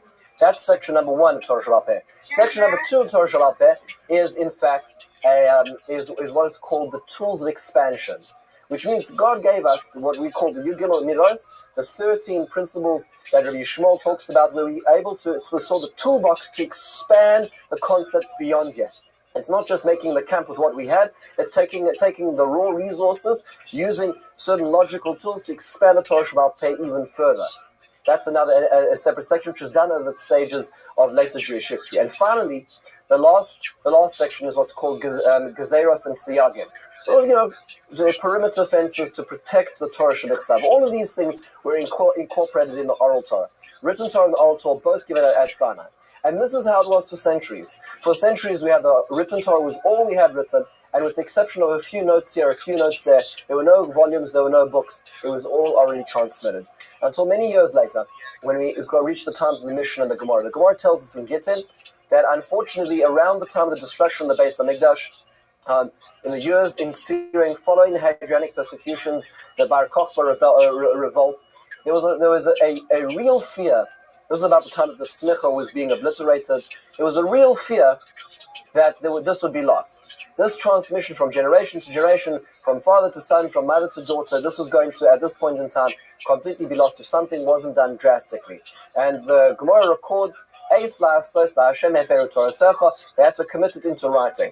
So they did so under tutelage and the power of a man by the name of Rabbi Yehuda Hanasi, who had not only just the financial wherewithal, but also had the political wherewithal to be able to gather all the sages in Israel together to be able to write down the Mishnah in the form of the 6 Sfarim, in the 6 sections, what is now known as Shas. Shisha Sadarim, the 6 sections, which are Zroim, about agriculture, Moed, which are about the festivals, Nashim, relationships, Nizikim, when it comes to damages, Kodshim, referring to Korbanos, and that which goes around that entire Tumah and Tara laws. All of the Torah Shabbat Peh was essentially canonized into these 6 different sections. But it was constructed in a very fascinating way. And as we know, for anybody who's learned Mishnah and Gemara, it is not exceedingly easy.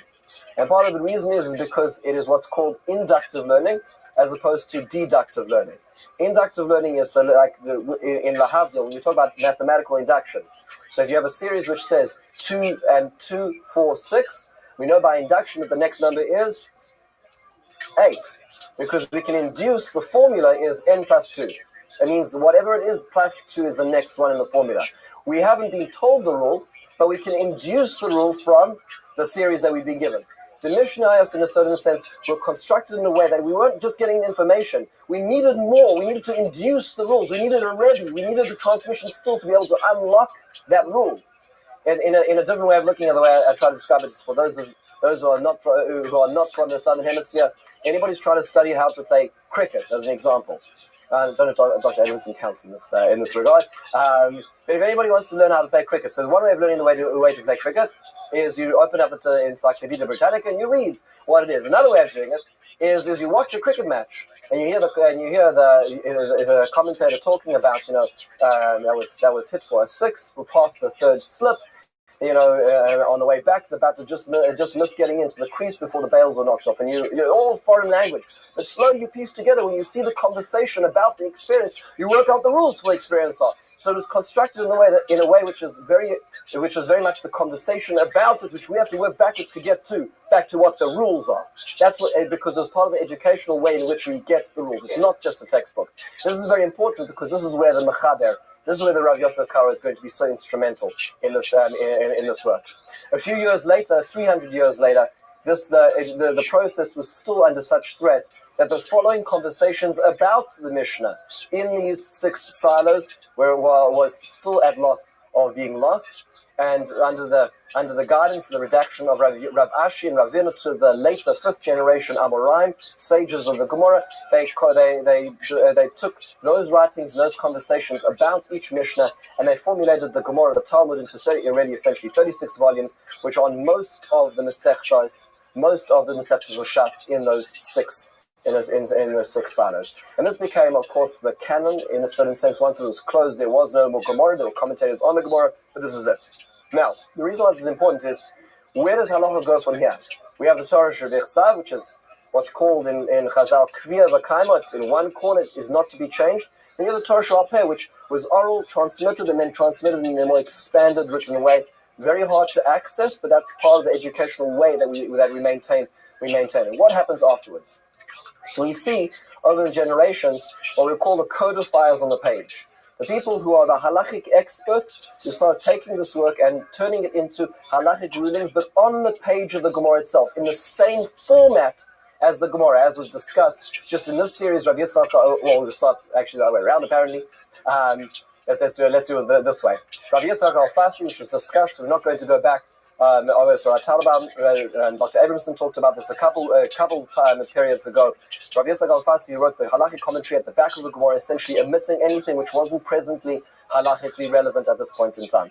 We also see later on the works of Rabbeinu Osher, a very fascinating personality, a person who bridged the Ashkenaz world and the Sepharad world. He was actually exiled from Germany upon persecution of his Rabbi, the Maharam of Rothenburg, who was imprisoned and ransomed, died in prison, in fact. When he saw the writing on the wall and they knew they were coming for him, he took a trip down, went through southern France, and ended up, in fact, if I'm not mistaken, in Toledo, which was still at a good time, still in the golden age of the Spanish Jewry at this point in time, and spent time with the Rashba, one of the greats of the Spanish Jewry, very fascinating person. And what he did is a similar thing. He wrote a commentary essentially on the Rif. Rabbi Yitzchak al-Fasi commentaries on the halachic commentators of Gemara, but he didn't change the format of the Gemara. He changed it was the same rubric, it was the same halacha, it was the same Gemara, he did not change, in a certain sense, the headings or the way it was formatted. He simply codified what was there in the way it was. So if you wanted to learn about Pesach, you'd have to go to the Gemara in Pesachim. You wanted to find out about the Seder, you have to go to the 10th chapter of Pesachim, Arvei Pesachim,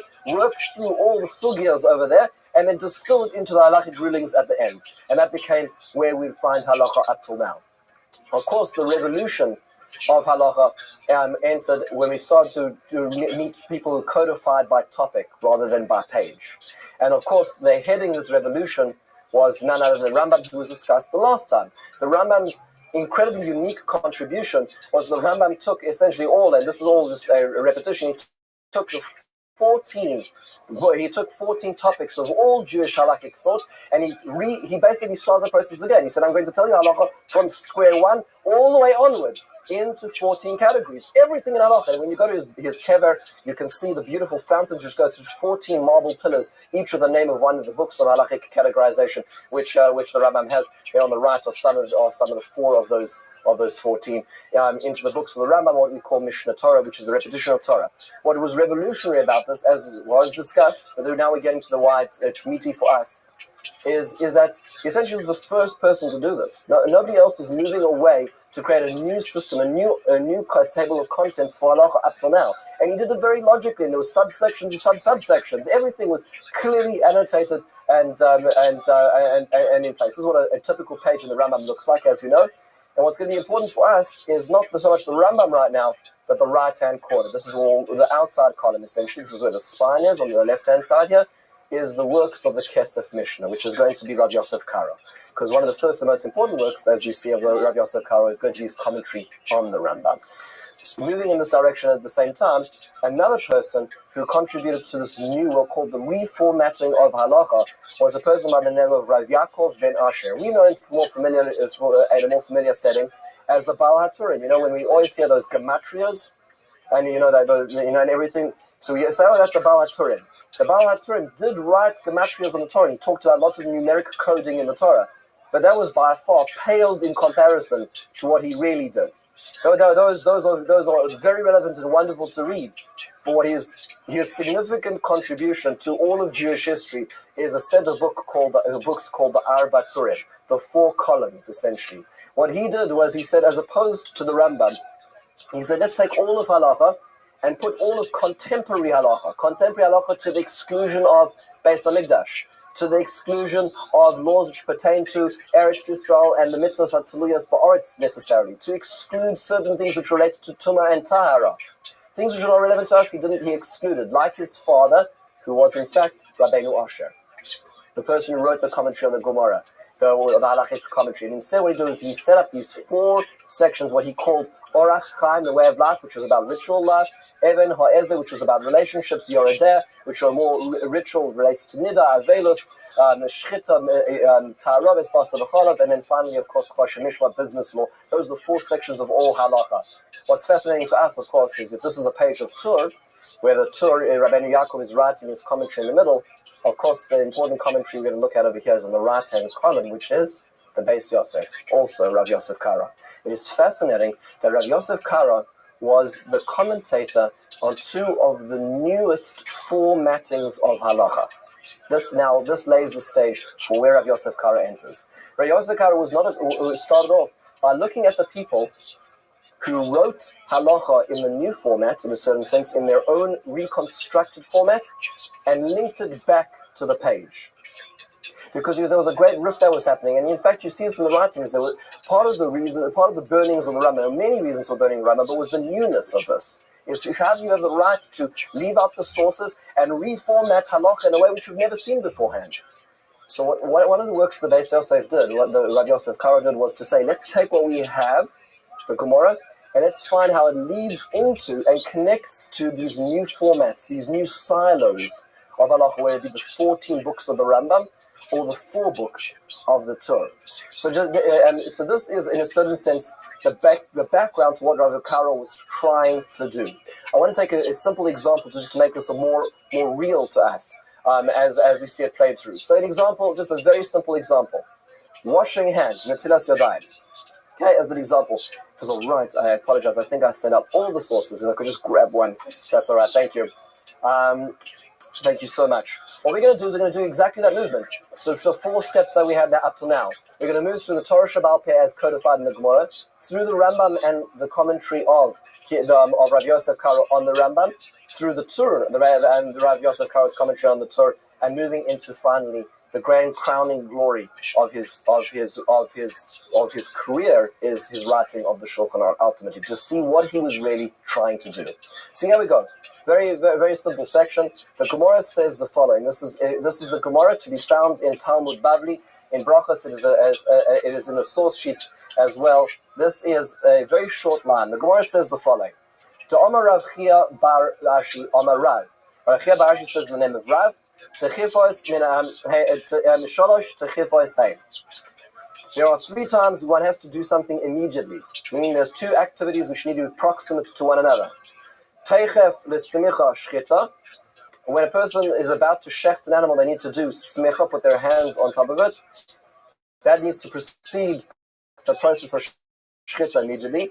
Teichef legeula tefillah, something which we do every morning, is that we need to finish the last bracha of the Shmoneh of the Kriyas Shema, which ends with Baruch Hashem Go'al Yisrael, and immediately afterwards jump into the Shmoneh Esrei, even avoiding saying the word Amen. And finally, Teichef le'netilas yodayim bracha. And immediately after washing our hands, we need to do a bracha. These are the 3 techifos. These are 3 things Jews need to do right away, besides for booking a hall and a date and a new email address. Right? So this is what the Gemara tells us. Now, it happens to be interestingly enough that it's a little bit ambiguous over here, because what does that last statement mean? It says that we need to be very quick to go from washing hands into a bracha. Well, what does that mean? What exactly are we referring to over here? It's a little bit of a great territory, because we have a few options as to what that can mean. So for this, we move straight into the first level of codification off the page. And that's the Rambam. The Rambam says very clearly over here, if we move into the way the Rambam codifies this halacha. So again, the Rambam is now extracting a halacha to be found in Maseches Brachos into his own category, which is Hilchos Tefillah. He says, I'm going to talk about Tefillah. There's going to be one book about prayer. In prayer, I'm going to tell you how you're going to wash your hands, how you're going to say a brachos, and how you're going to daven. Here's how he explains it. Sorich Adam, the Nageves Yadav, V'achakach Yochal. A person needs to dry their hands after washing and then eat. However, a person should make sure to dry their hands off so they shouldn't be eating impurely. When you wash your hands after the meal, what do we call the washing after the meal? We call it Mayim Acharonim, the later waters. There's the Mayim Rishonim, the first waters, and there's the Mayim Achronim, the later waters. When you do those last waters, he says, the take it and netilas yadayim birkas hamazon. When you do those that last netilah, that last washing of the Mayim Achronim, the later waters, as the meal is finishing up, immediately after you do that, you need to make sure to whip out your bencha and start saying the birkas hamazon, the blessing of grace at the end of the meals. That's what the Rambam is saying. He is essentially interpreting that Gemara. He is saying when the Gemara talks about washing and bracha, what washing is it? It's the washing following the meal, and which bracha is it? The bracha following the meal. That's what the Rambam has done and has codified for us. He doesn't tell us where. If we look through this Rambam, the Rambam doesn't tell us where he got this from. The Rambam doesn't tell us his sources. The Rambam is just telling us. Now, if we were well versed in all of Talmud, we would know that. But if you're reading the Rambam for the first time, this is the first time one would meet this. So in lieu of that, the commentary on the outer column of the Rambam is in fact the Kesef Mishnah, the first work of Rav Yosef Karo. He wrote it, the name of it, of course, of Kesef is the silver of the Mishnah. Why Mishnah? Because the name of the book of the Rambam is the Mishnah Torah, the repetition of the Torah. So this is the silver of the repetition. So it's sort of like the adornments of the Mishnah. What is he trying to achieve with this? So let's take an example. What's the first thing that the Rav Yosef Karo is doing in this event? He says, "V'teikef netilas yadayim." He says, "B'perek keitzav uvarchim meimed rochia bar ashi amarav." So the first thing that Rav Yosef Karo does is he gives the source which the Rambam omitted. The Rambam never footnoted his works. The Rambam explained where he was getting it from. The Rambam, in his absolute brilliance, was distilling all of the oral Torah into these categories. The first thing that Rav Yosef Karo does for us is says, "See here." Click. Right? The first thing he does is, this is the Gemara, where it comes from. That's step number 1. He goes on. if we're going to skip a few lines after the source, he says, Umashma midire Rabbeinu, the Rashi, based on our master's teaching, the Rambam's teaching and Rashi, he points out that it seems like you're allowed to speak between the last waters and benching,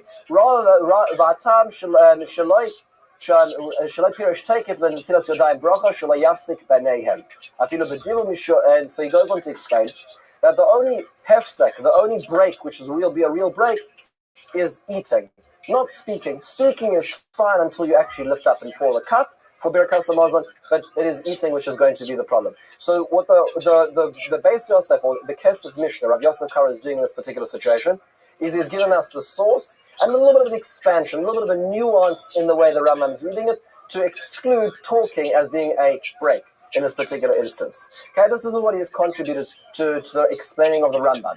And he writes this for all the books of the Rambam. Let's go a little further. Now we move on to the next generation. A century later, the Tur, Rabbeinu Yaakov, is now codifying halacha. He is to be found in Hilchos B'tzias Hapas. That's the halachas pertaining to the meal. Everything in Judaism is prescribed and regulated. So here we're talking about the meal. And here is what he says. He goes on to give us a very clear description. V'yanagev yodav heitev yivarech birkas hamotzim miyad. He says the person should wash their hands and immediately say hamotzi. He says, however, mi Rabbeinu Yoel kosel she'ein lachush al hapsak hefsek ben netila la'hamotzi kemo she'ashulchon lefonav v'dato le'echol lo yechoshev hefsek hadas. So something called Rabbeinu Yoel says, you don't have to worry too much if you wash your hands netilas yadayim at the beginning of the meal and then say something to somebody else and sit down and eat. Why? Because the table's there, the food's there, your mind's on the food, you're about to get to the meal. That's not considered a break. Don't worry so much about the break between the first natila, the first washing and the meal. The only time you need to worry about it is the second washing and the last bracha. You see, there's a little bit of ambiguity as to what the Gemara really meant. Did it mean the washing and the birkas hamotzi at the beginning of the meal, or the birka or the netilas yadayim at the end of the meal and the birkas hamazon? Rabbeinu Yoel felt there was no problem making a break at the beginning of the meal, and he quotes as well. He says the following. He says, "V'chein pirush Rav Alfas," and so says Rav Alfazi. That's the Rif, Rambam Zal, and the Rambam as you saw it. However, va'adoni avi harosh, my father, my teacher, my master, the Rosh, Rabbeinu Asher, Zichron Livracha, quoting his father, Hayarogil after Rishonim Shela Lahavsik Shela Ledaber. He said, my father was very careful to only speak in ums. No, that's not what he meant. My father was very careful not to communicate at all once washing hands and then eating the meal at the beginning, which is the practice that we have today, right? We don't make we don't speak, we don't do anything else between washing and having hatzi. In fact, he had a trick. When he would sit down to a surim acherim, that he would be the last person to wash. As I like to say to my guests, there's an ancient Chinese saying that he who washes first speaks least. Right, when it comes to washing. So what the Rosh would do was he would make sure to be the last person in the line, so that his break between washing and saying the bracha on Hamoitzi would be in fact very minimal. We're seeing an interesting thing over here. What's emerging in this halachic work of the Tur is that there's a debate. Is there no breaks at the end of the meal and the washing in the end of the last bracha, or is there no breaks at the beginning of the meal between the netilas yadayim and the Hamoitzi? A debate. The fascinating thing about the Tur is as much as the Tur is in a certain sense coalesced all of halachic liturgy up to this point into one place, he very rarely ruled on it. He never tells us what to do. Isn't it interesting? He quotes the Rambam at the beginning. He quotes the contemporary, the Rosh, the later contemporary of the Rambam, the Rosh later on, and he leaves it. And the Tur does this very often. Sometimes he will rule and say what he believes and lean in on in the discussion. But very often over here, what happens is he leaves it hanging, which leaves space over here for those commenting on the Tur to say, well, what do we do? Bottom line, what do we do in this situation? We understand there's two opinions, there's an ambiguity in the Gemara. What do we do? Bottom line, Rabbi. So this is what happens. The Beis Yosef, who is now Rabbi Yosef Karo, not commenting on the Rambam, but commenting on the Torah, does this very similar thing. We're not going to read it all inside for the sake of time, but Rabbi Yosef Karo does exactly the same thing. He says, well, you want to know where he gets this from? It comes from that Gemara in Brachos. You want to know, those opinions that he talked about, the Rif and the Rambam and the Rosh, those are the people he was commenting on? Well, here's where they're found. This is what they say, and he quotes it in full extent. So the first thing he does is, like his commentary on the Rambam, he sources everything. Where does it come from? In a certain sense, he's the bridge between the page of Gemara and the new construction of halacha under the Torah. And then he does something which is very important. He goes on to describe other people who say this. He quotes, in fact, a Yerushalmi, which seems to indicate that if a person doesn't speak between the Netzilas Yadayim and saying Amotzi at the beginning of the meal, they're going to have a good meal, which seems to suggest, like one of the signs, and he says the following: V'chein nachon la'asos li'yizayir gam b'mayim rishonim. Beis Yosef, in his humble commentary on the Torah, says, I'm going to put my card on the table. And he says, I believe that it's true that you shouldn't make an interruption between the Mayim Achronim, the last waters, and the Birkas Hamazon, but you should also not be speaking at the beginning, like the Rosh says. So he is actually now weighing in on that particular machlokes and adds a few extra details at the end, which we're not going to cover about the Seder and our Netilos at the night of Pesach. Which now leads us to the last and final stage, which is the Shulchan Aruch. To appreciate the Shulchan Aruch, we need to appreciate the journey along which the Rav Yosef Karo has moved. He has explained the sources of all the Rambam. He has contextualized the entire Torah, all 4 volumes of it, which now turns it into the many, many volumes we have at the back of the shul right now, because of his commentary, which has expanded way beyond the short paragraphs that the Torah had. And finally, after all is said and done, the most remarkable sefer which has changed all of Jewish history is the Shulchan Aruch. What does he do in the Shulchan Aruch? Here's what he does. This is now Rabbi Yosef Karo talking in the same format, in the same schema as the Torah. He uses the same 4 books, the Orach Chaim, the Even HaEzer, Yoredeya, Even HaEzer, B'Chosh and Mishpat, but now he shortens it to a statement which is the following. In this particular section, Yesh Omrim, there are those who say, She'enot tzorich li'yizayir mil'afsik ben Netzilah la'amotzi. There are those who are saying that we don't have to be so concerned about making a break between our first Netzilas Yadayim and a meal and saying Hamotzi. And there are those who say that one should be careful. In one short sentence here, summarized centuries of scholarship. And if we had read the Torah and the Rambam and the Beis Yosef and the Kesef Mishnah, we know exactly who he's talking about now, and we know exactly who he's referring to. And then he gives us the Torah of desire, and in 2 words, he tells us, you should be careful. What is commonplace in all of our meals today is as a function of the fact that he said, the Torah of desire. This is the way we're going to do things. Ladies and gentlemen, we've decided, halacha is this way. And he says you shouldn't wait to span that it takes to walk more than 22 amos, 22 cubits unnecessarily. What the Shulchan Aruch has done over here is he has distilled a history into a very simple, into a unified psak, into a unified direction of learning. This is a simple example of that process of formation of halacha to what we have today. Of course, after the Shulchan Aruch, we're going to have blossoming of scholarship, of centuries of scholarship, exploring the Shulchan Aruch himself. But nonetheless, this became the format. It's almost like this is the bottom of that funnel of halacha, which has been distilled throughout the centuries into one coherent psak. Taking into consideration, with deference, both sides of the debate, but actually telling us what to do. That's where the Shulchan Aruch comes into. Simple example of what he did over the centuries. What a remarkable contribution to Jewish history. We're not going to focus on all of it. I want to just focus on one thing that Dr. Abramson mentioned, and that is the Magid. The Shulchan Aruch wrote other Sfarim as well, the numerous other Sfarim. One of them is what is called the Magid Meisharim. Right? The Magid literally means the teller.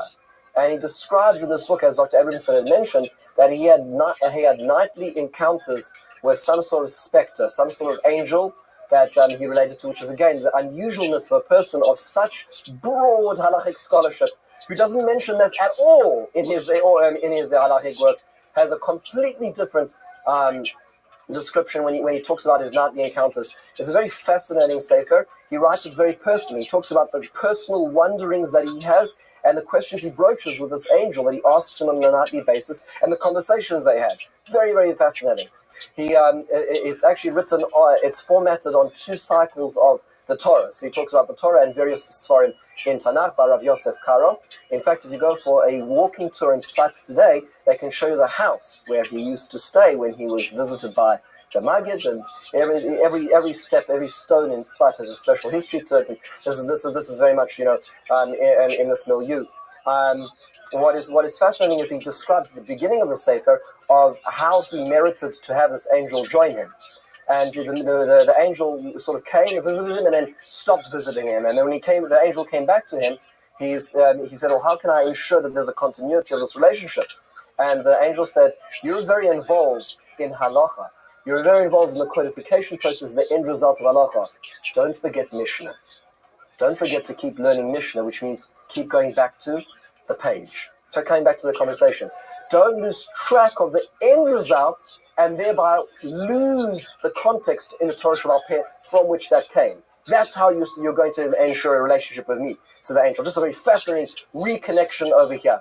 And in this, just as an example, this is a section, a very short section that he has about his Kabbalistic metaphysical wonderings that he broaches one particular subject. He talks about death as an example, just to give you a sense of just the broadness of what was going on. He has one particular conversation just as an example. Belal Shishi on Chofei Teves, so he's talking about, he says, Chalamti, I had a dream, Shaya Doresh Es Alech Lisnei Hashem Ba'artos HaChaim. I was thinking about a particular pasuk, I will walk in front of Hashem in the land of the living. Yeah, and then we say, as we say in Hallel, Yakar Beinei Hashem Amavsa L'Chasidov. It is precious, or it is hard for Hashem, it is weighty to Hashem, the death of those who are his chasidim, his pious. He says it is hard for Hashem when those who are righteous die. He says death is so difficult, it is sort of stripping 2 interconnected pieces of one entity. It's almost like trying to take skin off meat, because the 2 are really one entity. Therefore, he says, what does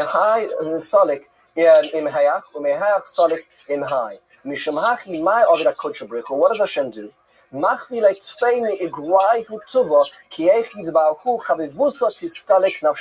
He sort of reveals even more of the schar that is going to be shown to them, that there's this automatic magnetic connection that the soul returns to HaKadosh Baruch Hu, that tisdabek la'elo, and it automatically magnetically returns to its creator, that tispare megufa belit sa'ar.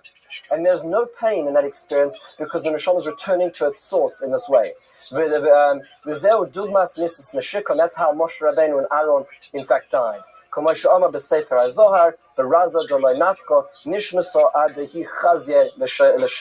the soul doesn't leave until it sees the divine presence among it.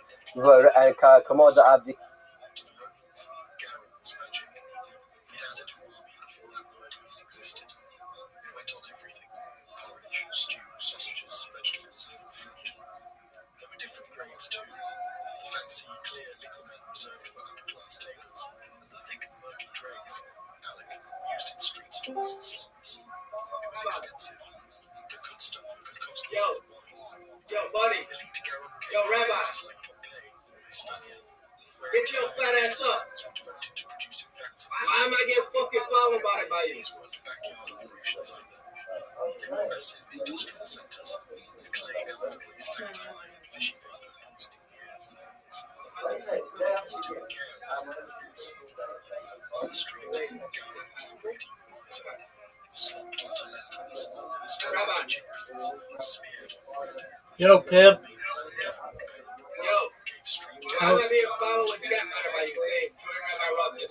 Because I wanted you to join.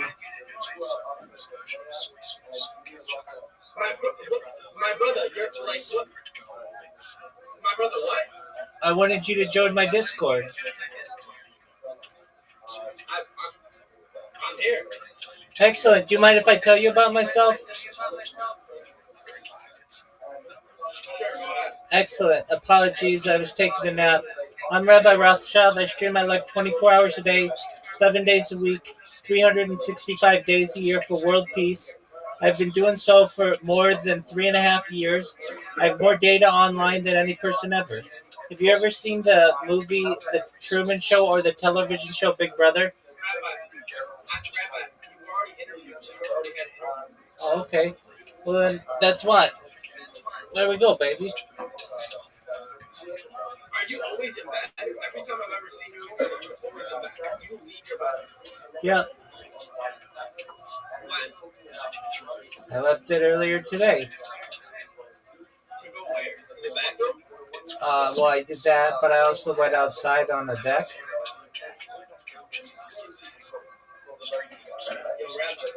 Yo, pimp.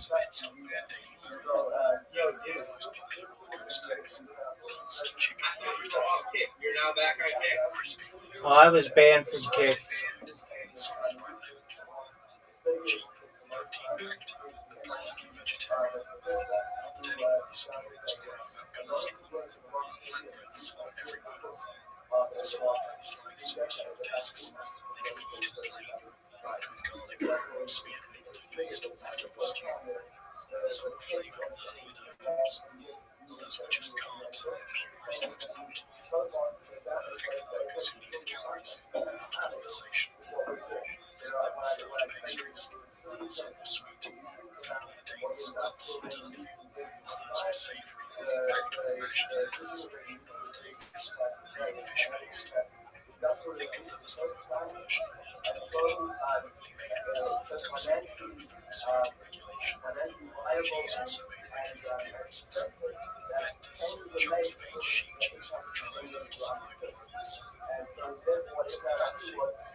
If Roman street food was lively during festivals, it became pure chaos.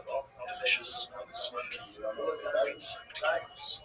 After good festival, we meet because the two all-day affairs were a concern. Slaves got drunk, and everyone forgot to go to a party. There were dozens each year, with every celebration during the time of food, flooding the streets faster than the tide will spring. During Saturnalia, the December blowout that made Christmas a knitting circle, slaves were allowed to eat at the same stalls as their masters. Social walls turned upside down. Vendors roasted entire pigs in spits in the open air, handed out frying pastries and salt spiced with peppermint. The streets smelled like a butcher's shop, the bakery had collided. Afghanistan, the rowdy February fertility festival was young men ran half-naked through the streets. The food stalls catered accordingly. Hearty blood sausage, fatty cuts of meat, fried chickpeas, thick bread to soak up the wine being spilled and consumed in moderation. Even religious festivals had a gluttonous side. After sacrifices were made at temples, parts of the animal, especially the edible bits, were sold to food vendors and handed out to crowds. Street stalls would take that fresh meat, stew it, fry it, or shove it into bread. It was sacred barbecue, Roman style. Street vendors thrived during these events. It was big business. They earned stacking their dolia with stews, pastries, grilled fish, and cakes. Children begged for sweets. Men argued over little fritters. Everyone had way too much of the sweet wine that tasted like a headache in progress. Of course, with food came problems. Greedy vendors were watered down wine. Meat sometimes went off, but was served anyway. Pickpockets treated crowded stalls like buffets in a different colour. Still, no one seemed to care, at least until the hangover hit. Festivals weren't just about pouring the clouds. They were a release valve for a city teetering on the edge of madness. Food was central to it all. Steaming, frying, drying food, served in clay bowls and held with greasy fingers under strings and lanterns. It wasn't just a feast. It was Rome, unbuttoned. Street food might have kept bellies full in the city high, but it wasn't all savoury stews and sizzling sausages. Beneath the steam and the shouting lie a dark layer, where food could kill you, cheat you, land you in serious trouble. Let's start with food. Rome had no health inspectors. If your lentil stew smelled off, that was your problem. Vendors frequently watered down wine, mixed chalk into flour, and used spoiled meat spice just enough to fool the nose. One common trick was to soak raw fish in garum as if it was fresh. You didn't question the cook. You prayed to Mercury, patron of thieves, and hoped for the best. Prices? Good luck. Vendors rigged their scales, used crooked ladles, and swapped out ingredients mid-stew. One day you got chickpeas, the next, beans, disappointment. Graffiti from Pompeii, even more shady food merchants by name, early yield reviews, but with more venom and smelling. Sometimes the stakes were higher than just indigestion. Street food vendors were notorious for bribing officials to secure the best corners and block their competitors. Fights broke out over store locations. Later, an unknown riot in the suburbs started because of a food store dispute. Spoons were flung. The stew was spilled. Somebody lost a tooth over a little fritter. Then there were the poisons. Yes, real, intentional poison. No shortage of enemies and food was an easy way. The one senator met his end by drinking wine laced with venom, or eating figs dusted with pounded balls.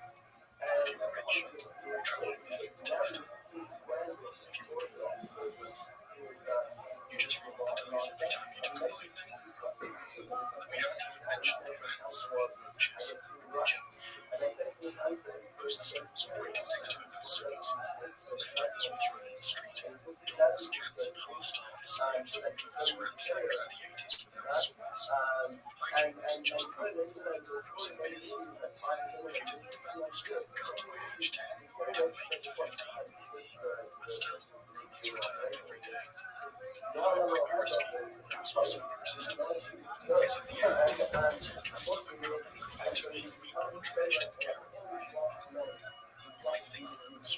vanished from the empire, swept away like so much ash now forever. But the truth is, those smoky stools, bubbling bugs, greasy snacks left fingerprints all over them. See, you've probably tasted each one without even knowing it. Start with the basics. Bread. The flatbread sold from Roman stalls. Not so different from pizza bianca and little meat. Add olive oil, garlic, maybe a smear of fermented anchovy paste. Suddenly, you're one street vendor away from recreating a first-century lunch. And chickpeas. Still a staple of Mediterranean diets. The mashed into hummus, baked into farinata, crisped into fries. Fondness for legumes echoes across time. In fact, plants, their barley or wheat porridge, isn't far off from polenta, or even savoury oatmeal meals. Let's go. The original has engaged with a reputation. Its descendants are thriving. Southeast Asian fish sauce, Worcestershire sauce, even some soy sauces carry the same umami punch. The idea of fermented flavour loops. Romans mastered it before it was cool. Even the concept of street food itself, fast, affordable, handheld meals sold from tiny shops, owes something to them. Food cart, taco stand, kebab kiosk might look flashier, but the spirit is the same. Hot food, low prices, big flavour, no questions asked. Archaeological sites like Pompeii have given us astonishing glimpses into Roman food culture. Entire food stalls have been unearthed, counters intact, pots still charred, even traces of snails, duck, beans preserved in ancient cooking vessels. One even had a fresco menu painted above the serving window. Marketing was better than most TikTok ads.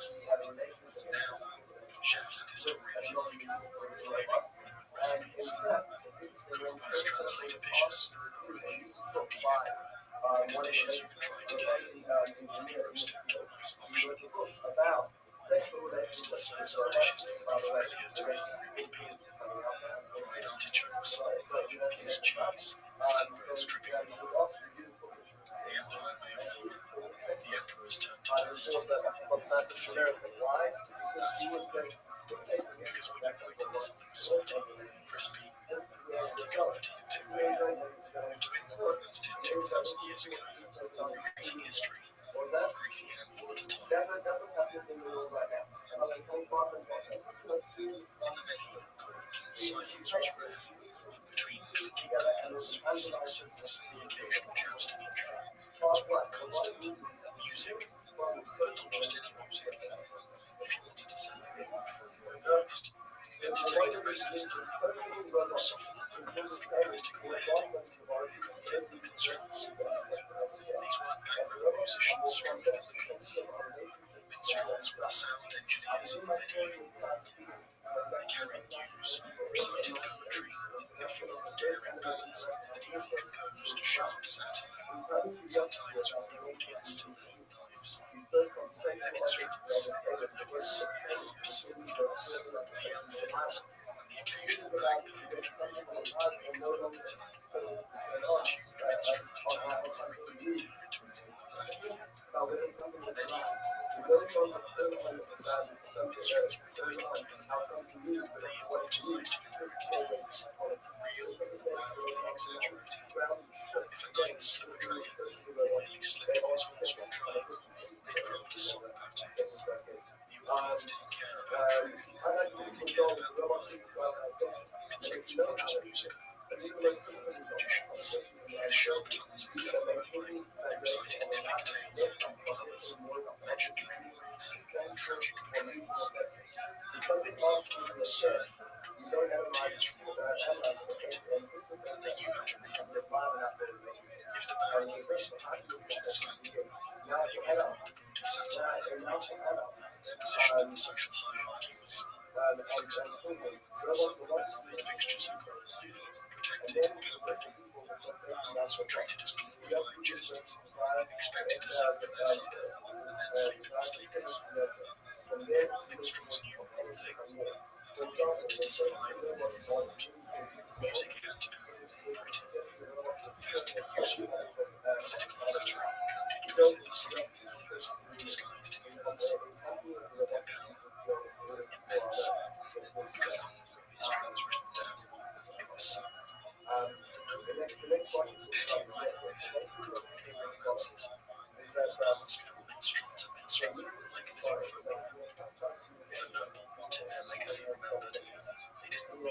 They needed a song. In the end, minstrels didn't just play music, they played memory. When a minstrel walked into a medieval court, they were carrying sheet music of some playlist. They arrived with a portable arsenal of sound, each instrument carefully chosen to charm. Depending on the audience's mood, how drunk the nobles were. The lute reigned supreme. Its pear-shaped body and gentle twang made it perfect for ballads of tragic love and heroic tales. If you were a knight hoping to impress a lady, rewrite your battlefield clumsiness into a tale of valor. You wanted a lute player nearby. Then came the harp, not the angelic, golden contraption from Renaissance paintings, but a more practical, framed strung with gut strings, tuned with the patience of a saint. The harp could be delicate or dramatic. It was often used during ceremonial entrances, romantic interludes, when love wanted to look pensive without doing any actual thinking. Drums and tambourines brought rhythm to the feast. They signaled excitement, battle preparations, and worthy energy whenever it had too much wine and the temperature was already on the water. For something more exotic, amongst the Vienna, go to a fiddle with haunting bass and tone, perfect for sorrowful laments or eerie tales. Nothing set the mood like a slow, mournful Viet solo as the fire crackled and someone hunted a cool trail. Flutes and recorders, excellent for lively dances or whimsical background tunes.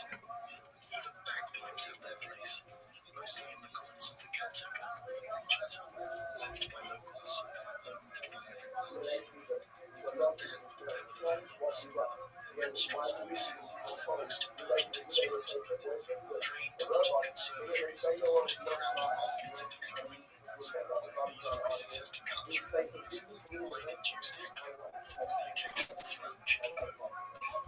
They could mimic accents, chant in Latin, croon in courtly French, bark out satire and loud, while keeping tempo and rhythm while playing the string instrument. Each performance was a delicate balance of tone, music, and message. No to reveal the audience, bringing the defender noble. But when played right, the minstrel became the heartbeat of the evening.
It's the same order of the amount of work invested as to how much you invest in celebration.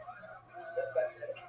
You say, what my answer is this is your tradition. This is how you make tradition. When you invest, that's the answer. What's going on I know you guys talked about they did an experiment where they had kids in college do these projects and they would get people to auction.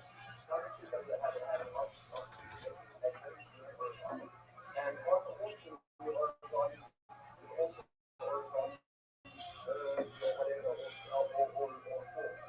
We found that the kids who had to learn how to run off the entire book or creation because they had to do themselves and the ones who had it tried first. They invested and they found the kids who had to do our instruction take higher than the ones who had instruction because again, more work. What the problem with the Russia is with older generations we're replacing work with the ability to be able to access things easier. We can have communication in an easier way. We can replace our relationships in an easier way. That's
regular circles,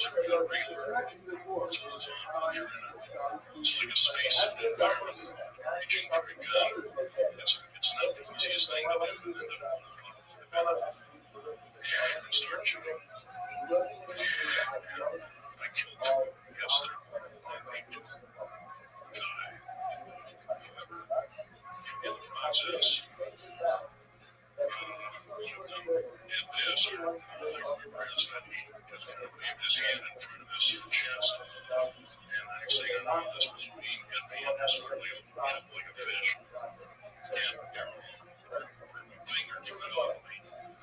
And so electrical force because kind of like it hit the leg, legs and nails off of me. Street fighter went off foot. Shoot right off me. This is smoking hands and I'm laying still conscious with in and out. And there was a green gray was right behind me. This is alive, like he died. He risked his life, he shot me back in the face and took me out.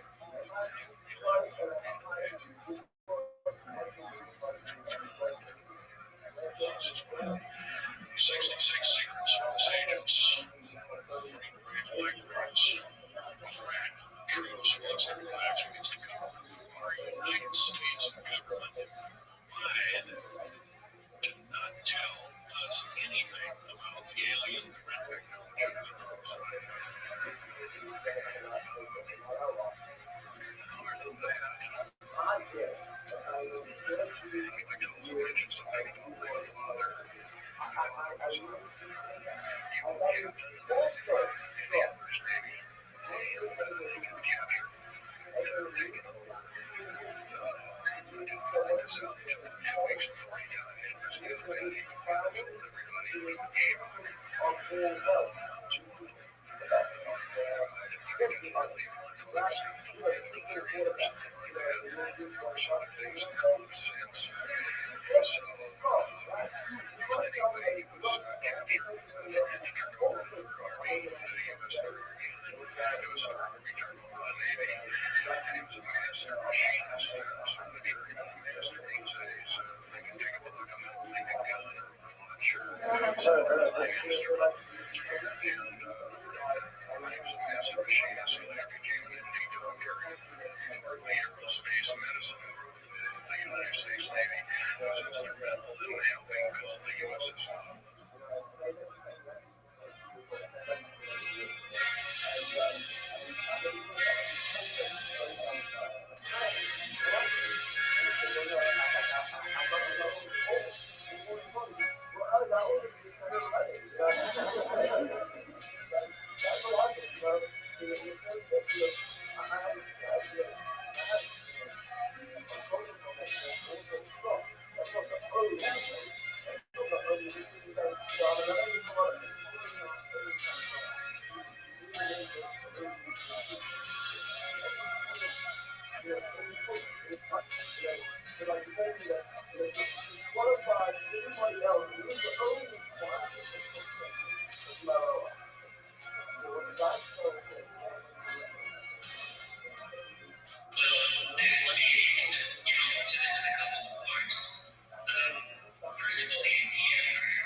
concerning the hypogeum involve the acoustical properties in what is called the oracle room. The acoustic properties within this are absolutely extraordinary, because what happens is that if a person is within the oracle room, the way that their voice is carried is heard within the whole of the complex.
Good morning, colleagues. Now, I know you're busy. It's the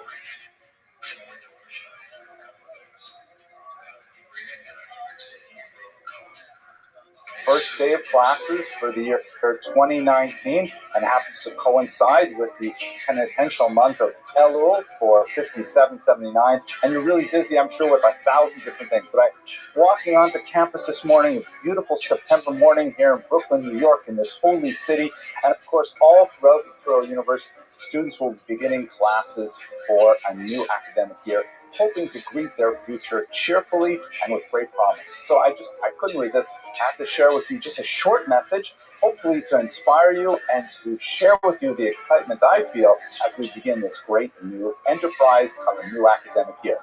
It occurs to me as I reflect that I have actually never left school for any September since I've been 6 years old, with the exception of 1 year when I was kind of like trying to find myself in my college years. But otherwise, I have been in school in September every single year for my entire life since the age of 6. Now, why is that? You might say it is a failure to launch, and that's certainly quite possible. But the fact is, I love school. It's so amazing how privileged we are to be able to spend time with young people who are interested in ideas, who are interested in exploring their futures, and interested in so many of the things that we are passionate about. You know, we just have to give thanks to God for this possibility that we have to work with students in this manner. So in this regard, I just want to share 2 quick ideas, hopefully to give you your own jumpstart into this academic year.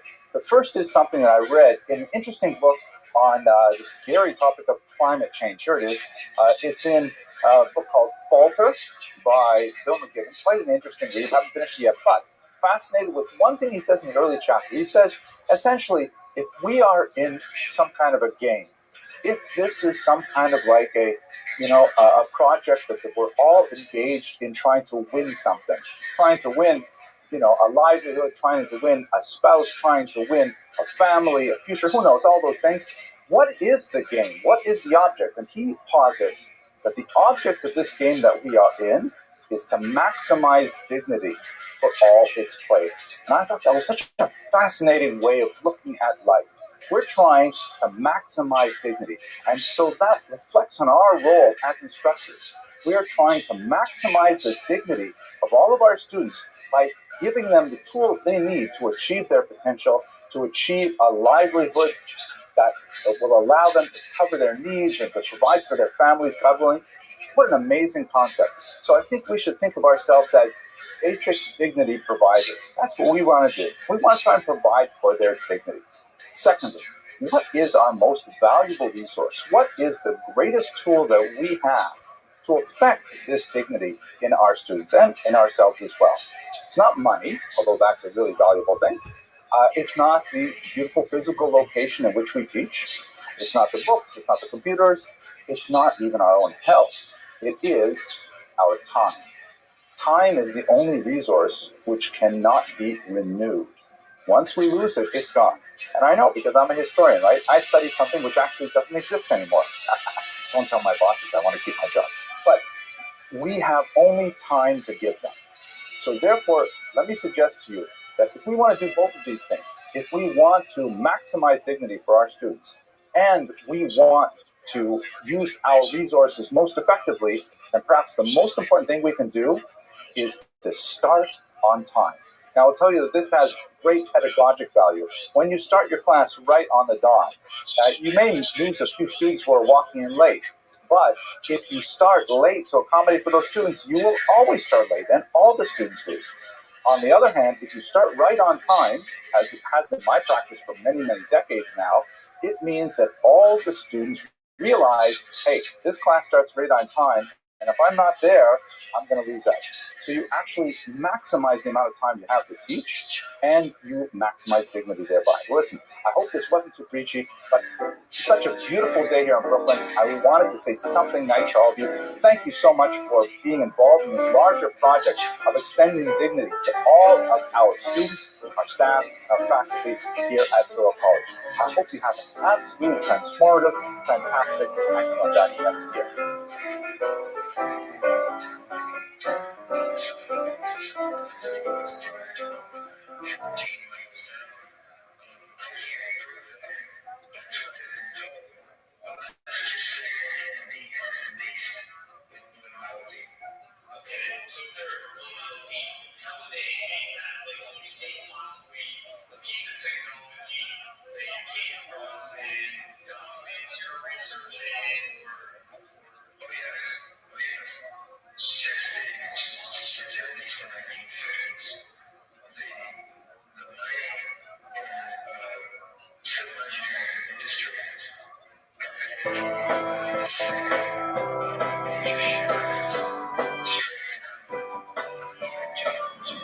Maimonides was one of the most amazing thinkers that the Jewish people has ever produced in over 3,000 years of history. He was a brilliant halachist, someone who knew Jewish law extremely well. He was a popular leader who provided counsel and support to Jews in far-flung regions all across the Middle East. He was an extremely talented physician, and of course he was a brilliant philosopher. I'd like to take a couple of minutes and just talk a little bit about the course of his life and his literary works, and then we'll focus in on the book we will be studying in this short series, The Laws of Tshuva, or The Laws of Repentance, which is one section of his magnum opus, the Mishnah Torah. So Maimonides was born in 1135 in Spain, and his family was forced to flee from an Almohad persecution when the atmosphere there began to sour for Jews. He spent many years wandering across the coast of North Africa. Briefly lived in Israel before they finally lived in Fez. During the course of his wanderings, he picked up much training. He was educated in Tunisia, for example, and he spent quite a bit of time studying medicine. This served him in good stead because after the death of his father, and particularly after the premature death of his brother, who was supporting the family in a shipwreck, the young Maimonides had to turn to a career in order to step up and provide for his family. He ended up becoming a physician, and of course his career was stellar in nature. He ended up becoming the physician to the Grand Vizier of Egypt himself. According to some sources, he even served in Saladin's court and was sought after by Richard the Lionheart as a physician. He wrote very widely on medical topics, primarily in Arabic. Everything from mental depression to hemorrhoids were treated by Maimonides, a very big treatise on asthma, for example, and he was widely sought after as a master physician. Our context, however, is his Jewish work, and in that area we should consider two particular kinds of books, both of which really come together in the Laws of Tshuva. First of all, Maimonides is famous, perhaps in the non-Jewish, the broader non-Jewish world, as the author of great philosophical works. The premier among them is The Guide for the Perplexed, which is essentially a overview of Judaism and a defense of Judaism for those Jews who were especially attracted by Arabic philosophy, which was in its heyday in the 12th century and which borrowed freely from many earlier Greek models. And Maimonides aptly described a philosophical position for Judaism which made it a highly competitive ideology with some of the other intellectual trends that were drawing away the young Jewish minds of his time. Another segment of his work, a very large segment, is his popular works, written in Hebrew quite often, which are very accessible, not written in highfalutin philosophical language for the most part, and the greatest of those is his Mishnah Torah. The Mishnah Torah is essentially a repetition of the Torah, and what he meant by that title was that he took all of the laws which were represented in the Bible, in the Mishnah, in the Midrash, and especially in the Talmud, laws which were spread out across a massive corpus of rabbinic literature, and he organized them into a logical Western fashion in this massive 14-volume work. It was heavily criticized for reasons that we will mention shortly, but it was unprecedented in his day and has still not been equaled. Specifically, what the Mishnah Torah does is it covers all of Jewish law from the beginning of time. That is, it discusses aspects of Jewish law which are not observed. For example, now that the temple is not standing, certain laws of sacrifices and so on are not observed. Nevertheless, he wrote a complete compendium of those laws. He also wrote about the distant future, or perhaps the near future, when the Messiah is here. Jews, of course, believe the Messiah has not yet arrived. And he writes about the future, what it will be like in the Messianic period. So this huge work of Jewish law describes a tremendous scope of Jewish activity, everything from how one ties one's shoes in the morning to literally how one must sleep. Phenomenal book. The Laws of Tshuva are one section of one volume of the Yad HaChazakah, the the strong hand, which is another name for the Mishneh Torah. His book met with tremendous criticism in certain quarters, particularly in southern France, where it was felt that Maimonides was excessively influenced by non-Jewish philosophical models, Aristotle in particular. And in the Mishneh Torah, there was a feeling that his a very simple Hebrew text, deceptively simple, because scholars of Maimonides know that his phraseology is anything but random. He's very, very particular about the exact phrases he uses. But this very accessible text did not have a great amount of scholarly support to it, meaning he did not provide references to where he derived his conclusions. And many scholars felt that without providing these footnotes, so to speak, he was behaving in a haughty manner and not allowing the text to be analyzed by great scholars.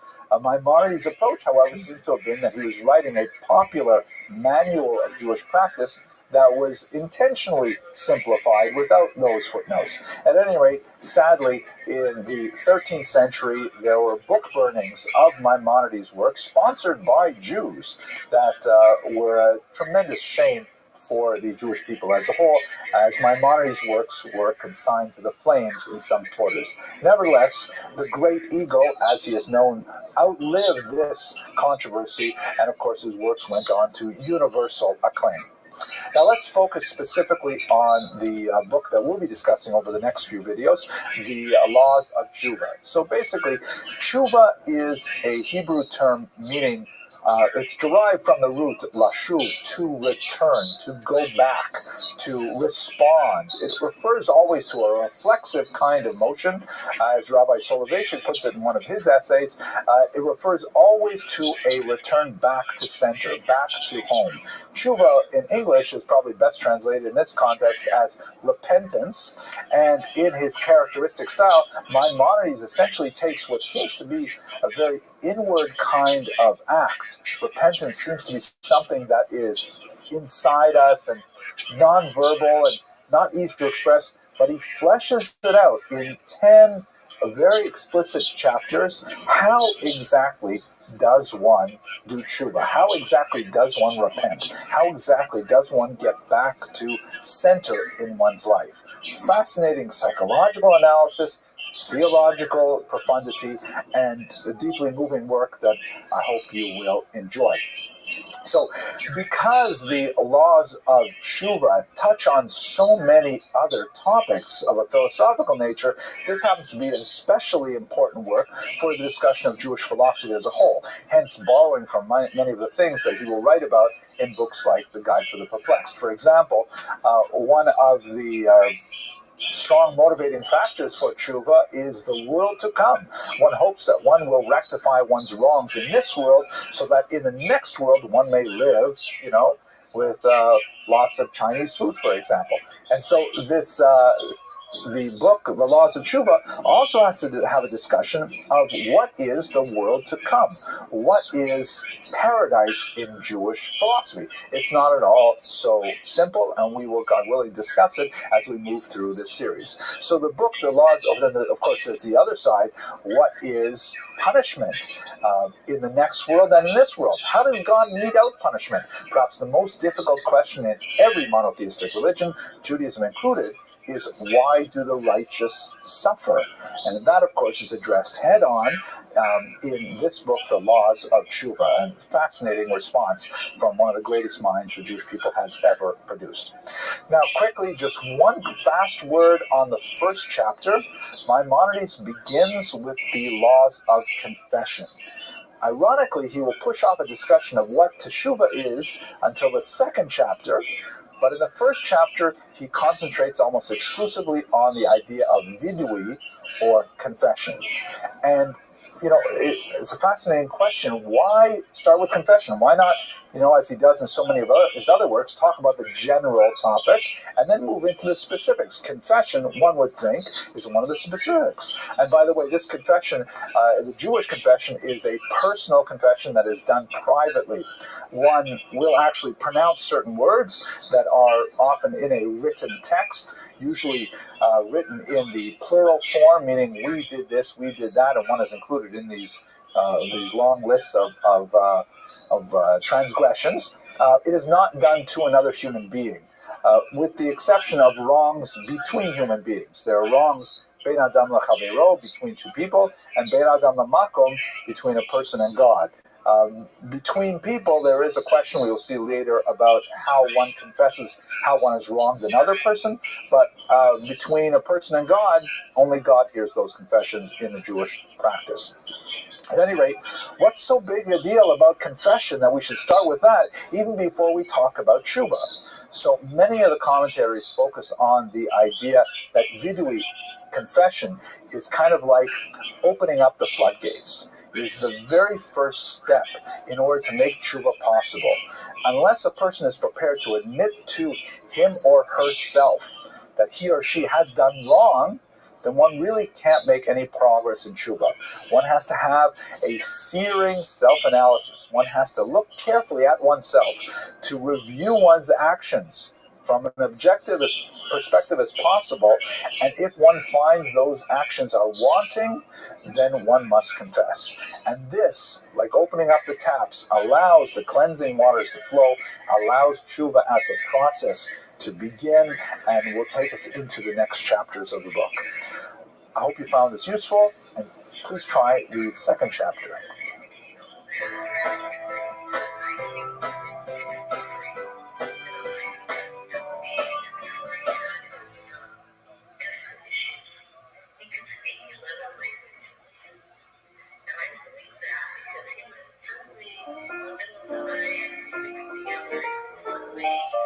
Hello, I'm glad you're back for the second chapter of Maimonides' Laws of Tshuva. I'm going to depart from the organization that Maimonides places on these laws in this chapter, because it's very hard, I think, to understand the sophistication of his thought in these short videos. I encourage you to get a copy of the book, which is available both in print and as an electronic download. And before the holiday of Yom Kippur, I'm offering it as a free download. So please visit my website. I'll put the little URL on the bottom here so you can pick up a copy and follow along for yourself.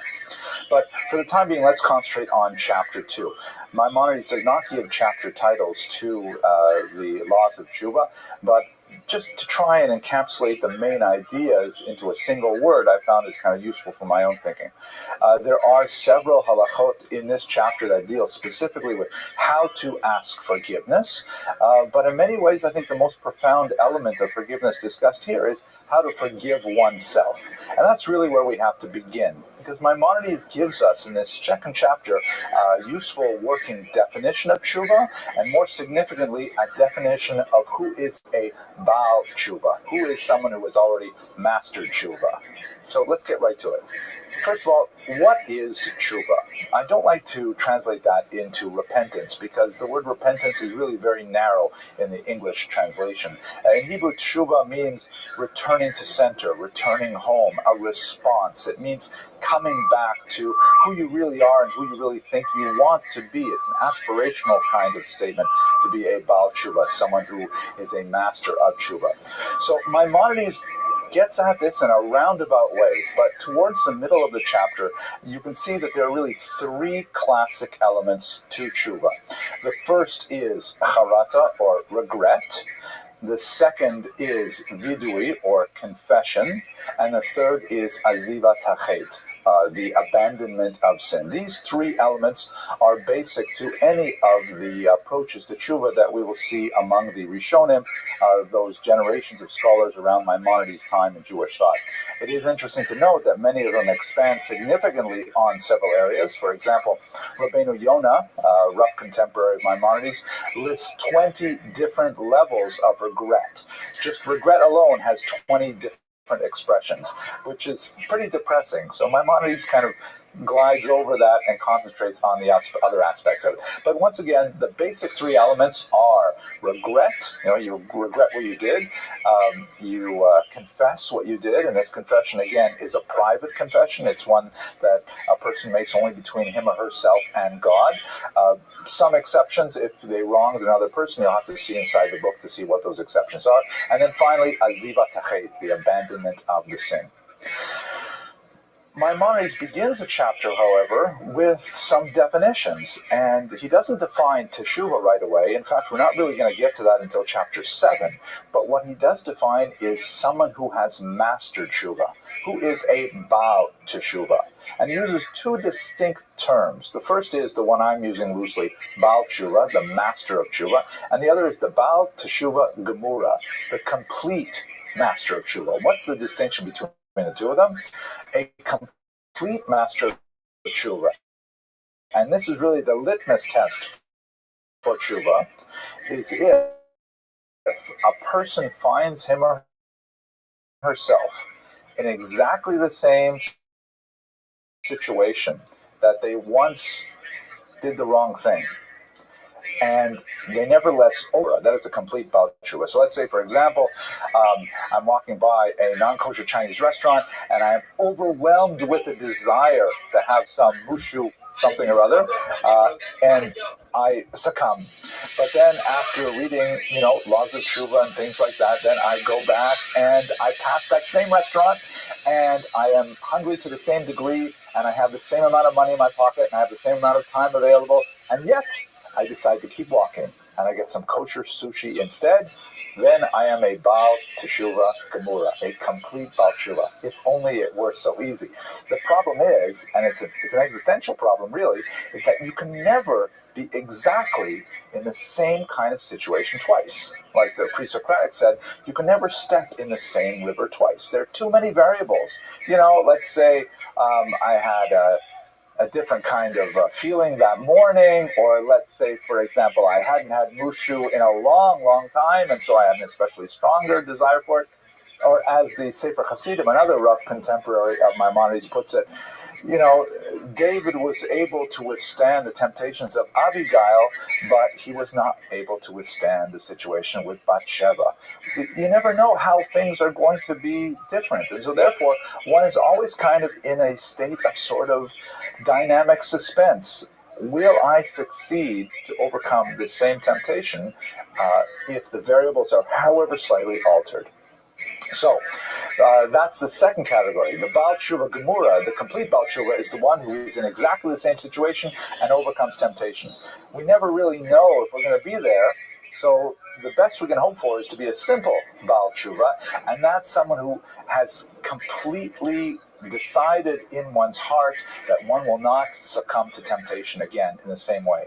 And Maimonides writes that only God, the knower of all secrets, really knows if a person has reached that level, but that's ultimately what we have to strive for, is to become a baal teshuvah, at least to decide completely on our heart, to resolve in our heart, never to repeat that harmful behavior pattern again.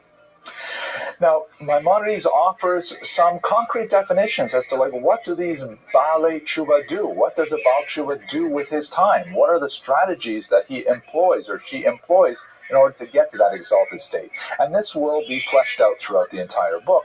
But there are 5 that he mentions up front here, the 5 distinct kind of behavior patterns that a Baal Tshuva engages in. Now, let's just quickly go over them. The first one is the Baal Tshuva engages in prayer. The Yetzer Hara, the desire to do evil, about whom we will have much more to say in a later chapter, the Yetzer Hara is always finding new ways to tempt us. And the only way we can really succeed is with help from a supernatural source. And as a result, prayer is really an essential aspect of tshuva. Secondly, whereas prayer is all about, reaching upward for help, what kind of child are we if we're always asking for help for our parents, but when our siblings need help, we have nothing to say to them? So therefore, charity is the second thing that a Baal Tshuva engages in. A Baal Tshuva is always generous with his or her resources, whether they are time or money or even listening ability. That's what a Baal Tshuva does, is he or she is sensitive to those around him or her. The third element is an acute sense of avoidance of temptation. The Baal Tshuva knows how weak he or she is, and therefore he or she will seek to avoid those kind of scenarios in which he or she has been tempted in the past. So there's kind of a caution about where one walks. Fourthly, the Baal Tshuva changes his or her name. And there's a lot of interesting discussion here. I've put some of it in the book. But changing one's name, some people understand this quite literally. Changing the way people refer to you is a way of saying, I am not the same person who did those things. That's more complicated for these short videos. I suggest you look in the book for discussion there. And finally, changing one's place. Going to a place where people don't necessarily know you as well, because that engenders humility, where you can't rely on the same kind of support network that you always had, and you have to look to yourself to try and bring yourself back from that initial downfall. So those are 5 basic behaviors of the Baal Tshuva that are discussed here. And notice that all of these are linked to the concept of forgiveness, once again. There's a lot of discussion here about how one goes about asking for forgiveness from another person, from God, of course, in prayer, and from oneself. That's the most significant element of forgiveness here. We have to understand that we are weak. We are going to make mistakes. There is no one on this planet who has ever not made a mistake. So says the sources all the way back to Moses and beyond, in fact. But nevertheless, we have to deal with our weaknesses and strive to overcome them. The last thing I want to say in this very quick video is a beautiful metaphor that Maimonides borrows from the Talmud that goes back to step 1, which we discussed in the first chapter, and that is confession. He borrows this beautiful metaphor. A person who confesses without actually intending to change, without actually intending to go through the next step, which is azivat ha'chet, the abandonment of sin, that is like someone who goes to purify him or herself in a ritual bath while holding a defiling creature like a dead lizard in his hand. So if you want to go into the mikveh and have the cleansing waters of the mikveh bring you to a new state, which is part of Jewish thought of what a mikveh does, ritual bath, then you really have to let go of the lizard first. You have to let go of your commitment to commit that transgression. If you are still holding on to the desire for that mushu pork, you're just never going to get clean coming out of the mikveh. So that's about it for chapter 2 and a quick run through. I hope you found it useful, and please join me for chapter 3.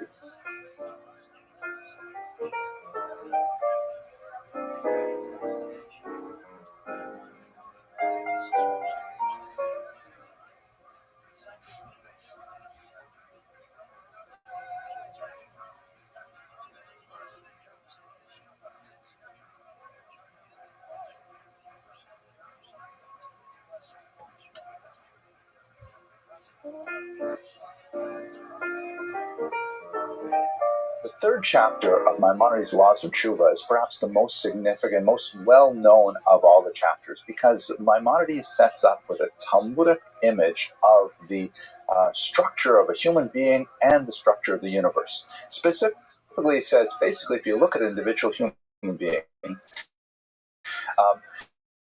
whatever righteous deeds that person has performed accrue to his merit, and whatever negative or harmful deeds that person has performed accrue to his demerits. And on Rosh Hashanah, the day of judgment in the Jewish calendar, every single human being is marched before God, and God looks at the balance of their good deeds and their bad deeds, their positive aspects and their negative aspects, and he does what appears to be a simple mathematical calculation. Those who have a majority of good deeds are called tzaddikim, the righteous. Those who have a majority of bad deeds are called rishonim, or the wicked. And those who are apparently 50-50 are called beinonim, or intermediates. Now, he also clarifies that, some individual good deeds may carry a tremendous amount of weight, even though they're only done one time and in one place. They're still extremely important, and they knock out many of the the negative deeds that may have multiplied over a long period of time. But basically, there are those three structures: the completely righteous, the completely wicked, and the intermediates, the Beinonim. Then he goes on to say that those who are judged on the positive side are written down in the Book of Life. This is all familiar to anyone who's studied anything about the high holidays, and written down for the coming year. And those who are on the negative side are unfortunately not written in the Book of Life, and their decree is sealed on Yom Kippur, what is going to happen to them negatively in the coming year. And those who are in the middle, they're kind of like hanging in abeyance until Yom Kippur. Hence we have the 10 days of tshuva, the 10 days of repentance between Rosh Hashanah and Yom Kippur. In an academic setting, I like to say that, Rosh Hashanah is the exam day, but if for whatever reason, you have a valid excuse, you didn't show up for the exam, you were in a car accident, whatever, so then you have makeup exam day 10 days later where you can take the exam again. Now, and Maimonides says, however, that the way we're supposed to look at ourselves is as if we are all Beinonim. We're all in the intermediate category, meaning don't look back on your year self-satisfied, say, oh, I did all these good deeds, because perhaps some of those bad deeds that you inevitably did are of huge importance and tremendous consequence, and they would wipe out most of the good things you did. So therefore, he says your mental attitude should be that you yourself, all of us, are Beinonim, are intermediates, hanging in the balance in that 10-day period between Rosh Hashanah and Yom Kippur. He goes on to say that this is the same for an entire community, an entire nation, an entire world, and in fact the entire universe. And since the entire universe in those 10 days between Rosh Hashanah and Yom Kippur is hanging in the balance, every individual act a person does could conceivably tip the balance for the good or conceivably for something awful. And that's what charges the so-called Yomim Noraim, the days. They're often translated as the high holy days, but really the word Norah means like terrible, in the sense of terrifying. So the days of terror, the days of fear, those 10 days, they're really crucial because that's when we're going to seal the fate of the universe for the coming year. It's a really big deal. He ties this into the shofar. The shofar is extremely important because it is a cry of alarm. It's a call to war in ancient culture.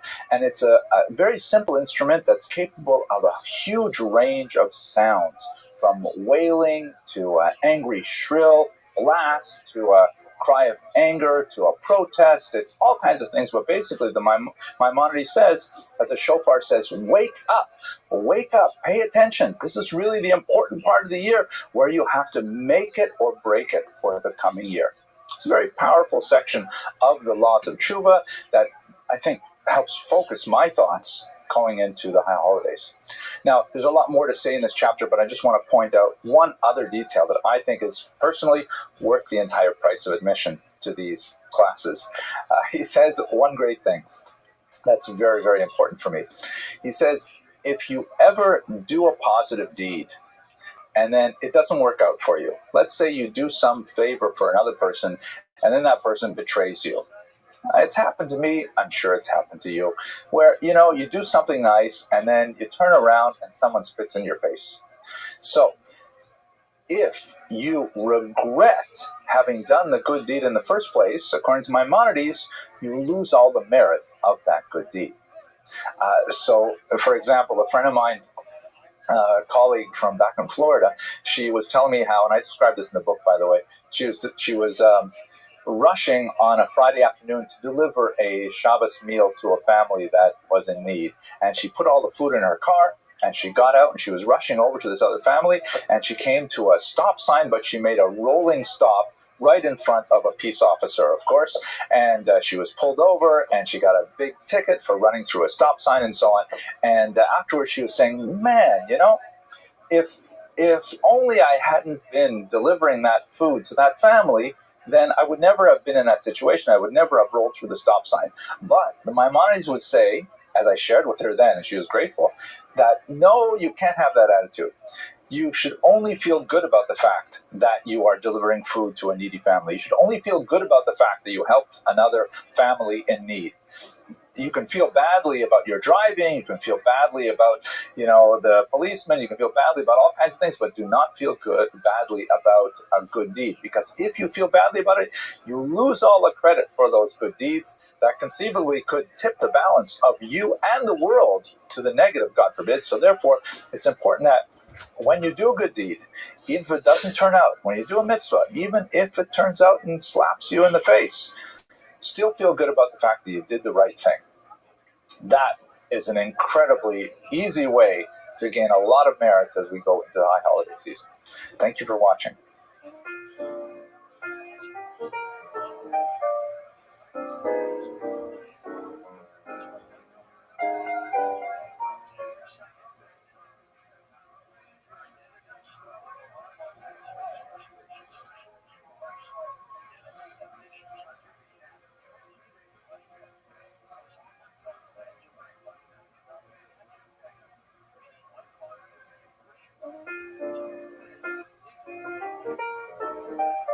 Chapter 4 of Maimonides' Laws of Tshuva is actually one of my favorites, because here in Chapter 4, the Rambam really gets down into some solid details of exactly how we should behave when we want to do Tshuva. Not about the value of Tshuva and the metaphysical implications of Tshuva, but actually, how does one do this? And there's a tremendous amount to discuss. I'm just going to focus on a couple of things that I find particularly meaningful. It seems that a lot of what the Rambam concentrates on in this chapter is about, things that get out of control. Like, for example, when you say something negative about an entire community or a large group of people, and then you realize, oh my gosh, I shouldn't have said that. I really regret that. Now, how do you fix that? How do you go back to each individual person and say something, a word of apology to them? Like, for example, you say something bad about, the community of Los Angeles or of New York. How are you possibly going to go to all the people who live in Los Angeles and New York and apologize to them? You could make one great, massive apology, then hope that all of them hear it, but that's not very likely. Similarly, what if you are a judge and you judge incorrectly, and someone is, incorrectly found guilty on a large scale, in a real court of law, or maybe even a simple scale in terms of human interrelationships? Who knows what implications that false accusation may have in the future, how it may play out in the future, and you have simply no way of knowing how the implications will, be realized. And you can't chase down all those things and apologize properly. So a lot of this 4th chapter is about, controlling the limits of one's sin such that you don't get into the situation where, oh my gosh, it's impossible to do tshuva on such a large scale. He also discusses the idea that, sometimes we get into this habit where we say, I will do an avera, I will sin, and then I'll do tshuva later. I'll do an avera, and then I'll do tshuva later. Like, it's okay. I don't feel bad about it now. I really want to do this thing, so I'll repent later. It'll be okay. And the Rambam says that is, in fact, an impediment to doing tshuva, because you're going to have to do tshuva for having that attitude. Similarly, what if one has this attitude of, well, I'm going to do the wrong thing now, but don't worry, it's coming up to Yom Kippur, and on Yom Kippur I'll do tshuva for it then. Yom Kippur will take care of it. This kind of attitude is definitely not helpful to tshuva, and that's on the front end of the Avera. That's on the side where, I could avoid doing this thing wrong to begin with. The Rambam also concentrates in chapter 4 on various types of behaviors that close oneself off to the possibility of tshuva. For example, maligning one's teachers, or laughing at people of authority, or refusing to accept rebuke. All these kinds of attitudes are very caustic and have a negative, very deleterious effect on one's ability to do tshuva in the future. And finally, my favorite section is when the Rambam draws our attention to a series of behaviors that we might not take very seriously as being sinful. But in fact, it is that lack of sensitivity that is in itself an impediment to tshuva. Let me read to you, for example, a few of them. I really like these. Okay, for example, in the 4th halakha of this chapter, he goes through a list of 5 things that, these are common behaviors that people just don't take seriously. They don't think that they're really negative behaviors. And, we could spend a lot of time talking about each of them. But let's just look at the last two. One who honors oneself through the downfall of another, saying that it is no sin because the other person is not present and will not hear and be embarrassed. Instead, one merely praises one's own good deeds and intelligence in contrast to the deeds and intelligence of the other person, with the intent that people should notice who deserves honor and who deserves disdain. Right? Now, this is like something we all do. We all kind of look at it. Other people say, oh, I'm way better than that person. But that is something that blocks us from tshuva. It prevents us from being spiritually sensitive enough to be open to the possibility of change that teshuva represents. Finally, one who suspects the innocent, saying that this is no sin. What did I do to him? Did I do anything other than suspect him? Perhaps he did something wrong, perhaps he didn't. One does not realize that it is a great sin to consider a decent person to be a sinner. Meaning, when we look down on other people, even if we don't say anything, even if we don't voice our thoughts whatsoever, that in itself is an act of pushing ourselves up at the expense of another, and that is just a roadblock to tshuva. By elevating ourselves at the expense of another, even if it's something we do completely internally, that itself is a kind of personal feel-good measure that is ultimately a roadblock to tshuva.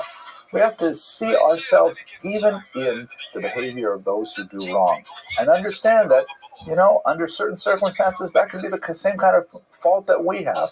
That sort of attitude, that sort of openness to the reality of the possibility of failure is the kind of healthy attitude that, according to Maimonides, allows for appropriate tshuva. It's a really complicated chapter, I think quite fascinating, quite insightful, but it requires deep meditation. Anyways, thank you for listening, and I hope you'll check out the next chapter.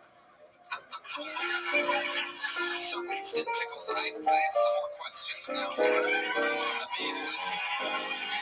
It's fun to just sit back and watch someone do comedy for a little bit. I like your style. You're so different than everybody else.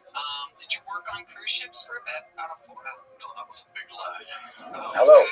I suppose you are here because you want to watch another Jewish history video, and I'm really grateful. You notice that? A few. I try to stay away from them. They're fucking weird.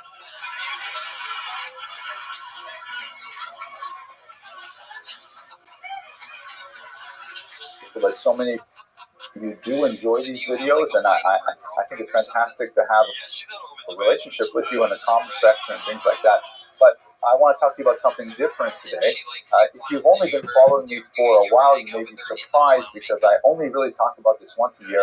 But basically, it is my annual revision and republication of a book that's very dear to me, my translation and commentary on Maimonides' Laws of Repentance. The story behind this book, I think, is kind of cool. About a dozen years ago, I started reading Maimonides' Laws of Repentance around this time of year in order to prepare myself for Rosh Hashanah and Yom Kippur, my holidays. This is the season of renewal and personal introspection and self-development, and I like using Maimonides' amazing text as a sort of springboard for my own sort of self-evaluation. What am I going to do with myself for the next year? That sort of grew into a translation project, which I put online. It turned out to be, kind of popular. I was sort of surprised. And then every year I come back to it. I reread Maimonides. I reread my translation and my notes. I significantly revise them. I say to myself something, well, I cannot believe I actually thought that a year ago. Now I know something so much better, and I'm worried about what I'll write next year. But at any rate, I do this every year in memory of my late father, and it's something that I treasure very much. Last year, I created 40 small videos that go through the 40 days of repentance that begins with Rosh Chodesh Elul, which is the month before Rosh Hashanah, all the way through Yom Kippur. And I'm going to give you a link here where if you want to watch those videos, you can find them on YouTube on a separate channel because they're not history videos. I didn't want to miss them out with these ones. And I also have a Facebook page where I posted all of them there as well. The text is there, especially in the Facebook department. So, everything is free and open and available to everybody. if you want to get a copy of the book itself, I'll put some links in the little notes at the bottom where it can be found, of course, in regular online bookstores in particular. Anyways, that's it. I'm really excited about this project. I love doing it every year. Some of you have found it very meaningful, and I'm just really grateful to be able to share this wisdom of Maimonides with you. Thank you very much for watching, and we'll get back to the regular programming of history videos right now. But boy, do they get pissed when I take off my hat and say, hey, will you hold my hair? There was some good news in this whole situation. But me, I'm not homophobic or racist. Right? Wow, offender. My goodness. That was the worst tragedy in Texas in the last 5 days.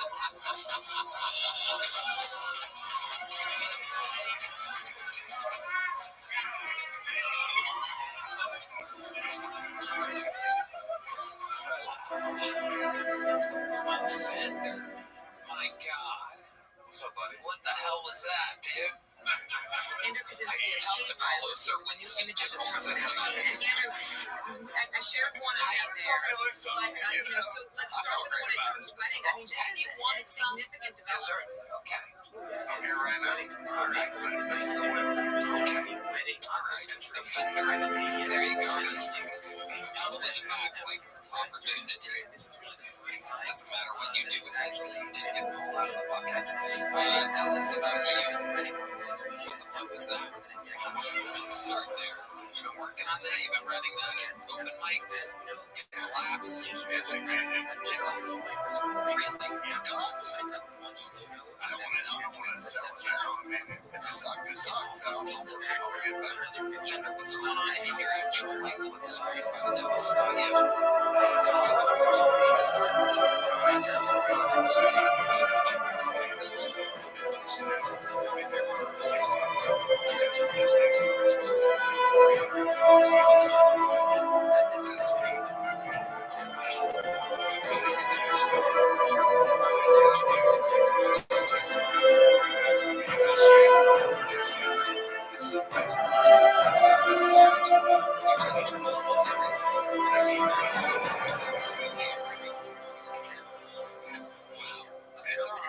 I love it. That's how it goes.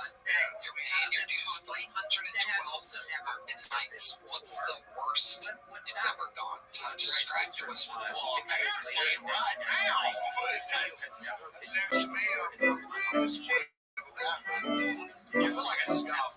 You know, the Hebrew month of Elul, which usually occurs in the late summer.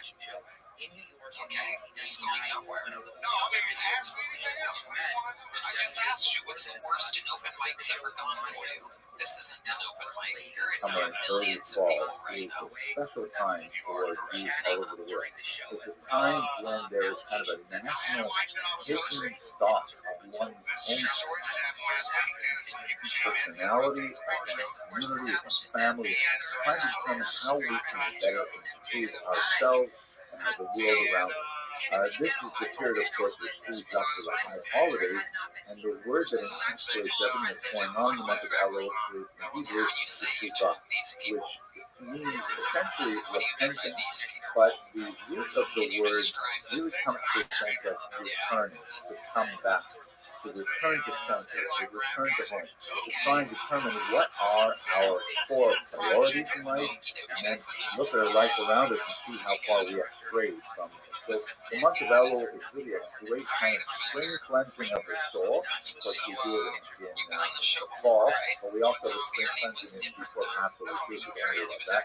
And there's something really special associated with Elul that I'd like to talk to you about. Specifically, that's the work of Moses Maimonides. This is one of the great power and figures of medieval Jewish thought, and he casts a long shadow well into our own days today.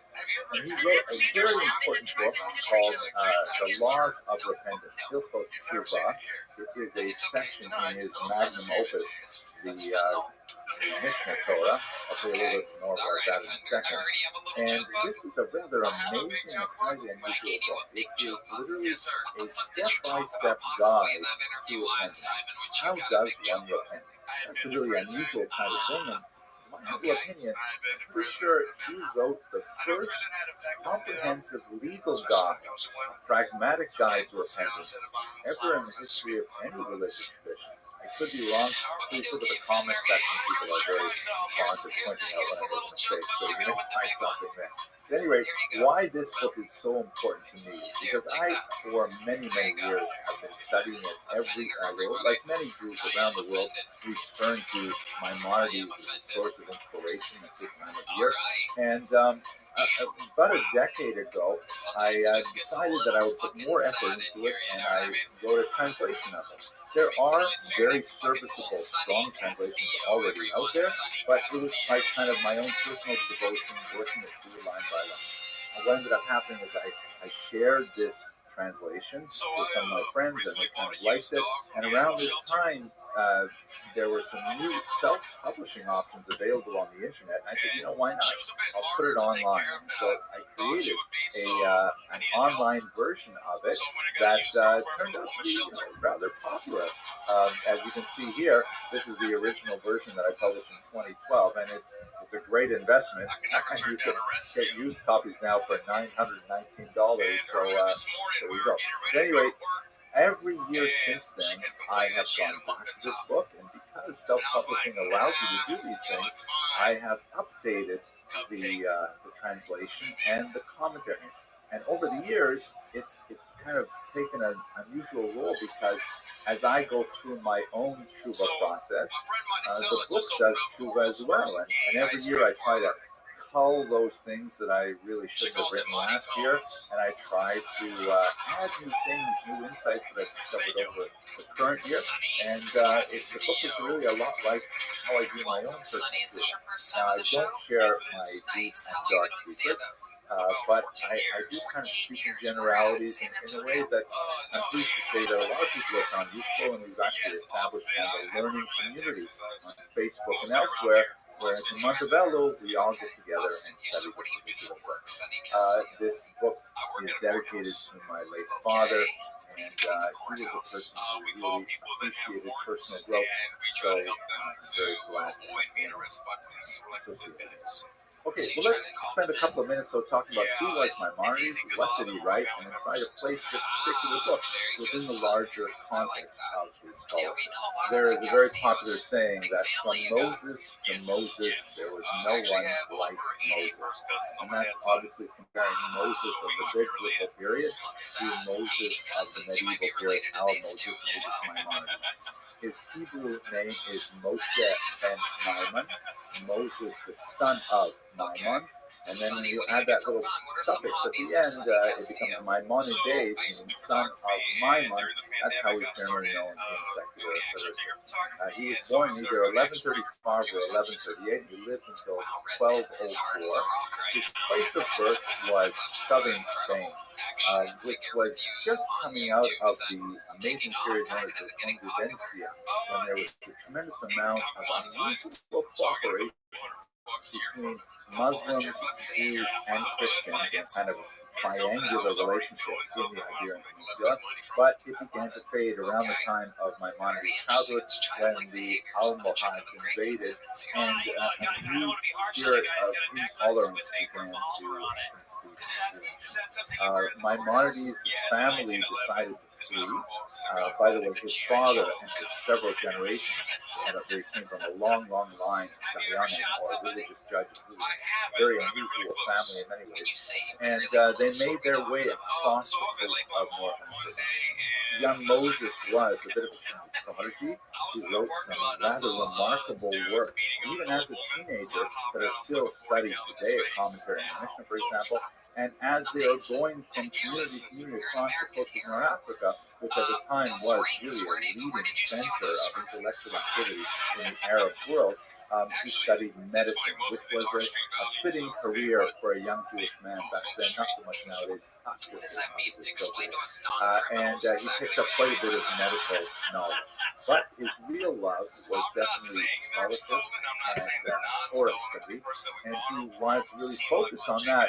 However, the premature death of his father and then of his brother David, who had been supporting the family, his brother David tragically died in a seafaring accident, meant that Maimonides suddenly had to become his sole breadwinner. And so he decided to kind of put aside his rabbinic study and focus essentially on being a doctor. He actually became they eventually settled in Egypt, in Cairo, and there he became the chief physician to the royalty in Cairo. And he lived in a town called Footstop and would make his way every day to the royal chambers where he would treat the entire family and come back at night where he would deal with the rabbinic concerns. Somehow, in the midst of all of this, he managed to write a tremendous amount of material, not only an extensive correspondence with Jewish communities and far-flung communities. He was regarded even then as a major community leader, and he provided guidance all over the world to Jewish communities and far-flung diaspora. But he also wrote some really important books, and I'm going to focus on there's two basic kinds of works that Maimonides authored. The one, which is especially relevant to the project that we're doing right now, is his popular works, most significant of which is the Mishnah Torah, from which the book that I work on is taken. This is written in a really accessible Hebrew. Basically, kids who get a day school education, by the time they're in middle school, they can decipher Maimonides without too much difficulty. And it was an amazing restatement of the entirety of Jewish law, an incredibly comprehensive document, massive document. It takes up about 20 volumes in the edition that I study, and it goes through every single detail of what it means to live a life as a Jew. What an amazing document. It covers even things like how to sleep. It covers things like how to think. It's really a tremendous document, and maybe we'll talk about it more later. The other type of work is much more arcane, much more designed for a specific audience.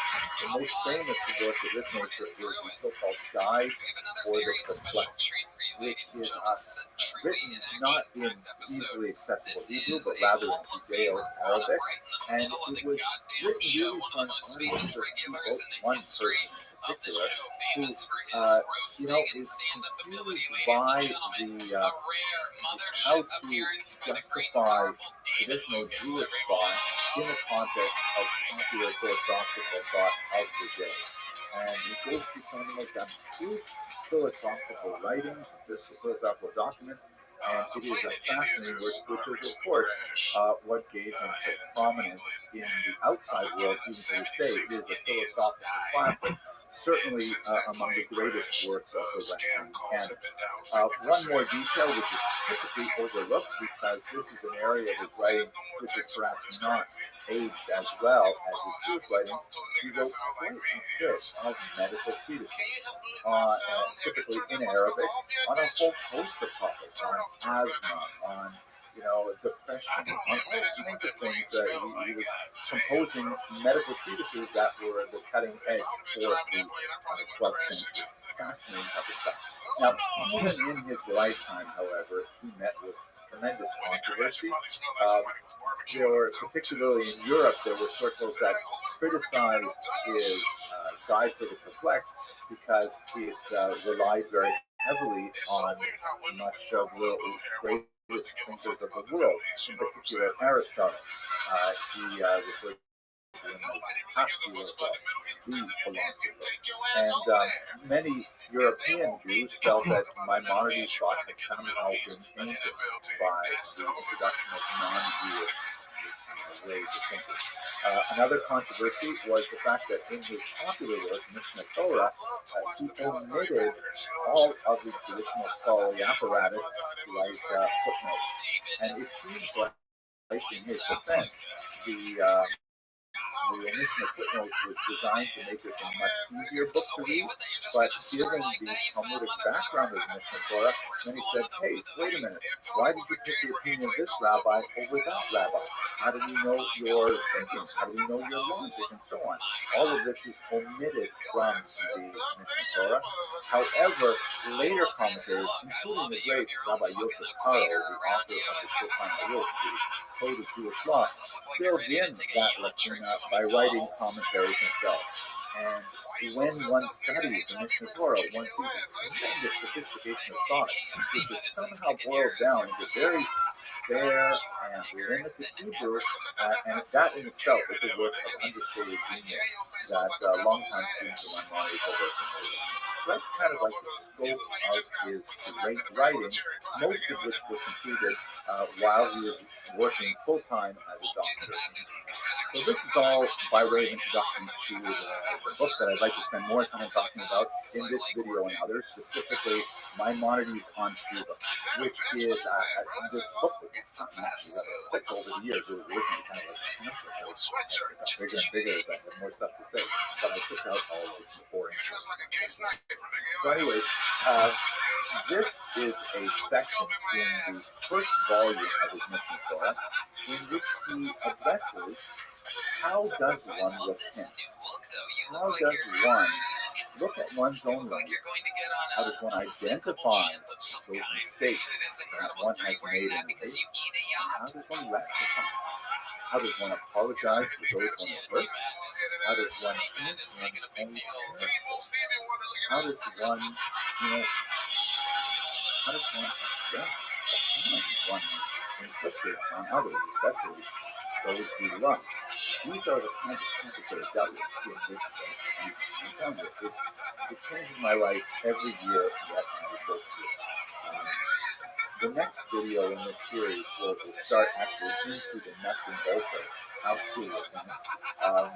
I will point out that this year is something special because since I review it usually around springtime, this was, of course, in the context of the great coronavirus pandemic. So this year's commentary was deeply influenced by the unusual experience we're all having on a global level of dealing with the coronavirus pandemic and what it means for children. I've had kind of fun by adding in lots of sections with this little kind of coronavirus icon, which indicates that these are thoughts that came to me while we were going through the challenges of the coronavirus period. Let me just say two things that are really special about this book, and there are many, many special things. First is that I believe in my limited knowledge of Eastern and Western traditions, this is the first comprehensive treatment of repentance in any spiritual tradition. Specifically, this is part of a legal sense, meaning how does one do this? How does one not do this? It's not kind of like an inspirational text, like, oh, think this thought and then you will repent. It's really, okay, go to this person, apologize. If they don't accept your apology, then you have to do this next step, then you have to do this third step, and so on. It's actually like a, as they say, where the rubber meets the road, this is actually how to repent, how to improve yourself. It is like maybe the first serious self-help book in the Western tradition, to be sure. I don't know. People will write in the comments about that. The other thing is that it's much more than just how to repent, how to do tshuva. Because if you want to really get into this properly, Maimonides does, you have to talk about a lot of ancillary issues. You have to talk about, like, for example, free will versus predeterminism. How does one repent if one's life is already fated? Maybe we're not fated. What is free will? What is choice? Things like that. When should we consider ourselves blameworthy for actions and when not? Furthermore, what's the consequence? I mean, besides the obvious kind of health benefits to feeling good about yourself, why not just get away with whatever you can? Obviously, to discuss that, we got to talk about reward and punishment, death, and the theocracy, the justice of God. Very deep philosophical concepts come out in this particular book. really hope that you'll join this learning community, and there are translations of this text available in free versions online, and of course there's my translation for whatever it's worth. I look forward to producing a few more videos that talk about the content of this book as we prepare ourselves for the amazing month of Elul. David, what else is going on? You want to plug something? Man, I'm on tour like a motherfucker. I'm everywhere, bro. Tickets at DaveLewIsComedy.com, bro. Next shit I'm doing. Red Lobsters all around the country. Yeah. Nigga, you performing at HIV clinics. Get your mouth all the rainbow houses across the world. You know what's crazy? In the city. So, when me and my family moved to Macon, Georgia, bro, there was this thing for gay niggas called the Rainbow House. And they would house gay niggas for HIV, bro. And do you know one time somebody I'd like to talk to that place to try to do something? You know the word, I don't want to demonetize y'all. R rhymes with rake. Oh, okay. So a crackhead went in there trying to rape an HIV person. About Maimonides on Tshuva, specifically looking at the work of the great Moses Maimonides and his contributions to world thought.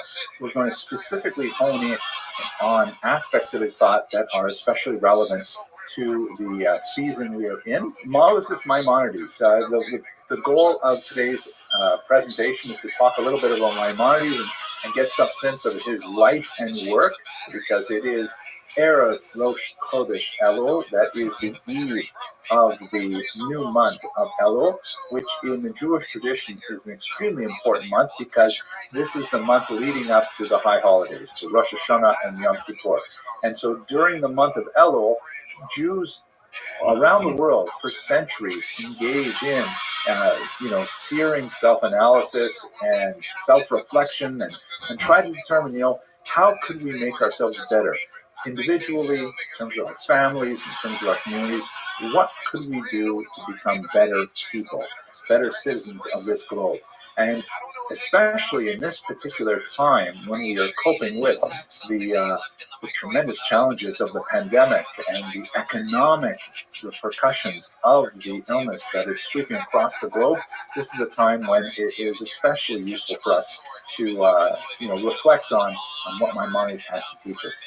Who was Maimonides anyway? So the name Maimonides is actually Greek in origin. Ides means son of, and this suffix is used to represent a lot of different medieval figures. Nachman Ides means the son of Nachman. Gersonides means the son of Gershom, and so on. And so Maimonides really refers to his father's name, Maimon. Rabbi Moshe ben Maimon, or Moshe the son of Maimon, is where we get Maimonides. And he lived there's some dispute over his actual birthday. It's either 1135 or 1138, but he passed away in 1204. He's known generally as the Great Eagle because of his tremendous contributions to Jewish intellectual history and really to world intellectual history. He's regarded as a philosopher of phenomenal influence on Western thought, and we're going to look at that in greater detail in a minute. So he was born in Spain at a very special time in Spanish Jewish history. This is the end of what's commonly known as La Convivencia, the period of coexistence. Now, it has been argued that it's a little bit exaggerated, that it really wasn't complete coexistence, but there's no question that for about 300 to 400 years, there was an unusual calm in relations between Christians, Muslims, and Jews in the Iberian Peninsula. There are a lot of different reasons for this that are political and economic and cultural in nature, but there's no question that this happened to be a period of incredible creativity, an explosion of spiritual and literary activity among the Jews of Spain. They were given unusual political powers, or they earned unusual political powers. You had, for example, the amazing Shmuel ibn Agrela, a Talmudic scholar who also was a poet of considerable renown, and get this, he was the general of a Muslim army for 16 years. I mean, how is that possible that you can have someone who actually writes Talmudic commentaries and poetry and is a general for 16 years as a Jew, very proud Jew, leading Muslim soldiers? This is the kind of thing you don't see too often in Jewish history. And he's just one example. We have so many people who achieved tremendous things during the Convivencia. Yehuda Halevi, a little bit towards the end of this period, the great Chastai Ibn Shaprut, I already mentioned Shmuel HaNagid, incredible people who did fantastic things. The Rambam was born right at the very end of this period when there was a downturn, specifically because of the invasion of the Almohads. This is a much more intolerant group of Muslims who wanted to crack down on the kind of freedoms that had been granted to to Jews during this period, Christians as well. And so, unfortunately, Maimonides, while he was still a child, he had to flee with his family and leave the Iberian Peninsula and make their way across North Africa. He essentially begins to study in Tunis in particular, and the trade that he picks up is medicine.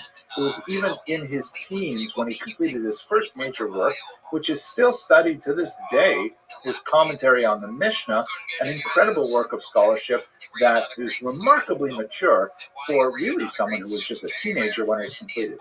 So he moved on from there to Egypt. And in Egypt, he returned to full-time Torah study while still a very young man. And he relied with his family together on the income-earning power of his older brother, David. His father had passed away at this point. Unfortunately, while he was still a young man, David died in a tragic seafaring incident where his ship was lost at sea. Maimonides mourned the loss of his brother for the rest of his life, and he was very heavily dependent on him, not only financially, but also emotionally. He was very close with David. At any rate, this meant that the family, the Maimonides family, were now in penury because they had lost their fortune at sea as well. And so Maimonides put out his shingle and he became a medical doctor. He ended up reaching really the heights of medical fame at that time, and he was actually hired by the vizier of Egypt, the highest ranking figure in the Egyptian government, to be his personal physician and that of his family. So he actually lived in a town called Fustat, which is within donkey's commute of Cairo. We know this because in his own personal correspondence, Maimonides describes his typical day, and he would get up incredibly early and would have to ride his donkey into Cairo, like I take the Long Island Railroad, Lahavdil, and he would go in and he would spend his whole day treating the family and nobility and royalty in Cairo, and then he would come back at night and he would be met with a whole lineup of people who had all different kinds of religious questions to ask, and he had to make judgments, he has a dayan and so on, and he had a really incredible workload in front of him. So that's basically what he did. He was like a superstar doctor, and I should mention also that he did not let his scholarship as a physician slip either. He actually published quite a few treatises on a whole range of topics, primarily in the Arabic language, dealing with things like asthma, with depression, with various medicines and herbs. That was one of the major tools of the trade of 12th century physicians, was knowing what concoctions should be prescribed for various conditions. And so he wrote quite a bit about pharmacology, 12th century level pharmacology, and those writings have been preserved because they had lasting value, and there have been many studies done of them. One of the things about Maimonides that is so amazing is that he really reached in his personal career the heights of achievement as a scholar of religious texts and also in the secular world. He was like the #1 doctor, the Surgeon General of the Arab world at the time. There are even some interesting suppositions that he may have been sought after as a physician for the Christian world as well, who thought that, if you can treat Saladin's court, you can certainly treat Richard the Lionheart. So how is it possible you have a person who is really world-class in both of these areas of activity? A lot like Shmuel ibn Agrela I mentioned earlier, who was like the head general of a Muslim army at the same time as he's writing Talmudic texts. So the question I'm going to ask you is, why don't we have any Maimonides-like figures in our world today? Why don't we have, we have the Rosh Yeshiva, a major rabbinical seminaries in America and in Israel, and they're like phenomenal, gedolim, amazing. But they're not running the Joint Chiefs of Staff. They are not necessarily, writing nonfiction works on nuclear fission at the same time. Why is it that we don't have people like this? It's 1,000 years later, and it's hard to find anyone in Jewish history who comes close to the achievements of Maimonides. Maimonides is just an amazing outlier. From Moses to Moses, there was no one like Moses. That's a statement that's applied to him. From Moses, the biblical Moses, to Moses Maimonides, there's no one like him. Let's continue the presentation with his work. So, setting aside his Arabic works, primarily in the realm of medicine, he wrote two major types of works that proceeded in very different vectors and affected very different audiences. The first area of his work is what I'd like to call popular. He was a deep believer in making information accessible to the widest possible range of readers. And to that end, he completed not only the commentary on the Mishnah, which I mentioned earlier, but a dramatic restatement of the entirety of Jewish law called the Mishnah Torah. This is actually a title page of one volume of that, a medieval print.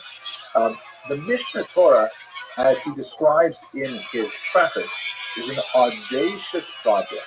He basically said, listen, the entirety of Jewish law, in particular, halakha, is scattered in so many different places. There is, of course, the core texts, which are like the Chumash, the 5 books of Moses.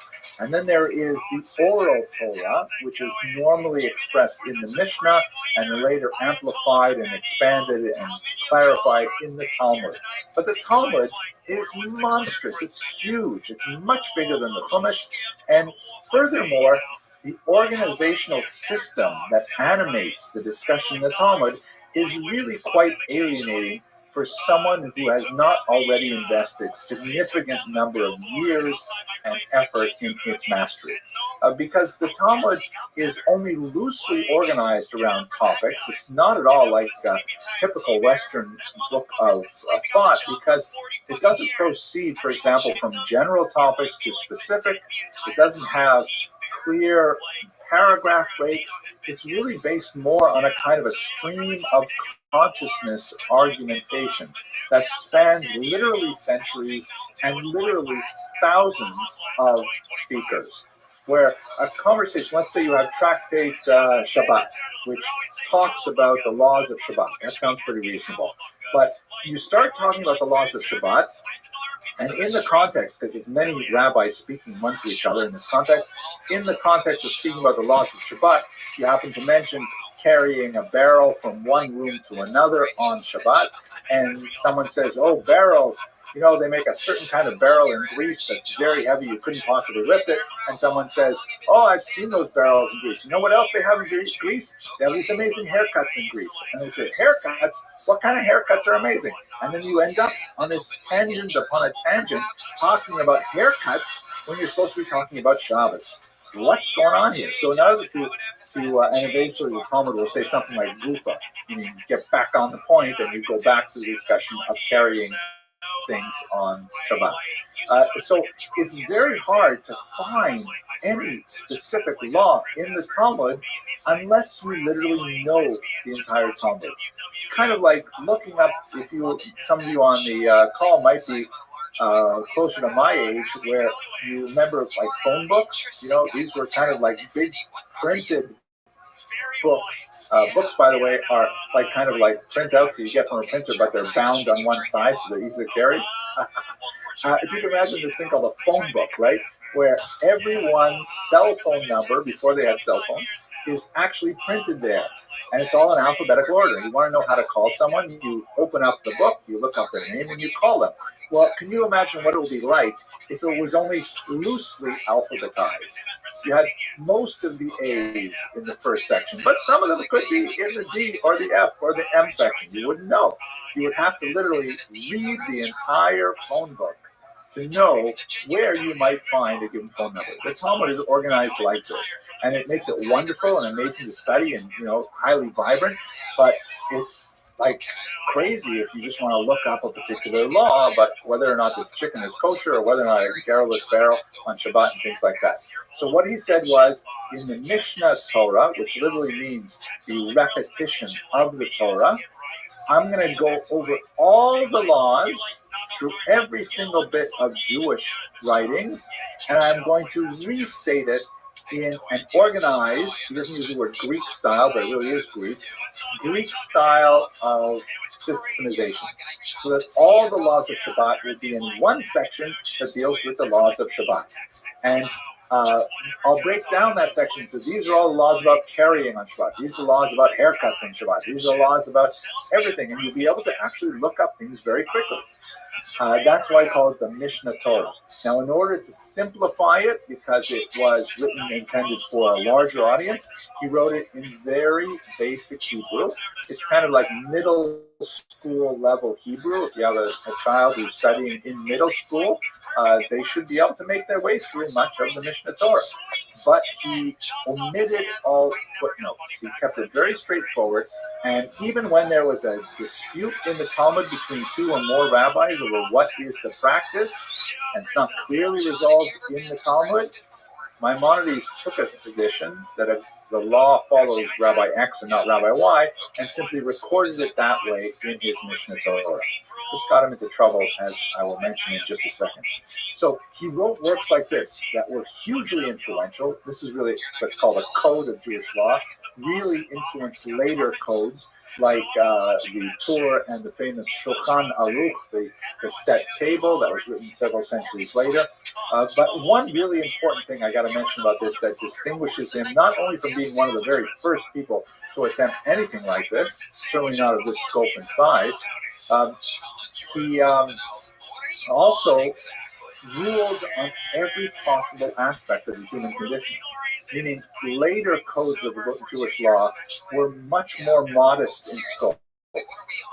They only dealt, for example, with the laws that apply to the post-temple era, because there's a lot of laws about, you know, how to offer sacrifices and a lot of agricultural laws and things like that that would not apply necessarily when Jews are living in the diaspora.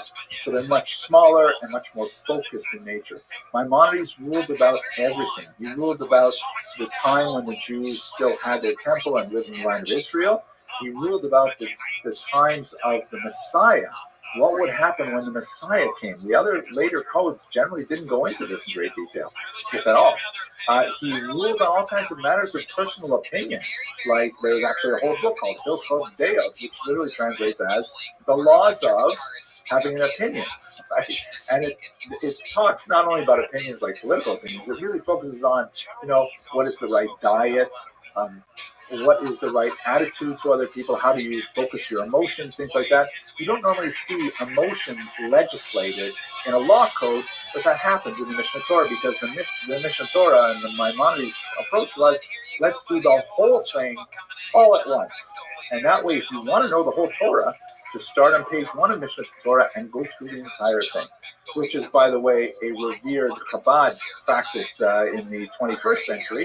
It started in the 20th century, where, they'll finish the entire Mishnah Torah either in a yearly or a triennial cycle, and it's an amazing achievement. So that's one area of his work, one category of his work. The other category, this is, by the way, you can see the entirety of it. It's a massive thing. This is like a 14-volume set, and these are big format volumes, right? These are huge things. The other area in which he made tremendous contributions, and this is perhaps felt more in the outside world with influence on the scholastic philosophers, Thomas Aquinas and others, is he wrote a few works, the most important of which is clearly this one, that are designed for a very different audience, designed specifically for those intellectuals who are looking for philosophical guidance in what is the meaning of Judaism, what is the meaning of life, what is the meaning of our existence as a whole. So this book is the Moreh Nevuchim, the guide for the perplexed, or the guide for the wandering, the guide for the lost, the teacher of the lost, in which he addressed a specific individual, actually, in Judeo-Arabic, not in the more plebeian basic Hebrew that had a longer lasting impact on the Jewish community in many ways. The Moreh Nevuchim went through all kinds of very difficult philosophical conundrums that really take their inspiration from many of the rationalist ideas of the Greeks, in particular Aristotle. Maimonides was very much enamored of Aristotle's thought.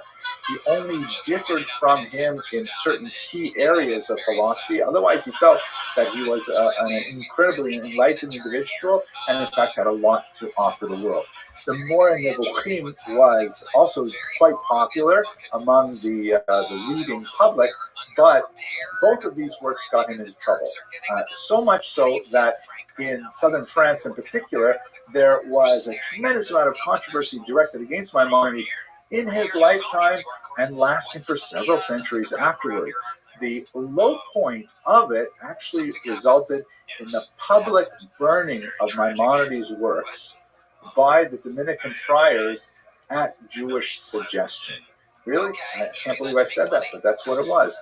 In Paris in 1232, Maimonides' works were consigned to the flames because other Jews had denounced it as heretical to the church.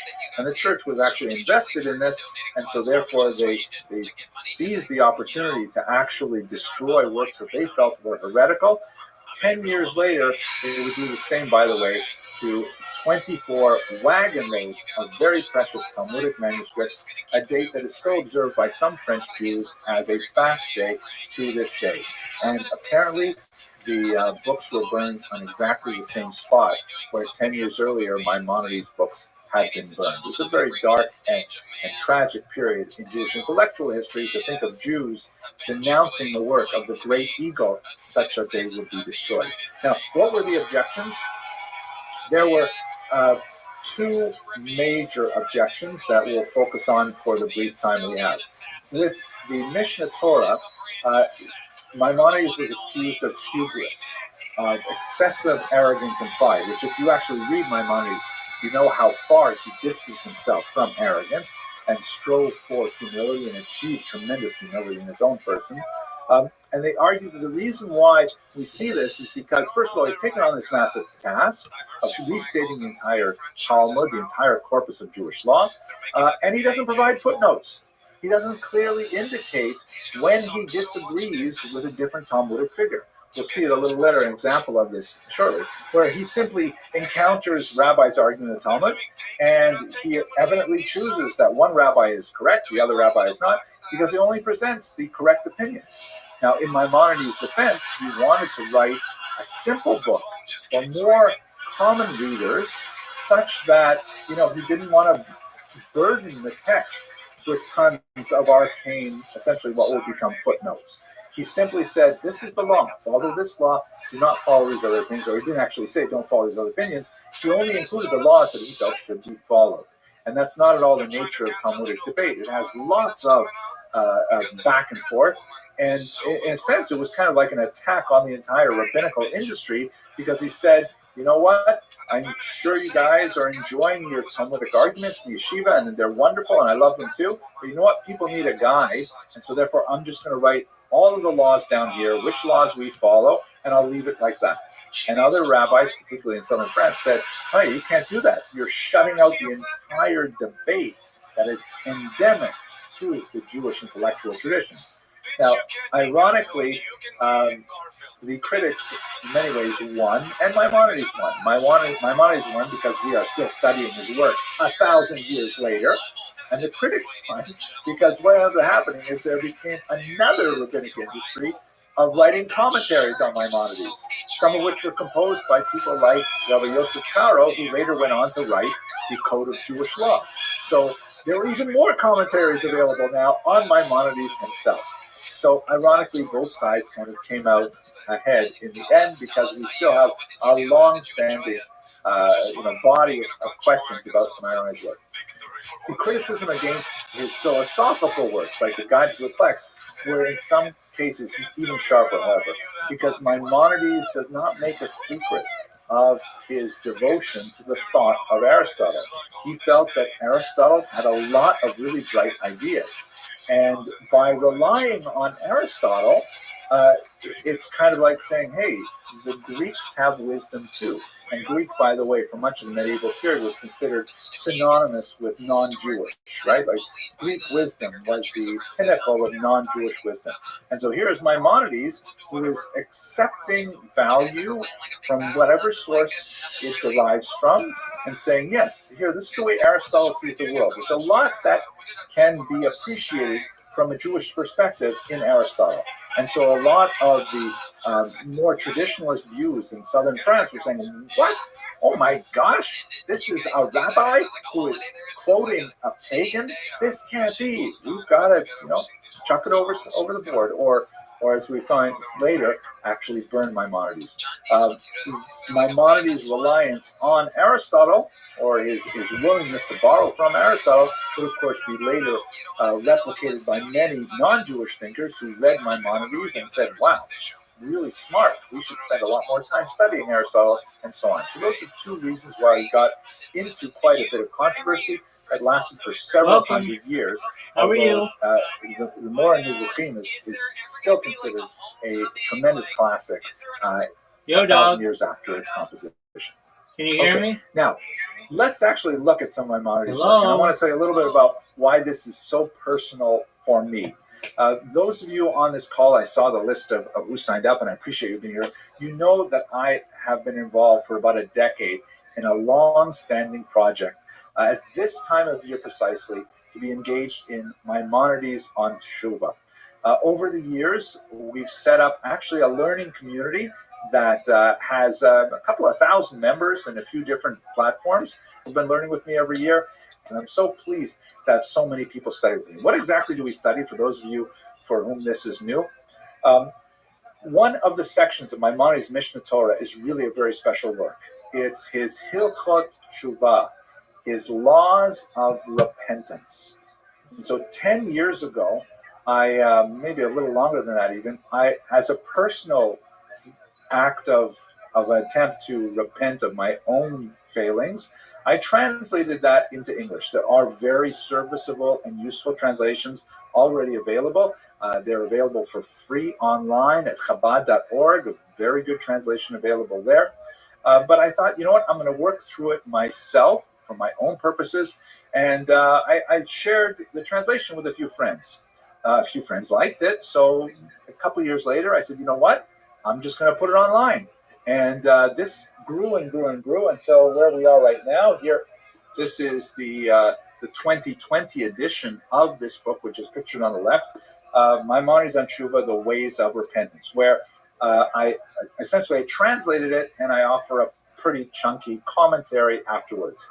This year, and by the way, this is, not by the way, really central to this, is dedicated to my father, who's pictured here in the center of your screen, who passed away 6 years ago, and the book is dedicated to his memory. And I know, because of the kind of person he was, he really enjoyed introspection, reflection, and self-improvement, and that's why I associate him so powerfully with the words of Maimonides. Anyway, this year is quite special because I go through the commentary again every year, and I revise it and revamp it. And this year, because of the coronavirus, it was an incredibly productive period of thought for me, and I'm hoping to share some of those ideas with you. If you look at the bottom of the book cover featured on the left, you see it says here the 8th edition, the commentary revised during the onset of the coronavirus pandemic. We should all be rescued from this terrible disease as soon as possible. Okay, so what I'd like to do now is let's actually learn some materials together, okay? And let's go straight into the text here. I encourage you, of course, to join our learning communities. All of this is not the commentary, but the translation is already all online, and I have, I think, about 75 videos of varying length over the years that address this, and I encourage you to go to the Maimonides Facebook group or the YouTube channel and participate. So here's the very beginning of Maimonides on Tshuva, and I just included the English part.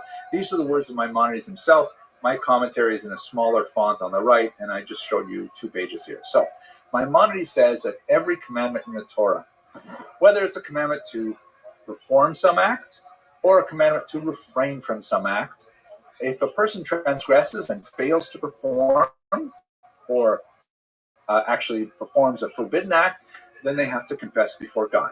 And they have to do tshuva. Now, I've used this word tshuva many times. I get a feeling that almost all of you are very well familiar with this term because so many of you are familiar with the Rambam. But what tshuva basically means, I translate it as repentance, but that's not a good translation. The word teshuva in Hebrew really means to return, to come back, as it were, to recenter, to get back to one's core priorities in life. That's what tshuva is, to return to one's beloved, return to one's family, return to God, return to one's true self. That's really what the concept of tshuva is. There are many mystical concepts as well, which we discuss in the book and elsewhere, but for now, that's a simple definition that's definitely an improvement on repentance, which sounds more like a nasty thing. So if you look at the second paragraph, he says, how should a person confess? Well, a person should say, please God, I have sinned. I have wronged, I have rebelled before you, and I have done such and such. Now note that there are several different verbs going on here, and in fact later on he will break down what does it mean to sin as opposed to wrong, as opposed to rebel. You know, like they say, I'm not sure it's true, they say that the Inuit have 26 different words for snow. I think Jews have about 26 different words for sin, right? Different shadings of how bad the act was. At any rate, the essence of confession is this. It is reflecting on your own life, reflecting on the past year in particular as we go into Rosh Chodesh Elul, and identifying what you did wrong. If we go to the last paragraph here, he says that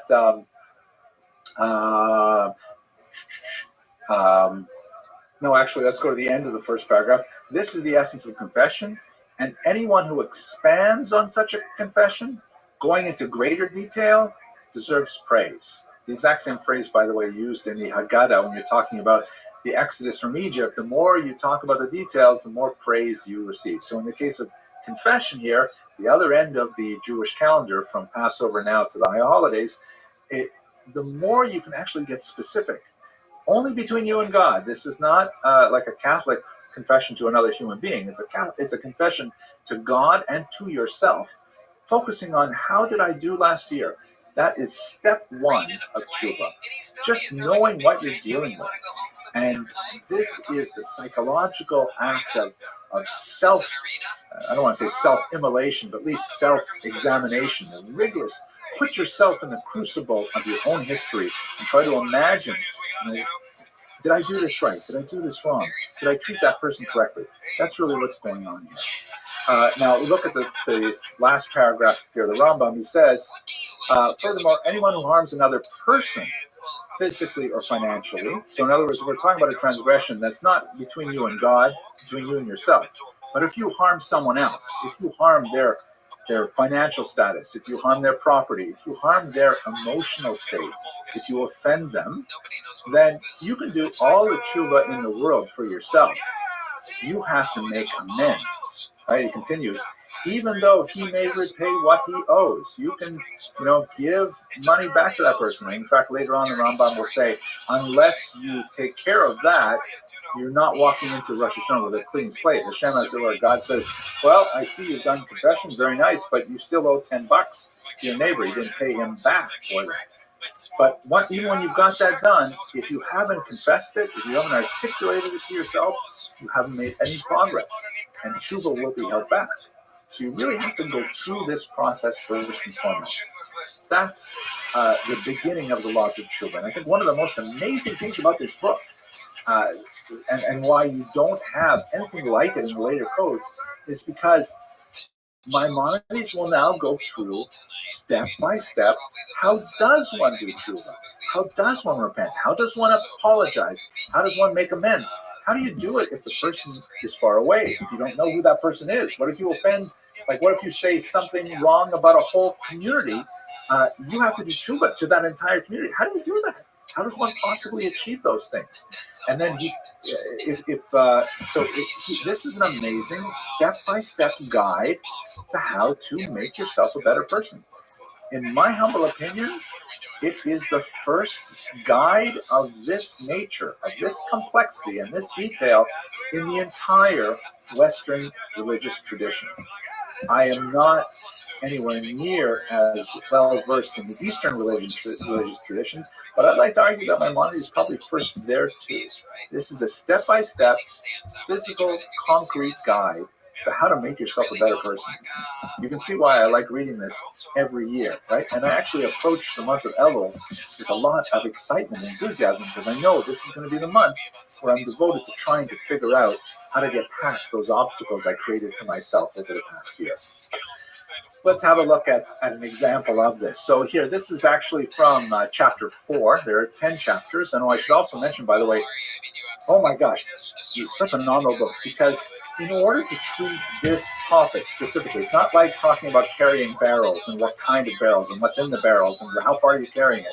We're talking about deep philosophical, personal, psychological concepts. And so it gets into a lot of amazing things like, what difference does it make if you do tshuva? And it makes a lot of a difference.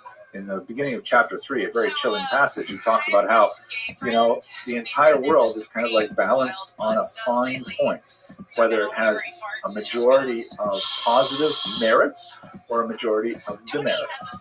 And in fact, if that tiny balance is ever changed, if that ecosystem of goodness is ever damaged, the entire world is at risk.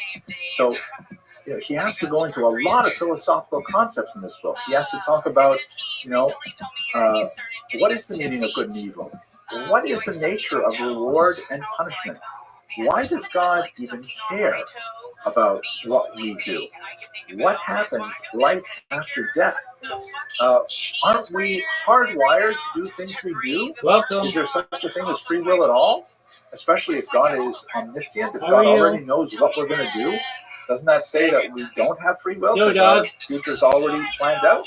How'd you find out about me? Philosophical inquiries. Hey, just one moment. Maimonides makes in this book. I'm here. A work of soaring genius as you go through his explanation of these things at really a very fundamental level because this is a popular What's good, son? Okay, so look at this one here. There are 5 things that we assume a person cannot normally rectify through tshuva. He does this thing towards the middle of the chapters where he says that, these are really bad things. Welcome, how are you? You're going to be in big trouble if you ever do them. And you can't do tshuva. And later, pretty inspired. Thank you so much. I really appreciate it. Yeah, of course. Do you mind if I tell you about myself in person? Yeah, sure. I'm Rabbi ROTHSCHILD. I stream my life 24 hours a day, 7 days a week, 365 days a year for world peace. I've been doing so for more than 3.5 years. My stream goes back to the pandemic. We've seen the death of a queen, the birth of AI, the coronation of a king, and everything in between. If I may ask, Ray, have you ever seen the movie The Truman Show or the television show Big Brother? Oh, I had, actually. Wait, yeah, I've seen that one in like 10 years, actually. All right, well, great. Well, that's essentially what I do. My entire life is on camera for the world to view. I want everyone in the world to recognize that we're not all that different and that We have a lot more that unites us as a species than that which divides us. The Economist magazine stated in 2018 that data was Earth's number one resource, more valuable than food, water, air, gold, everything. And data overtook petroleum as Earth's number one resource, and I have more data archived on the internet than any person ever, which may make me an influential person someday. And if that happens, I'm going to make you, I'm going to make all your friends, I'm going to make all your family independently wealthy if you're not already. I'm going to make sure that you have generational wealth, and I want you to be able to start charities and philanthropic organizations of your own. How does that sound? That sounds pretty good. I like that. Amazing. Some of the things that I talk about are things like ending world hunger through the use of technology, such as agricultural drones, floating greenhouses, saltwater greenhouses, vertical farming, things like hydroponics and cloud seeding. I want to help end world thirst. I am sponsored by a cryptocurrency that's worth about $100 million, and one of the things that we do is we build wells in developing nations like Nigeria to benefit the people there. I want to continue projects like that. I'm an advocate for the Life Shop program, and most importantly, desalination technology, where we pump Earth's seawater onto land to make it drinkable. Oh, that's nice. Are you on like multiple like Discord servers? Yeah, I'm in like half a dozen simultaneously. Wait, but like, how is that possible though? Like how much like how do I say it? Like how many like devices do you have? 33. That's like constantly running. 33. 33. Word. Yeah, that's kind of crazy. Okay. But like, I'm not saying that's like a bad thing, but like that's kind of it's kind of good that you're doing it because it's for world peace. And like like my friend Jupiter's here has like a couple questions to ask you. Excellent. What up, Jukes? Wait, maybe I don't know why you left. That's okay. Do you mind if I call back real quick? Absolutely. Feel free to do whatever you need to do. All right. I'll be right back. Sure thing.